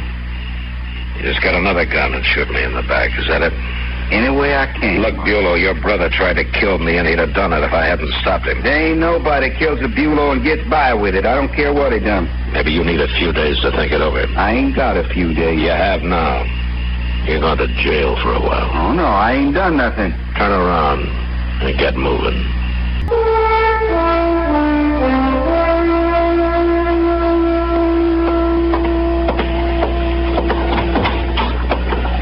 You the marshal? Yeah, what can I do for you? My name's Will Jacklin. I'm boss of the Dragar herd we're holding upriver. Come for Howard Bulow. Oh? I see. Well, turn him loose. I can't turn him loose.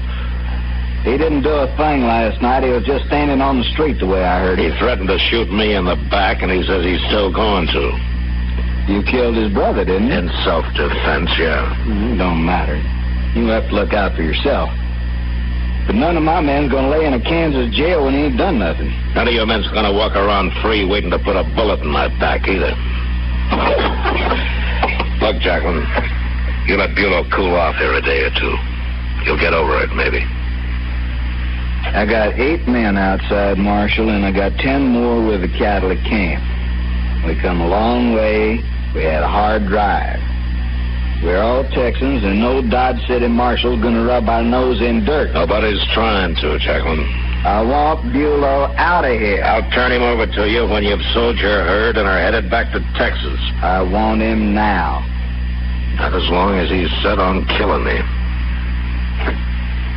18 men I got, Marshal, and I count myself. And 14 of us will be back tonight. We'll get him. Don't you try it. Well, we'll do it. And after we get him, we'll really shoot your town up. You people have mistreated the last Texas cowboy you're going to. Tonight, Marshal.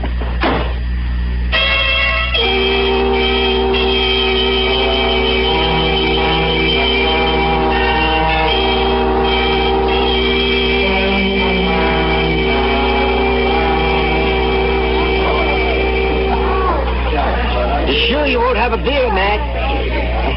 I'll even buy you one. Yeah. It'll do you good.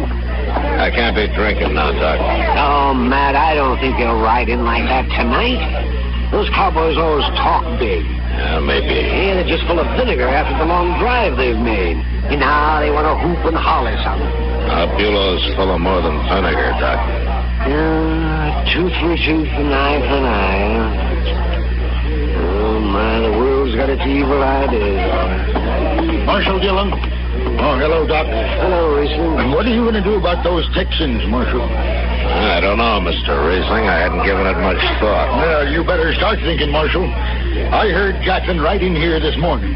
He means what he says, that man. And what did he say? Well, they're going to destroy Dodge, that's what. Him and all those wild Texans he's got. You've got to let that man out of jail, Marshal, right away. Mr. Riesling, the man I got in jail aims to shoot me from ambush if I turn him loose. I can't help that, Marshal. Well, I can. He's staying where he is till he comes to his senses. Well, what about the rest of us? It's all right for you to save your own skin, but what about us? Those cowboys will shoot up the town. Maybe burn my hotel down. Now, don't get all excited, Mr. Riesling. It won't help matters any. Now, why don't you just forget about it? Jacqueline may never show up at all. That's what I come to tell you. Oh, what?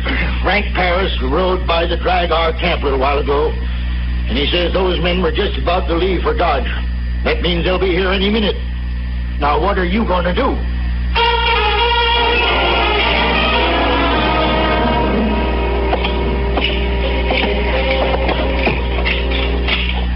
You don't have to get mixed up in this, you know, Chester. I know. That'll take me a shotgun, too. Okay. Now, let's wait outside. All right. About 10 feet apart, huh? All right.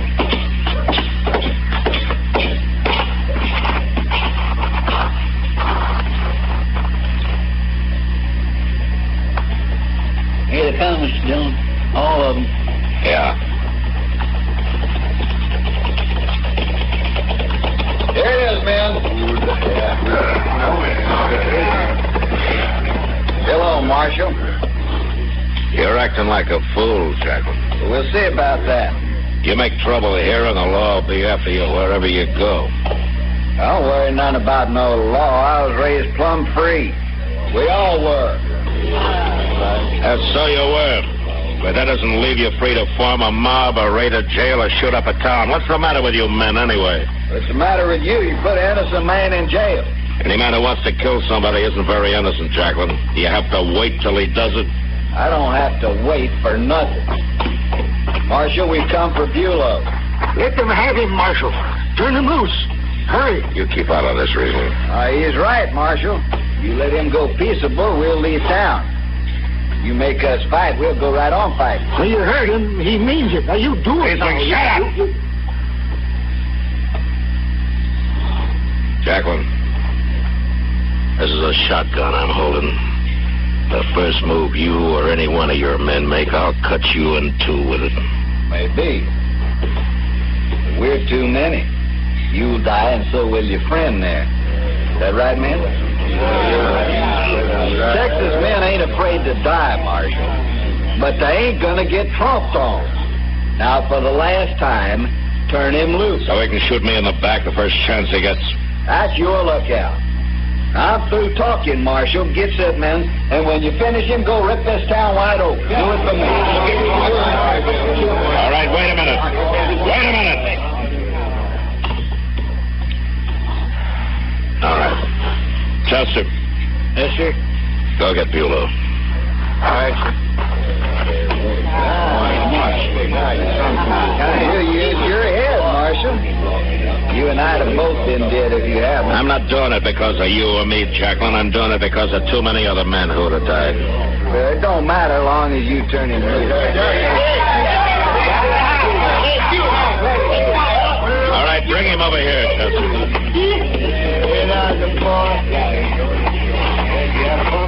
Bulow, you go on back to camp, and you try to do some thinking while you're there. Sure, Marshal. You know what I'll be thinking about? You, sitting next to open windows, walking down a dark street. I'm gonna kill you yet.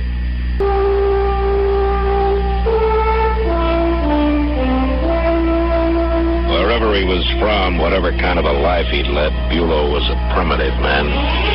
Somewhere he'd heard about revenge, a simple idea, an eye for an eye. And he'd taken it to heart. I realize now that there was no dealing with him. The man was incapable of change, and Jacqueline wasn't much better. But I forgot about Jacqueline.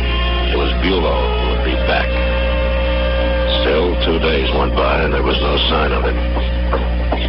There's a couple of chairs, Mr. Dillon. Let's sit down there. All right, Chester. Nobody can't shoot you from here. Unless comes up in front. Yeah, it's not very likely with Bulow. Well, then what's the matter with men like him anyway? Oh, I don't know, Chester. Too rough a life, maybe the war, a lot of things. Look yonder, ain't that Miss Kitty coming up street? Yeah. Now, what's she walking so fast for? Look. I don't know. Man, I've been looking for you everywhere. The trouble? Yeah, Bulow's back. Have you seen it? No, but Sam did. Said he stopped in for a drink a little while ago. Well, is he still there? He left, but he told Sam he's got a room at the Dodge house. He might be there. Well, I'd like to find him before he finds me. Be careful, man. You can come along, too, Chester. 4 eyes are better than 2. Thanks, Kitty. What'll you do if we find him, Mr. Dillon? Well, there's no good talking to him anymore. Maybe I can scare him out of it somehow. Sure do hope so. Hotel looks pretty empty from here, don't it?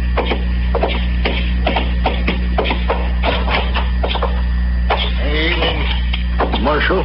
I'm looking for Bulow. Is he here? I don't want any shooting. I want to know if he's here, Riesling. He went upstairs a few minutes ago, Marshal. All right, which room? No, Marshal. On the landing, Mr. Dillon. I missed it.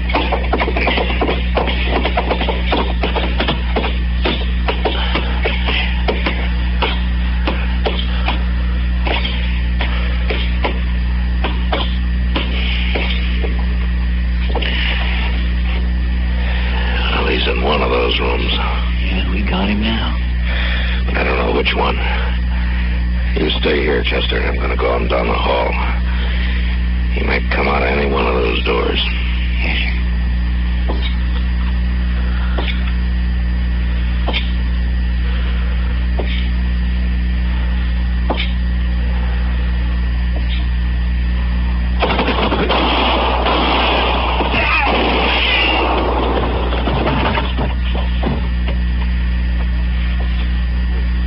Okay? Yeah, it's okay, Chester. He didn't hit you, did he? No, he tried to, but it was too late. He was already dying. Well, I sure am glad. Yeah. And he died about as uselessly as a man could, though. For no reason at all. For no reason at all.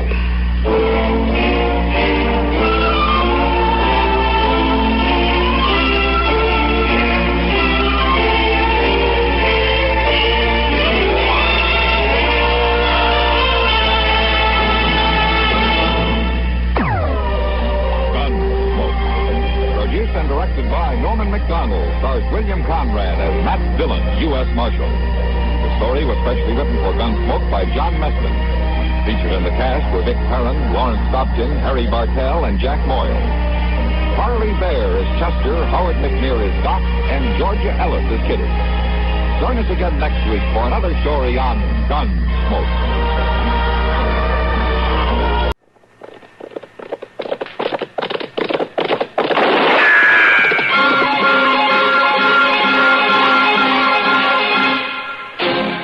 Around Dodge City and in the territory on West, there's just one way to handle the killers and the spoilers, and that's with a U.S. Marshal and the smell of gun smoke.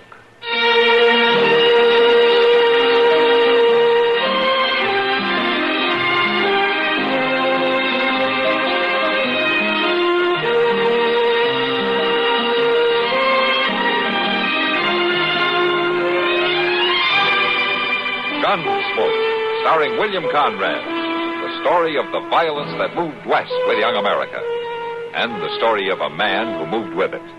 I'm that man, Matt Dillon, United States Marshal. The first man they look for and the last they want to meet. It's a chancy job, and it makes a man watchful and a little lonely.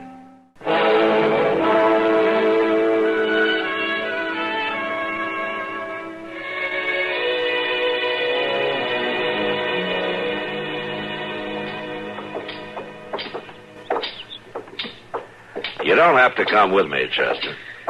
I'm coming, Mr. Dillon. Keeping up as best I can. Well, if that's all the gumption you got, you're better off back at the office.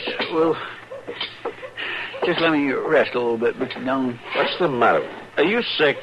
I just ain't got no spunk to me these days. What, have you seen Doc? Oh, land, no. Last time I asked him to give me a tonic, he wanted to charge me a whole $1 for it. And at that, he wouldn't make no guarantee he'd cure me. Look, Chester, I'm only going to the telegraph office. There's no need for you to come along. Oh, no, I don't want to shirk my job. Will you go back to the office and lie down? I couldn't do that, Mr. Dillon. Lying down's the best cure I know for being tired, Chester. No, sir, it ain't. Pardon me. That's one of the worst things a body can do. Lay himself down when he's tired. It isn't. 'Tis for me. I get to hear myself breathing so hard, owing to how tired I am. And it just clean wears me out listening to me breathe. Well, no, I do declare. What? Look yonder.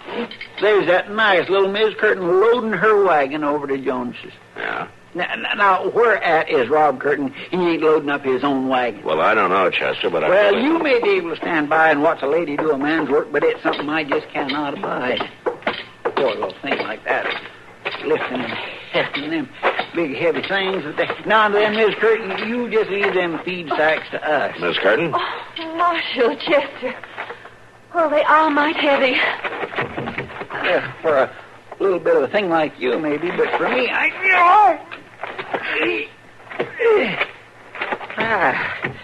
There. You'll want to grab the other end of that potato sack, Mr. Dillon. Oh, you can make it, can't you? If you don't mind. You try it. No, Mr. That'd be better for you. All right. Here we go. Well, I do thank you. And just wait till I tell Rob who gave me a hand. Anything else to go in, Miss Curtin? Well, not that I know of, Chester. How is Rob, anyway? Fine as silk, thank you, Marshal. Good. Well, you can see for yourself. Look here, Rob, all the nice help I've had. Hello, Marshal. Rob. Well, now, I didn't know but what you was home ailing or maybe working. One or the other. Guess you two took care of all the heavy stuff. I was waiting on Jonas. He went out back to fetch me these nails. I'm much obliged to you. You folks just never get out our way. I'd be pleased if you'd come take supper with us sometime. That's very kind of you, Miss Curtin. We better be starting back. Thanks again for the help. Don't mention it, Rob. I suppose it's worth a small mention, all right. We'll hope to see you soon now. All right. Yeah. Well, aren't you going to wave to him, Chester? Well, I'd like to, Mr. Dillon. I declare I am just clean played out.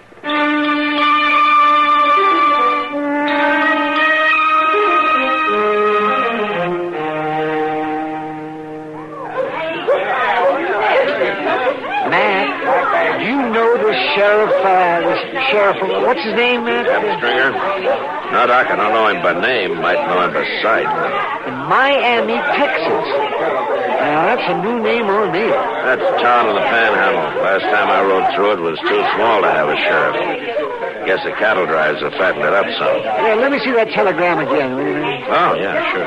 Well, let me see here. It says, bringing prisoner in, need your help, meet afternoon stage. And it's signed Ab Stringer, Sheriff. And it's Miami, Texas. Yeah, that's what I thought. Yeah. Something wrong? Well, it doesn't say anyone's wounded, or it doesn't say anyone needs a doctor. No, but it says he needs help. If he's had trouble, somebody's likely to be hurt. Well, that fellow there is the last passenger they had. I sure didn't see two men get off together. No, I didn't either, but that one's wearing a star. You Ab Stringer, mister? Well, you're bound to be Marshal Dillon. Yeah, that's right. This is Doc Adams. Proud to meet you, sir. Yes, sir. How do you do, sir? Well, where is he, Stringer? Where's who? The telegram here says you're bringing in a prisoner. Do you mind if I look at that? No, go right ahead. Thank you. Well, I declare. Oh, I do declare. Well, one thing, he got my name right. I got to give him that. Well, you sent this telegram, didn't you? Oh, I sent you a telegram, all right, Marshal Dillon, but, that fool, Slim Ballou. You know him? Telegraph operator down at Dalhart? No, I can't say. Well, I known him. I known him years, We was jawing about me taking a fella prisoner, all right, and I guess that's what blew old Slim off of the track. No. Well, then you haven't got a prisoner then, huh? Well, I not only haven't got him, Marshal, I'm counting on you to help me get him.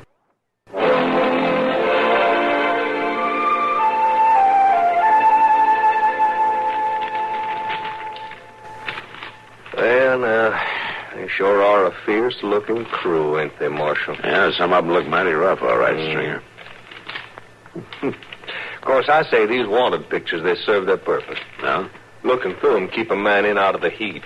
or the rain or the cold. Ain't worth dried beans to help a man find the North County he's looking for. Well, they start a pretty good fire on a cold morning. Don't they, though? You haven't come across your man in these? No. Wouldn't be the first time I went fishing into a mess of these and didn't get my catch. Of course, might be he ain't stayed one place long enough to get his picture took. Yeah. That name you gave me, Sam Frazier, that doesn't mean a thing to me. Well, changing your name is just like rolling over in bed, Marshal. Ain't there a thing to it. Changing your face, that's another story that comes a mite harder. Yeah, but I've seen them try. Oh, yeah, many's a time. And they get by with it now and again. You know, I found out a long time ago, if a man sets out to fool you, and he's half bright about it, he can get the job done. But you know this Frazier. You'd know him outside. Oh, and he'd know me. Well, here's the latest batch of wanted posters. Thank you. If he isn't in them, we'll have to try something else, I guess. Yeah. We're used to that, you and me. Is that a fact? Yeah. Always trying something else. Yeah, that's the job. No, sir, Marshal. No, sir. You just ain't got a picture of Sam Frazier in your collection. Well, if you're pretty sure he's in Dodge, you better have a look around, I guess. Now, Marshal, I didn't come all this way on pretty sure. I know he's in Dodge. Or was. Tall, sandy-haired fellow. About 30. Huh? That's Sam. Yeah. And about half the other men in Dodge. Well, just this one tiny difference in Sam, Marshal. He robbed a bank and killed a man.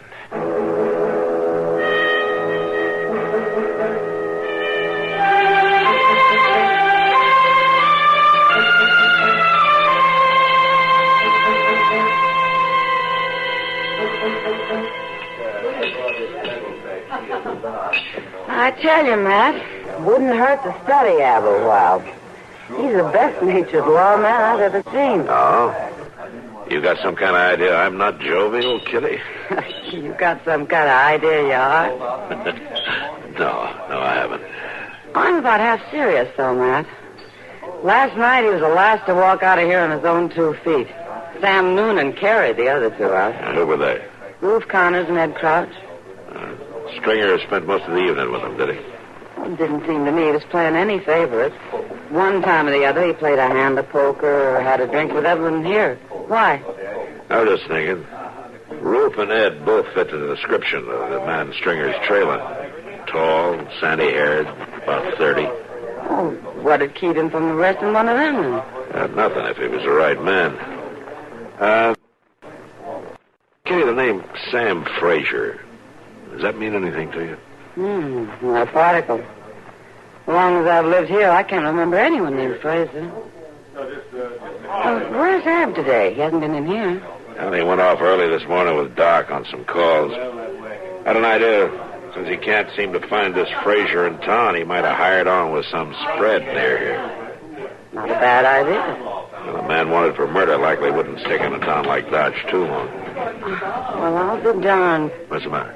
Rob Curtin just came in. I bet he hasn't been in here 3 times since he and Sarah got married. Doesn't look like he'll make any money off of him. He's not stopping at the bar. Hello, Rob. Oh. Good to see you. Miss Kitty, Marshal. How are you, Rob? Sarah asked me to drop this by for you, Miss Kitty. Huh? It's that mending she was to do. Well, thanks very much for bringing it in. Will you have a beer with us? Oh, thank you, no. I got to get back home. I just came in to switch those nails I bought from Jonas the other day. Seeing I was coming, Sarah said I should bring this by. Well, you tell her I'll have more for her to do next time she comes in. If she's got the time. Oh, Sarah makes time, Miss Kitty. I don't know how she manages. She says she just can't abide idle hands. She'll be coming into town tomorrow or the next day. Fine. Sam will pay you, Rob. Oh, much obliged to you. Rob, you don't have any new hands at the ranch by any chance, do you? Same old hands, Marshal. Mine and Sarah. You run that spread alone? Well, now, you see something wrong in that?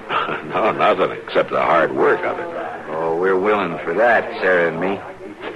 Well, afternoon to you.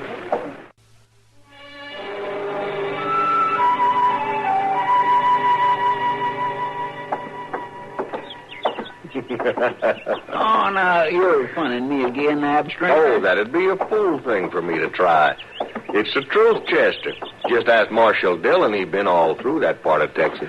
You mean to tell me the whole of that town is dugouts, storm cellars? There are 2 buildings in that town that stand above the ground.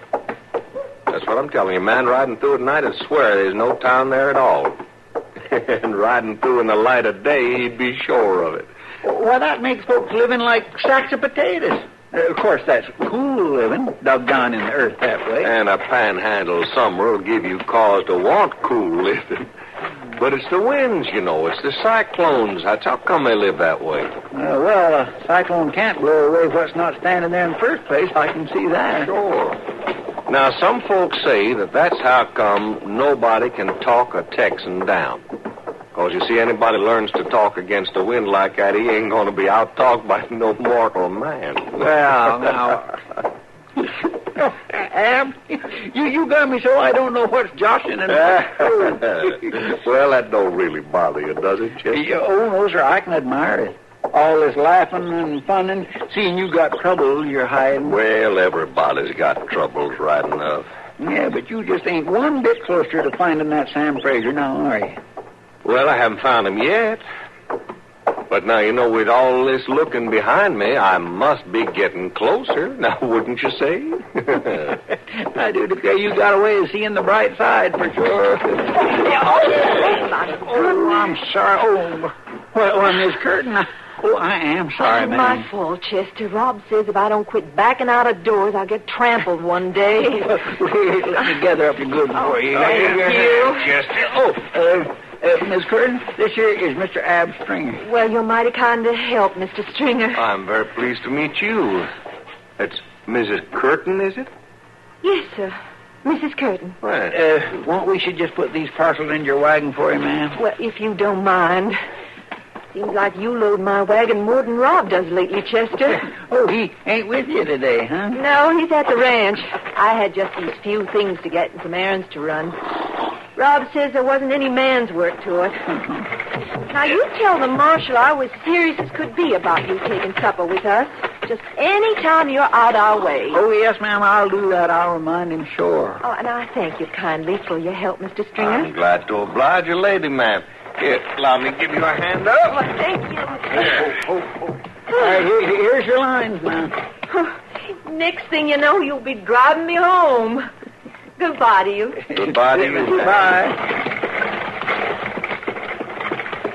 Well, I declare, if we don't get back to office, Mr. Dillon will think we walked clean out of town. You go on, Chester. I'm just going over to the stable for a spell. Well, now, you ain't thinking of riding off and leaving us now. If I told you, Chester, you'd swear I was funning you again.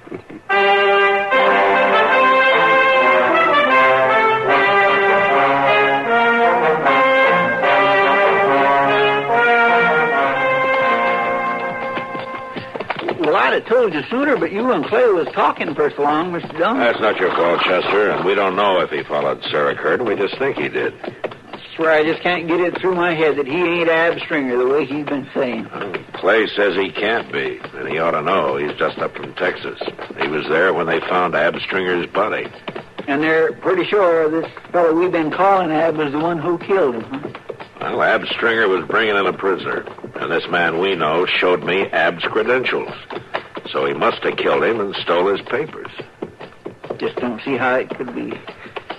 I swear I never met a nicer fellow, and I sure never laughed so much. Yeah, he's kept us all laughing, Chester. Maybe a little too much.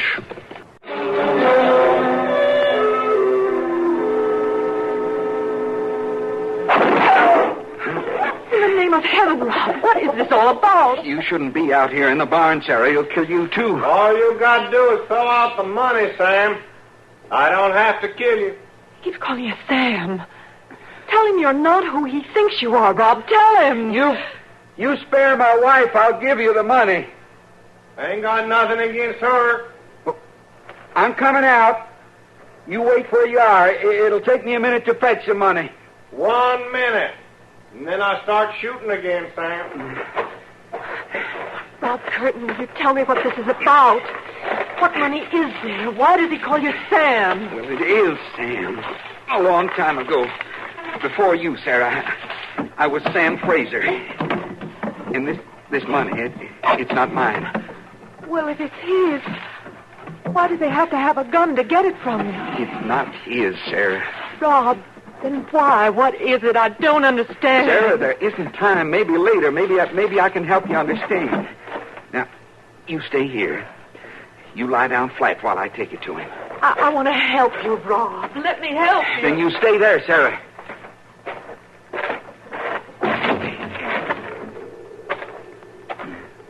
Sure sliced that minute kind of thin, Sam boy.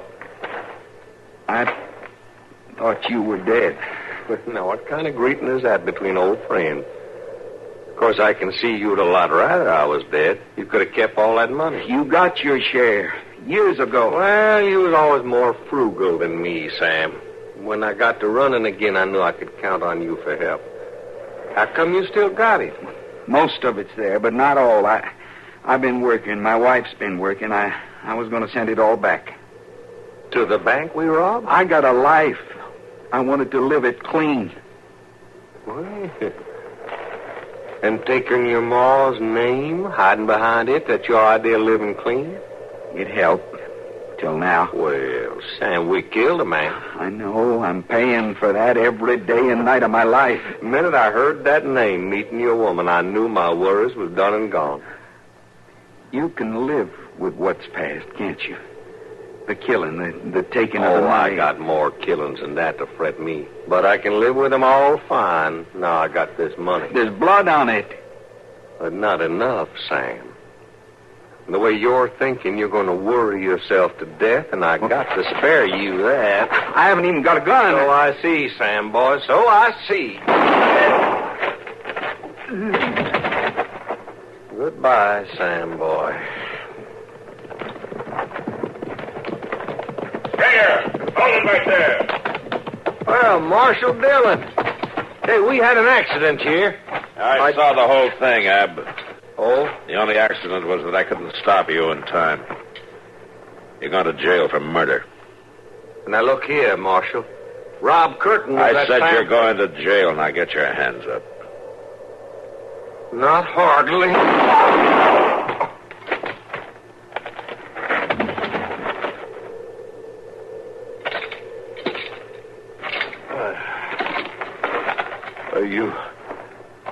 You got bright in a hurry, Marshal. Not hurry enough. No. You dying? Well, I ain't lingering long. Marshal, you was helpful. You and Chester. Mind, I told you, if a man sets out to fool you and he's half bright about it, he can get the job done. And I...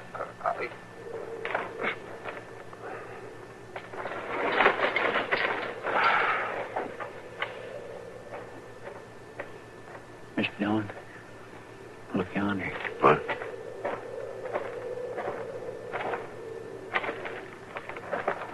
Sarah, you shouldn't have come out here.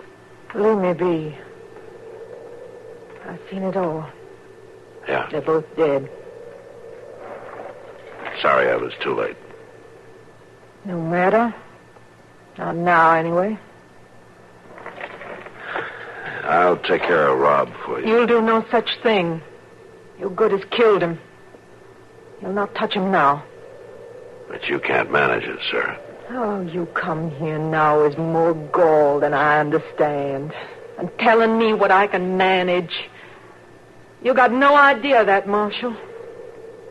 Sarah, I'm sorry. I didn't know who he was. I lived 3 miles from Rob and didn't know who he was these 2 years now. I lived with him night and day these 2 years. He was Rob Curtin, and that's all he was. There was no Sam Fraser about him. And he had that money. He offered it back.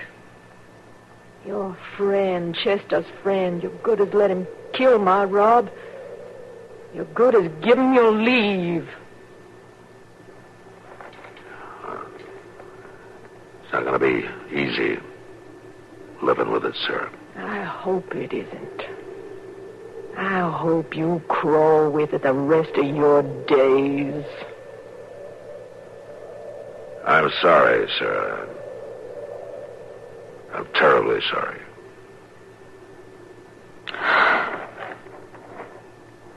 Sure, Marshal. I know. Well, the question is, sorrow don't quite fix things, does it?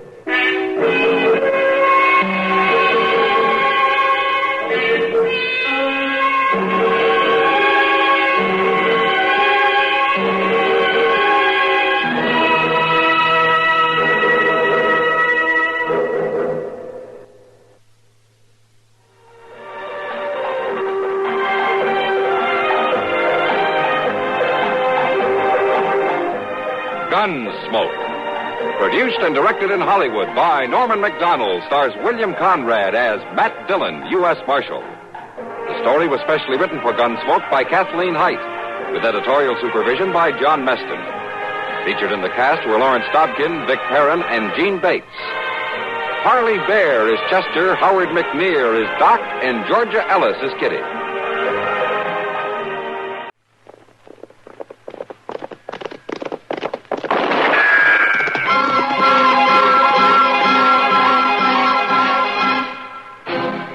Around Dodge City and in the territory on West, there's just one way to handle the killers and the spoilers, and that's with a U.S. Marshal and the smell of Gunsmoke.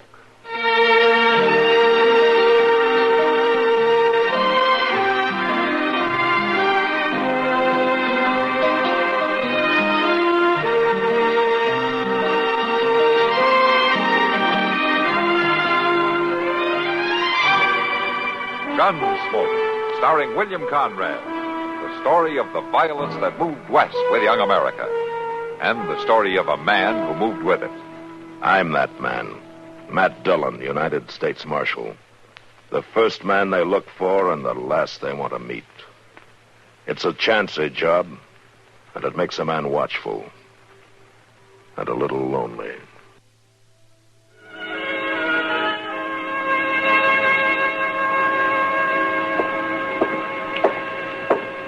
Dillon, I swear I never seen the likes of it. Well, what's the matter, Chester? Well, Bood Wilson won't leave himself. I opened the door and he won't budge out of there. Did you tell him I was releasing him today? Yes, sir, I did, but he claims he wants to stay. Well, he even asked me what I was fixing for dinner. What we going to do? Yeah, the train's in. You go on down, get the mail. I'll have it. I never seen a man who wanted to stay in jail before. All right, come on out of there, Bood. I'm turning you loose. Oh, it's all right, Marshal. You needn't bother. You like it here, do you? It's the only home I ever had. I see. You and Chester have been good friends to me. Particularly Chester. Is that why you keep getting drunk, just to get in jail? Well, a fellow's got to have a friend. A roof over his head, don't he, Marshal? All right, come on, Bood. Let's go. I got my hat under this blanket here. I sure like my hat, Marshal. Yeah. Oh, here's that extra blanket Chester gave me. I tried to keep it from touching the floor. Thanks, Bood. All right, let's go. You say so. You going back home now? I don't rightly know where home is at. Old Pa, he run me off before I was old enough to know where we was living. Said he couldn't feed me no more. Yeah. Ever since then, I've been kind of like a tumbleweed going here, there. Guess I'm from all over now. Don't you ever stay put? Well, I'd like to. But people always run me off, just like Pa did. Just when I think I got a friend, they tell me to go. I'll get you packed for you.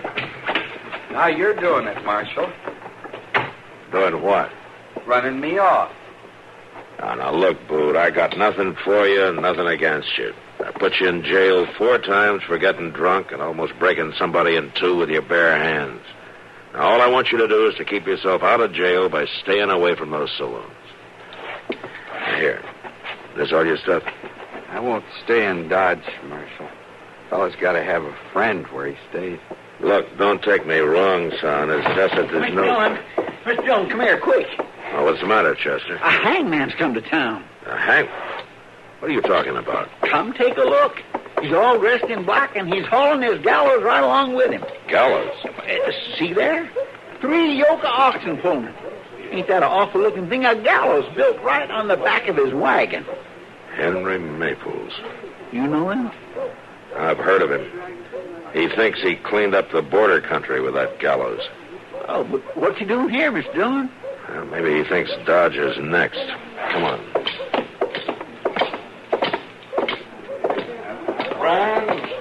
Friends, if you'll just listen to me a moment, please. I'll answer all your questions at a later time. From what I hear of Dodge, I'll be here for quite a spell.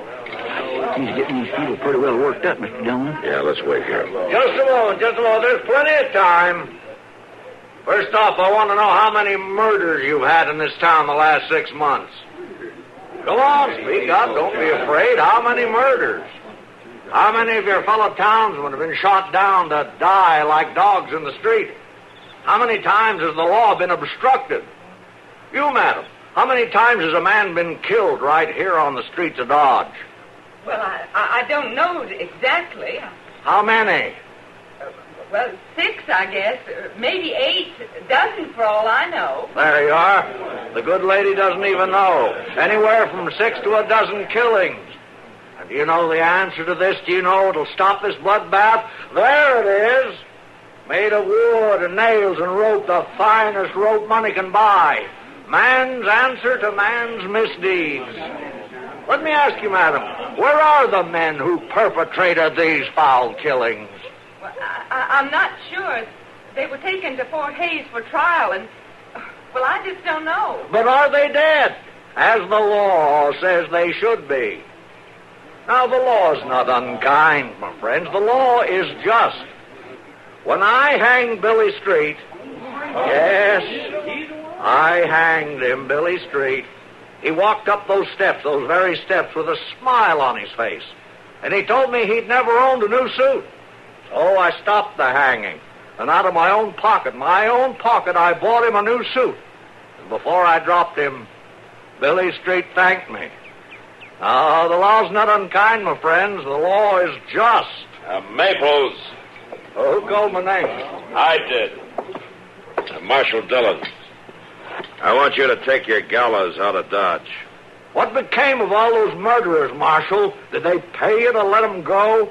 There were 6.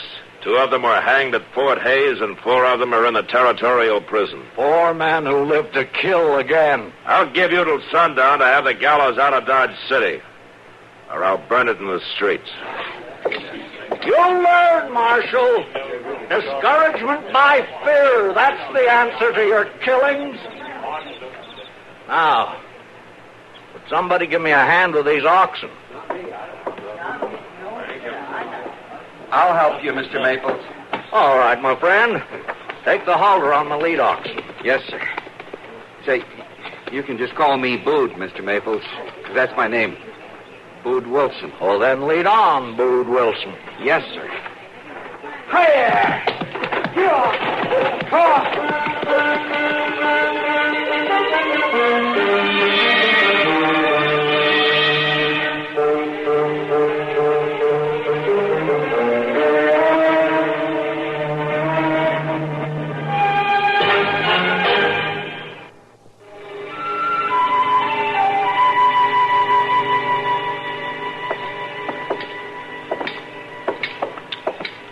Maybe I ought to tell you something. What is it, Chester? Well, this town is getting awful jumpy about that gallows sitting out there on the edge of town. Yeah, I know. Well, yes, but well, it's kind of dividing up the people. Yeah, I know all about it, Chester, but you let me do the worrying, huh? Yes, sir.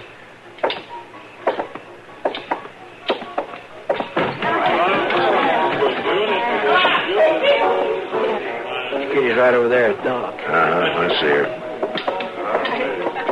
Oh, Matt. I'm glad you're here. Hello, Kitty. Doc. Yeah, well, it's about time the real law put its foot in here. Maples is sure stirring these people up. Oh? How long's he been here? About half hour. He's showing tintypes of men he's hanged and the ropes he's used. He talks about hanging people like he was proud of it. I think maybe he is, Kitty. That gallows of his reminds me of some vulture just waiting to devour somebody. Have you been out there, Matt? No. Well, I rode by there the other day on my way to Mrs. Wiggins. Why, he was standing up on that gallows without even moving. He had a rope strung up, and for a moment I thought somebody was hanging there. Oh, I tell you, I jumped a foot when he moved. Yeah, I'll bet you did. Hey, how did Maples ever get started, man? I'll answer that question, Marshal Dillon. Huh? All right, go ahead, Maples. How did I get started? It was simple. First, I had convictions. I believed in the law, so I read the law. When Judge Brand asked for a man to carry out his judgments, I volunteered. By the way, Marshal, I was paid $100 per man. I'll expect the same from Dodge City. Dodge doesn't need you, Maples. It will. Hey, Hangman. I want you. All right, Thayer, you're drunk. Put the gun away. Maples, I've been thinking about you. I had a brother hanged once. Jimmy was his name. Maybe you was the one who done it? Jimmy Thayer? I told you to put the gun away, Thayer. Stay out of this, Marshal. Maples, move over here. I hanged no man by that name. Then I'll kill you for the one who did. Start moving, Mr. Hangman. I warned you, Thayer. Marshal, don't make it you and me. I've been waiting for him all evening. Thayer. You're making it you and me, Marshal. Doc, take care of him. All right, Matt. You still think your town doesn't need my kind of law, Marshal Dillon? Get out of here, Maples. Somebody give me a hand. Mr. Maples? Mr. Maples. What is it, Boo? I've been looking all over for you, and I heard those shots, and I was pretty worried. I'm all right. You hadn't ought to go out without me looking after you. Never mind, Bood. I'm on my way back to camp right now.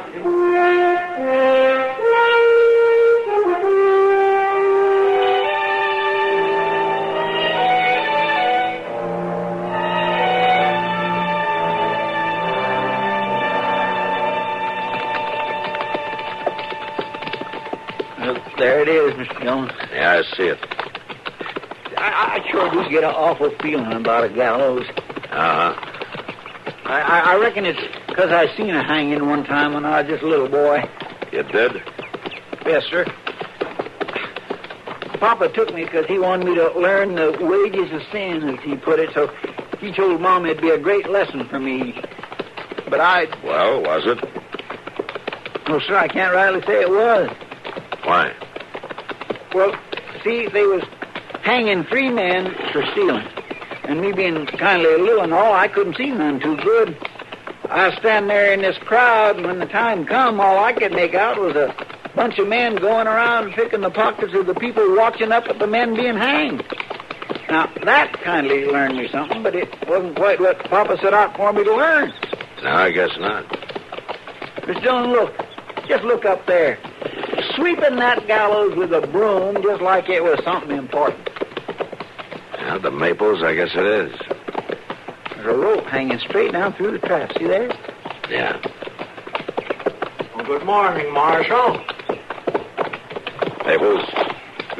Good morning, sir. Well, the gibbet's ready, Marshal Dillon. I'm stretching one of my new ropes now. Yeah, I see. Apology for last night isn't necessary, Marshal. I've forgotten it already. Apology? I didn't come to apologize. That's good. I don't like a man that crawls. How come you to stretch that rope, Mr. Maples? Not one of my clients has ever come back for a second try. No, I reckon not. The reason is I buy the best 1 1/4 Kentucky hemp you can get, and then I stretch it down to 1 inch before I use it. What do you use to stretch it with? Bood Wilson's under there. He'll show you. Get ready to untie it, Bood. I can't untie this knot, Mr. Maples. Chester, go down and give him a hand, huh? Yes, sir. You see, Marshal, I got a 200-pound bag tied on the rope. I'm not interested in that, Maples. Oh? The businessmen in town told me to see that you leave Dodge City permanently. You and your gallows. But why, Marshal? Dodge needs me. They don't think so. And neither do I. But the law, what about the law? It must be upheld. It is being upheld, Maples. Your kind of law might have been all right a few years ago in the border country, but not in Dodge. Murderers must be hanged, Marshal Dillon. There's no other answer. I'll give you till tomorrow morning, Maples. Hello, Marshal Dillon. How are you, Boone? You staying away from the liquor? Yes, sir. Good. You see that you do. All right, come on, Chester. Yes, sir. Mr. Maples, I heard how he talked to you. I wasn't friendly like. You've been good to me. You let me help you. I brought the law before. I can do it again. Mr. Maples, I was saying I'd like there to... There must be a way. Mr. Maples? Huh? Maybe I can help. Oh, you, Bood? Yes, sir. Yes, maybe you can. Bood, I want you to go to Dodge City with me tonight. Will you do that? Mr. Maples, I'd do anything for you.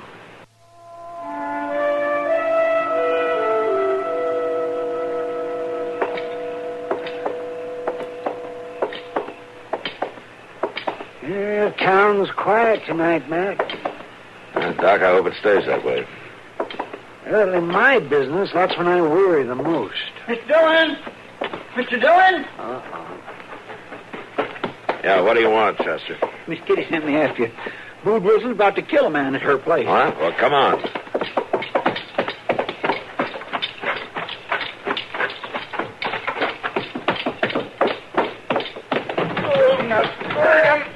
I'll kill you. Oh, Matt, stop him. Bood's going to break him in two. Bood, stop it. I'll kill you. Stop it. Nobody talks to my friend that way. I said stop it. Stay here, you all right? Oh, yeah. Yeah, thanks. Oh, he'd like to broke every bone in my body. Chester, take Bood and lock him up. Yes, sir. Come on, Bood. Thanks, Matt. Well, I felt sure there was going to be a killing. I told Bood to stay out of saloons. Don't blame him. It was Maples. Maples? Yeah. What's he got to do with it? He was trying to get him drunk. He kept buying him drinks. Oh? Where is Maples? Well, I guess he left in all the excitement. Matt, why would he want to get Bood so drunk? I think I know, Kitty. But I'd have a hard time proving it.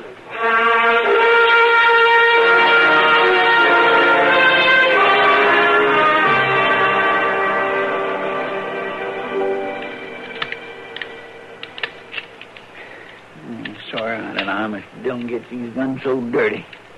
Just look at that. I'm going to have to practically... Good morning. Oh, Mr. Maples. Is the marshal here? I want to talk to him. No, sir, he ain't. He's off on a business trip that's going to take him all day. Oh, then I'll just have to come back this evening. While I'm here, I wonder if I could see my friend Bood Wilson. Well, I don't know. Oh, I won't be a moment.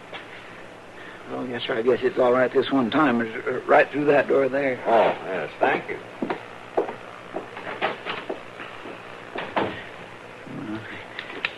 Oh, now, where'd this doggone little thing come from? When will I learn not to take more than one gun apart at a time?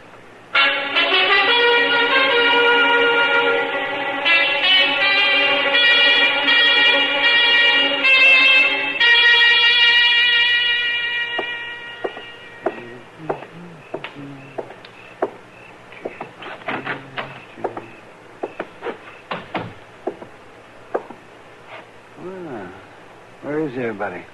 Matt? No, Matt. Chester! Chester, you here? Doc, go away! Chester, you out back? Doc, don't come in here. No, Chester, what are you doing in that cell? Bood just locked me in. Bood Wilson, you ought to be ashamed of yourself. Why? What's that gun for? I'm sorry. Bood, you listen to me. You haven't got enough sense to have a gun, so give it here. I got to get to Mr. Maples. I'm sorry, Mr. Doctor.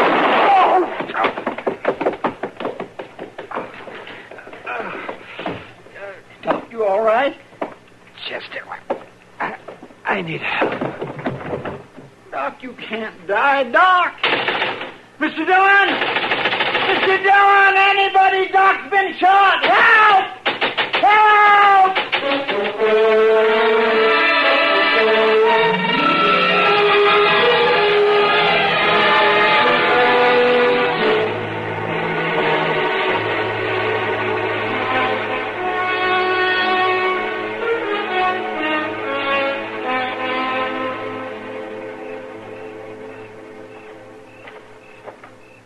Mr. Maples? It's me. It's Bode Wilson. Come up here, Bode. Well, how come you're on the gallows, Mr. Maples? Ain't you ready to go? Come here, Bode. You waited, like you said, didn't you, Mr. Maples? Did you use the gun I gave you? We better hurry. They'll be after me. I asked you if you used the gun. I done what you told me, Mr. Maples. Bode, listen to me. You still have the gun. Yes, sir. Right here. Give me the gun, Bode. Well, sure. There. It's been fired.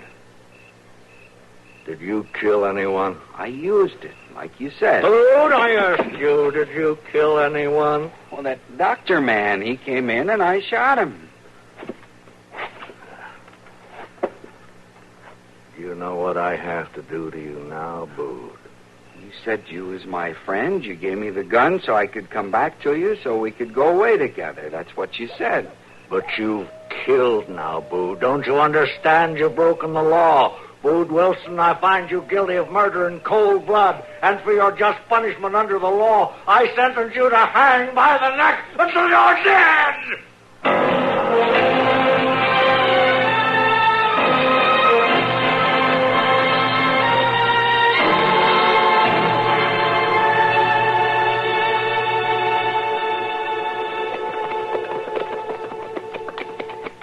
Dillon, if Doc was to die, I don't know what I'd do with myself. He's not going to die, Chester, but you can be awful glad I came back as soon as I did. Yes, sir. Mr. Dillon, look. The gallows, they ain't gone yet. No. I don't see nobody around. Mr. Dillon, that rope on the gallows, swinging like there's a body on the end of it. Come on.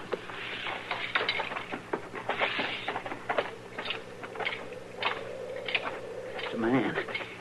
He's went and hanged Bode. Stay here, Chester. Keep me covered. Yes, sir.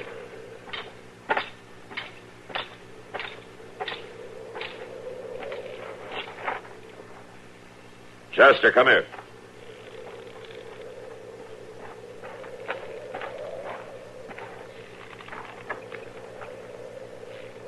Why, it's the hangman himself. Is he sure enough dead? Yeah, he's dead. He said himself they never have to come back. What? No need to shoot, Marshal. I ain't giving trouble. Did you do this, Bode? I done it. Why? Well, he throwed a fit. What kind of a fit? When I come back from Dodge, he asked, did I kill a man? I told him I had, that doctor man. And that's when he threw a fit. What did he do? He started hollering law on me, saying how he was going to have to hang me for that killing. It was either me or him. Bode, he gave you that gun just so you'd kill a man, so he could have a hanging. Prove that Dodge needed his kind of law. Oh, no, you're wrong, Marshal. Something just made him crazy for a little while. Like happens to me when I drink liquor. He was going to take me traveling with him, Marshal. Now, you're wrong about Mr. Maples. He was the best friend I ever had. All right, Bode. All right.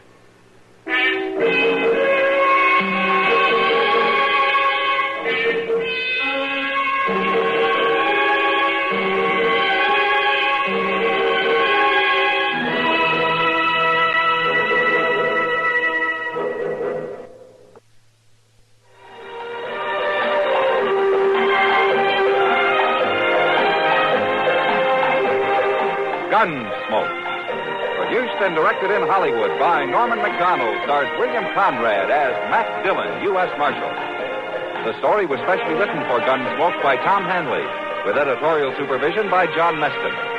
Featured in the cast were Vic Perrin, Joseph Kearns, Virginia Christine, and Barney Phillips.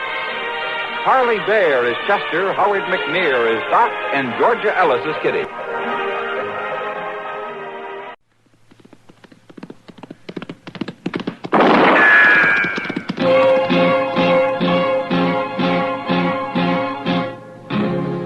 Around Dodge City and in the territory on West, there's just one way to handle the killers and the spoilers, and that's with a U.S. Marshal and the smell of gun smoke.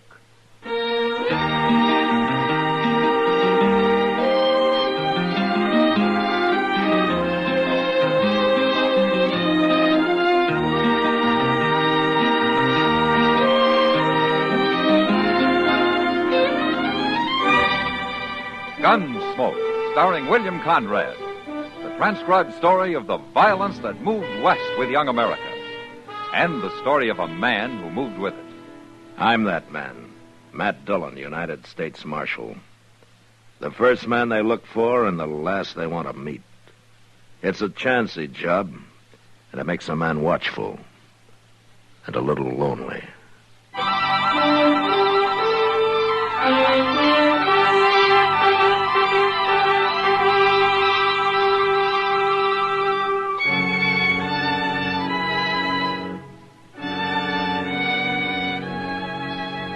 Chester and I were about 30 miles from Dodge when we ran into the buffalo hunters' camp.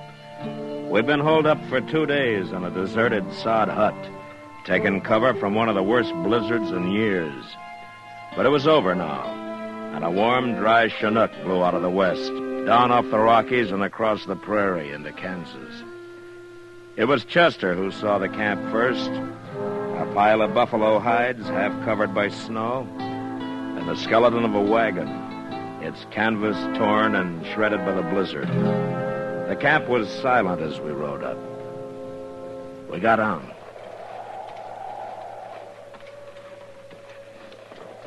There ain't nary a soul here, Mr. Dillon. Yeah, maybe the men got caught out on the prairie when the blizzard hit and couldn't get back.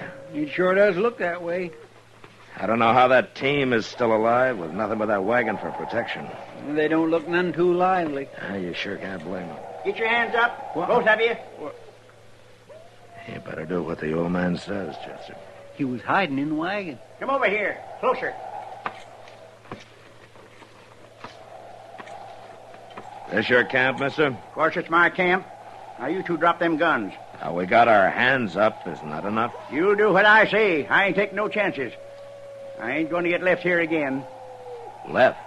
You're going to hitch up that team, and you're going to take me into Dodge. You ain't running off like Jed Lorner. Who's Jed Lorner? He's my skinner.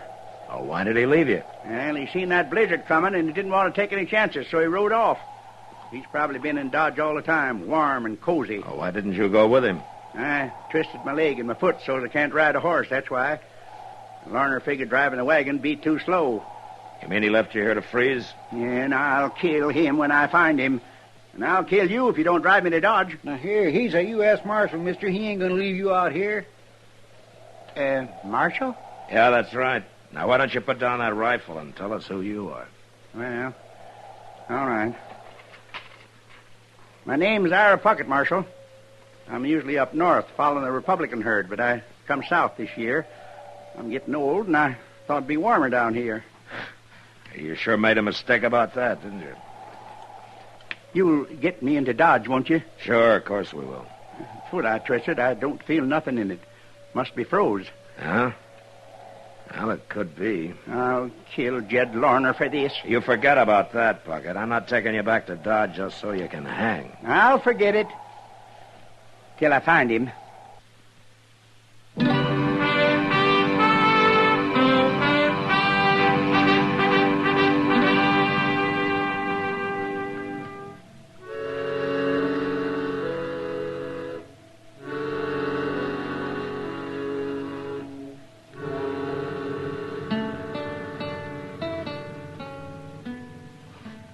Well, how is he, Doc? Oh, he'll be all right, Matt. In time. Well, then his foot wasn't so bad after all, huh? He didn't have much foot left when I got through with him. Oh. But he'll be able to walk with a cane. But his buffalo hunting days are over. How does he know that? Mm-hmm, I told him. Ira Puckett's a proud man, Matt. A little too proud. Oh, what do you mean? Well, what he hated most about this Jed Larner leaving him on the prairie wasn't the fact that he might have died, but that he was helpless. A man like Puckett can't stand being helpless. Yeah, I see. So now, all crippled up, he's a better man, Matt. Well, he'll get over it, Doc. A man can get used to most anything in time. Well, I've got my doubts about Puckett, though. Well, you know that ornery old goat? He won't even admit how old he is. Oh, how old would you guess, Doc? Oh, he's past 70 anyway. He's in the back there if you want to see him. All right. I'll come with you.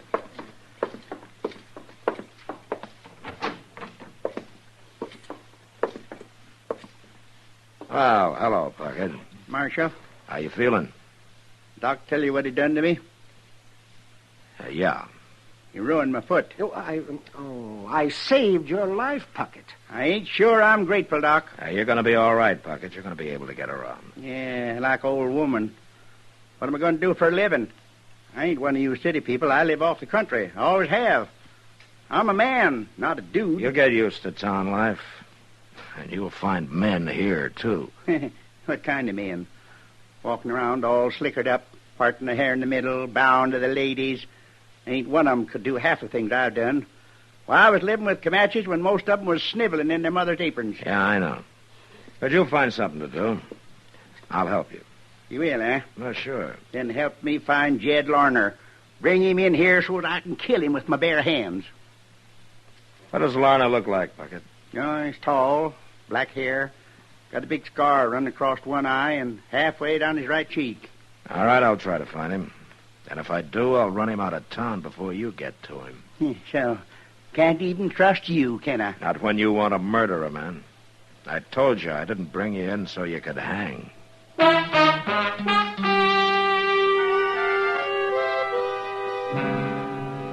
The next few weeks, I kept a sharp eye out for Jed Larner, but he must have headed for some other part of the country. Anyway, he never showed up in Dodge. Well, time passed, and Ira Puckett was able to get around a little.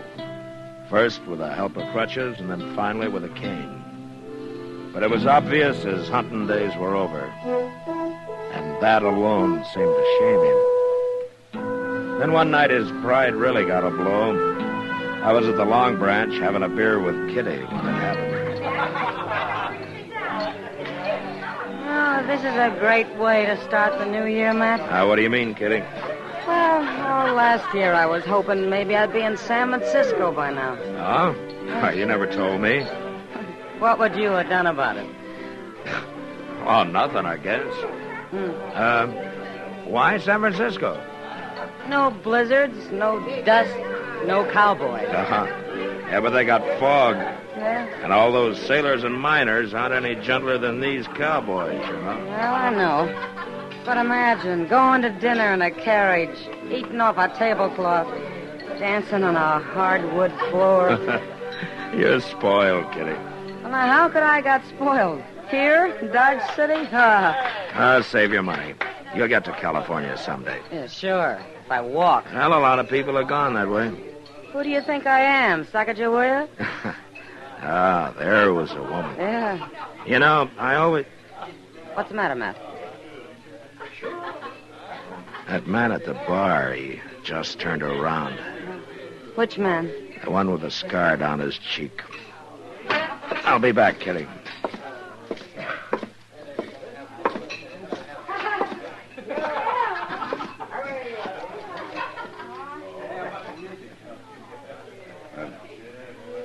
Good evening, Marshal. Evening.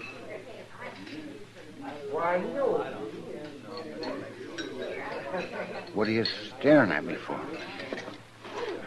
Your name Jed Larner? And if it is?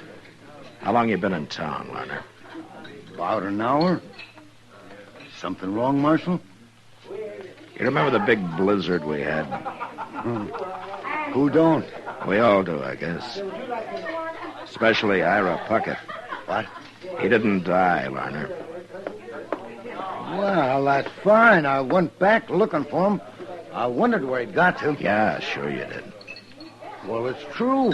Pocket's here in Dodge, Lerner. He is? If he finds you, he'll kill you. But he isn't going to find you because you're leaving right now. And don't show up around here again. Now, wait, Marshal. I can't arrest you. I can't put you in jail. But I tell you what I can do. What? Suppose I just let everybody here know that you're the man who ran off and left Ira Puckett to die. No. You know something? They'd tear you apart, Larner. They'd set you on fire. Don't say nothing, Marshal. Don't tell him. I'll leave. I'll leave right now.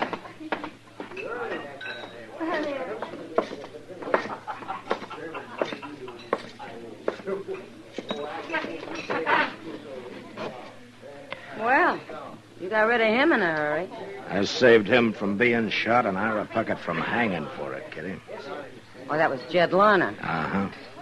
He's the one that ought to hang. Yeah, he didn't mean to kill the old man, Kitty. What's the difference? Well, legally, there's some. Enough to give Ira his foot back? You're sure hard to argue with, Kitty. Why? Because I think straight? Let's talk about San Francisco, huh? I've changed my mind. I think I'll go to New York. No? Marshal Dillon. It's Ira Puckett, man. Yeah. He looks awful mad. Good thing he isn't armed. Well, he can always find a gun, Kitty. You done it, Marshal. It was you, wasn't it? You saw Jed Larner, huh? Jumped on his horse and rode out of town before I could stop him. And I had to stand there and watch. I didn't even have a rock to throw at him. Why'd you do it, Marshal? To save you from hanging, huh? Well, I'd rather hang and live this way. I wasn't born to become my helpless old man. The least you could have done was let me fight my own battle like I always did out on the plain. You took my manhood away from me, Marshal. You're living in town now, Ira, among people. Why don't you get used to it? All right. All right, I will. I'll live like you town people. Fine. Then why don't you start by getting yourself a job? I'm a-going to. I sure am. And it's going to pay me a lot of money, too. What do you mean by that? You'll find out, Marshal. When it's too late.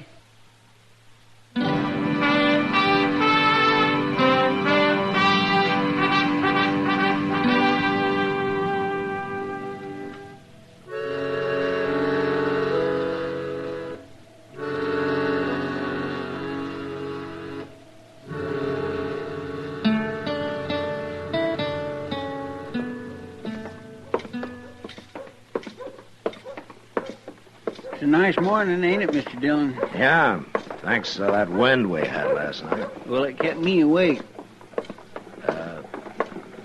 All night, Chester? Well, no, sir, I wouldn't say that. About 15 minutes. Hey, look over there by the bank, Mr. Dillon. Ain't that Ira Puckett? Yeah. That's the first time he's had his team and wagon out. Where you reckon he's going? Right now, he's gone into the bank. Well, what's he carrying that shotgun for? He can't do no hunting in the bank.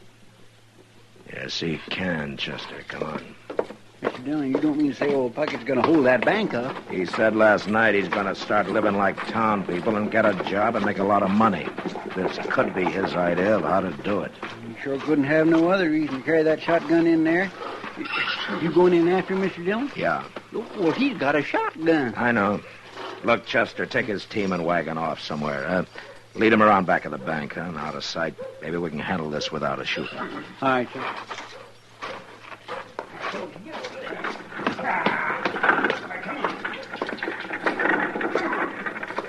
Hurry it up, Chester. He's coming out. I'm long gone, Mr. Dillon. Marshal. Come on out, Puckett. I'm not stopping you. You better not try it. I can shoot with one hand, Marshal. Yeah, sure. Don't you try to follow me. Hey, wait a minute. Wait. Where's my wagon? Where's my team? You're in a bad fix, Puckett. Somebody stole them. I can't get away without my team. No, you can't, Puckett. So you might as well give up. You've done it. You're behind this, Marshal. You gonna shoot me? Well, why shouldn't I? Because you're in enough trouble already. And shooting me won't help a bit. You're trapped, Puckett, and there isn't a thing you can do about it. Now, you use your head. All right. Here. Here's the money. Now, you bring my outfit back. I ain't going to jail, Marshal. It's like I said, Puckett, shooting me isn't going to help you. And I'm not going to do a thing about your outfit. You think you outsmarted me, don't you? Give it up, Puckett. You're licked. Yeah, well, Oh, I can't shoot you, Marshal. Here, take the gun. Good. I'm nothing but a helpless old fool. Can't even rob a bank proper. I'm not sure you really wanted to, Puckett. What? All you wanted was to prove something about that manhood you think has been taken away from you.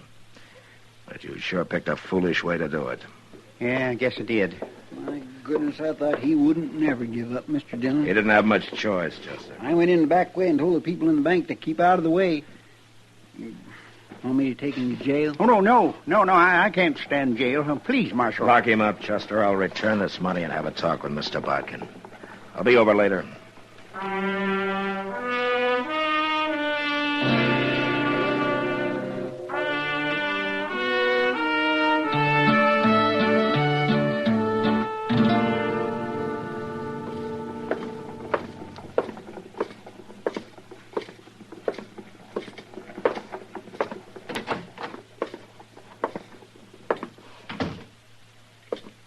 I thought I told you to lock him up, Chester. Well, I started to, Mr. Dillon, but I just couldn't stand the look on him when I got him in the cell.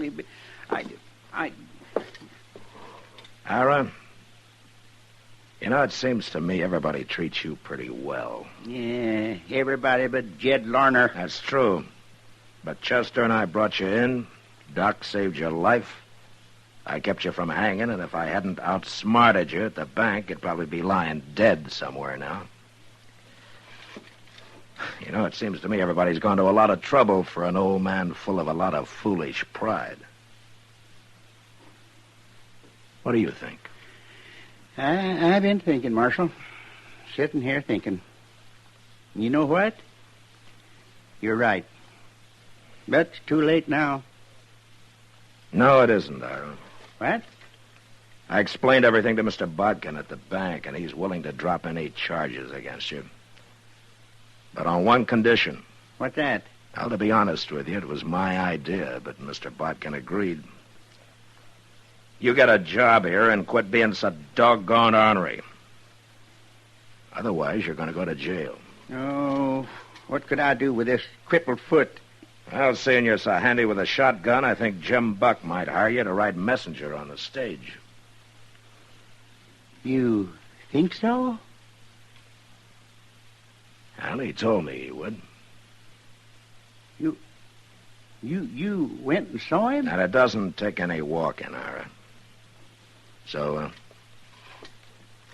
how about it, huh? Well, I never had a job like that. But a man's got to make a change once in a while, lady.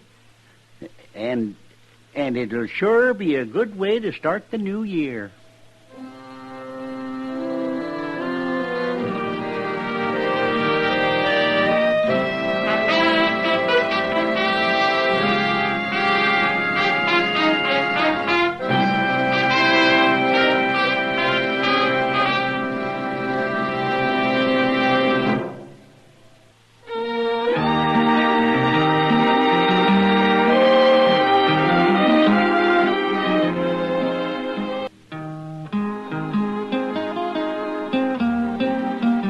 Gunsmoke, produced and directed by Norman Macdonald, stars William Conrad as Matt Dillon, U.S. Marshal.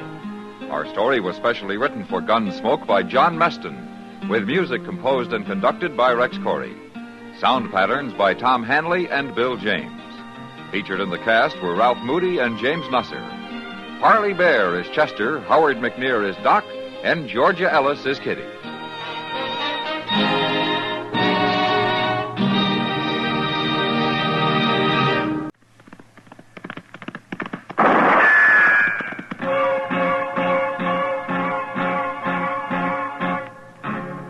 Around Dodge City and in the territory on West, there's just one way to handle the killers and the spoilers, and that's with a U.S. Marshal and the smell of Gunsmoke.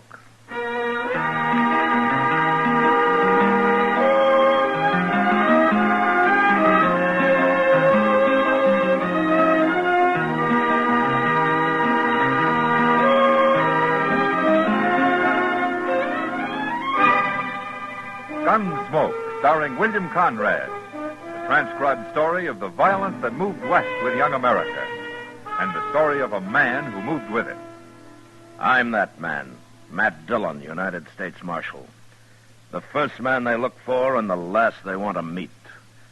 It's a chancy job, and it makes a man watchful and a little lonely.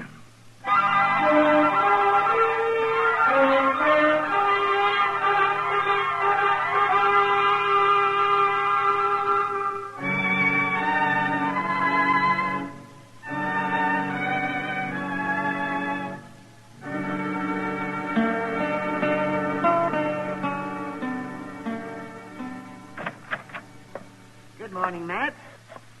Chester. Hello, Doc. What are you doing up so early, Doc? Early? It's almost noon. Well, that's early for some people. Oh, early for some people. I didn't come here to get into any personal arguments, Matt.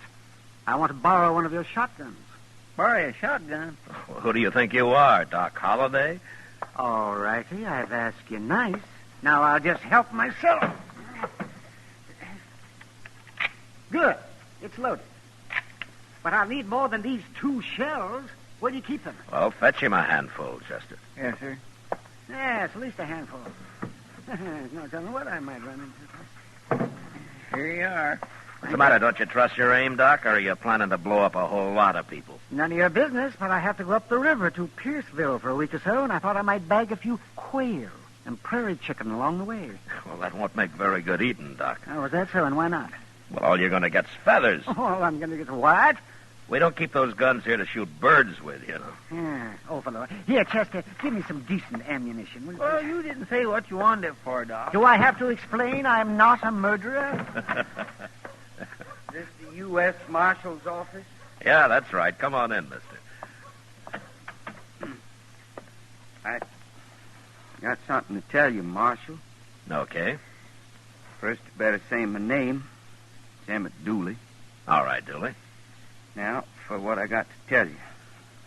I've been skinning hides, Marshal, working for a buffalo hunter named Culprit. You know him? No, I don't. Well, there was this Culprit and his partner Faber and me and the cook. Nobody knows the cook's name. We just call him the cook. And we was camped up the Arkansas River at Turkey Bend. You know where that is? Yeah, I know. Well, sir, Culprit, he broke out some whiskey night before last, and we all took to drinking it. And, Marshal, it's a bad thing, but when I drink whiskey, I get kind of senseless. Well, most men do, Dooley. Not like me. I go crazy wild. You won't believe it to look at me, Marshal, but I'm a dangerous man when I'm drinking whiskey. I see. Well, what happened the other night? That fella Faber I was telling you about? Yeah? I killed him, Marshal. You did? Yes, sir. I shot and killed him. I don't know why I did it, except that I was senseless drunk on that whiskey. I don't even remember doing it, Marshal, but when I come to next morning, them other fellas told me about it. They'd already buried him. They showed me his grave. Poor old Faber. I feel awful bad I did it. Dooley, most men, when they kill somebody, don't come tell the law about it. Why did you? I never killed nobody before, Marshal, and I can't have shooting Faber on my mind. I had to come. Well, where are the rest of these people? Culprit and the cook. Ooh, they went off onto the prairie somewhere hunting buffalo. I got no idea where they are. Well, you going to hang them, Marshal? No, I don't hang men. Then what I come here for? You the law, ain't you? Look, Dooley, nobody gets hung before they get tried. And I can't send you up for trial unless I see the body of the man you killed. But I told you, Marshal, it was Faber I killed. Okay, it was Faber, but I got to testify that a crime has been committed, and the law reads I can't do that without seeing the body. You calling me a liar? No, I'm not calling you a liar. Then I don't understand none of this. Well, don't you worry about it, Dooley. I'll take care of it. How? I'll ride out to Turkey Bend and find the grave. Oh, I wouldn't do that, Marshal. No, sir, not in this weather. Well, I don't have to bring him into Dodge, Dooley. I can leave him buried there. Oh, well, I'll go with you. No, you won't. It's a bad enough trip as it is. You don't like me because I'm a murderer. I like you fine, Dooley. I mean... Chester, will you lock him up?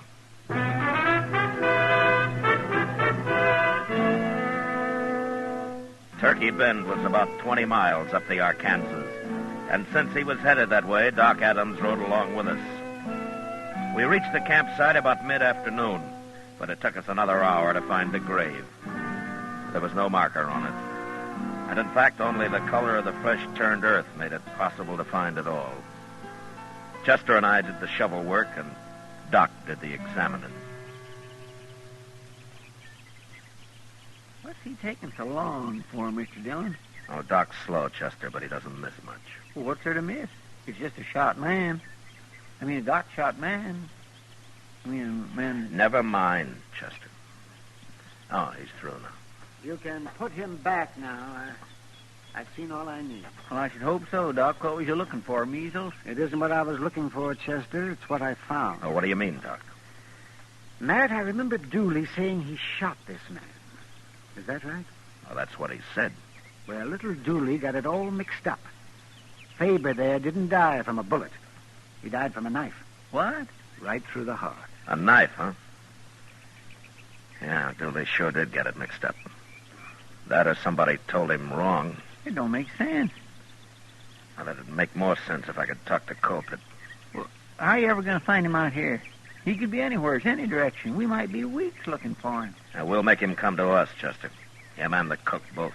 Come to us? How? You'll see. When we get back to Dodge.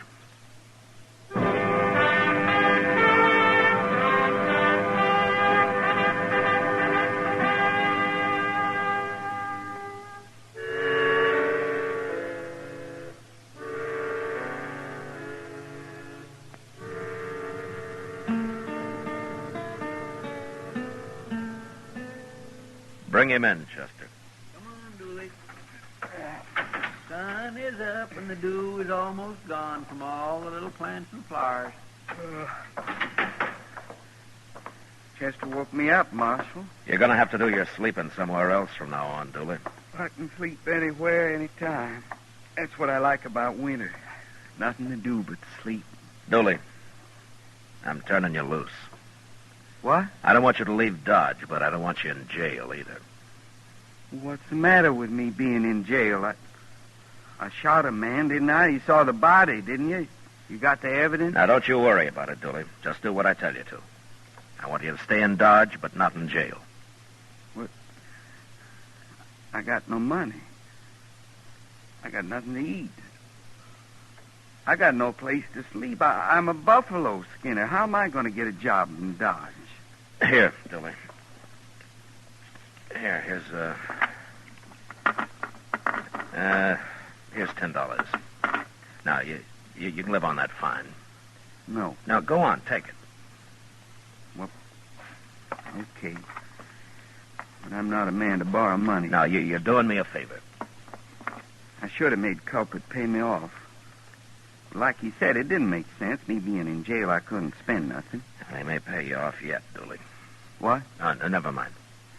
But look, if I catch you drinking that money, I'm going to take it away from you and you'll starve. Oh, I won't be drinking, Marshal. Didn't I tell you how crazy and dangerous I am when I drink whiskey? No, sir, I won't do that. Good.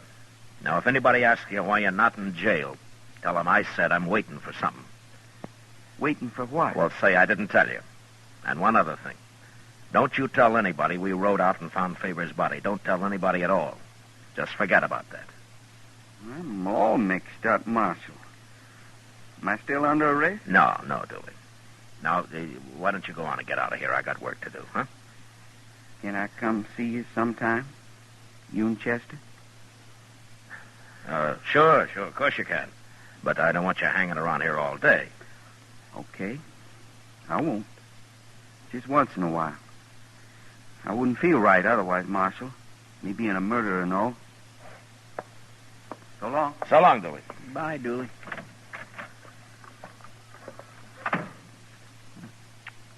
Mr. Dillon? What, Chester? How come you didn't tell Dooley that Faber was killed with a knife? He's still thinking he shot him, the poor little cuss. I know. I'm sorry I have to do it this way, but word will get around. It'll get clear out onto the prairie, even. And when it does, I don't want Carpet and the cook to be scared off. I only want them to be real curious. So curious they'll come to Dodge and start asking questions. Well, what good'll that do? We'll find out when they get here, Chester.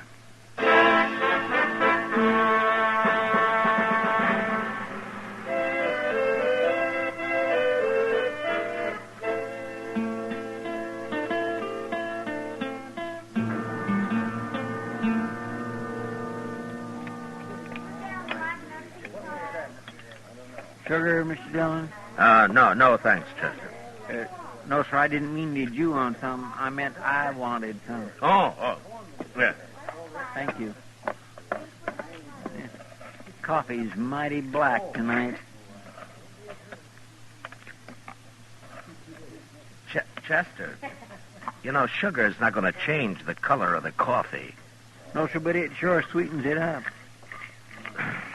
Yeah. Well, look at there. It's Dooley. Huh? Oh, Dooley.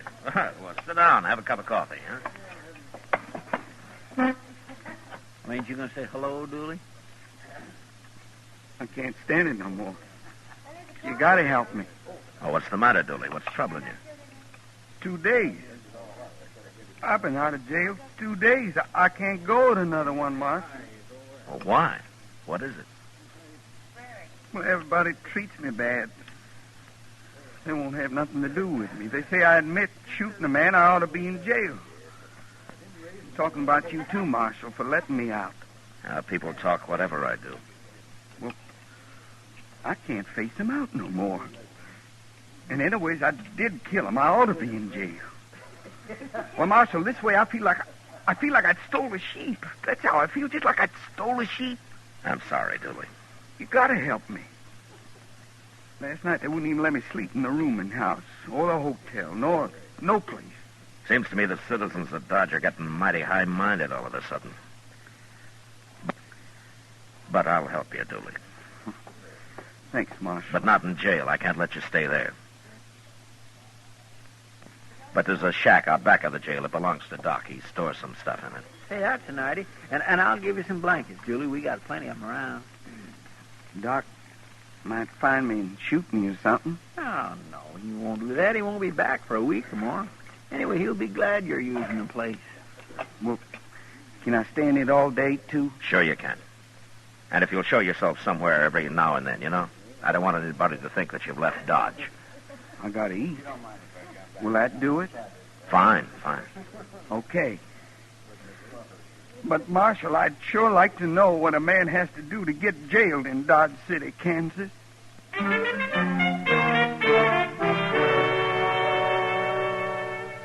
I don't know what Dooley did to pass the time, but for the next few days he hid day and night in Doc's shack back of the jail and came out only to eat a meal in a restaurant now and then.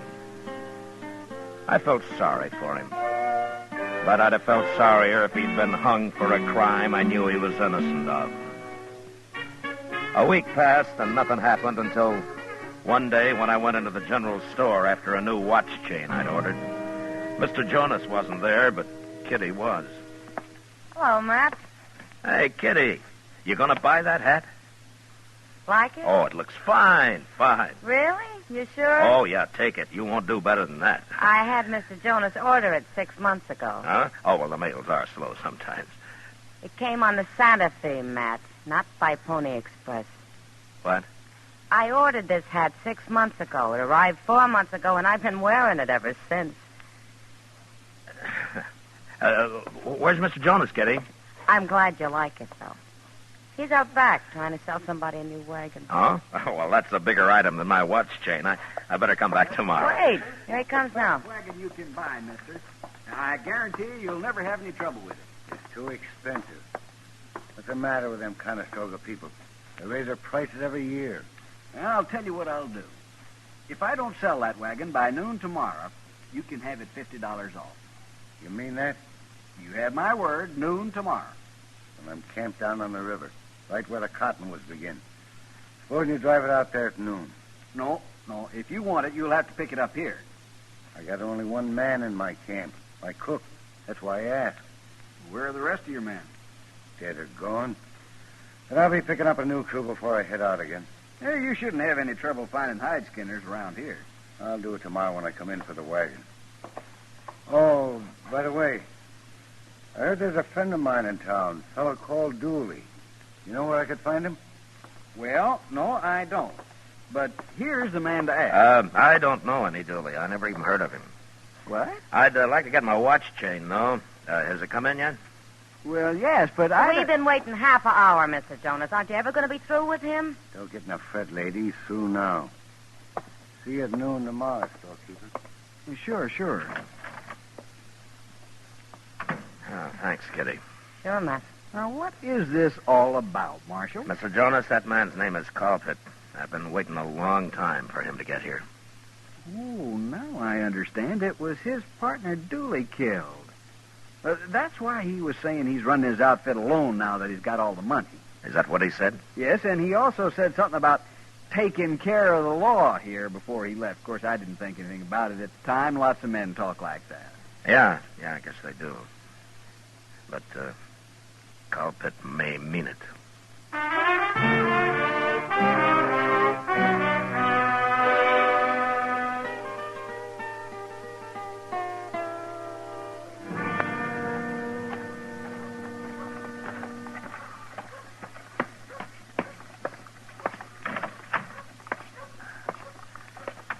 Oh, hello, Doc. When'd you get back? Oh, a couple of hours ago, man.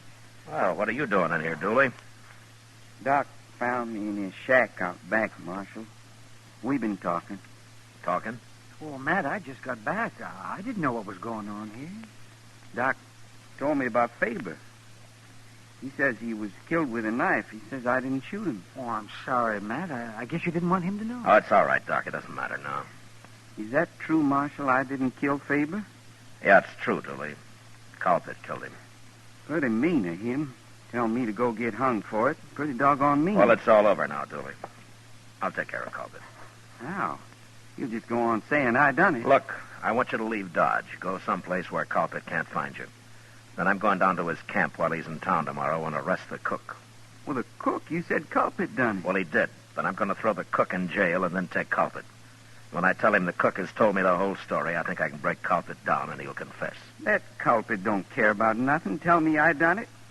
Marshal, I wish I'd never gone to work for that man. Well, you'd have been better off if you hadn't, Dooley. But you're out of trouble now. Unless Colpit finds you. So you get out of Dodge as fast as you can, huh? I'll get Chester to find you a horse of some kind. He's a wicked man, Culpit is. A wicked, wicked man. Sure.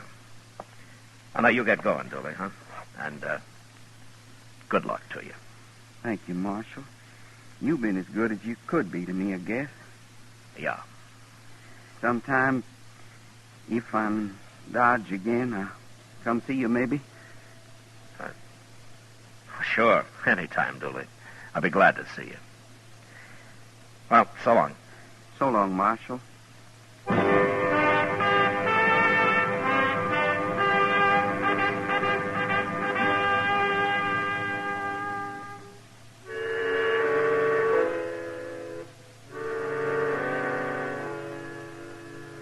I gave Chester $10 to buy Dooley a mount with, but he couldn't find much of a horse for that. So they settled on an old jack mule. I didn't see Dooley again, but Chester told me later that he'd grub-staked him with another 10 out of his own pocket when he saw him off. I guess we both felt a little guilty about the way I'd had to treat him. Anyway, the next day, just after noon, we rode down to the river to pick up the cook and bait the trap for the real murderer, Colpit. Are you going to find this camp, Mr. Dillon? Well, he said it was where the cottonwoods begin, Chester. Oh, right over there. It'll kind of spoil everything if Colpit's decided not to go to town after all, won't it? Yeah, it sure would. There's his horses. Yeah. Ain't no smoke, Cole. That cook ain't cooking nothing. With Colpit in town, he's probably asleep, Chester. Hey, he's shooting at us. Yeah. There's a hole up ahead, Chester. Right for it. A All right, leave your horse, Chester.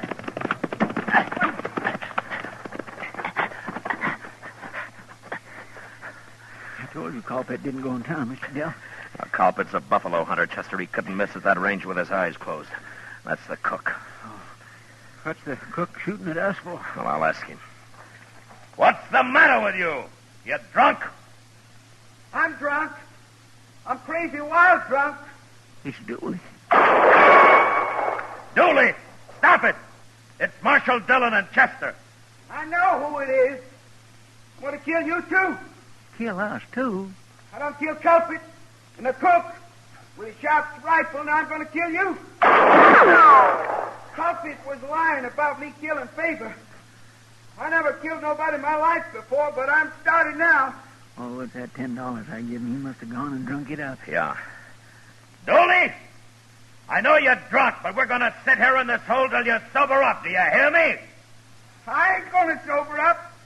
I'm going to kill people. You can't stay drunk forever. We'll wait you out. Come on out of there. Come on out, I tell you. You're wasting ammunition, Dooley. You can't hit us here. Then I'm coming after you. I'm going to walk right up there and shoot you. No. No, Dooley, don't do it. I'll have to kill you if you try it. Here I come, Marshal. Don't do it, Dooley. I'm going to kill everybody. I'll get over there as far as I can, Mr. Dillon. Then we can both jump him. I sure hate to, but we can't let him kill us. No, Chester, it's my job. I'll do it. All right, stay down now. You can't get away from Dooley. Nobody can. Throw your hat in the air, Chester. He'll look at it for just a second. Yes, sir.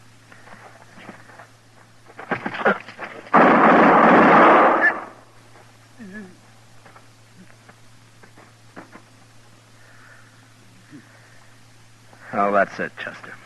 Come on.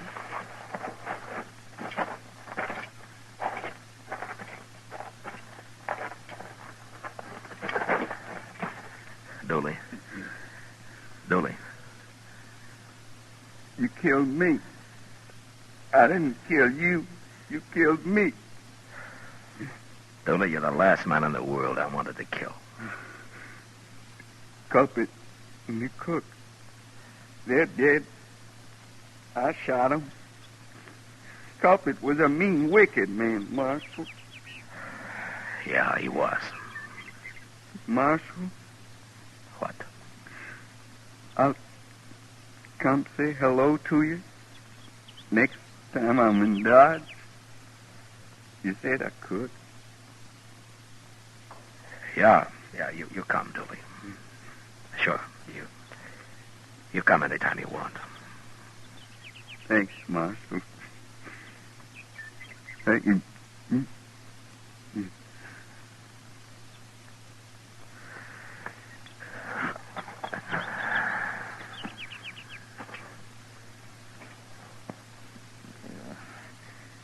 Oh, Mr. Dillon, that's terrible. But you must feel even worse than I do. Oh, I mean... Well, Never mind the talk, Chester. Now, let's get busy. We got 3 men to bury.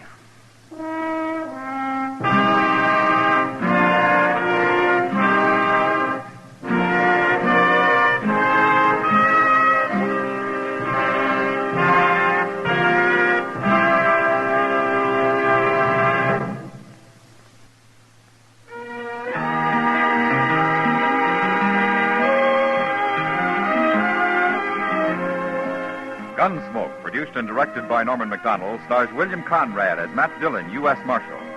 Tonight's story was specially written for Gunsmoke by John Meston, with music composed and conducted by Rex Corey. Featured in the cast were Vic Perrin, Harry Bartell, and James Nusser. Parley Bear as Chester, Howard McNear as Doc, and Georgia Ellis as Kitty.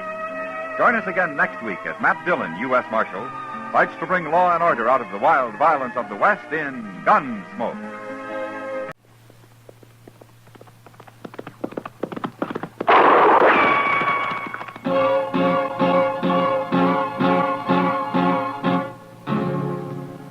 Around Dodge City and in the territory on West, there's just one way to handle the killers and the spoilers, And that's with a U.S. Marshal and the smell of Gunsmoke.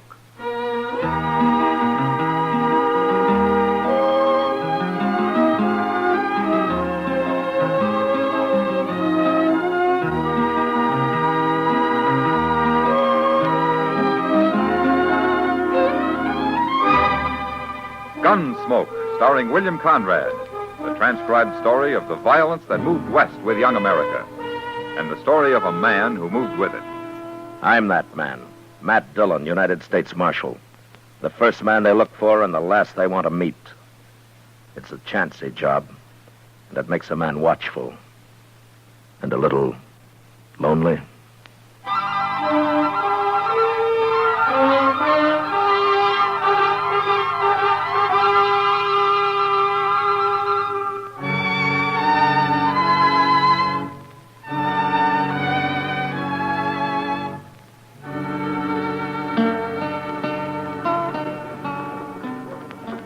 Mr. Dillon, I wonder what Dodge would be like if there wasn't always a crowd moving up and down Front Street. Uh-huh. Just look at 'em. Everybody going somewheres. Well, there are a lot of them that aren't going anywhere at all, Chester. Just drifting. Yes, sir, I guess you're right at that, Mr. Dillon. I know when I first come to Dodge, I sure didn't have nothing in mind. Leastwise, working for a U.S. Marshal like you. Oh, you must have had some reason to come here, Chester. Well, backwards-like reason, maybe. Huh? What do you mean? Well, it's like it wasn't to come here as much as it was to leave there. What? I say it's like it wasn't to come here as much as it was to leave there. Oh, you mean Texas? Yes, sir. Oh. Why? Mr. Dillon, Texas is mostly populated by my family. I got relatives, thick and thin relatives, all over Texas. Oh, what's wrong with that? Why, it's like having somebody looking over your shoulder all the while. It makes man spooky. Well, sir, I choose to do my sinning where nobody don't know me. Hello, Matt and Chester. Well, how are you, Doc? Where you headed for, Doc? No place, Matt. I'm just walking around. Now, you see, Chester? See what I mean? Yes, sir. Well, now, what's the matter with just walking around? Does a man have to be going someplace every minute? Anyway, you're a fine pair to be criticizing people. Sitting here like a couple of fat, horny toads in the sun. Now, slow down, Doc. Slow down. You're burning up all your fuel. Well, who's this fella? Which one of you men's Doc Adam? I am? Come on, I got a job for you. Well, is that so? But you don't look very sick, mister. It ain't me, it's a man in camp. Camp? A couple of miles up the Arkansas. We're holding a trail herd there. What part of Texas you from, mister? We got 3,000 head of San Saba longhorns. And it's been a plumb miserable drive all the way, and I ain't no temper to answer any more fool questions. All right, let's then, get don't going, answer. Doc. Now, hold up a minute there, young fella. Now, what's the matter with this man of yours? You'll see when you get there. Well, tell me now, else how will I know what to take? Look, Doc, it wasn't my idea to come get you. Ken Talley made me come. And who's Kin Tally? The trail boss. Now, you ready to go? Well, you tell me what's wrong with the man, and I'll go. Doc. What? I think I'll ride out with you. Who are you? My name's Dillon. Well, you're the marshal here, ain't you? That's right. Well, we don't need no marshal out there. Chester, go get our horses, huh? We'll ride out with Doc. Yes, sir.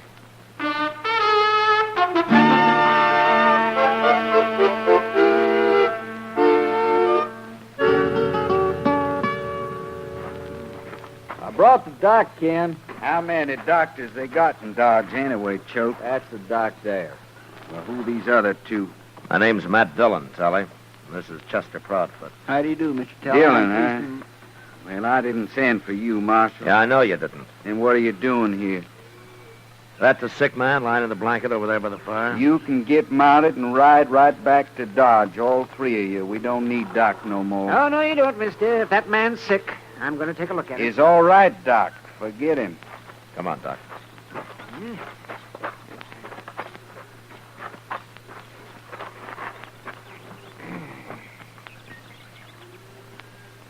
Well, Doc? He's dead, man. Mighty contagious disease, too. Oh? I've found that when one man gets shot, it usually leads to somebody else getting shot sooner or later. Who killed this man, Tally? How'd it happen? I don't figure it's none of your business, Marshal, but since you're so nosy, I'll tell you. He shot himself. That's a lie. He couldn't have shot himself. Why not, Doc? Because he was shot in the back. That's right. You going to tell me who did it, Tully? No, Marshal. I ain't going to tell you nothing. Tully, your man Choate here told us that you've had a hard drive up from the San Saba. Hard. We fought Indians and thieving Kansas jayhawkers and bad weather and stampedes the whole way, Marshal. But we're still ready to fight Dodge City if we have to. Well, you've been through a lot, Tully, and I know how edgy it's made you. All of you. But this man's been murdered, and I gotta have the murderer. His name's Bud Cowan. Whose name? Him. There. Who killed Bud Cowan? It's no use, Marshal. I got 18 Texas cowboys here. Well, 17, and there ain't a one of them that'll talk. Look, Tully, you're a responsible man, or you wouldn't be trail boss. Now, you know what the law means. You know what it's for. Kansas law ain't for Texans, Marshal. We'll fight our own snakes. I'm not a Kansas marshal. I'm a United States marshal, but the law's the same. It don't matter. No Texan's gonna get hung in Kansas, leastwise not as long as I'm around. And there ain't a thing you can do about it, Marshal. Yes, there is. Like what? Your men are kind of hankering to buck the tiger in Dodge, aren't they? Of course they are. For 3 months, they ain't talked to nothing else. So if they don't get the Dodge, they're going to be mighty unhappy, and maybe one or two of them will decide to talk. Marshal, how you going to keep 17 juiced-up Texas cowboys out of Dodge? They'll ride right over you. No, I can't keep them out, Tully, but I can fix it so there won't be anything for them when they get there. What do you mean? I'll close Front Street, every saloon, every gambling table, every store. I'll close them up tight. You do that? And if you knew me well enough, you wouldn't ask. Come on, Doc. Chester. You think it over, Tully.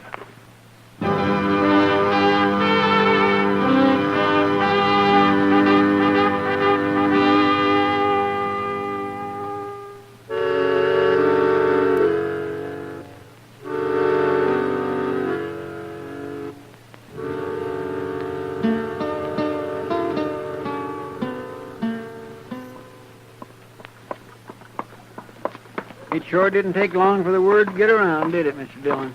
Ken Tully followed us to town yesterday, Chester. He's smart enough to know how the businessmen would react. You mean he come in here and told them all about it? Yeah, of course he did. Oh, hello, Marshal. Hello, John. Well, here's the Dodge house, Chester. You better wait out here. Okay, sir. Mr. Green said they'd be waiting for you right in the lobby. Yeah.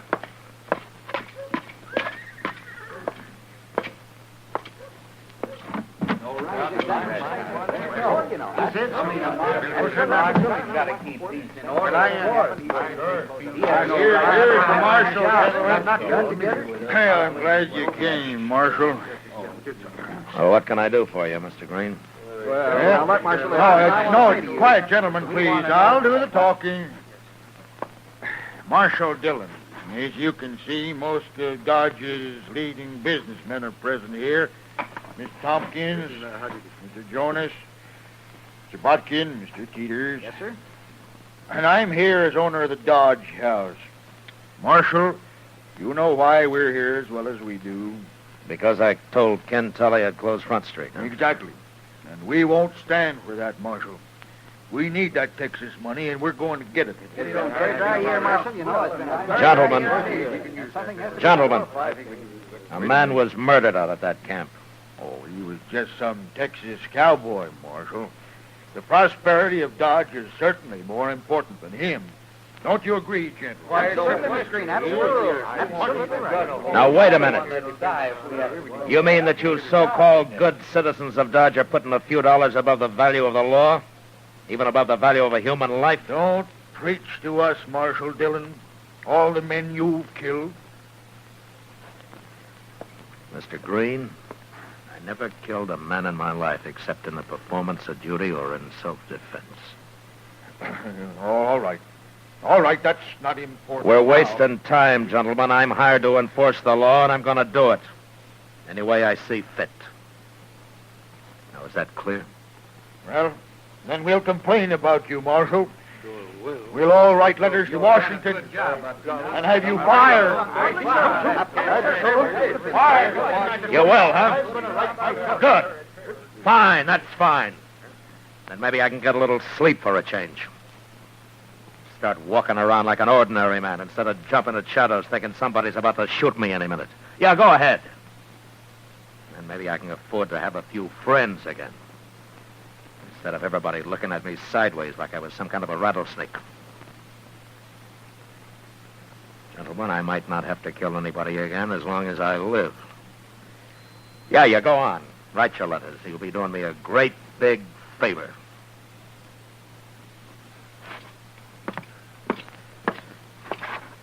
Oh. And just one more thing. There's just about enough money in this job of mine to pay for my ammunition. But I'm still going to close up Front Street.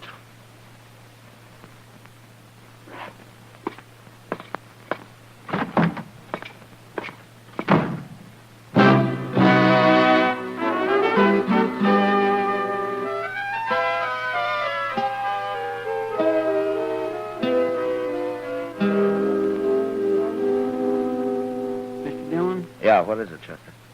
What'd you say to Mr. Green and them other men yesterday? Huh? Why? Oh, I don't know. I'm just curious. Well, I said the same thing that you'd say, Chester. At least I hope you would. Oh, yes, of course I would. And I sure do thank you, Mr. Dillon. I'm mighty proud to have you say that. But you don't know what I told them, Chester. Oh, it don't matter. I trust you. You know what you're doing. Well, thank you, Chester. I'm glad somebody thinks so. Well, of course, I've seen you make mistakes sometimes.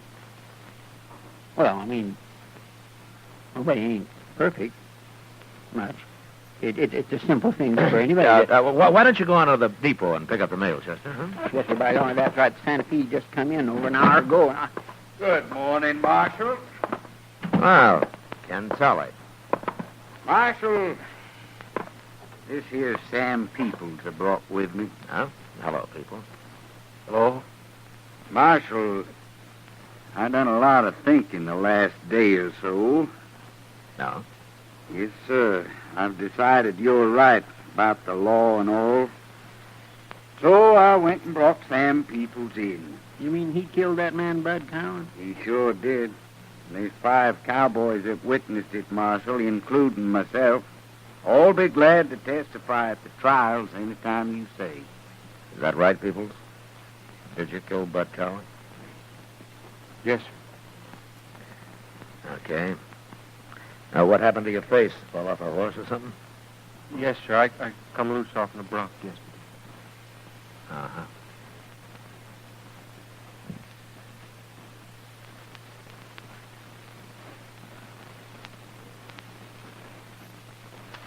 Okay, lock him up, Chester. All right, sir. Everything all right now, Marshal?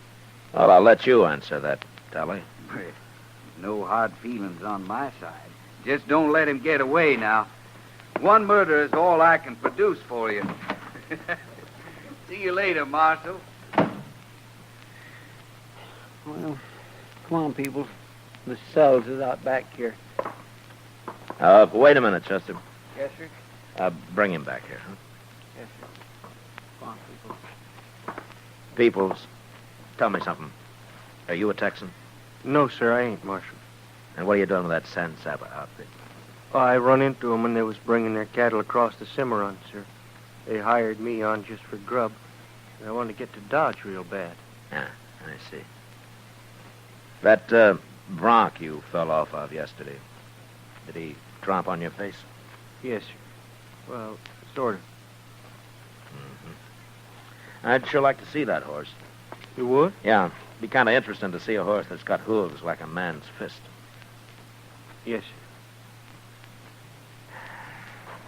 There's not much you can do about this, is there, Peoples? No, sir. They're all going to swear I done it. Do you know who did? No, sir, I don't. I was out riding herd when it happened. And none of them fellers ever talked to me much, anyways. Well, you're in a tough spot. Yes, sir. Unless I can find out who did kill Bud Cowan, you're going to have to stand trial. But I'll do what I can for you, if that happens. Thank you, Marshal. I don't guess there's much anybody can do. All them fellers testifying. Well, we'll see. Go get him something to eat, will you, Chester? Yes, sir. I'll be out on the street. Ken Tully's men are going to be feeling free to do about anything from now on.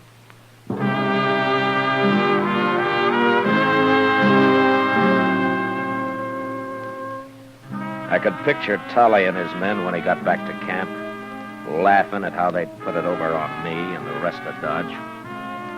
I figured Mr. Green and his businessmen had talked to Tully, but I was sure they didn't know Sam Peoples was an innocent man. And neither did they understand the kind of trouble that tampering with the law could lead to. For the Texans, the lid was off. They felt that they were running the town, that nothing could touch them. And all I could do was wait. So I went over to the Texas Trail and sat with Kitty for a while, watching the crowd. I'm glad you're here, Matt. Otherwise, I'd have to be drinking at the bar with one of those beat-up cowboys. Well, I hope I'm not costing you money, Kitty. You are, but I won't start. Anyway, it's better than trying to grin back at those cowboys. Well, those men have had a rough time coming up the trail, Kitty. Nobody asked them to come. No, I suppose not. You know, Matt, I've worked in a lot of places, even the gold camps. Dodge is worse than any of them. Oh, is that so? Why? I don't know. Maybe the sun and the prairie take too much out of everybody. Seems like every man that comes to Dodge is out to get his own back somehow, even if he has to kill somebody to do it. Well, I guess I follow you, Kitty.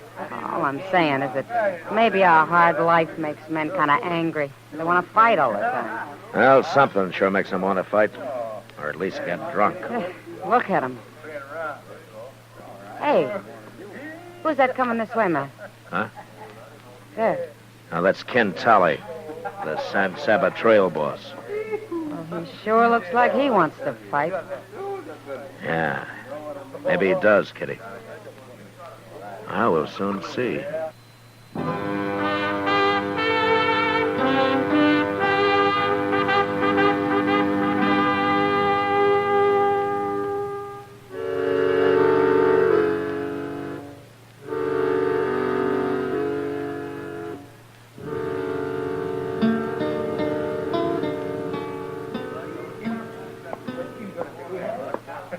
Evening, Marshal.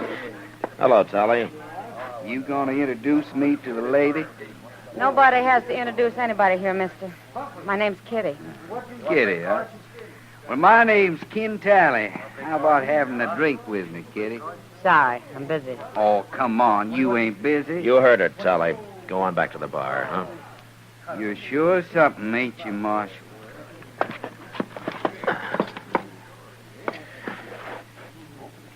Why don't you get going? Okay. Okay, I'll go. Sure I will. Is he crazy or just drunk? I don't know, Kitty. Anyway, I'll bet he gets into trouble before the night's out. Well, if he does, there's plenty of room in jail for him. I take it you've already got a grudge against him. Yeah, I sure have. But it's not on my account. Huh? Whose? An innocent little fella called Sam Peoples. Sam Peoples? Yeah. Hey, wait a minute. Like a fight starting. Yeah. You stay here, Kitty. I'll be on the floor in a minute. Oh, you want nothing to do with it. All right, hold it there. Hold it. What's the trouble, Marshal? You and this man settle your differences some other way, Choate. I won't have any gunplay here. Gunplay? Well, we wasn't fighting, Marshal. Was we, Jim? No, we was just haranguing each other, so. Me and Jim always talk like that, Marshal. Don't we, man? Why, look at there, Marshal. Ken Tyler's running off with the gal. Come on, get in. Let's go outside and look at the moon. Sure. Let's! And I'll rub the rest of this bottle around in your face when you get up. All right, get out of the way, Kitty. Gladly, Matt.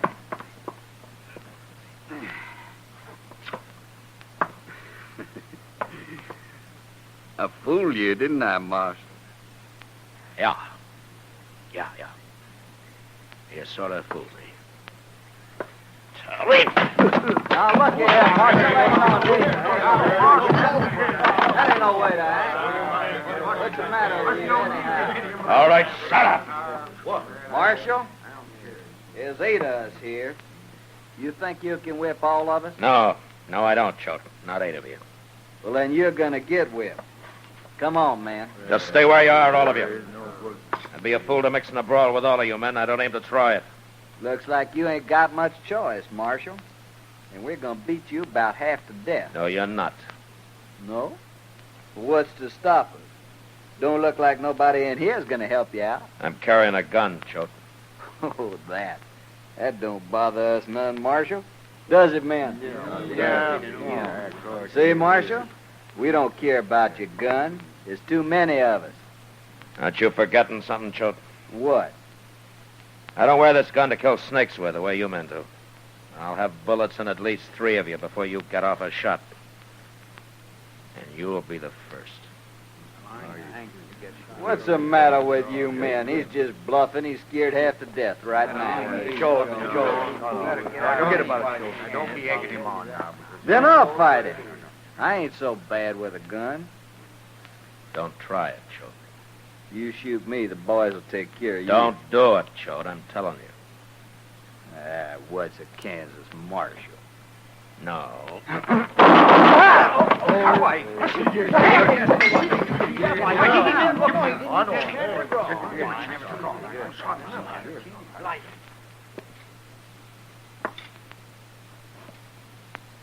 Well, who's next? Any more of you men want to die in this place? All right, then get out of here and get on back to camp. Move.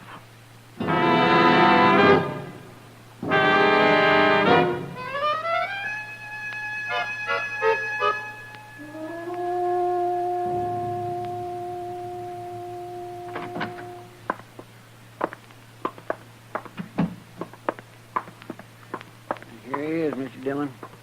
But he ain't singing very loud this morning. How's your jaw, Telly? Busted? Doc said you busted it on this side right here. I'm sorry. I guess I must have lost my temper. You sure did, Marshal. But the fight's out of me now. I'm plumb sober. You heard about Gil Choate? Chester told me. Choate shouldn't have gone up against you. No, he shouldn't. Well, now he's dead. It don't matter none, I guess. What doesn't matter? Choate's the man that killed Bud Cowan, Marshal. That's why I made him come to town for Doc, kind of punish him that way. No? Shot Cowan in the back. But I had to protect Choate anyway. You know how it is. What about Sam Peoples, Telly? Oh, him. Well, I'd have wrote you a letter from Texas, Marshal, saying it was a lie. Anyway, I'm selling them cattle. I aim to be out of here in 2 days, Marshal. Uh-huh. Okay, Telly. Get going. We can be friends now, can't we, Marshal? You ever hear of a lawman with friends? We must have a couple. Yeah. Yeah, I have. A couple. So long, Telly. I'll tell Sam Peoples that you didn't mean it.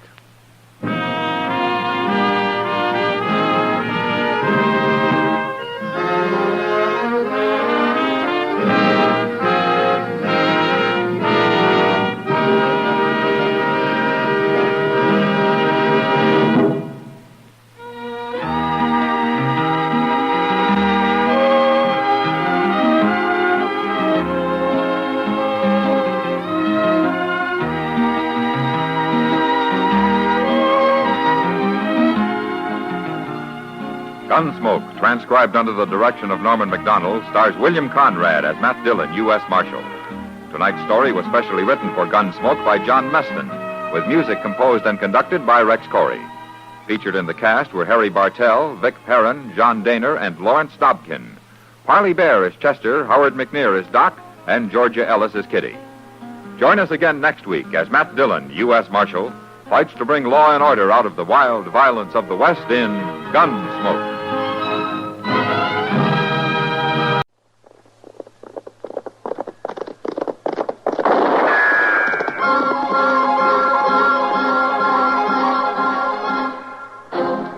Around Dodge City and in the territory on West, There's just one way to handle the killers and the spoilers, and that's with a U.S. Marshal and the smell of Gunsmoke.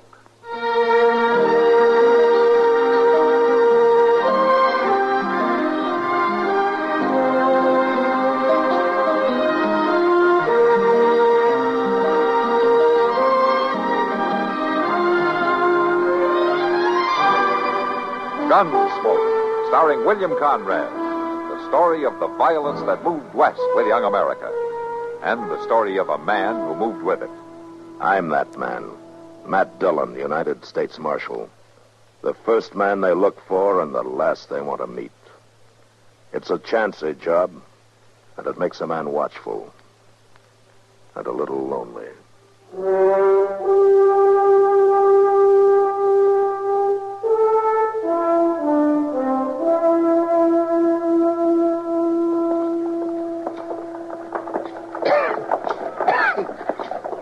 Well, Mr. Dillon, there ought to be some way to lay the dust along the plaza here. Well, old man Briscoe waters it down once a week, Chester.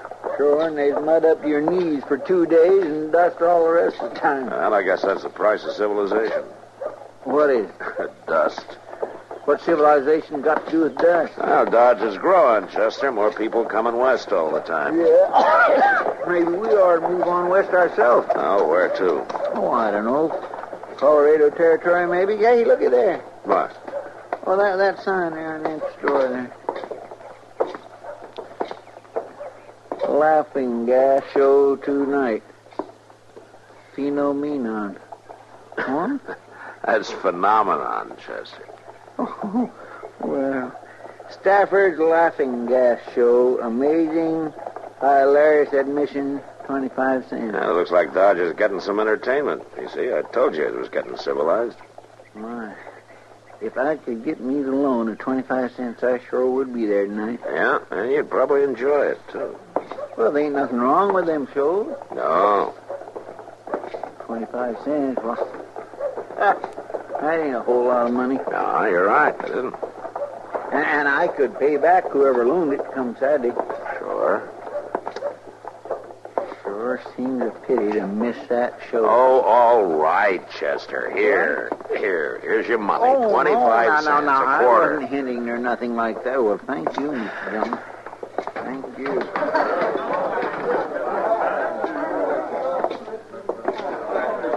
Well, hello, Matt.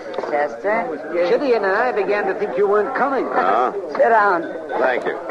Sam, bring over another pitcher of beer, will you? Right away, Miss Kitty.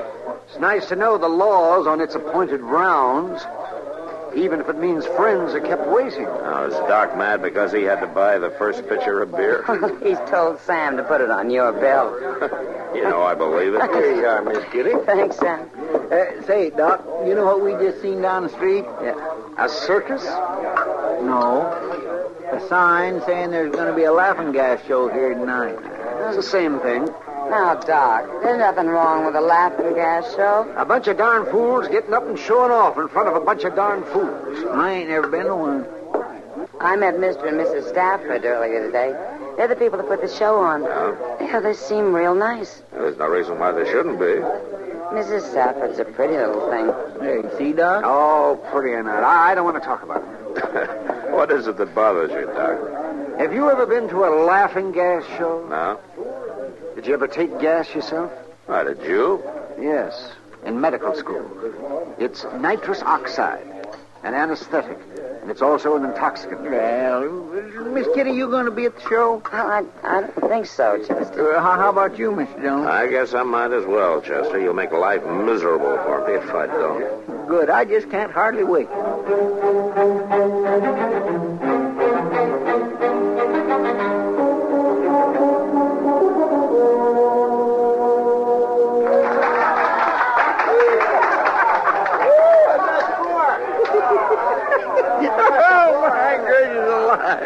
Oh, sounds like you're enjoying it, Chester. Oh, Mr. Dillon. My man, I never laughed so much in all my born days. Yeah, they had Lorne Teeters up there on the stage, and they give him this gas to sniff, you know, out of that contraption with all them bottles and burners and things. He got drunk as a lord. Lauren Peters? Yeah, he sang and he danced and he laughed and cried all at one time. He's kind of old to be carrying on like that, isn't he?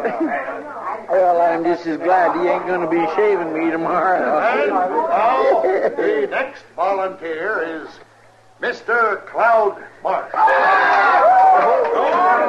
Don't be scared.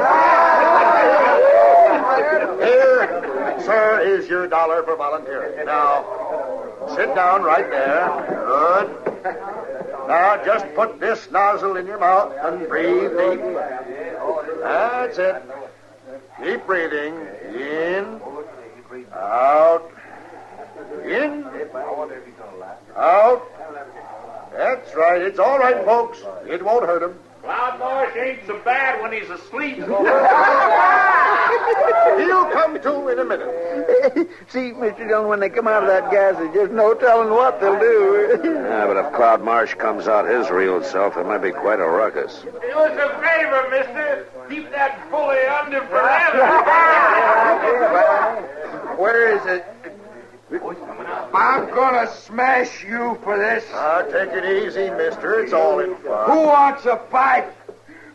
I'll fight anybody in the place. Oh, poor Cloud. Poor crybaby Cloud. I know you don't like me. You don't like any of us. But me and my brothers will fight you any time. And we'll get you. We'll get you good. Maybe you better go. I ain't going nowhere. I'll show you. Stop it. Man, Red, he busted all the laughing gas equipment. A couple of you men better help me here. The gas has made him a little argumentative. Come on, Chester, let's get out of here. What a thing to do. I've got some more apparatus in the back room. The show will continue in just a moment. Well, that doggone Cloud Marsh starting to ruckus like that. Well, Stafford said you become your natural self. And he sure did. Them Marsh boys just wants to fight all the time, don't they? And there could be trouble from this, Chester. Well, why? My gracious, he's the one that started everything. But a man like Cloud Marsh can't take being laughed at. Yeah, he'll make trouble, sure.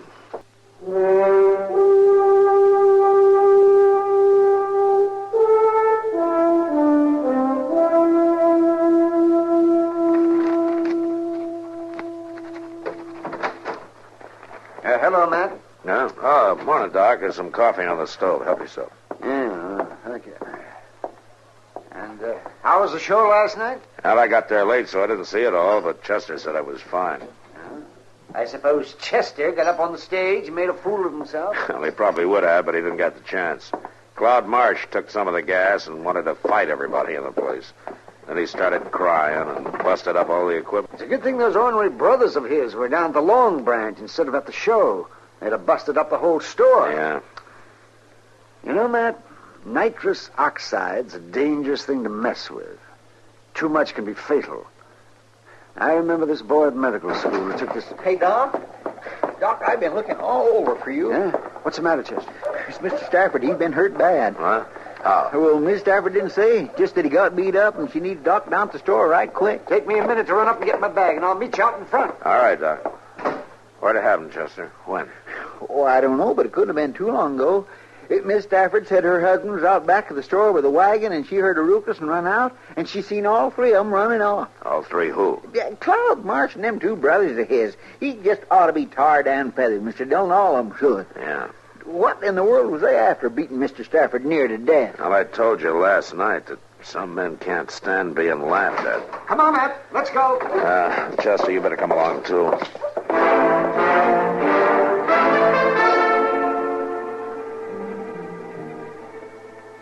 There's nothing to do now but let him rest, Mrs. Stafford. How long's he going to be like that, Doc? Unconscious, I mean. He's had a bad concussion.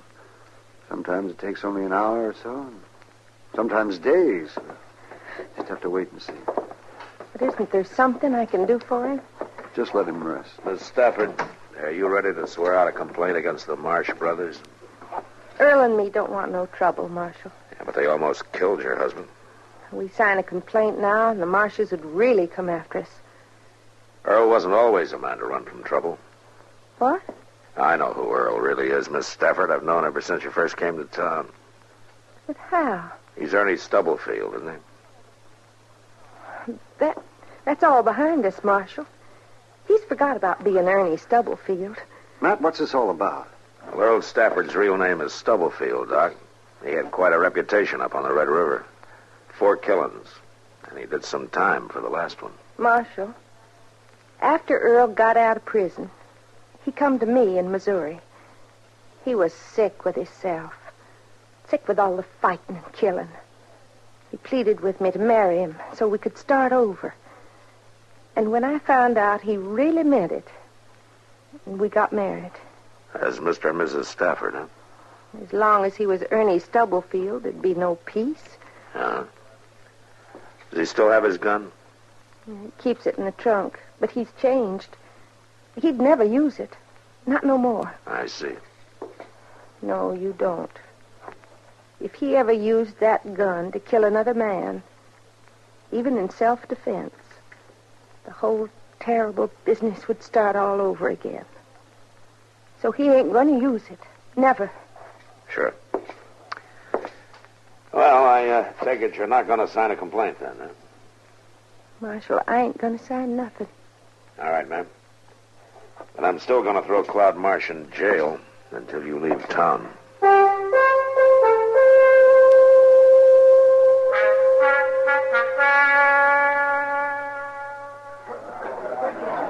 Did I tell you I was right there in Pottawatomie County and I seen it? Look, Andrew, them Marsh boys, they don't like that kind of talk. Well, John Brown come down the creek and murdered all 5 settlers. Now, you ask Watt over there. He ought to know. That's what he was named for, Pottawatomie County. Hey, come to think of it, old man Marsh named the other 2 boys to the counties they was born in, too. You know, Osage and Cloud. You talk too free. You're going to get in trouble, We've been Andrew. sitting listening to you, old man. You sure feel your liquor, don't you? Well, I didn't mean nothing against you and your brothers, Cloud. No, you didn't mean nothing, but you do like to drink, don't you? Well, just 1 or 2 to get started in the morning. I don't figure 1 or 2's enough for old man. So I'll just give you this whole bottle. Hold him, Watt. Oh, no. Let's get his arm. Stop it now, Cloud. I'll pour enough Let liquor go of me. down his gullet that he'll... All right, hold it. We ain't doing nothing, Marshal. Just giving old Andrew his morning bottle. Let go of him. Okay. You're coming with me, Claude. Where? Jail. For what for? Disturbing the peace, breaking up the show last night. Now, do you want to walk or you want to be carried? Okay, I'll go with you, Marshal, but I'll tell you something. You ain't gonna keep me in jail long.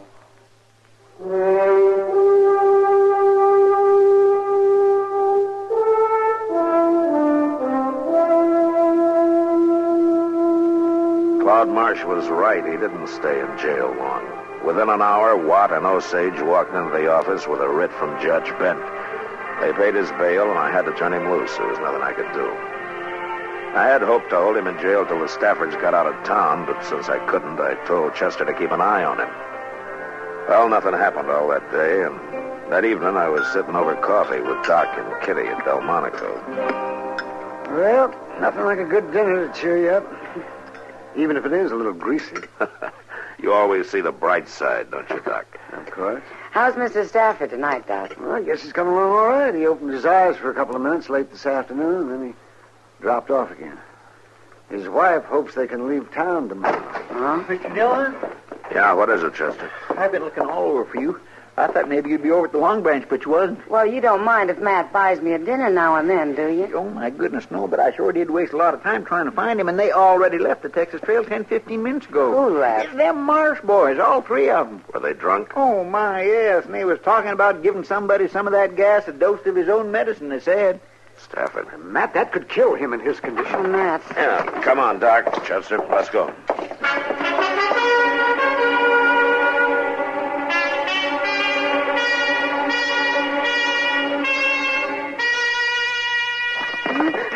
Yesterday, I put on a show for you. Now you're going to put on a show for us, Mrs. Stafford. Please. You may sing, you may dance, you may make a fool of yourself. Ain't no use calling him laying there unconscious in the back room like he is. He ain't about to help you none. Don't do this, please. He please. Mighty thoughtful to leave all the equipment out here on the table, Miss Stafford. Now, sit down. Sit. You just take this mouth. No, please. That's it. Breathe in, breathe out. Earl, Now, don't act like that. You need a little more gas to put on a good show for it. Let me go. Why, you just ain't nowhere near happy yet, Miss Stafford. Give me another week. No. All right. Turn around, Cloud. Well, looky there. Old man Stafford got up out of bed. You filthy pigs. Now, that ain't no way to talk. You let go of my wife. Cloudy's got a gun. Earl, don't shoot. Don't worry. He ain't going to. Don't shoot. He ain't got the strength. Stand away from her. Not likely. Don't you forget, I got a gun in her back. All right, hold it, all of you. I'll handle this, Stafford. You stay out of it, Marshal. Put up your guns, both of you. There's 3 of us, Marshal. Don't be a fool, Cloud. Now turn her loose. All right. I'll turn her loose.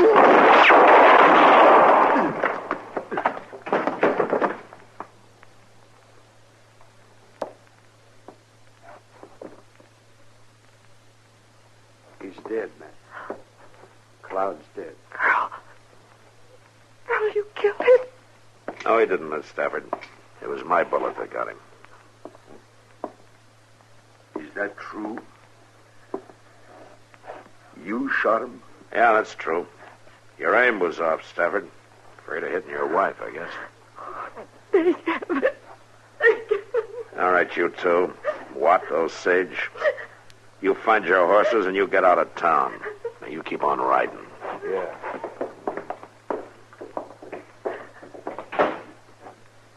Mr. Stafford, you'd better get Earl back to bed. Yes.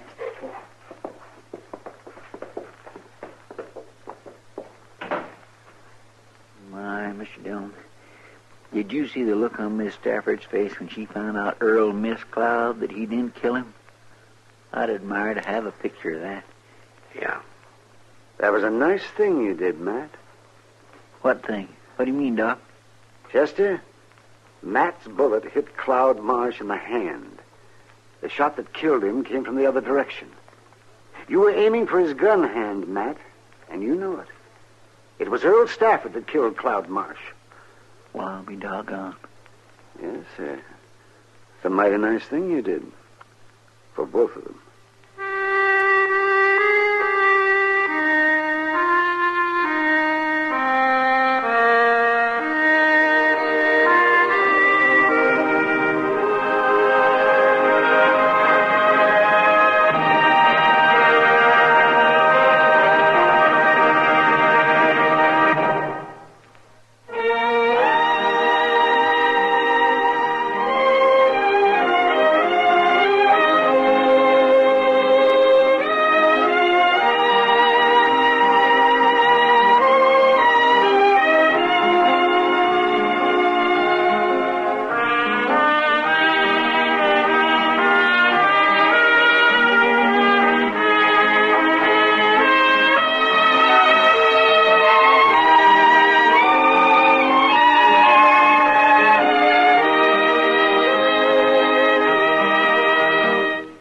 Gunsmoke. Produced and directed by Norman McDonald.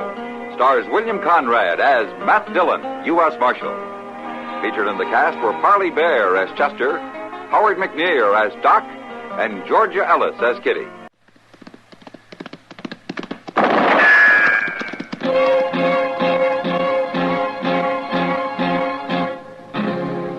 Around Dodge City and in the territory on West, there's just one way to handle the killers and the spoilers, and that's with a U.S. Marshal and the smell of gun smoke.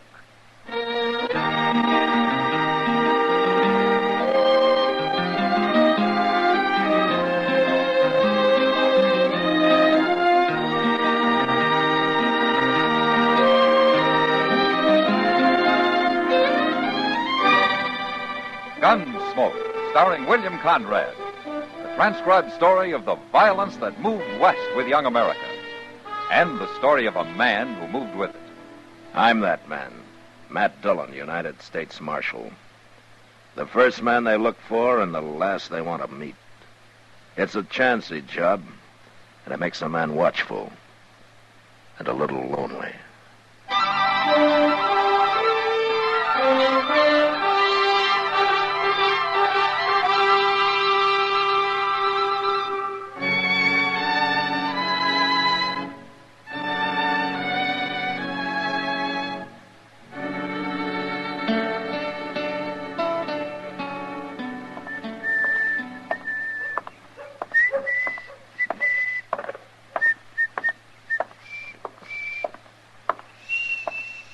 Well, hello, Doc. Chester? You going out on a sick call? I don't usually carry my bag when I'm going for a beer. Why, did you want something? Oh, no. I just thought I'd stop by. Well, you can walk with me at the stable if you want to. I'm going out to Jake Morrison's. His boy has the ague. Oh, now ain't that a shame? Seems like everybody's getting the ague these days. Had a touch myself last week. Oh, that's so? You know, most folks swears by Osgood's Caligog. But I found me some new stuff. Professor Curtis's original Mameluke liniment. Mameluke? Look, it says right here on the bottle what it's good for.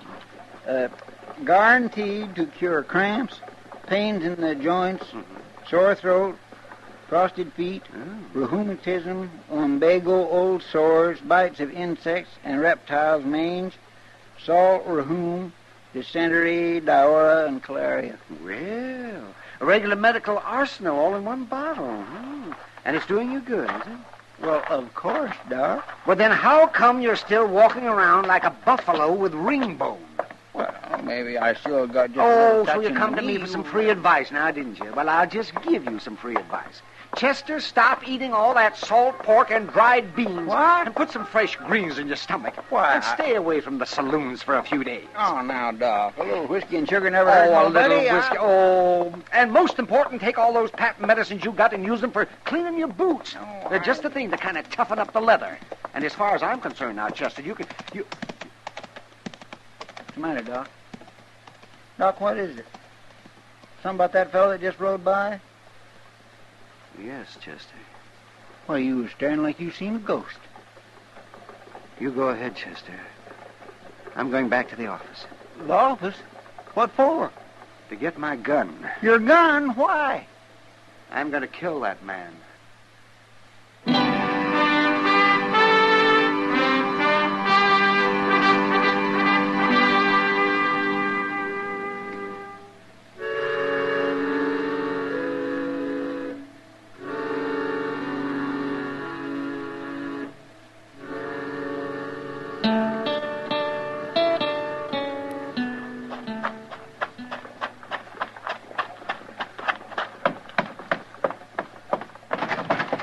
Mr. Dillon?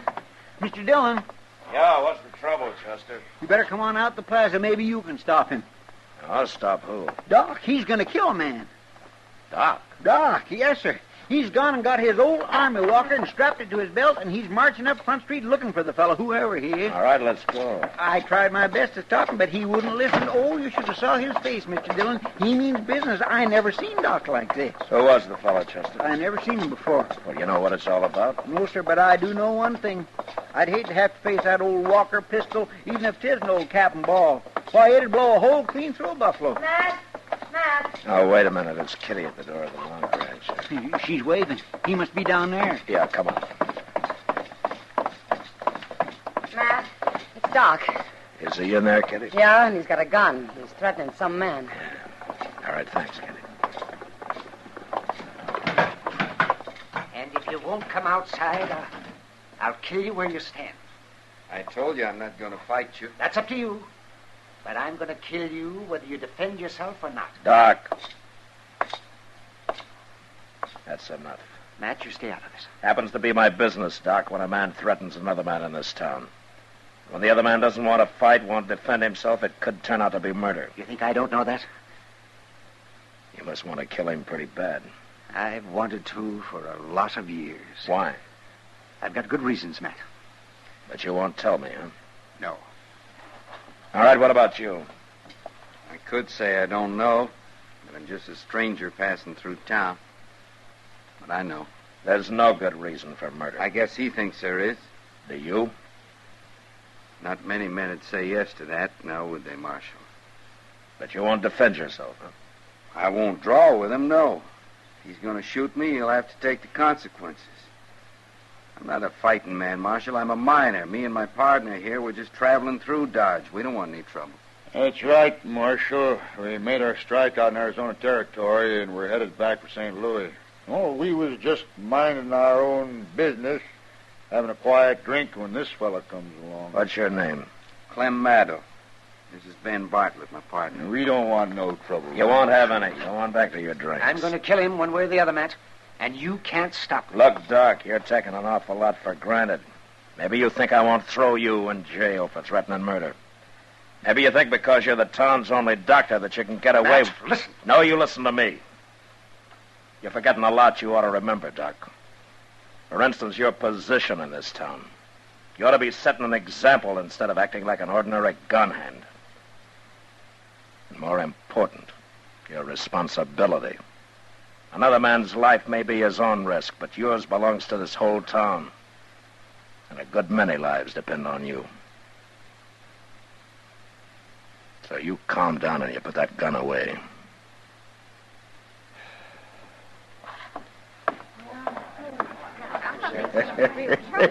Hey, you sure told the old fool off. You shut up!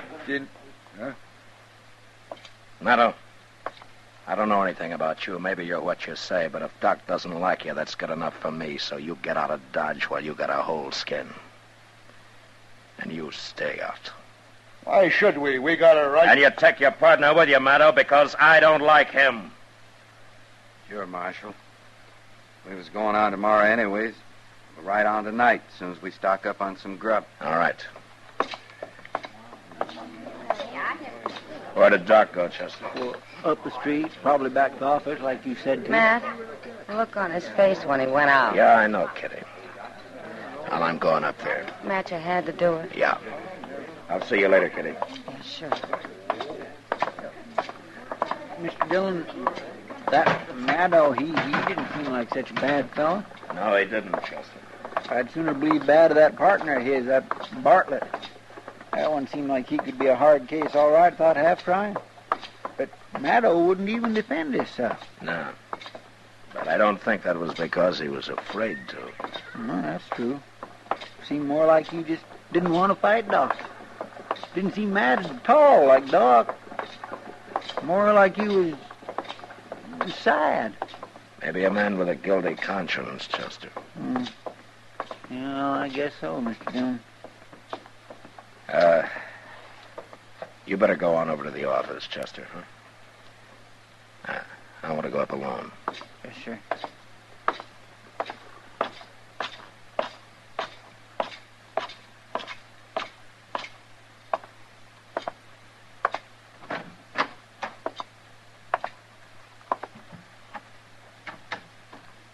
Doc.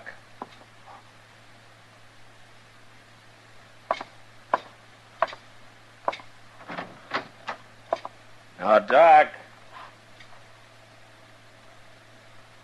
Huh.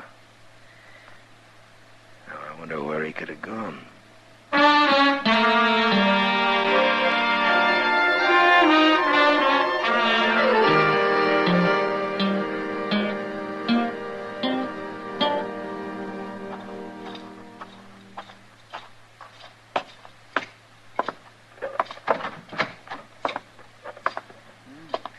Did you find him, Mr. Dillon? No, Chester. Well, he didn't show up at Delmonico's for his supper, and it's way past his usual time. I've been watching the office, and his light ain't come on. Of course, he could be sitting up there in the dark. I just tried again. He's not there. Mr. Dillon, you don't reckon he might have just left town? Run away? Because of what I said? Not Doc. He's too bullheaded for that. Most likely he's out there somewhere with a little pistol of his looking for Maddow. Yeah, I'm afraid you're right. Doggone it, I don't know what this town would do without Doc. He can be awful irritating at times and all, but... Hey, that was a shot. Yeah, come on.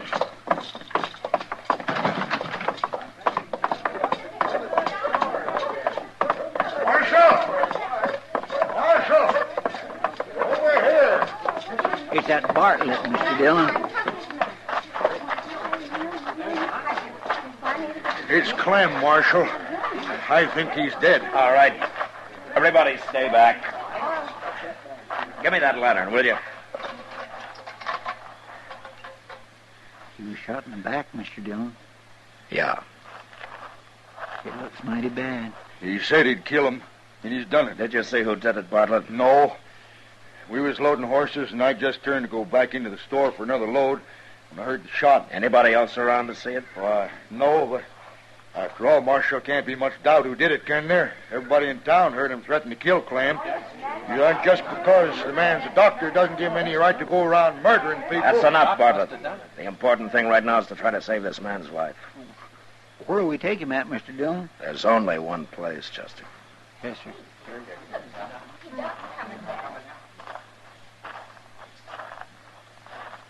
Now, where have you been, Doc? I was down by the stable, and I heard a shot. It's Maddow. He's still alive, but he was shot in the back. Oh, I see. As if you didn't know. Doc, I could understand you getting into a fair fight, but not shooting a man in the back. Why, you just gonna let him walk away like that, Marshal? Doc! He's gonna die if he doesn't get attention right away, and you're the only doctor in town. You gonna let him die? Where do you think I was going, Matt? Bring him up to the office. I'll have everything ready.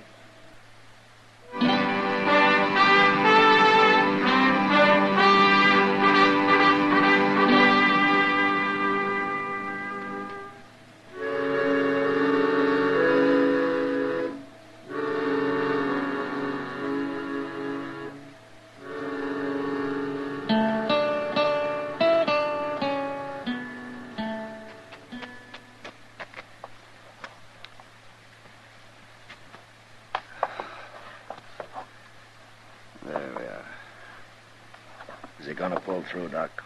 I don't know. I've done all I can. Ah, good. You really didn't have to stand here and watch, man. I know I didn't, Doc. That's not why I stayed. I thought maybe I could help. And I wanted this. The bullet? Yeah, that's right. You see, Doc, I knew you didn't shoot Maddow, but I had to be able to prove it. How did you know? Because Maddow was shot in the back.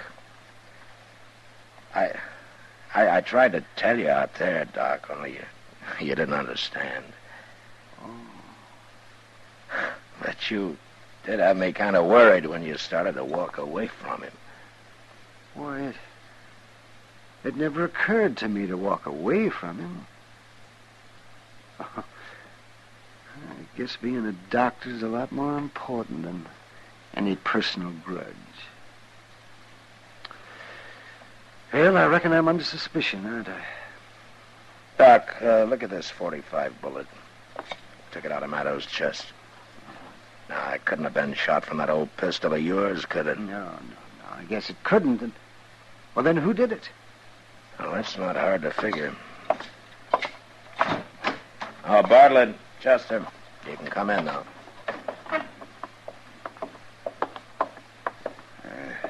How is he, Marshal? I think he's going to be all right. He ain't going to die? Say, that's mighty fine. Well, I was plenty scared with this man operating and all. You needn't have worried. He's a doctor and a good one. You see, he didn't shoot your partner. He didn't? No, we have the proof for that. Who did? Now, there's only one other man in town who'd have had any reason to. A coward who saw a golden opportunity to double his takings of a mining strike by shooting his partner in the back. You just keep your hands away from your belt, Bartlett. Well, want me to get his gun, Mr. Dillon? Yeah, Chester. Oh, you're crazy, Marshal. You can't prove this. I think we can, Bartlett. Anyway, we'll just wait and see. All right, take him down and lock him up, Chester. Yes, sir. Come on, you.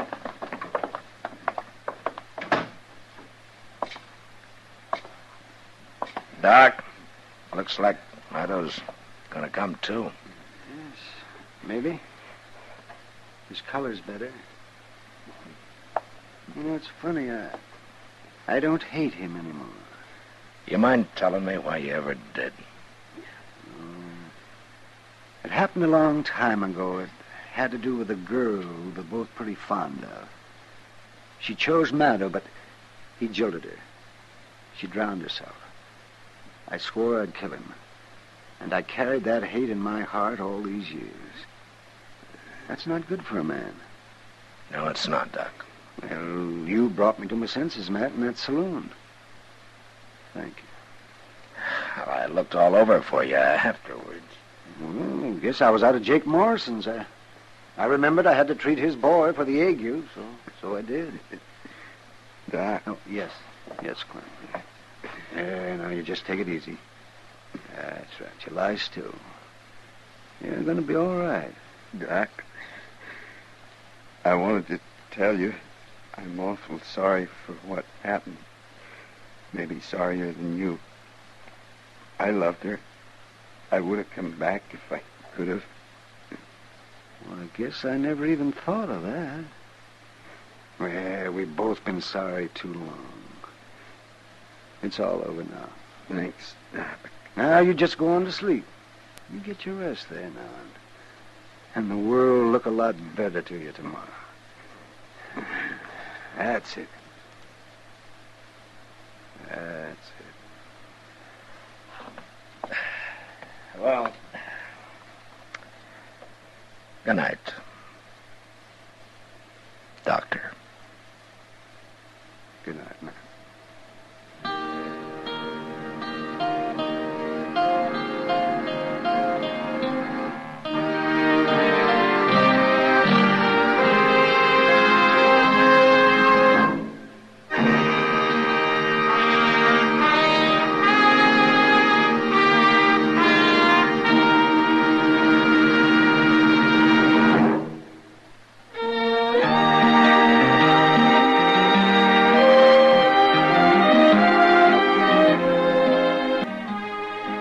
Gunsmoke, produced and directed by Norman McDonald, stars William Conrad as Matt Dillon, U.S. Marshal.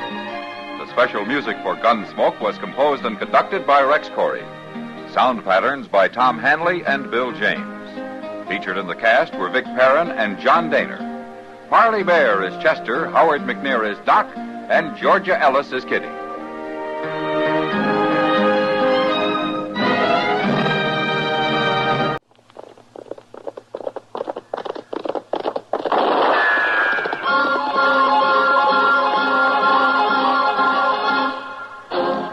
Around Dodge City and in the territory on West, there's just one way to handle the killers and the spoilers, and that's with a U.S. Marshal and the smell of Gunsmoke.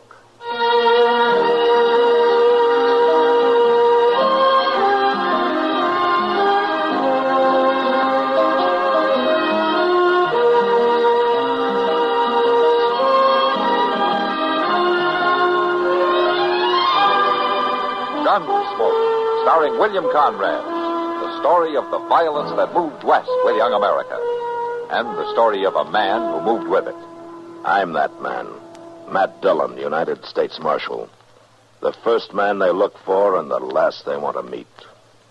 It's a chancy job, and it makes a man watchful and a little lonely.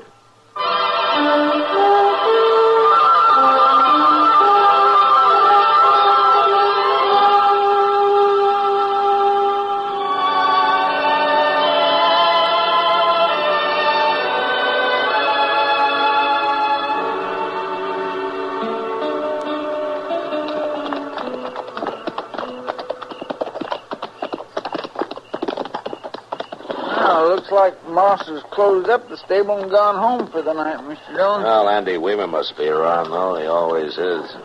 Don't see no sign of him. Well, I'll open the door and we can get the horses inside at least. Yeah. All right, Chester. I declare I'm so tired I could lay right down in the stall and sleep with my horse. The way you roll around, the horse would get a worse kicking than you would. Now, the only time I toss much is when I've ate something that don't set right with me, and it ain't too often I do that. No, sure isn't. Say, we we going to have to bed these horses down ourselves, Mr. Dillon? No, Andy will do it. He's probably in the back room. Come on, let's go see. I declare I just couldn't have rode another mile tonight. It was either ride to Dodge or to camp out. I can prove it to you, too. Hey, listen. The boys that know about Sounds it, like Andy's got somebody with him. And they will, too. One of these Talking to himself more than likely. Just keep awake. Well, the livery stable doesn't need much of a night watchman anyway, I guess. Well, I'm not saying I don't believe it, Andrew, but I'm not saying that I do believe That's old Miles McTagg with him. Well, the two biggest liars in Dodge are at it again. All they need now is Doc. Black Hills. Andy never even seen the Black Hills. I know that. And then them Indians jumped on me. 12.5 of them. A whooping and a hollering and a shooting their arrows. I seen I only had one chance, so I spurred my horse and I rode for the timber. That doggone old liar. He got that story out of Ned Buntline. One of the boys we had in jail one time read it to me. In 5 minutes, them 2 trees were so full of arrows they looked like porcupines. And when the fight was over, there was 14 Indians laying dead all around me. Other 2 got away while I was reloading. Well, that's only 16. You said there was 12.5. Well, that's only a matter of speaking. 16 the same as 12.5. Aha. No, it is not. It lacks 2. 18's 12.5. Let's go in and say hello, Chester. All right, you. Oh, dang it, Miles. I told you that... Oh, Marshal. Evening, Andy. Miles. Good evening, Matthew. Chester. Oh, Mr. McTagg. What's the matter, Andy? Well, opening the door that way sudden like it... Oh, God dang it, Marshal, you ought to knock first. Why, my land, an old Indian fighter like you hadn't ought to get spooked over nothing that happened, Andy. You shut up, Chester. I know what I know. Yeah, too bad there ain't nobody else does. Yeah, one of them boys will come through here someday. You believe me, don't you, Marshal? Well, Andy, all that was a long time ago. Oh, you doubt my word, is that it? No, I didn't say I doubted your word, Andy. Oh, well, it's all right, Marshal. Maybe it's best just to forget it. No, now, I was just funning you, Andy. Sure, Chester, I know. Well, I better get your horses unsaddled and bedded down. Andy, why don't you let him cool some before you water him, huh? Yes, sir. Oh, that's a pity, Matthew. He's a fine-hearted old man. It's a shame he's so prone to prevaricate. Well, he's like a lot of us, Miles. He tells about the things he wishes he'd done, wishes he had the courage to do. Marshal. Yeah, what is it, Andy? There's somebody here. It's, Evening, Marshal. Chester. Hod Logan. I didn't know you were out, Hod. You've been paroled? A week ago, Marshal. 2 years, 7 months. Paroled. Don't ever go to prison, Marshal. It's no good. Yeah, so I hear. You traveling with the Beckett brothers again? Now, Marshal, the warden told me to stay away from evil companions. Uh-huh. Of course, the Beckett boys ain't evil officially. They didn't go to prison. Andy here didn't identify them like he done me. Well, I only told the truth, Hod. Sure you did, Andy. Stood right up there in court and told them you seen me run out of the bank. Told them I was wearing a mask, but it slipped and you seen my face. I did. It was right brave of you, Andy. Downright brave.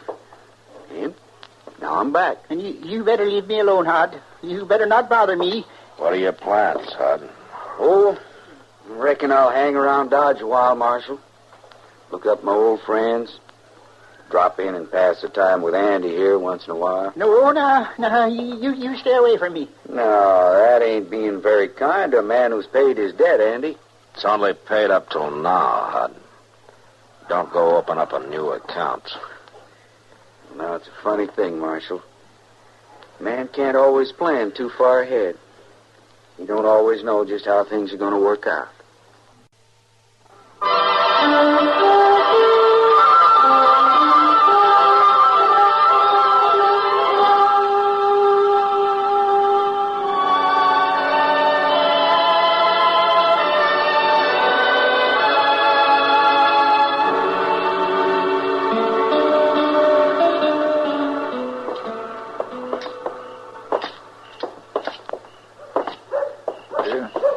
Mr. Dillon? Yeah, Chester. There's the Long Branch right there ahead of us. Yeah. It's always been there as far as I remember, Chester. Well, yes, sir, I know, but as long as we're passing it anyhow, don't you reckon we might as well look in for a minute? No, what for? Well, my land, to say hello to whoever's in there. Like Sam Noonan, for instance? Well, yeah, Sam. Anybody else, too, of course. What's the matter with you? You got a dime that's burning a hole in your pocket. I could do with a glass of beer, as far as that's concerned. All right, Chester, but I'm not going to stay long. I want to go see Doc. Well, maybe he's in there. No, the light's burning in his office.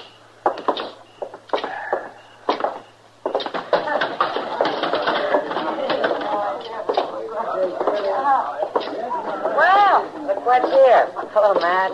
Hey, Kitty. Come on in out of the weather. Whatever they use for weather this time of year.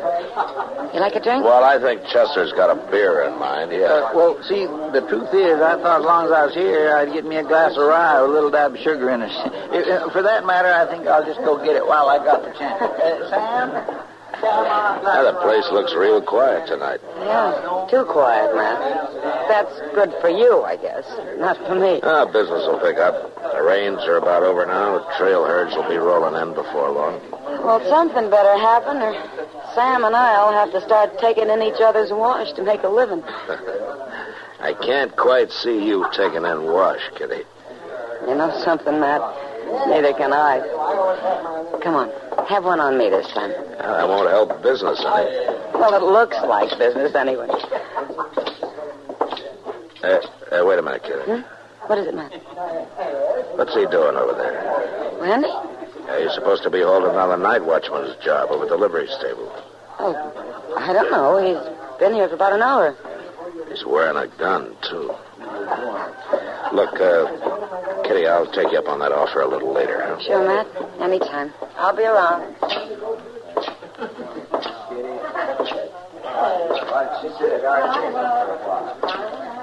Hello, Andy. Oh. How's it going? Oh, now you got snuck up on me there. Yeah? The stable running itself tonight? No, I just going over. I just fixing to leave. I see. Marshal. Yeah? Marshal Hod Logan's aiming to kill me. Did he say so, Andy? He don't say nothing. At least mostly don't. He's just there, is all. 4 or 5 times a night. Every night this week. At the stable? Yeah. Well, why? Well, looking in on his horse, he says. He's keeping it there. But that ain't why he hangs around, Marshal. He's fixing to kill me. That's what he's doing. How do you know, Andy? You just told me that he never said anything. Well, he don't have to. It's the way he looks. Just a grinning, not saying nothing. Last night, kind of late it was, I went out the back door toward the corral. And there he was, leaning against a post, just a grinning at me. Is that why you took to wearing a gun? Oh, I got to, Marshal. He's aiming to kill me. Well, if he is, the gun won't stop him. You wouldn't have a chance against Hod Logan. Well, then, what am I going to do, Marshal? First thing is to stop letting him get your goat. Well, I can't help it. I ain't no gunfighter. All them tall stories that I've been telling, I never done nothing like that. Well, then don't start anything now, not with Hod. That's what he wants you to do, so he'll have an excuse. Excuse for what? Now, you've already said it, Andy. An excuse to kill you.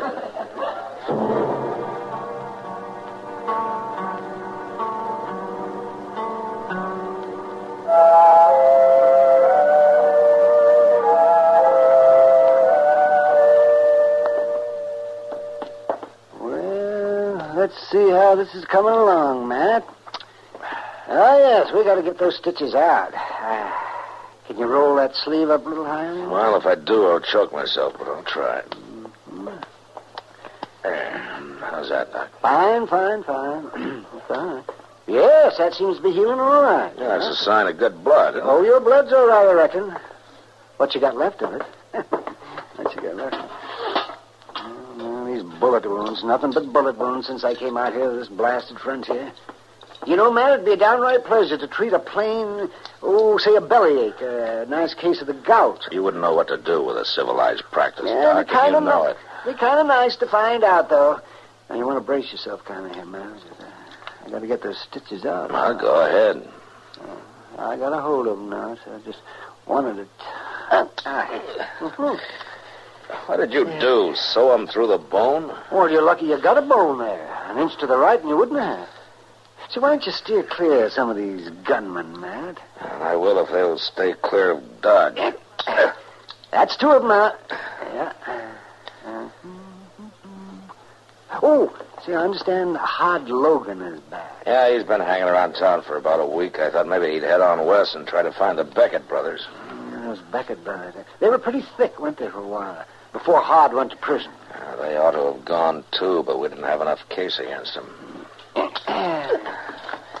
Hurts, doesn't it?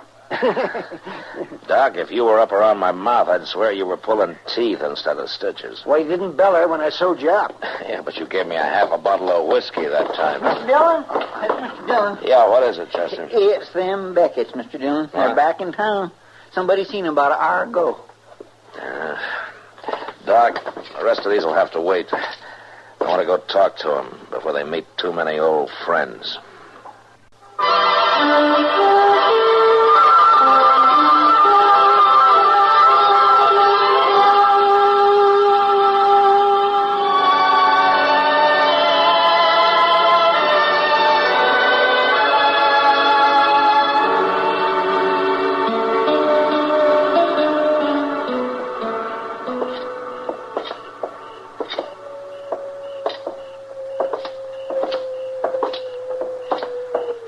Where do you figure they could be, Mr. Dillon?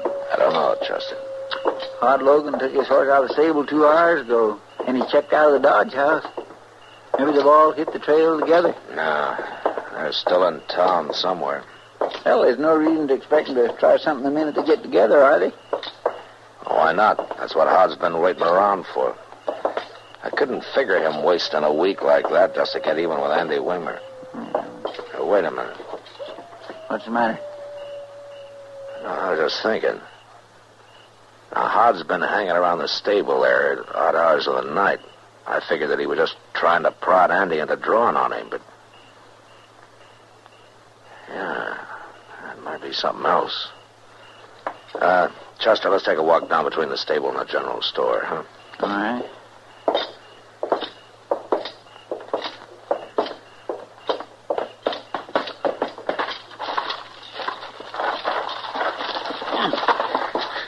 Doggone all, Andy ought to clean up some of this junk. It's a doggone fire hazard. Hey, quiet, Chester.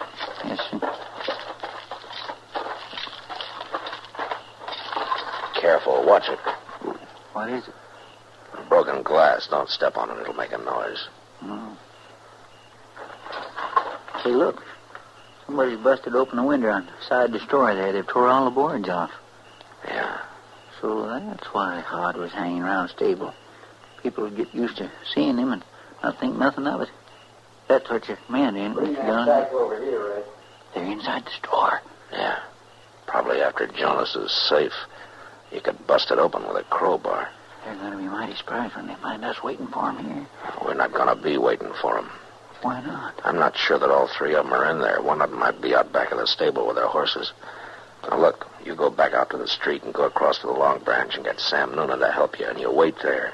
And if Hod and the Becketts come out that way, you stop them. Well, now, they ain't coming out the front with you. You know it. You do as I tell you.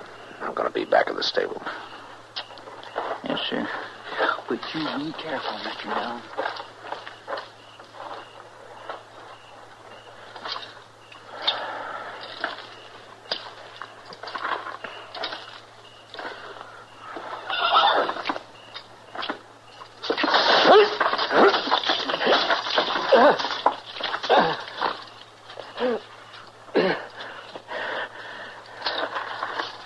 It's a trap.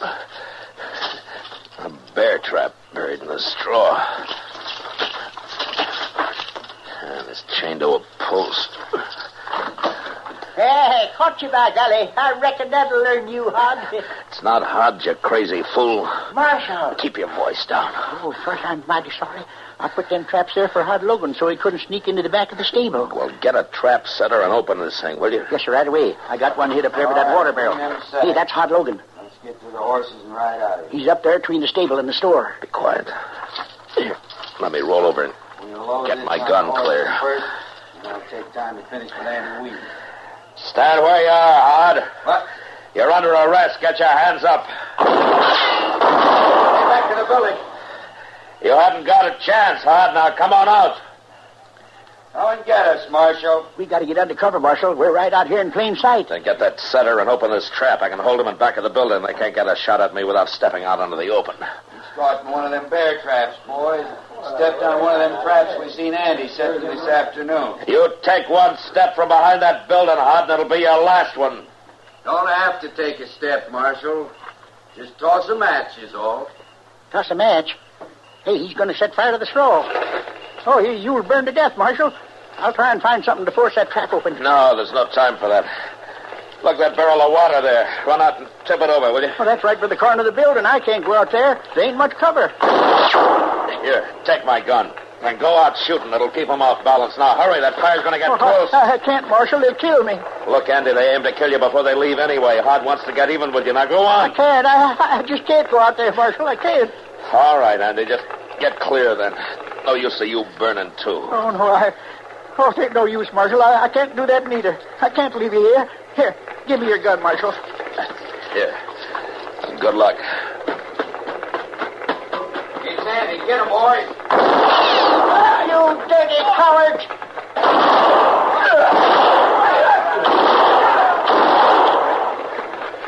Andy, dump that barrel over. I got it, Marshal.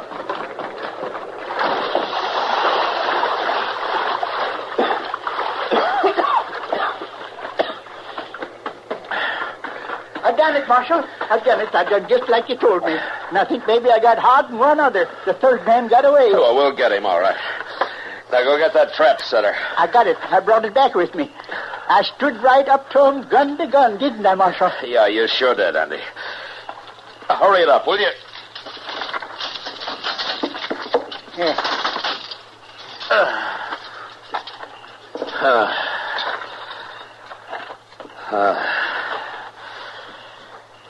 Well, Andy, you can forget about that Indian story now. I think this one's better. And I'll sure be around to back you up.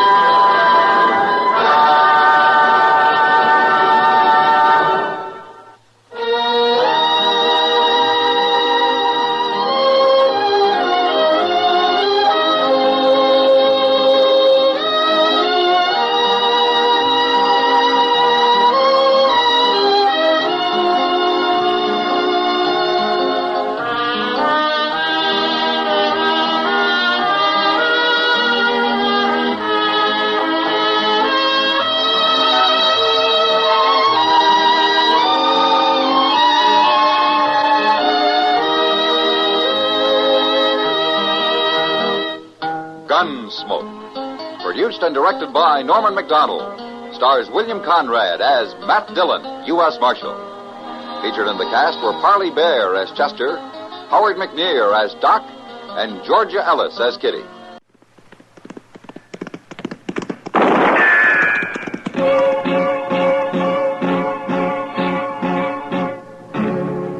Around Dodge City and in the territory on West, there's just one way to handle the killers and the spoilers, and that's with a U.S. Marshal and the smell of gun smoke.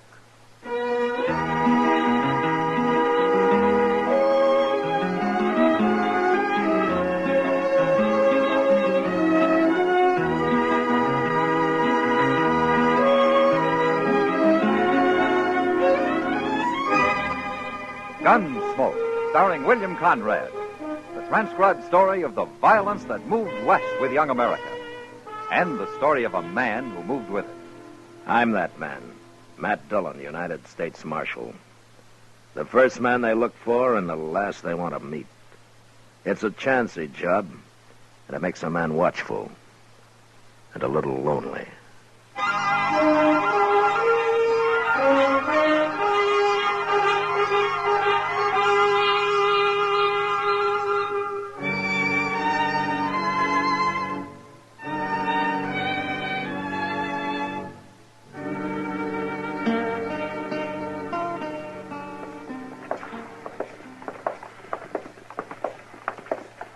You get caught in the rain last night, Matt? I never left the office, Doc. I stayed home, too. Yeah? For once. Ordinarily, bad weather brings a rash of broken legs and babies with it.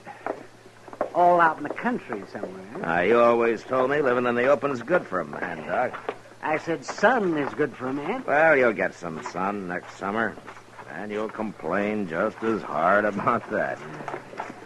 When I think I could have an office back in Baltimore. When nice, clean people come to see me. Yeah, but nobody needs you in Baltimore, Doc. They get sick there, too, don't they? Oh, I don't know. I've never been there. You've never been? He's never been there. Hello, John. You wouldn't last 2 days in Baltimore, Matt. No? No. People are too polite and well-mannered. Well, you teach me what it's like, Doc, but some other time. Ah, there, now, you see what I mean? Yeah, that's what I mean. Oh, and Chester here. He could use a little refining, too. Well, now, don't get carried away, Doc. Morning, Mr. John. Oh, Doc. Good morning, Now, what are you doing out here, Chester? Oh, I got up early this morning. All right, so you could sit on the porch here and watch the street like an old man? I already swamped out the office, Mr. Dillon. Yeah, for the first time in 2 weeks. Maybe you ought to get up early every morning. I've got too civilized for that. Wait a minute. You didn't get up at all this morning. You were still up. Yes, sir. How much did you lose? Oh, I wasn't gambling. I was sitting talking to a little old gal I met, kindly keeping her out of the rain, you know. Oh, yes, gosh. We know, don't we? Yes, yes. And it sure rained a barrel last night, too, didn't it, Chester? It sure did, Doc. Who's this? Some kid. I never seen him before, Mr. Jones. You people tell me where I can find a marshal? You done found him. What's the trouble, son? My name's Gilden, Andy Gilden. Just come up from Texas with a herd. Oh, what's on your mind, Andy? There's a man been shot, Marshal. An unarmed man. What? Up the river a ways, where we're holding the cattle. The trail boss shot him this morning before it got light. We put a guard on the boss. What's the name of this outfit? They're Star M cattle, Marshal. Star M. Then Harley Burke's the trail boss. He won't be for long. Not after this. Burke's a man of temper, and he's pretty rough, but he's decent. Hard to believe he'd shoot an unarmed man. Well, he did, Marshal. Is the man dead, son? He's unconscious. Has been right along. All right, let's get going, Doc.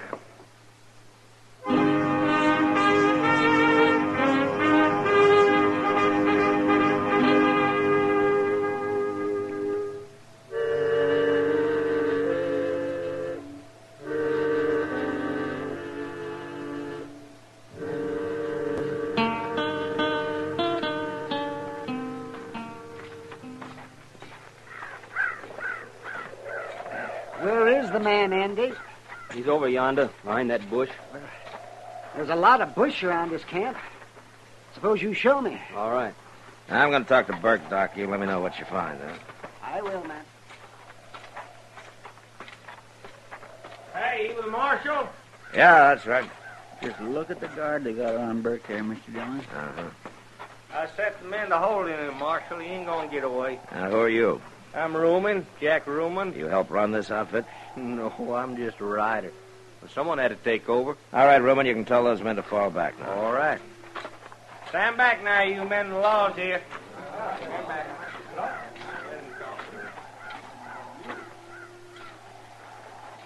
Hello, Burke. Marshal? Tell me you shot a man. Oh, he shot him all right, Marshal. And Hodges wasn't even armed. I wasn't asking you, Ruben. You gotta hear the truth. Burke, he had done nothing but fight with Hodges the whole trip. On his neck about something every minute. Go on, you gotta admit it, Burke. I had no use for him. You hated him. He was lazy and no good. Of course I hated him. Burke, I've known you a good many years. You're as rough a trail boss as there is. You're rock-headed and you drive the men as hard as you do yourself, and I've seen you be downright mean about it. Could be. But I sure never figured you'd shoot a man. Yeah, surprised me too, Marshal. All right, tell me what happened. It was raining. I'd been out with a guard. Only dry spot I could find when I come in was way over there by Hodges. I went to sleep, and he must have woke up and seen who it was. Then he come over and kicked me in the head. Hurt me bad, but somehow I got a bullet in him before I blacked out. You didn't know he was unarmed. What difference it make, Marshal? Make a lot of difference if he doesn't live. Doc here'll know about that. No. Hello, Burke. Doc? Well, Doc, how is he? He's dead. Burke? I know. I'll get my stuff together and come with you, Marshal. Who's going to boss this outfit now? Oh, Andy Gillen. Andy? He's just a kid. His pa owns this herd, Marshal. Oh.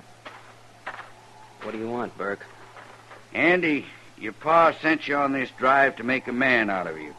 Working for a murderer? You're boss now. Sell the herd, pay off the men, and get the rest of the money back to your pa. Can you do that? I'll be right with you, Marshal. Fine boss he was. Hey, Ruman, let's start moving them cattle downriver. Righty. Let's go, you men. Well, what do you think, Doc? Well, Matt, that man Hodges was shot in the head. And by somebody who was lying on the ground. Well, Burke admits doing it. Then I guess he did it all right. Yeah, but there's something he isn't telling me, Doc. And knowing Harley Burke, I'm going to have a hard time finding out what it is.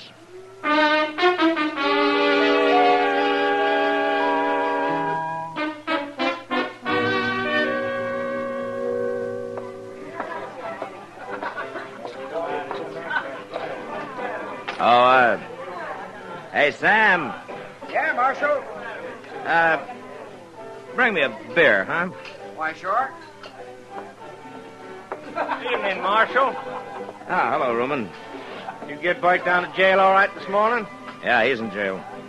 If ever I seen a man earned a hanging, he's it. Huh? I take it you don't like him, Ruman. We got along just fine, Marshal. Hey, you ain't seen Andy Gilden, have you? Yeah, he's been sitting over there with Kitty. Where? No, there he goes out the door. Looks like he's pretty drunk, too. He is drunk. Been hunting everywhere. Here you are, Marshal. Oh, thanks, Sam. I think I'll take that beer over to the table with me.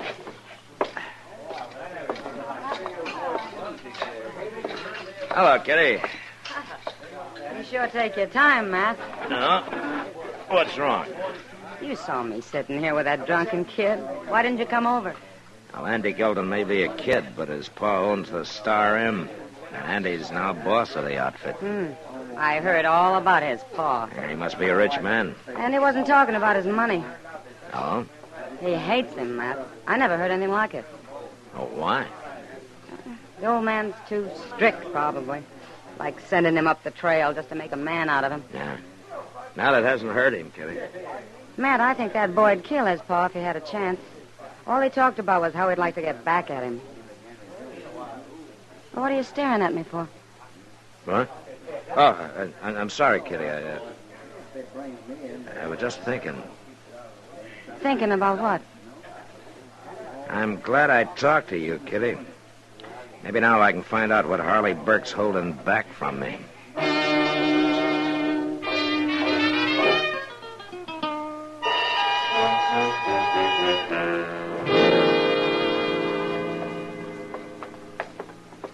I sure don't understand you, Marshal. Oh, why not, Burke?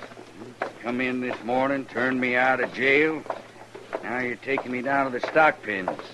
What for? Well, I thought you'd like to know how young Gilden made out with the sale of those cattle. I think you're lying. Now, there he is with that fellow Ruman again. They seem to be pretty good friends, don't they? I guess. You just won't tell me anything, will you, Burke? I'll tell you anything you want to know, Marshal. Oh, yeah, sure. Morning, Andy. Yeah. Ruman.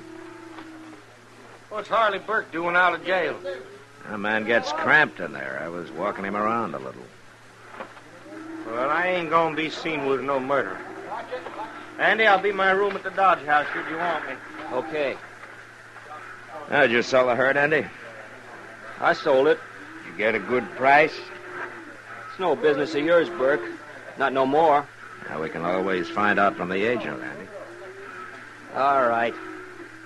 I got $20,000. Payable tomorrow. 20,000's a fair price. Your pa'll be pleased.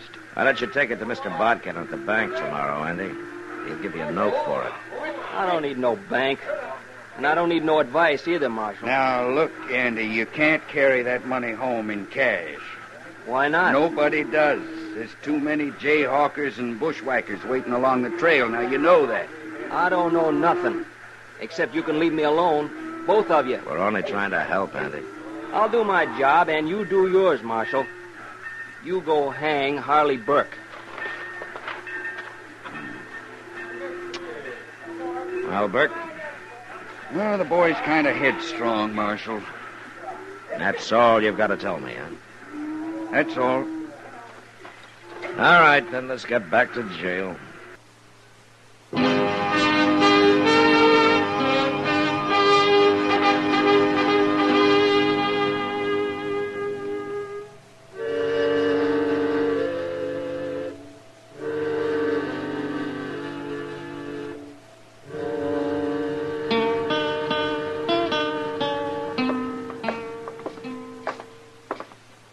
You sure are in a hurry, Mr. Dillon. I want to find Andy before he talks to Ruman, Chester. It's been over a half hour already.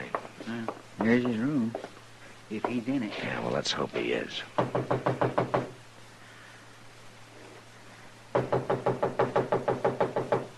Who is it? Open up, Andy.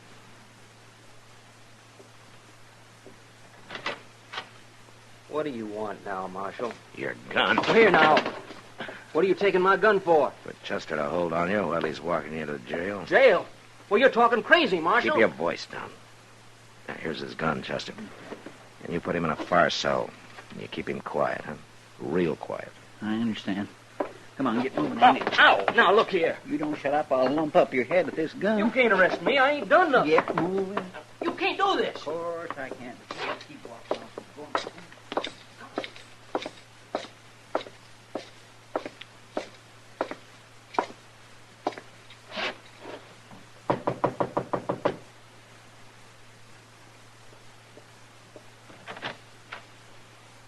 Why, hello, Marshal. I'd like to talk to you, Roman. Sure, come on in.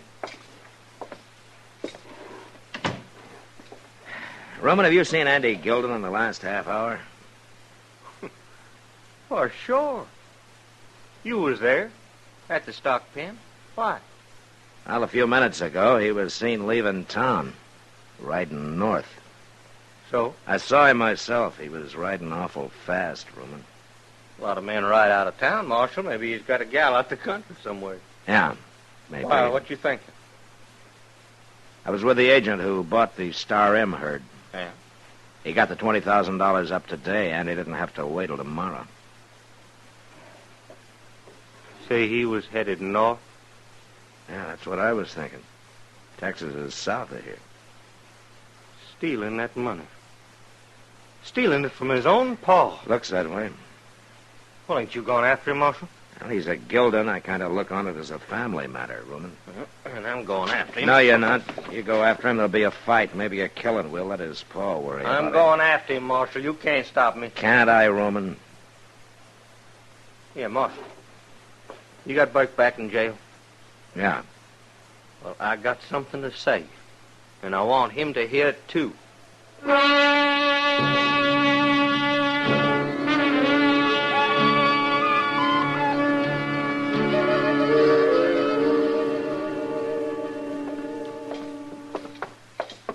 Cells are out back, Roman, through that door there. All righty.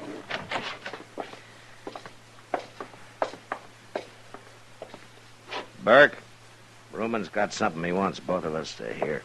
Rumen, huh? Well, I've been waiting long enough. What do you mean? It was you kicked me in the head and shot Hodges. You know what you're going to say? It was not me done it. Of course it was. Now, don't be a fool, Burke. What'd I get out of it? I don't hate old man Gilden. I don't want to steal his money. Nobody stole his money. Mean you ain't heard? Heard what? Andy got paid off for them cattle today, and he rode out of town headed north. He did, huh? And what's more, he told me he killed Hodges. He's lying, and I can prove it. Shut up, Andy. They tricked us. Andy, they tricked us. They got us crossing each other. Roman killed him, and I can prove it. Oh, I kill you for that. Roman! Chester? Yes, sir. He got him all right. Got him right in the head. He's dead. What'd you let him do that for, Marshal? Well, he wouldn't have talked if I'd have disarmed him, Burke. I had to take a chance. Yeah, I guess you did. Maybe if you'd have talked, none of this would have happened. Well, I knew I didn't shoot that man, Marshal. But I knew the only way I'd ever find out who did was to just wait and see what they was after. You knew they were in it together down at the stock pens. You knew they were going to keep the money. Yeah, but I didn't know which one was the killer. Well, it doesn't matter much now. Andy's dead and Rumen will hang anyway. But why were you protecting the two of them? Why did you take the blame? Because I was afraid it might have been the kid that done it. Old man Gilden's the best friend I got in this world. I couldn't never have faced him if I'd brought his boy up here to hang. Oh. I understand the boy hated him. But he didn't hate Andy, Marshal. All he wanted was for him to be a man. Well, something went wrong with that. Sure did. Burke. Yeah? You did all you could. When the old man hears the whole story, he'll know what a good friend you've been.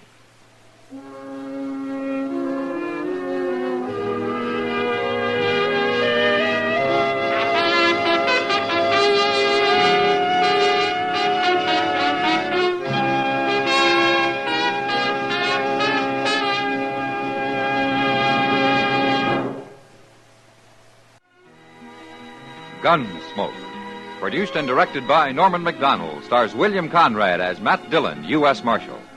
Our story was specially written for Gunsmoke by John Meston, with music composed and conducted by Rex Corey. Sound patterns by Tom Hanley and Bill James. Featured in the cast were William Idelson, Lawrence Dobkin, and Vic Perrin.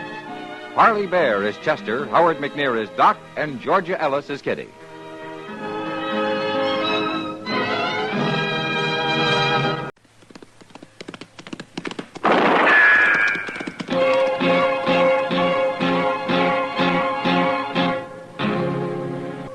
Around Dodge City and in the territory on West, there's just one way to handle the killers and the spoilers, and that's with a U.S. Marshal and the smell of gun smoke.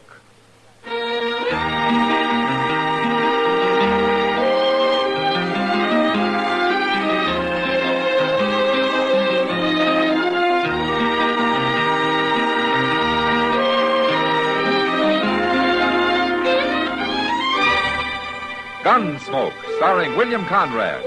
The transcribed story of the violence that moved west with young America. And the story of a man who moved with it. I'm that man. Matt Dillon, United States Marshal. The first man they look for and the last they want to meet. It's a chancy job, and it makes a man watchful. And a little lonely.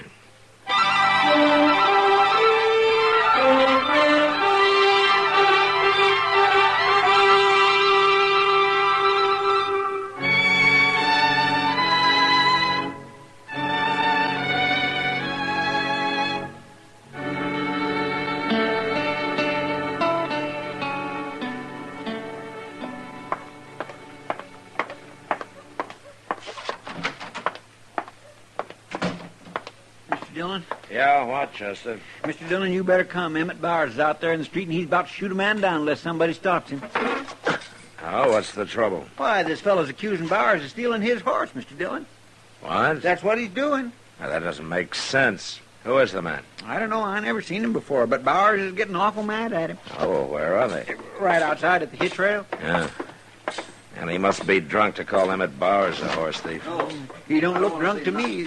I'm through arguing with you, mister. You're wearing a gun. If this is your horse, you can claim it with that. Bowers. What? Oh. Marshal, I'm about to kill this man. But I think we can settle this without a killing. Now, what's the trouble? This idiot's been calling me a horse thief. Now, I won't take that from no man. I'll blast him wide open. Take it easy, Bowers. Now, you say this is your horse, mister? Of course it's mine. And you think Bowers here stole it? What else would he be doing with it? I own over 200 head of horses, you fools. More likely I'd give one away than steal one. Emmett Bowers is one of the biggest ranchers in Kansas, mister. I don't care what he is. That's my horse he's been riding. See the brand? Bar S. That's my brand, and I can prove it. Yeah, it's a Bar S, all right. What difference does it make? I buy horses with all kinds of brands on them. Where'd you buy this one, Bowers? Fellow come by the ranch yesterday with half a dozen horses for sale. I bought all of them. Maybe them others is mine, too. He told me he bought them horses from a man named Pringle up in Wyoming. Now, what's your name, mister? Disha. Charlie Disha. Where are you from, Disha? Well, I had a place down on the Canadian River, Marshal, but I went broke. Uh-huh. All I had left was my horses. How many horses? 17. The only one they didn't steal was the one I was riding. Yeah, you're a long way from the Canadian River. I come up here looking for a job. I'm broke, Marshal, plumb broke. Can you prove that the Bar S brand is yours? Well, I got the certificate of registration. It's in my sack over at the stable. All right, why don't you go get it? And we'll ride out with Bowers and look at those other horses. I'll get it. Right now. I think that man's a liar. Yeah, he might be, Bowers. But if he isn't, you sure got stuck. And I'd hate to be the man that stuck me, Marshal.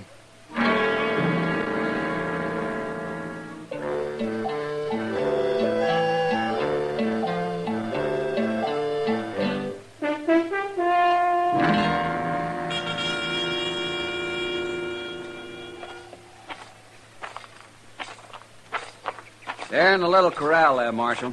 I told the men not to turn them out till I'd had a chance to ride them. I like to get on every horse I buy at least once. Them are my horses. I can tell from here. Are they all branded, Bishop? Ask Bowers. He's seen them. Yeah, it's true. There's a Bar S on all of them. Oh, by golly, look at him. I thought I'd never see him again. Yeah, you're awful lucky, Bishop. Sure, he's lucky, but what about me? Well, there's not much you can do, Bowers. What with that brand being registered to Disha? How much did you pay for them? $30 apiece. $30, huh? You sold them cheap. They're worth more than that. I bought them because they were cheap. Tell me something, Bowers. How come you didn't buy the rest of them? According to Disha, there must have been 10 more. I picked out the best 6. I didn't want the other. Now, you say the man was alone, Bowers. Did he give you a name? Yeah. Vic Lowry. Vic Lowry. Well, did you ever hear that name, Disha? Vic Lowry? No, huh? What do you look like, Bowers? Tall, thin fella. Black hair, kind of sharp-faced. Uh-huh. Well, does that mean anything to you, Disha? Can't think of anybody in particular. Well, he's gone now. Probably cleared out of the country. He'll sell the rest a long way from here. You ain't going after him, Marshal? Which way would I start riding, Mr. Bowers? It's mighty big land. Well, he's got to be caught.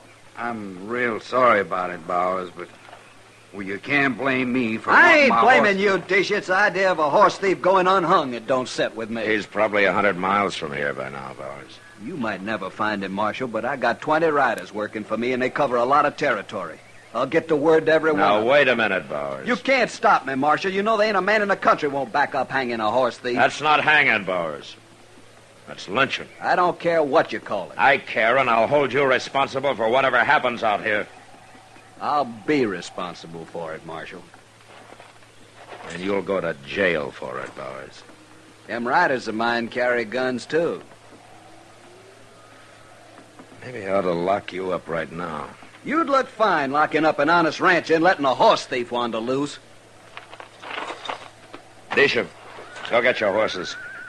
We'll help you drive them to Dodge.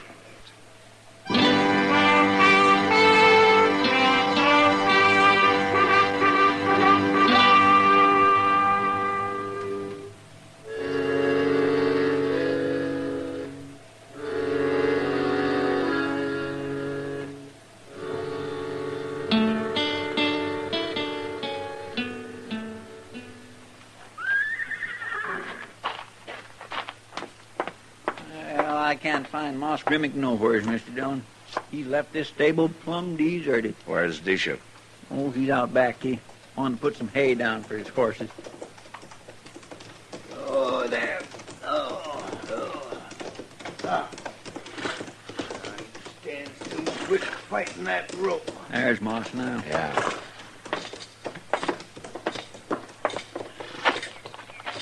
Hey, Moss. Oh, hello there, Marshal. Chester. How are you, Moss? Yeah. What are you men doing here? We brought some horses in with Charlie Disha. Oh, him. He's been keeping one here.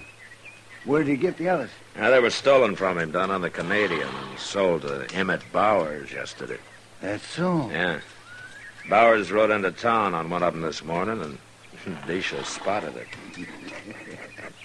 Say, I bet Bowers ain't fit to live with. Well, he's not very happy about it. I was out his way. If I'd known, I'd have stopped by just to burr him a little. Where's that boy I left here? Oh, what boy? Well, I've been gone since yesterday morning, Marshal. Went out past Bowers' place to see a friend of mine. That's why I got these horses. Uh-huh. Fella come by selling a bunch, and I picked these two out. Pretty good horses for $30, ain't they, Marshal? Now, looking at the brands, Moss. What about the brand? You're not going to be any more fit to live with than Bowers is, Moss. Those are both Barrettes. That's Disha's brand.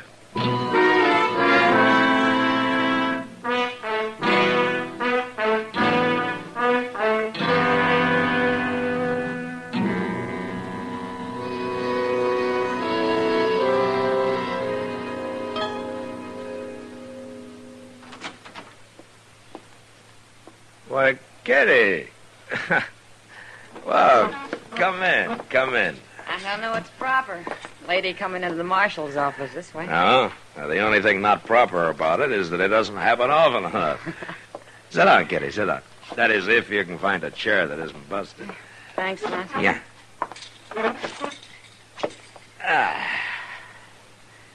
You know, you're the first woman that's been in here since the night I pulled Frogmouth Kate off of that buffalo hunter she was about to cut up. I remember. I've always wondered how you got the nerve to do battle with her. And if I'd have had any sense, I'd have let him take care of himself. Well, what's on your mind, Kitty? Well, it's no business of mine, but I've been hearing a lot of talk about this man who's riding around the country selling the horses he stole from Charlie Disha. Ah. Word sure gets out fast, doesn't it? Mm-hmm. Only started 2 days ago. And, people are wondering why you haven't gone after him. I've even heard him say it's because you're plain lazy. You know something, Kitty? They're about right. I'm going to let somebody else do the work for me. What do you mean, Matt? Well, all I need's a little luck, and everybody's going to be real surprised. How? Mr. Dillon, Oh, Miss Kitty. Hello, Chester. Guess what, Mr. Dillon? I just run into Moss Grimmick out in the street, and he's headed for the Dodge House for a meeting. For a meeting? A meeting. Him and Bowers and Disha and Jake Worth. He said they're going to do something about that horse thief. What's Jake Worth got to do with it? He got robbed, too. He bought 6 head of them horses yesterday, and when he come to town today, he heard about Charlie Disha and everything, and Moss says they're going to get organized. They are, huh? Well, maybe we better join that meeting, Chester.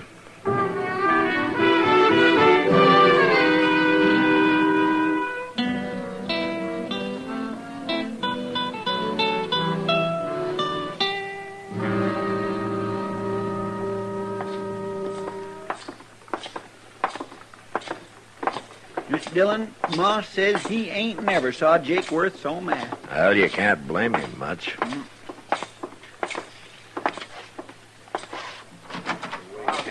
There they are. Yeah. Hold it, man.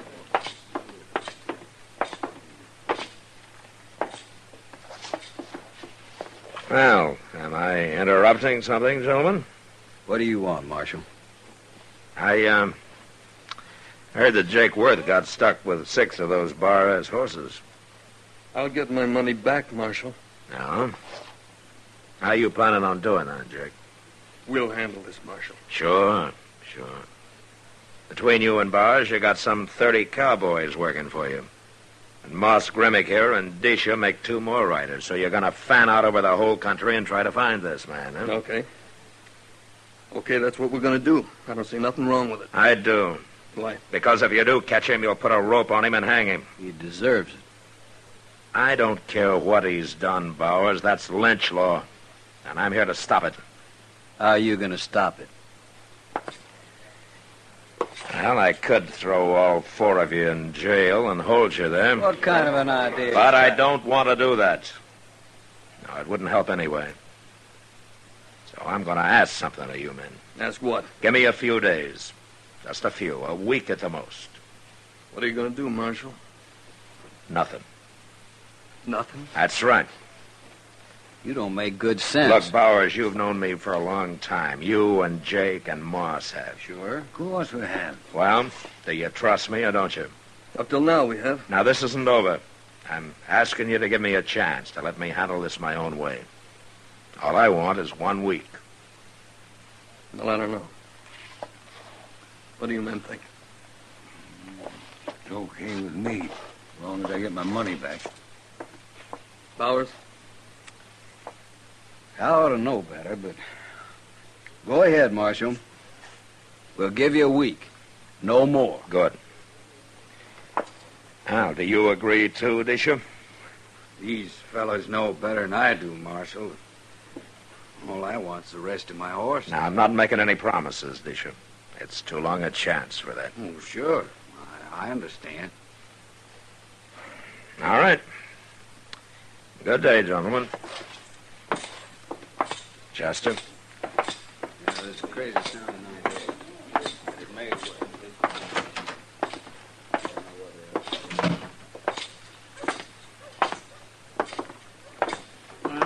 You think they mean it, Mr. Dillon? Now, they'll hold off for a week, Chester. I know. Yeah, but what if you don't have any luck? Well, then there might be a lynching. What are you going to do? Here, Chester. Hmm? Here's $20. $20. Take it. $20? What for? Look, you and Charlie Disha are going to get real friendly. Oh, I want you to keep him out of the way. Get him drunk. Do anything you want with him. But what for? Now, there are only 2 of Disha's horses left to sell. And when it happens, I got to hear about it before Disha does. So you stay with him. And if you run out of money, let me know.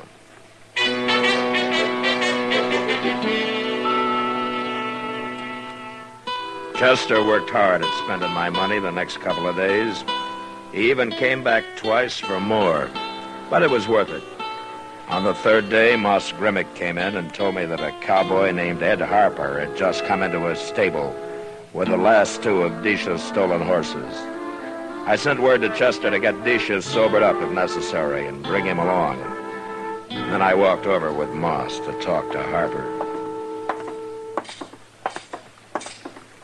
I give this fellow the bad news as soon as I seen that bar rest, Brand Marshal. It kind of broke his heart. That's not often a plain cowpuncher can afford a couple of extra horses, Moss. That's him, by the door.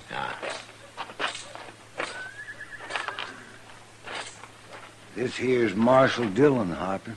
Marshal? Hello, Harper. That true about them bar S horses, Marshal? Yeah, I'm afraid so. Who sold them to you? Said his name was Lowry. Hawk-faced fellow. Yeah, that's him. Where was this, Harper? I run into him on the prairie, some 30 miles west of here. Uh-huh. What did you pay for the horses? Only $20 apiece.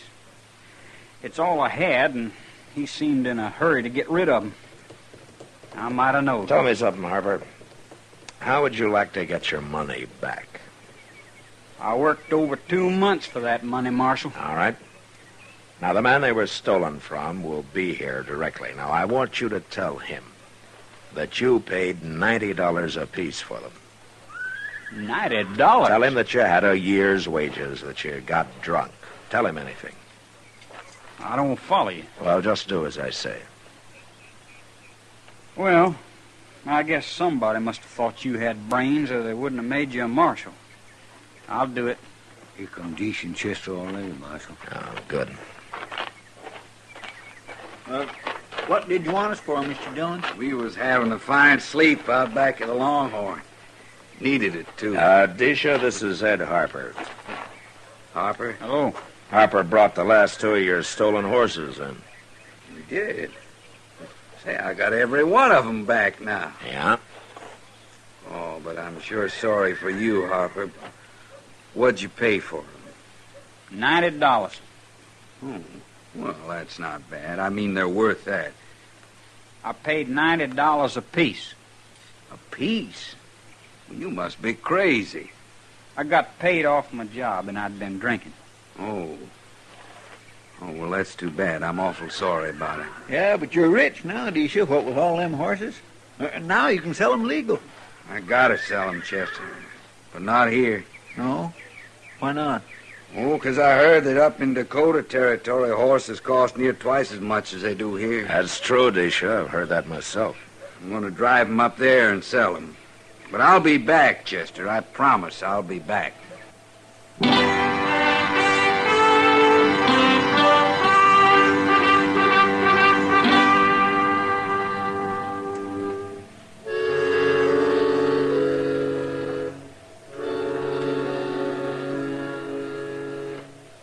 We helped Disha gather his horses and herd him to the edge of town. Then we said goodbye and watched him head north.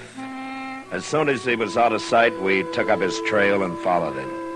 He didn't ride north for long. Soon he changed his direction and circled west. It was near dark and some 20 miles further on when we came to the top of a small bluff and stopped. At the foot of it was a tiny cabin with a corral at one side, full of horses. We dismounted, went down on foot to within shooting distance of the place.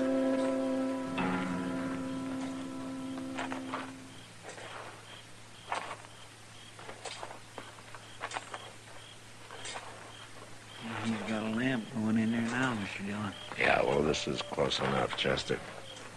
We'll just squat down here and wait. What are we waiting for? Why don't we just go on in? There's no reason to bust in there and kill somebody when we don't have to. That's true. Of course, you could say that I'm lazy, letting Disha do my work for me this way. Oh, now you're thinking all that talk back in Dodge. What do they know? Bunch of money grabbers. Mr. Dillon? Sit tight, Chester. Look, he's coming out the door. Why, that ain't Disha. That got him. He's through. Yeah. Come on. That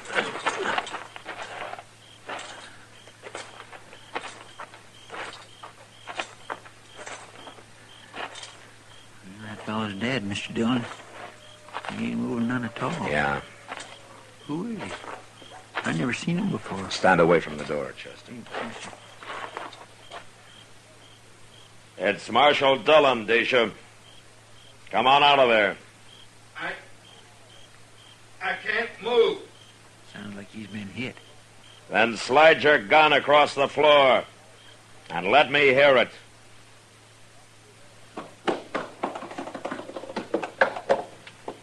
Okay, Chester.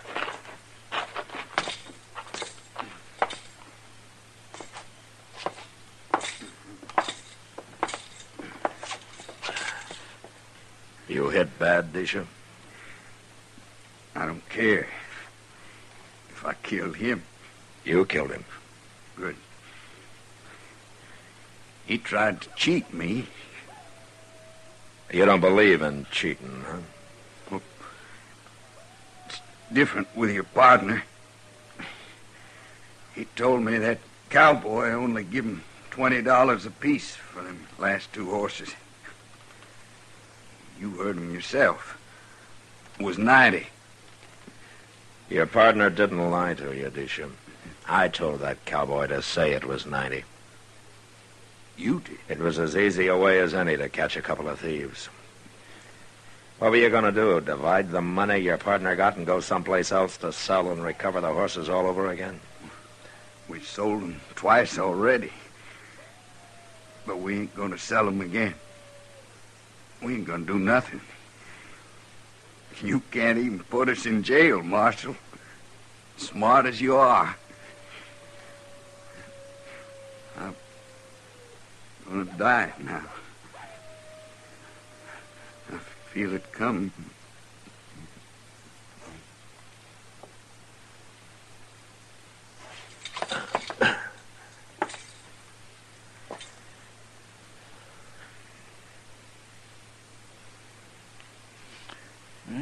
I guess he was right about jail, Mr. Dillon. Now they're both dead. Yeah. Well, at least we didn't have to kill him.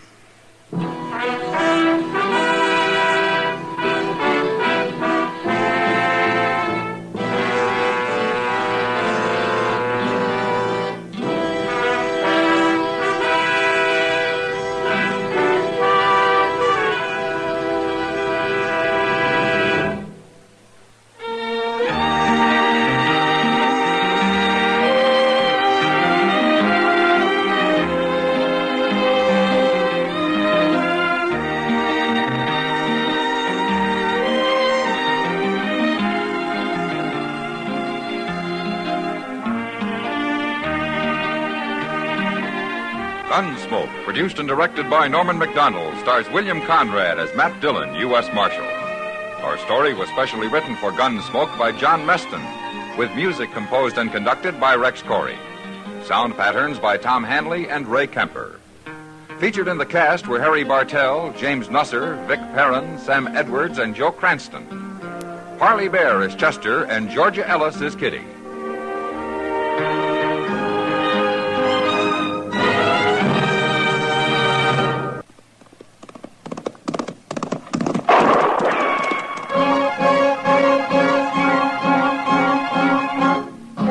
Around Dodge City and in the territory on west, there's just one way to handle the killers and the spoilers, and that's with a U.S. Marshal on the smell of Gunsmoke.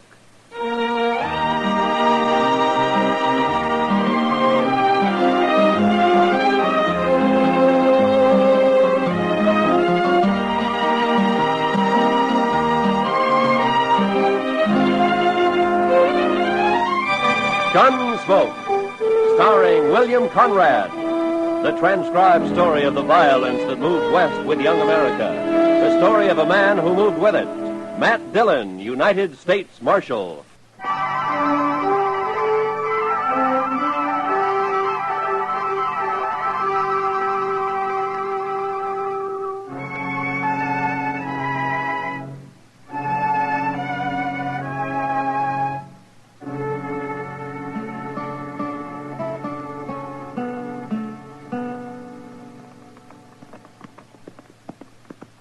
Ain't we never going to make camp, Mr. Dillon? We'll ask whoever's living in that cabin up ahead if there's any water around here, Chester. Most likely there ain't. These settlers put up a cabin just anywhere and then start praying for rain. Oh, we could have camped back on Smoky Hill River. No, sir. I'd rather go dry. Just as long as we make Dodge by tomorrow night. We'll make it. I never seen such a place as that Fort Wallace, Mr. Dillon. Man could go plumb out of his mind living there. Well, they don't build army posts for pleasure-loving people like you, Chester. I've been in the Army. No? Like it? Well, sir, we didn't always see eye to eye, me and the Army, but at least I didn't get killed. Well, that helps. I'll bet you look pretty bold in a uniform, Chester. Oh, my, yes. I surely did. I wonder if there's anybody home here. Hello? Place looks deserted, Mr. Dillon. Yeah. Here, hold my horse, Chester. I'll take a look. Yes.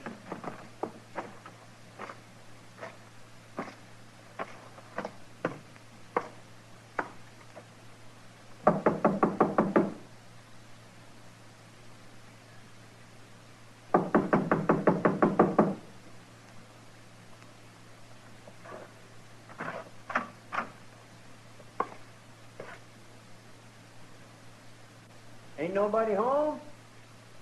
There's a man in here, Chester, lying on the floor. What? He's dead. Somebody killed him.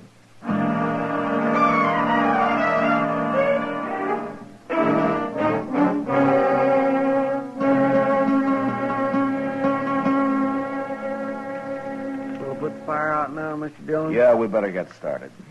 Looks like rain this morning. Yeah, it's too early to tell for sure. It's too bad we don't know that fellow's name, Mr. Dillon. Sure do hate to bury a man and not even put a marker on his grave. I'd rather know the name of the man that killed him. Yeah. It's awful easy to get by with killing a man way out here. Yeah, too easy. Say, look over there, Mr. Dillon. Yonder comes a couple of riders. Yeah, I see him. What do you suppose they're carrying rifles for? Stand over there, Chester, about 10 feet from me, huh? Yes, sir. And keep the hair out of your eyes. Yes, sir, I will.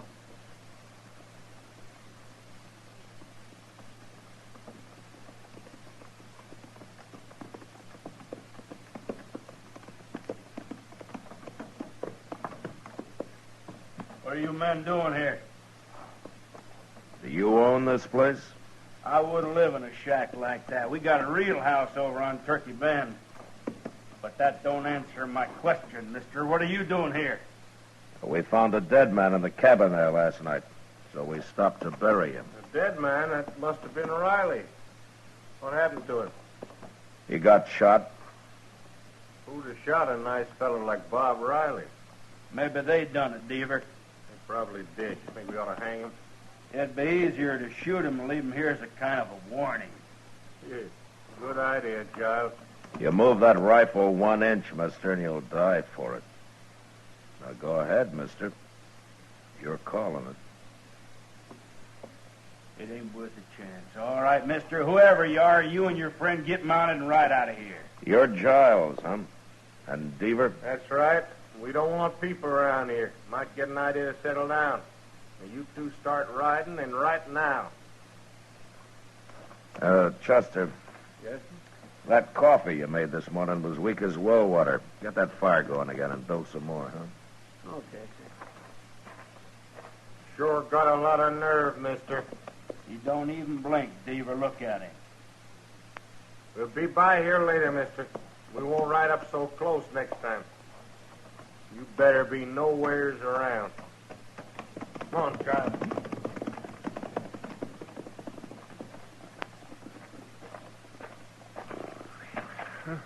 I almost stopped breathing, Mr. Dillon. It was 2 against 2, Chester. We'd have made out all right. Yes, I know, but it's the waiting that chills me. Say, you know something? I'll bet anything it was them that killed the fellow that lived here. Maybe. And I'd sure like to know more about those two. But right now, we better get started for Dodge. Yes, sir, I'll go get the horses. Chester and I got mounted and rode maybe 1.5 miles when we came across a sort of a camp. There was a man there, a tall man with long yellow hair and bright blue eyes that seemed always to be looking into the distance. He had a mule and an old wagon and some hogs that he kept in a well-built, partly covered pen. But he hadn't put up a shelter of any kind for himself, and it didn't look as though he was about to. We got down and walked over to where he was standing by a small fire. Sit down, man. I got no coffee, but you're welcome to that pot of chicory. There's a spoonful of molasses in it. Well, thank you, but we just stopped to say hello. No need to hurry off, mister. My name's Obie Ridgers. Glad to know you, Richards. I'm Matt Dillon, and this is Chester Proudfoot. How do you do? I don't meet many people out here. Are you raising hogs? All my life. Not here, though. Well, where do you live, Ridgers? You got a house somewhere? Ain't lived in a house since I was 9 years old. I like it outside. I need a breathe. Well, you're outside here, all right. And I ain't going to move no matter what they say. No matter what who says. Them 2 fellas up on Turkey Bend. Giles and Deaver? Them's the ones. Tell me, Richards, there's a cabin about 1.5 miles north of here. You know the man that lives there, Riley? He comes by here now and then. Well, we buried him last night. Somebody shot him. That's bad. That's real bad. You better tell the law about it if you're going anywhere, mister. I don't hold with murdering a man. Well, I'm a U.S. Marshal, Richards. That a fact. Well, now. Don't you ever get into Dodge? Well, never have, but I'm going today. What, in that wagon? It'll take you a week. No, sir. I'm going horseback. Well, I swear I don't see no horse. Well, right out there, fella. Here he comes now. There's Jim Branch leading him. Jim talked me into going to Dodge with him, but I know I won't like it. I'm just doing it for Jim's sake, kind of coddling him along, make him feel good. Where does this Jim Branch live? He's got a little place over west of here somewhere. Jim's nothing but a cowboy, Marshal. He'll be drifting on one of these days, kind of like me that way. Hello. Got company, Jim. You ready to go, Obie? I'm all dressed up like a sore thumb, can't you see? What'd you do, change your socks? This here's a U.S. Marshal, Jim. I forget his name. My name's Matt Dillon. I'm glad to know you. I'm Chester Proudfoot. Well, how you do? You heading for Dodge, Marshal? Yeah, we'll ride in with you if you like. Good. It's a big day. I've been talking Obie into going to town for 3 months. He claims he don't like towns. Wait till he sees Dodge. I'm happy right here with my hogs. I don't need no town. Your hogs won't miss you. Well, let's get started. I gotta be back in 3 days, Jim, like you promised. Them hogs will starve if I ain't. You'll be back. Oh, say. What? The marshal here tells me Riley got shot. No. Says Giles and Deaver done it. Now, wait a minute, Richards. It looks like they did it, but if I could prove it, I'd be taking them in for trial right now. Well, it's too bad you can't, Marshal. They're no good, them fellows. Well, I can wait. They'll make a mistake sooner or later. But we better get going. It's 60 miles to Dodge.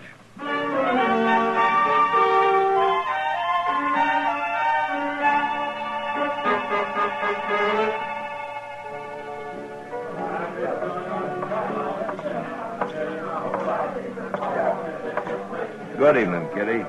Sit down, Matt. You want a drink? No, thanks. I just had dinner. That reminds me. Fella brought me a dozen quail today. Oh? I can cook them for dinner tomorrow if you're going to be around. Yeah, that sounds great. I'll be here. They ought to be ripe enough by then. You know, I never saw as many quail as there are this year. Riding in yesterday, we put up clouds of them. That Jim Branch seems like a nice fellow, Matt. Obie Ridges, too. Yeah, they are, Kitty. They sure make a funny pair. Maybe. But still, they're kind of like brothers. Look at him over there at the bar. Opie's getting spookier every minute he's here. Obie likes it outdoors, right out on the ground. I doubt he'll ever come into town again. Jim told me he still hasn't been able to get him to take a meal in a restaurant. He has to bring it outside for him. Says he can drink inside, but that's all. Well, maybe we'd all be better off if we lived that way, Kitty. Not me. I don't want to live like an animal. Don't you? Hello, Miss Kitty. Hello, Jim. Marshal, something bad's happened. What, Jim? Well, this fella here just rode into town from up north. Well, he come by Obie's camp. Marshal, somebody shot Obie's mule and burnt up his wagon and killed all his hogs. That's right, Marshal. Oh, Yeah. no. Giles and Deaver again, huh? Well, it's Obie I'm worried about. I never should have made him come to town, Marshal. He'll kill them fellas now. I know he will. I'll ride out with you, Jim. Right now.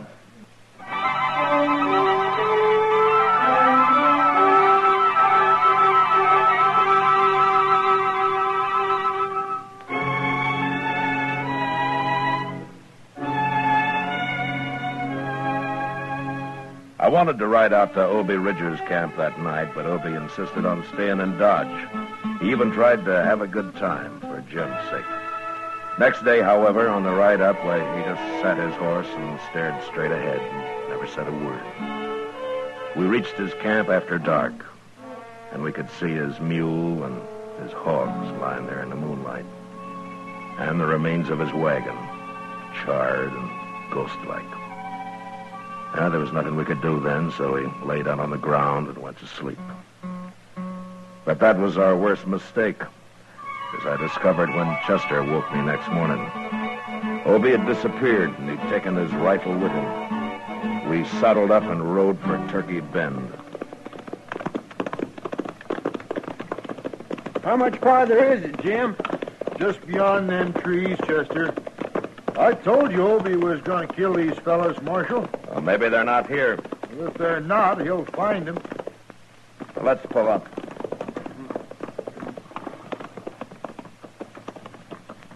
don't see no cabbage. It's right in there. There it is, see? See it? Oh. Sure. Wait a minute. Look over there, behind that log. It's Obie. Hey, Obie! We better walk over. Okay.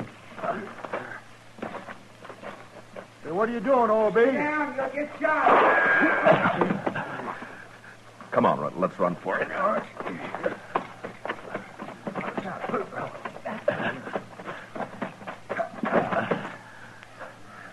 Beaver in there. I got him trapped.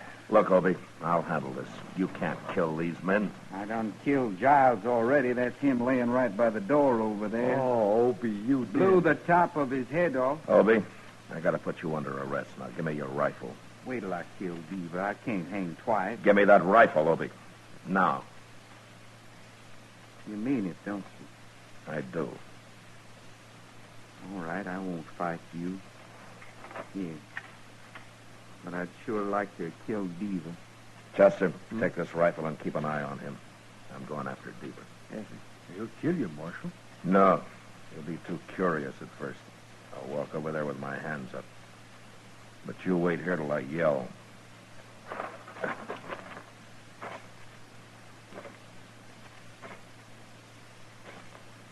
Beaver! Don't shoot. I want to talk to you. That's far enough. Come outside. Obie's under guard. He won't shoot. I'm a U.S. Marshal, Beaver.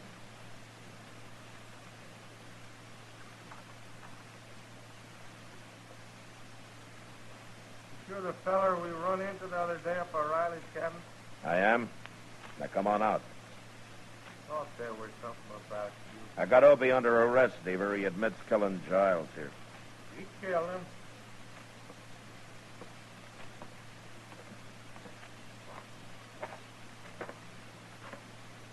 Did you and Giles slaughter his mule and his hogs? There's no reason to murder a man. No. No, it isn't. But tell me about you. Did you murder Riley? Well, wait a minute, You're Mark. going back to Dodge with us, Stephen. Oh, no, not me. Keep your hand away from that gun. Let's see how good you really are, Marshal. No!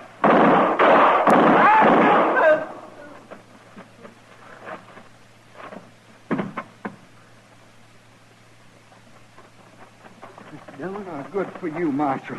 Good. You killed him. Now they're both dead. Yeah, they're both dead. But you murdered one of them, Obie. Jail. I can't go to jail, Marshal. I'd go crazy. I'd go crazy in jail, don't you understand? I can't go to jail.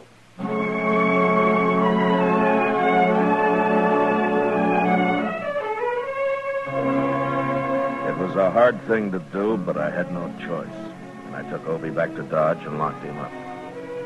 A few weeks later, he went on trial. And after long deliberation, the judge sentenced him to life imprisonment. Obie stood up and said he'd rather be hung. Then I took him back to jail. And I sat there with him for a while. I thank you for everything you said, Marshal. You didn't have to do that. Well, I just tried to get the judge to believe you went crazy and you didn't know what you were doing, Obie. I knew what I was doing. I told him I did. Yeah, I know.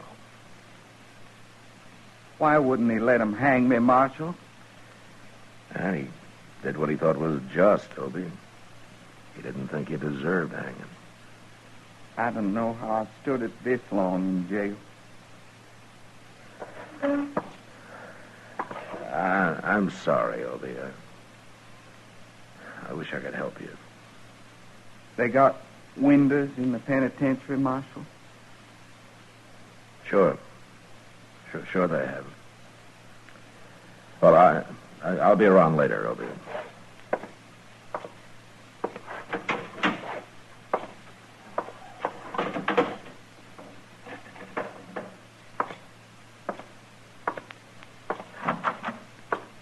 How's it taking it, Mr. Dillon? It's pretty hard on him, Chester. Where's Jim Branch, anyway? Oh, my, I ain't seen him since the trial was over. Maybe he'll come around later. I'm going to supper with Doc, Chester. We'll be at Delmonico's. All right, sir.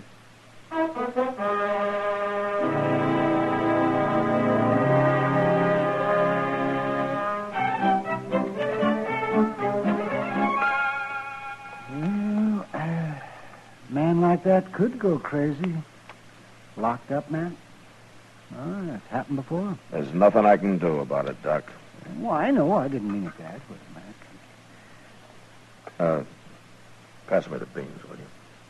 These are peas, Matt, but you're welcome to them. All right, peas. Peas, then. Thank you. Well, why don't you take a vacation, Matt? You know, go back east somewhere, kind of like St. Louis or Kansas City, someplace like that. Maybe I don't like towns either. Well, that's just what I mean. You need a vacation, all right. Oh. Yeah? Well, if I were a rich croaker, maybe I could take one. Rich croaker? Croaker? Oh, man. Oh, croaker, man, how could you say... All right, Matt, Doc. would you go... Take it easy, Doc. You'll bust something. It's a fine thing when a mere policeman can insult the noblest profession known to man. I was insulting you, Doc, not the profession. Oh, croaker. Oh, I might have known what it'd be like having supper with you tonight. I'll buy you a drink after, huh? How's that? Well, I don't know. Well, I'll think about it. Dylan? What's the matter, Chester? Obie Ridgers. He's dead. What? I heard a shot out back, and I run into his cell, and he was laying there dead. There's a gun on the floor. I don't know where he got hold of it. You better come look.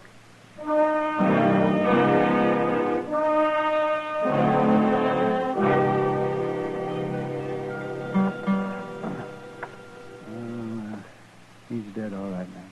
You think he killed himself, Doc? Well, the gun was held right close to his head. Maybe somebody called him over to the window and shot him. Maybe. But he could have done it himself. The bullet entered right here, man. Yeah. So you're saying it could be either murder or suicide, huh? That's right. Well, why would anybody murder him, Mr. Dillon? It don't make sense. Well, it could be somebody who understood how Obie felt about being cooped up the rest of his life, Chester. And somebody who liked him. A good friend. Jim Branch? I don't know who used that gun, but Obie's dead. And I'm going to find Jim.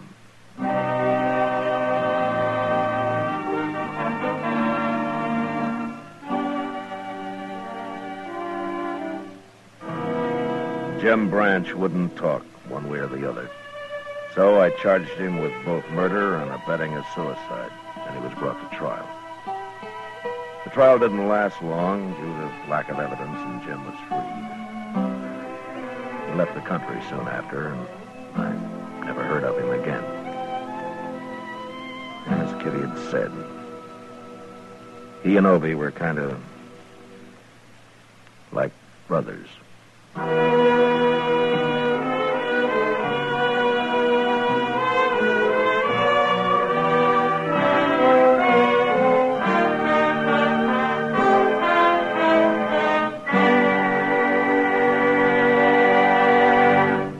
Gunsmoke, transcribed under the direction of Norman MacDonald, stars William Conrad as Matt Dillon, U.S. Marshal. Tonight's story was specially written for Gunsmoke by John Meston, with music composed and conducted by Rex Corey. Featured in the cast were Vic Perrin, Lawrence Dobkin, Jack Crucian, and John Daner. Parley Bear as Chester, Howard McNear as Doc, and Georgia Ellis as Kitty. Roy Rowan speaking. Join us again next week as Matt Dillon, U.S. Marshal, fights to bring law and order out of the wild violence of the West in Gunsmoke.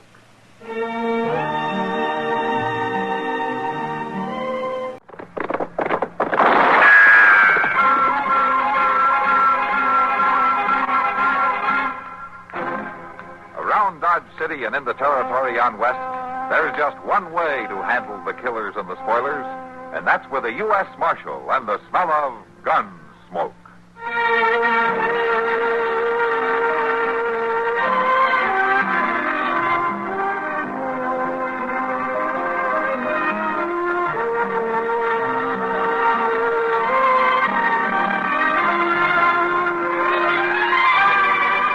Gunsmoke, starring William Conrad. The story of the violence that moved west with young America. And the story of a man who moved with it. I'm that man. Matt Dillon, United States Marshal.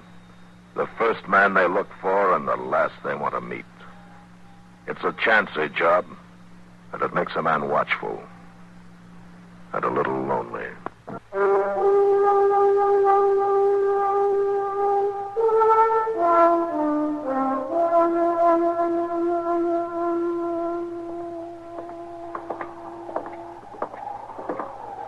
We going to stop in at the Long Branch for a minute, Mr. Dillon? Might as well, Chester. There won't be much doing around town tonight. Sure do hope they got a rip snorting fire going. Yeah, that wind's got a nip to it, all right. And it's going to blow up worse for a morning, too. Looks like it.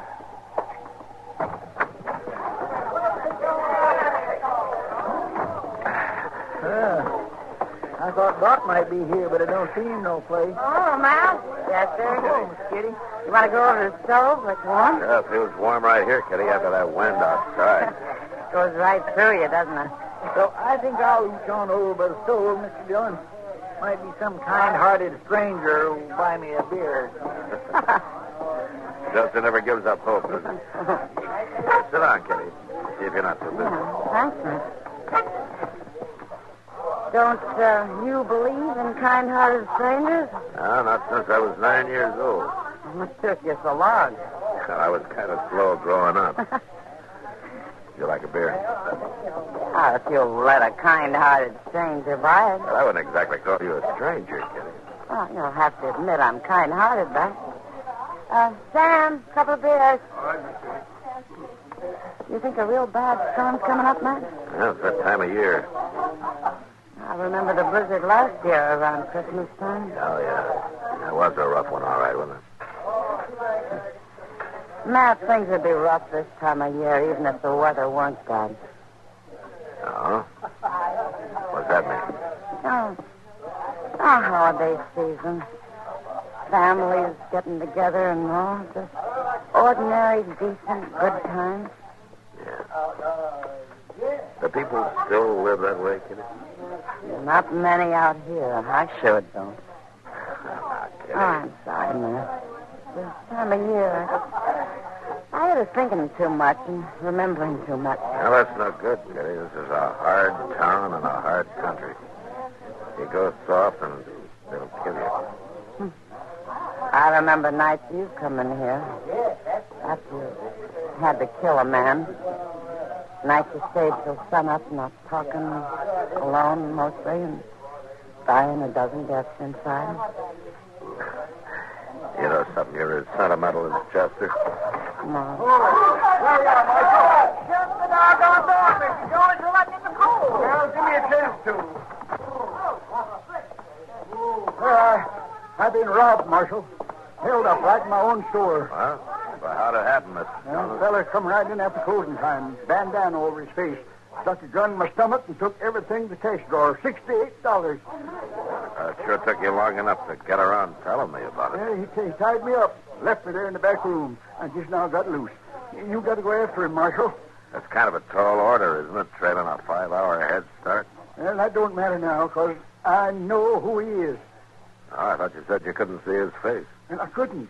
But I could tell by his voice and his walk and everything about him. It was Clint Doty. Clint Doty? Yeah, he's the homesteader up the river. Yeah, I know him. I can't believe Clint's the kind who'd do a thing like that. Well, it was him, all right. I'm 100% certain. Well, all right, we'll ride out in the morning and bring him in. In the morning? Well, if it was him, he'll be there. Oh, but Marshal... Look, Jonas, I'm not going to ride 12 miles up that river bottom at midnight with a blizzard coming up for $68. No. We'll leave in the morning. At sunup.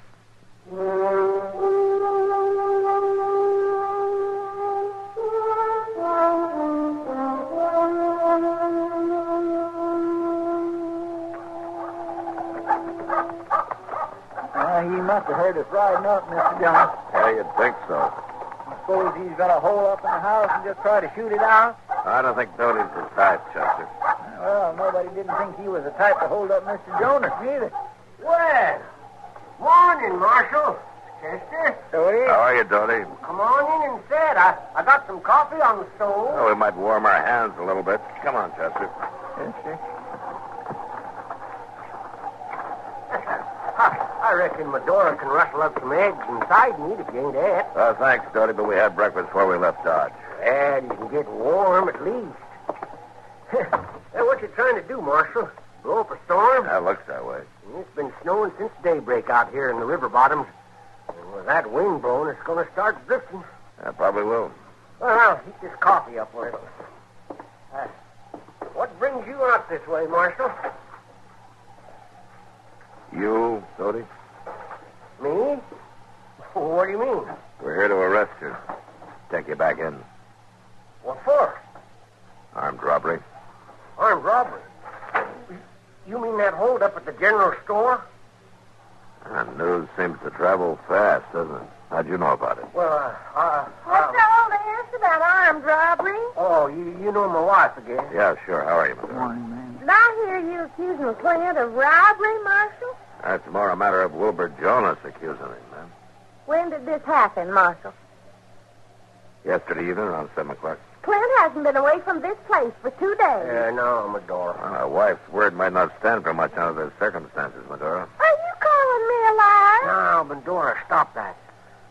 There's people seen me in town yesterday evening. And Wilbur Jonas claims he's one of them.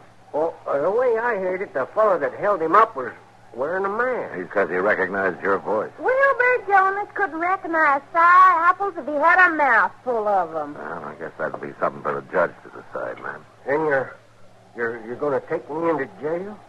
Unless you can prove you were somewhere else at 7 o'clock last night. Well, that might be kind of hard to do, Marshal. And then we better get started. We've got a hard ride ahead of us. Oh, no, wait a minute. I can't go off and leave Medora like this with a storm coming on. Well, maybe one of the neighbors could come over and stay with her. There's none closer than 5 miles, Marshal, and they all got plenty of troubles of their own this time of year. I ain't even got enough firewood to put it up to last her more than a day and a half. I was aiming to get some laid in today. I'm sure she's made out before. Oh, well, maybe so, but not in her condition. Clint. Condition? What are you talking about? Well, she's going to have a baby, Marshal. Oh, for the love of... It's mighty hard on a woman having her man took off to jail and not even wood in the house to keep warm. Now, look, Doty. You know, it wouldn't take no time at all if the 3 of us was to pitch in together. All right, Doty, let's get at it.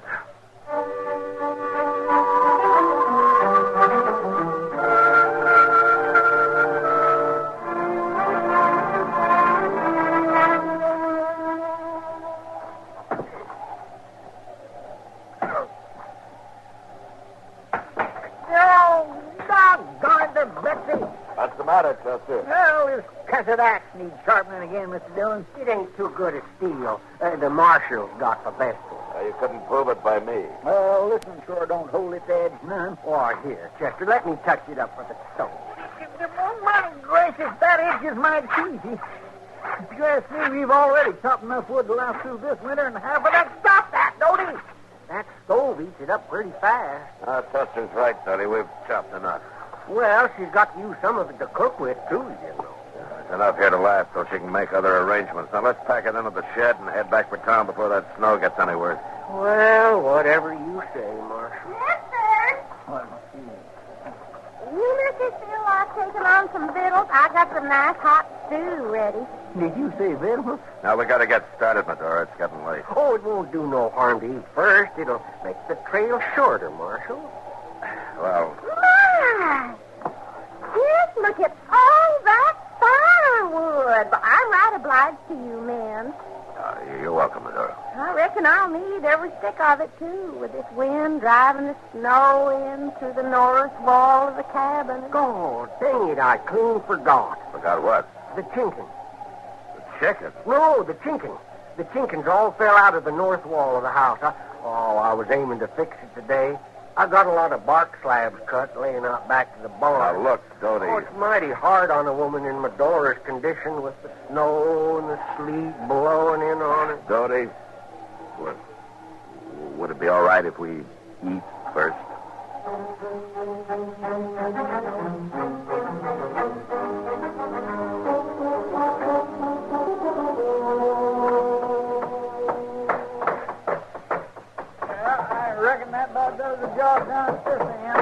just about through here, too.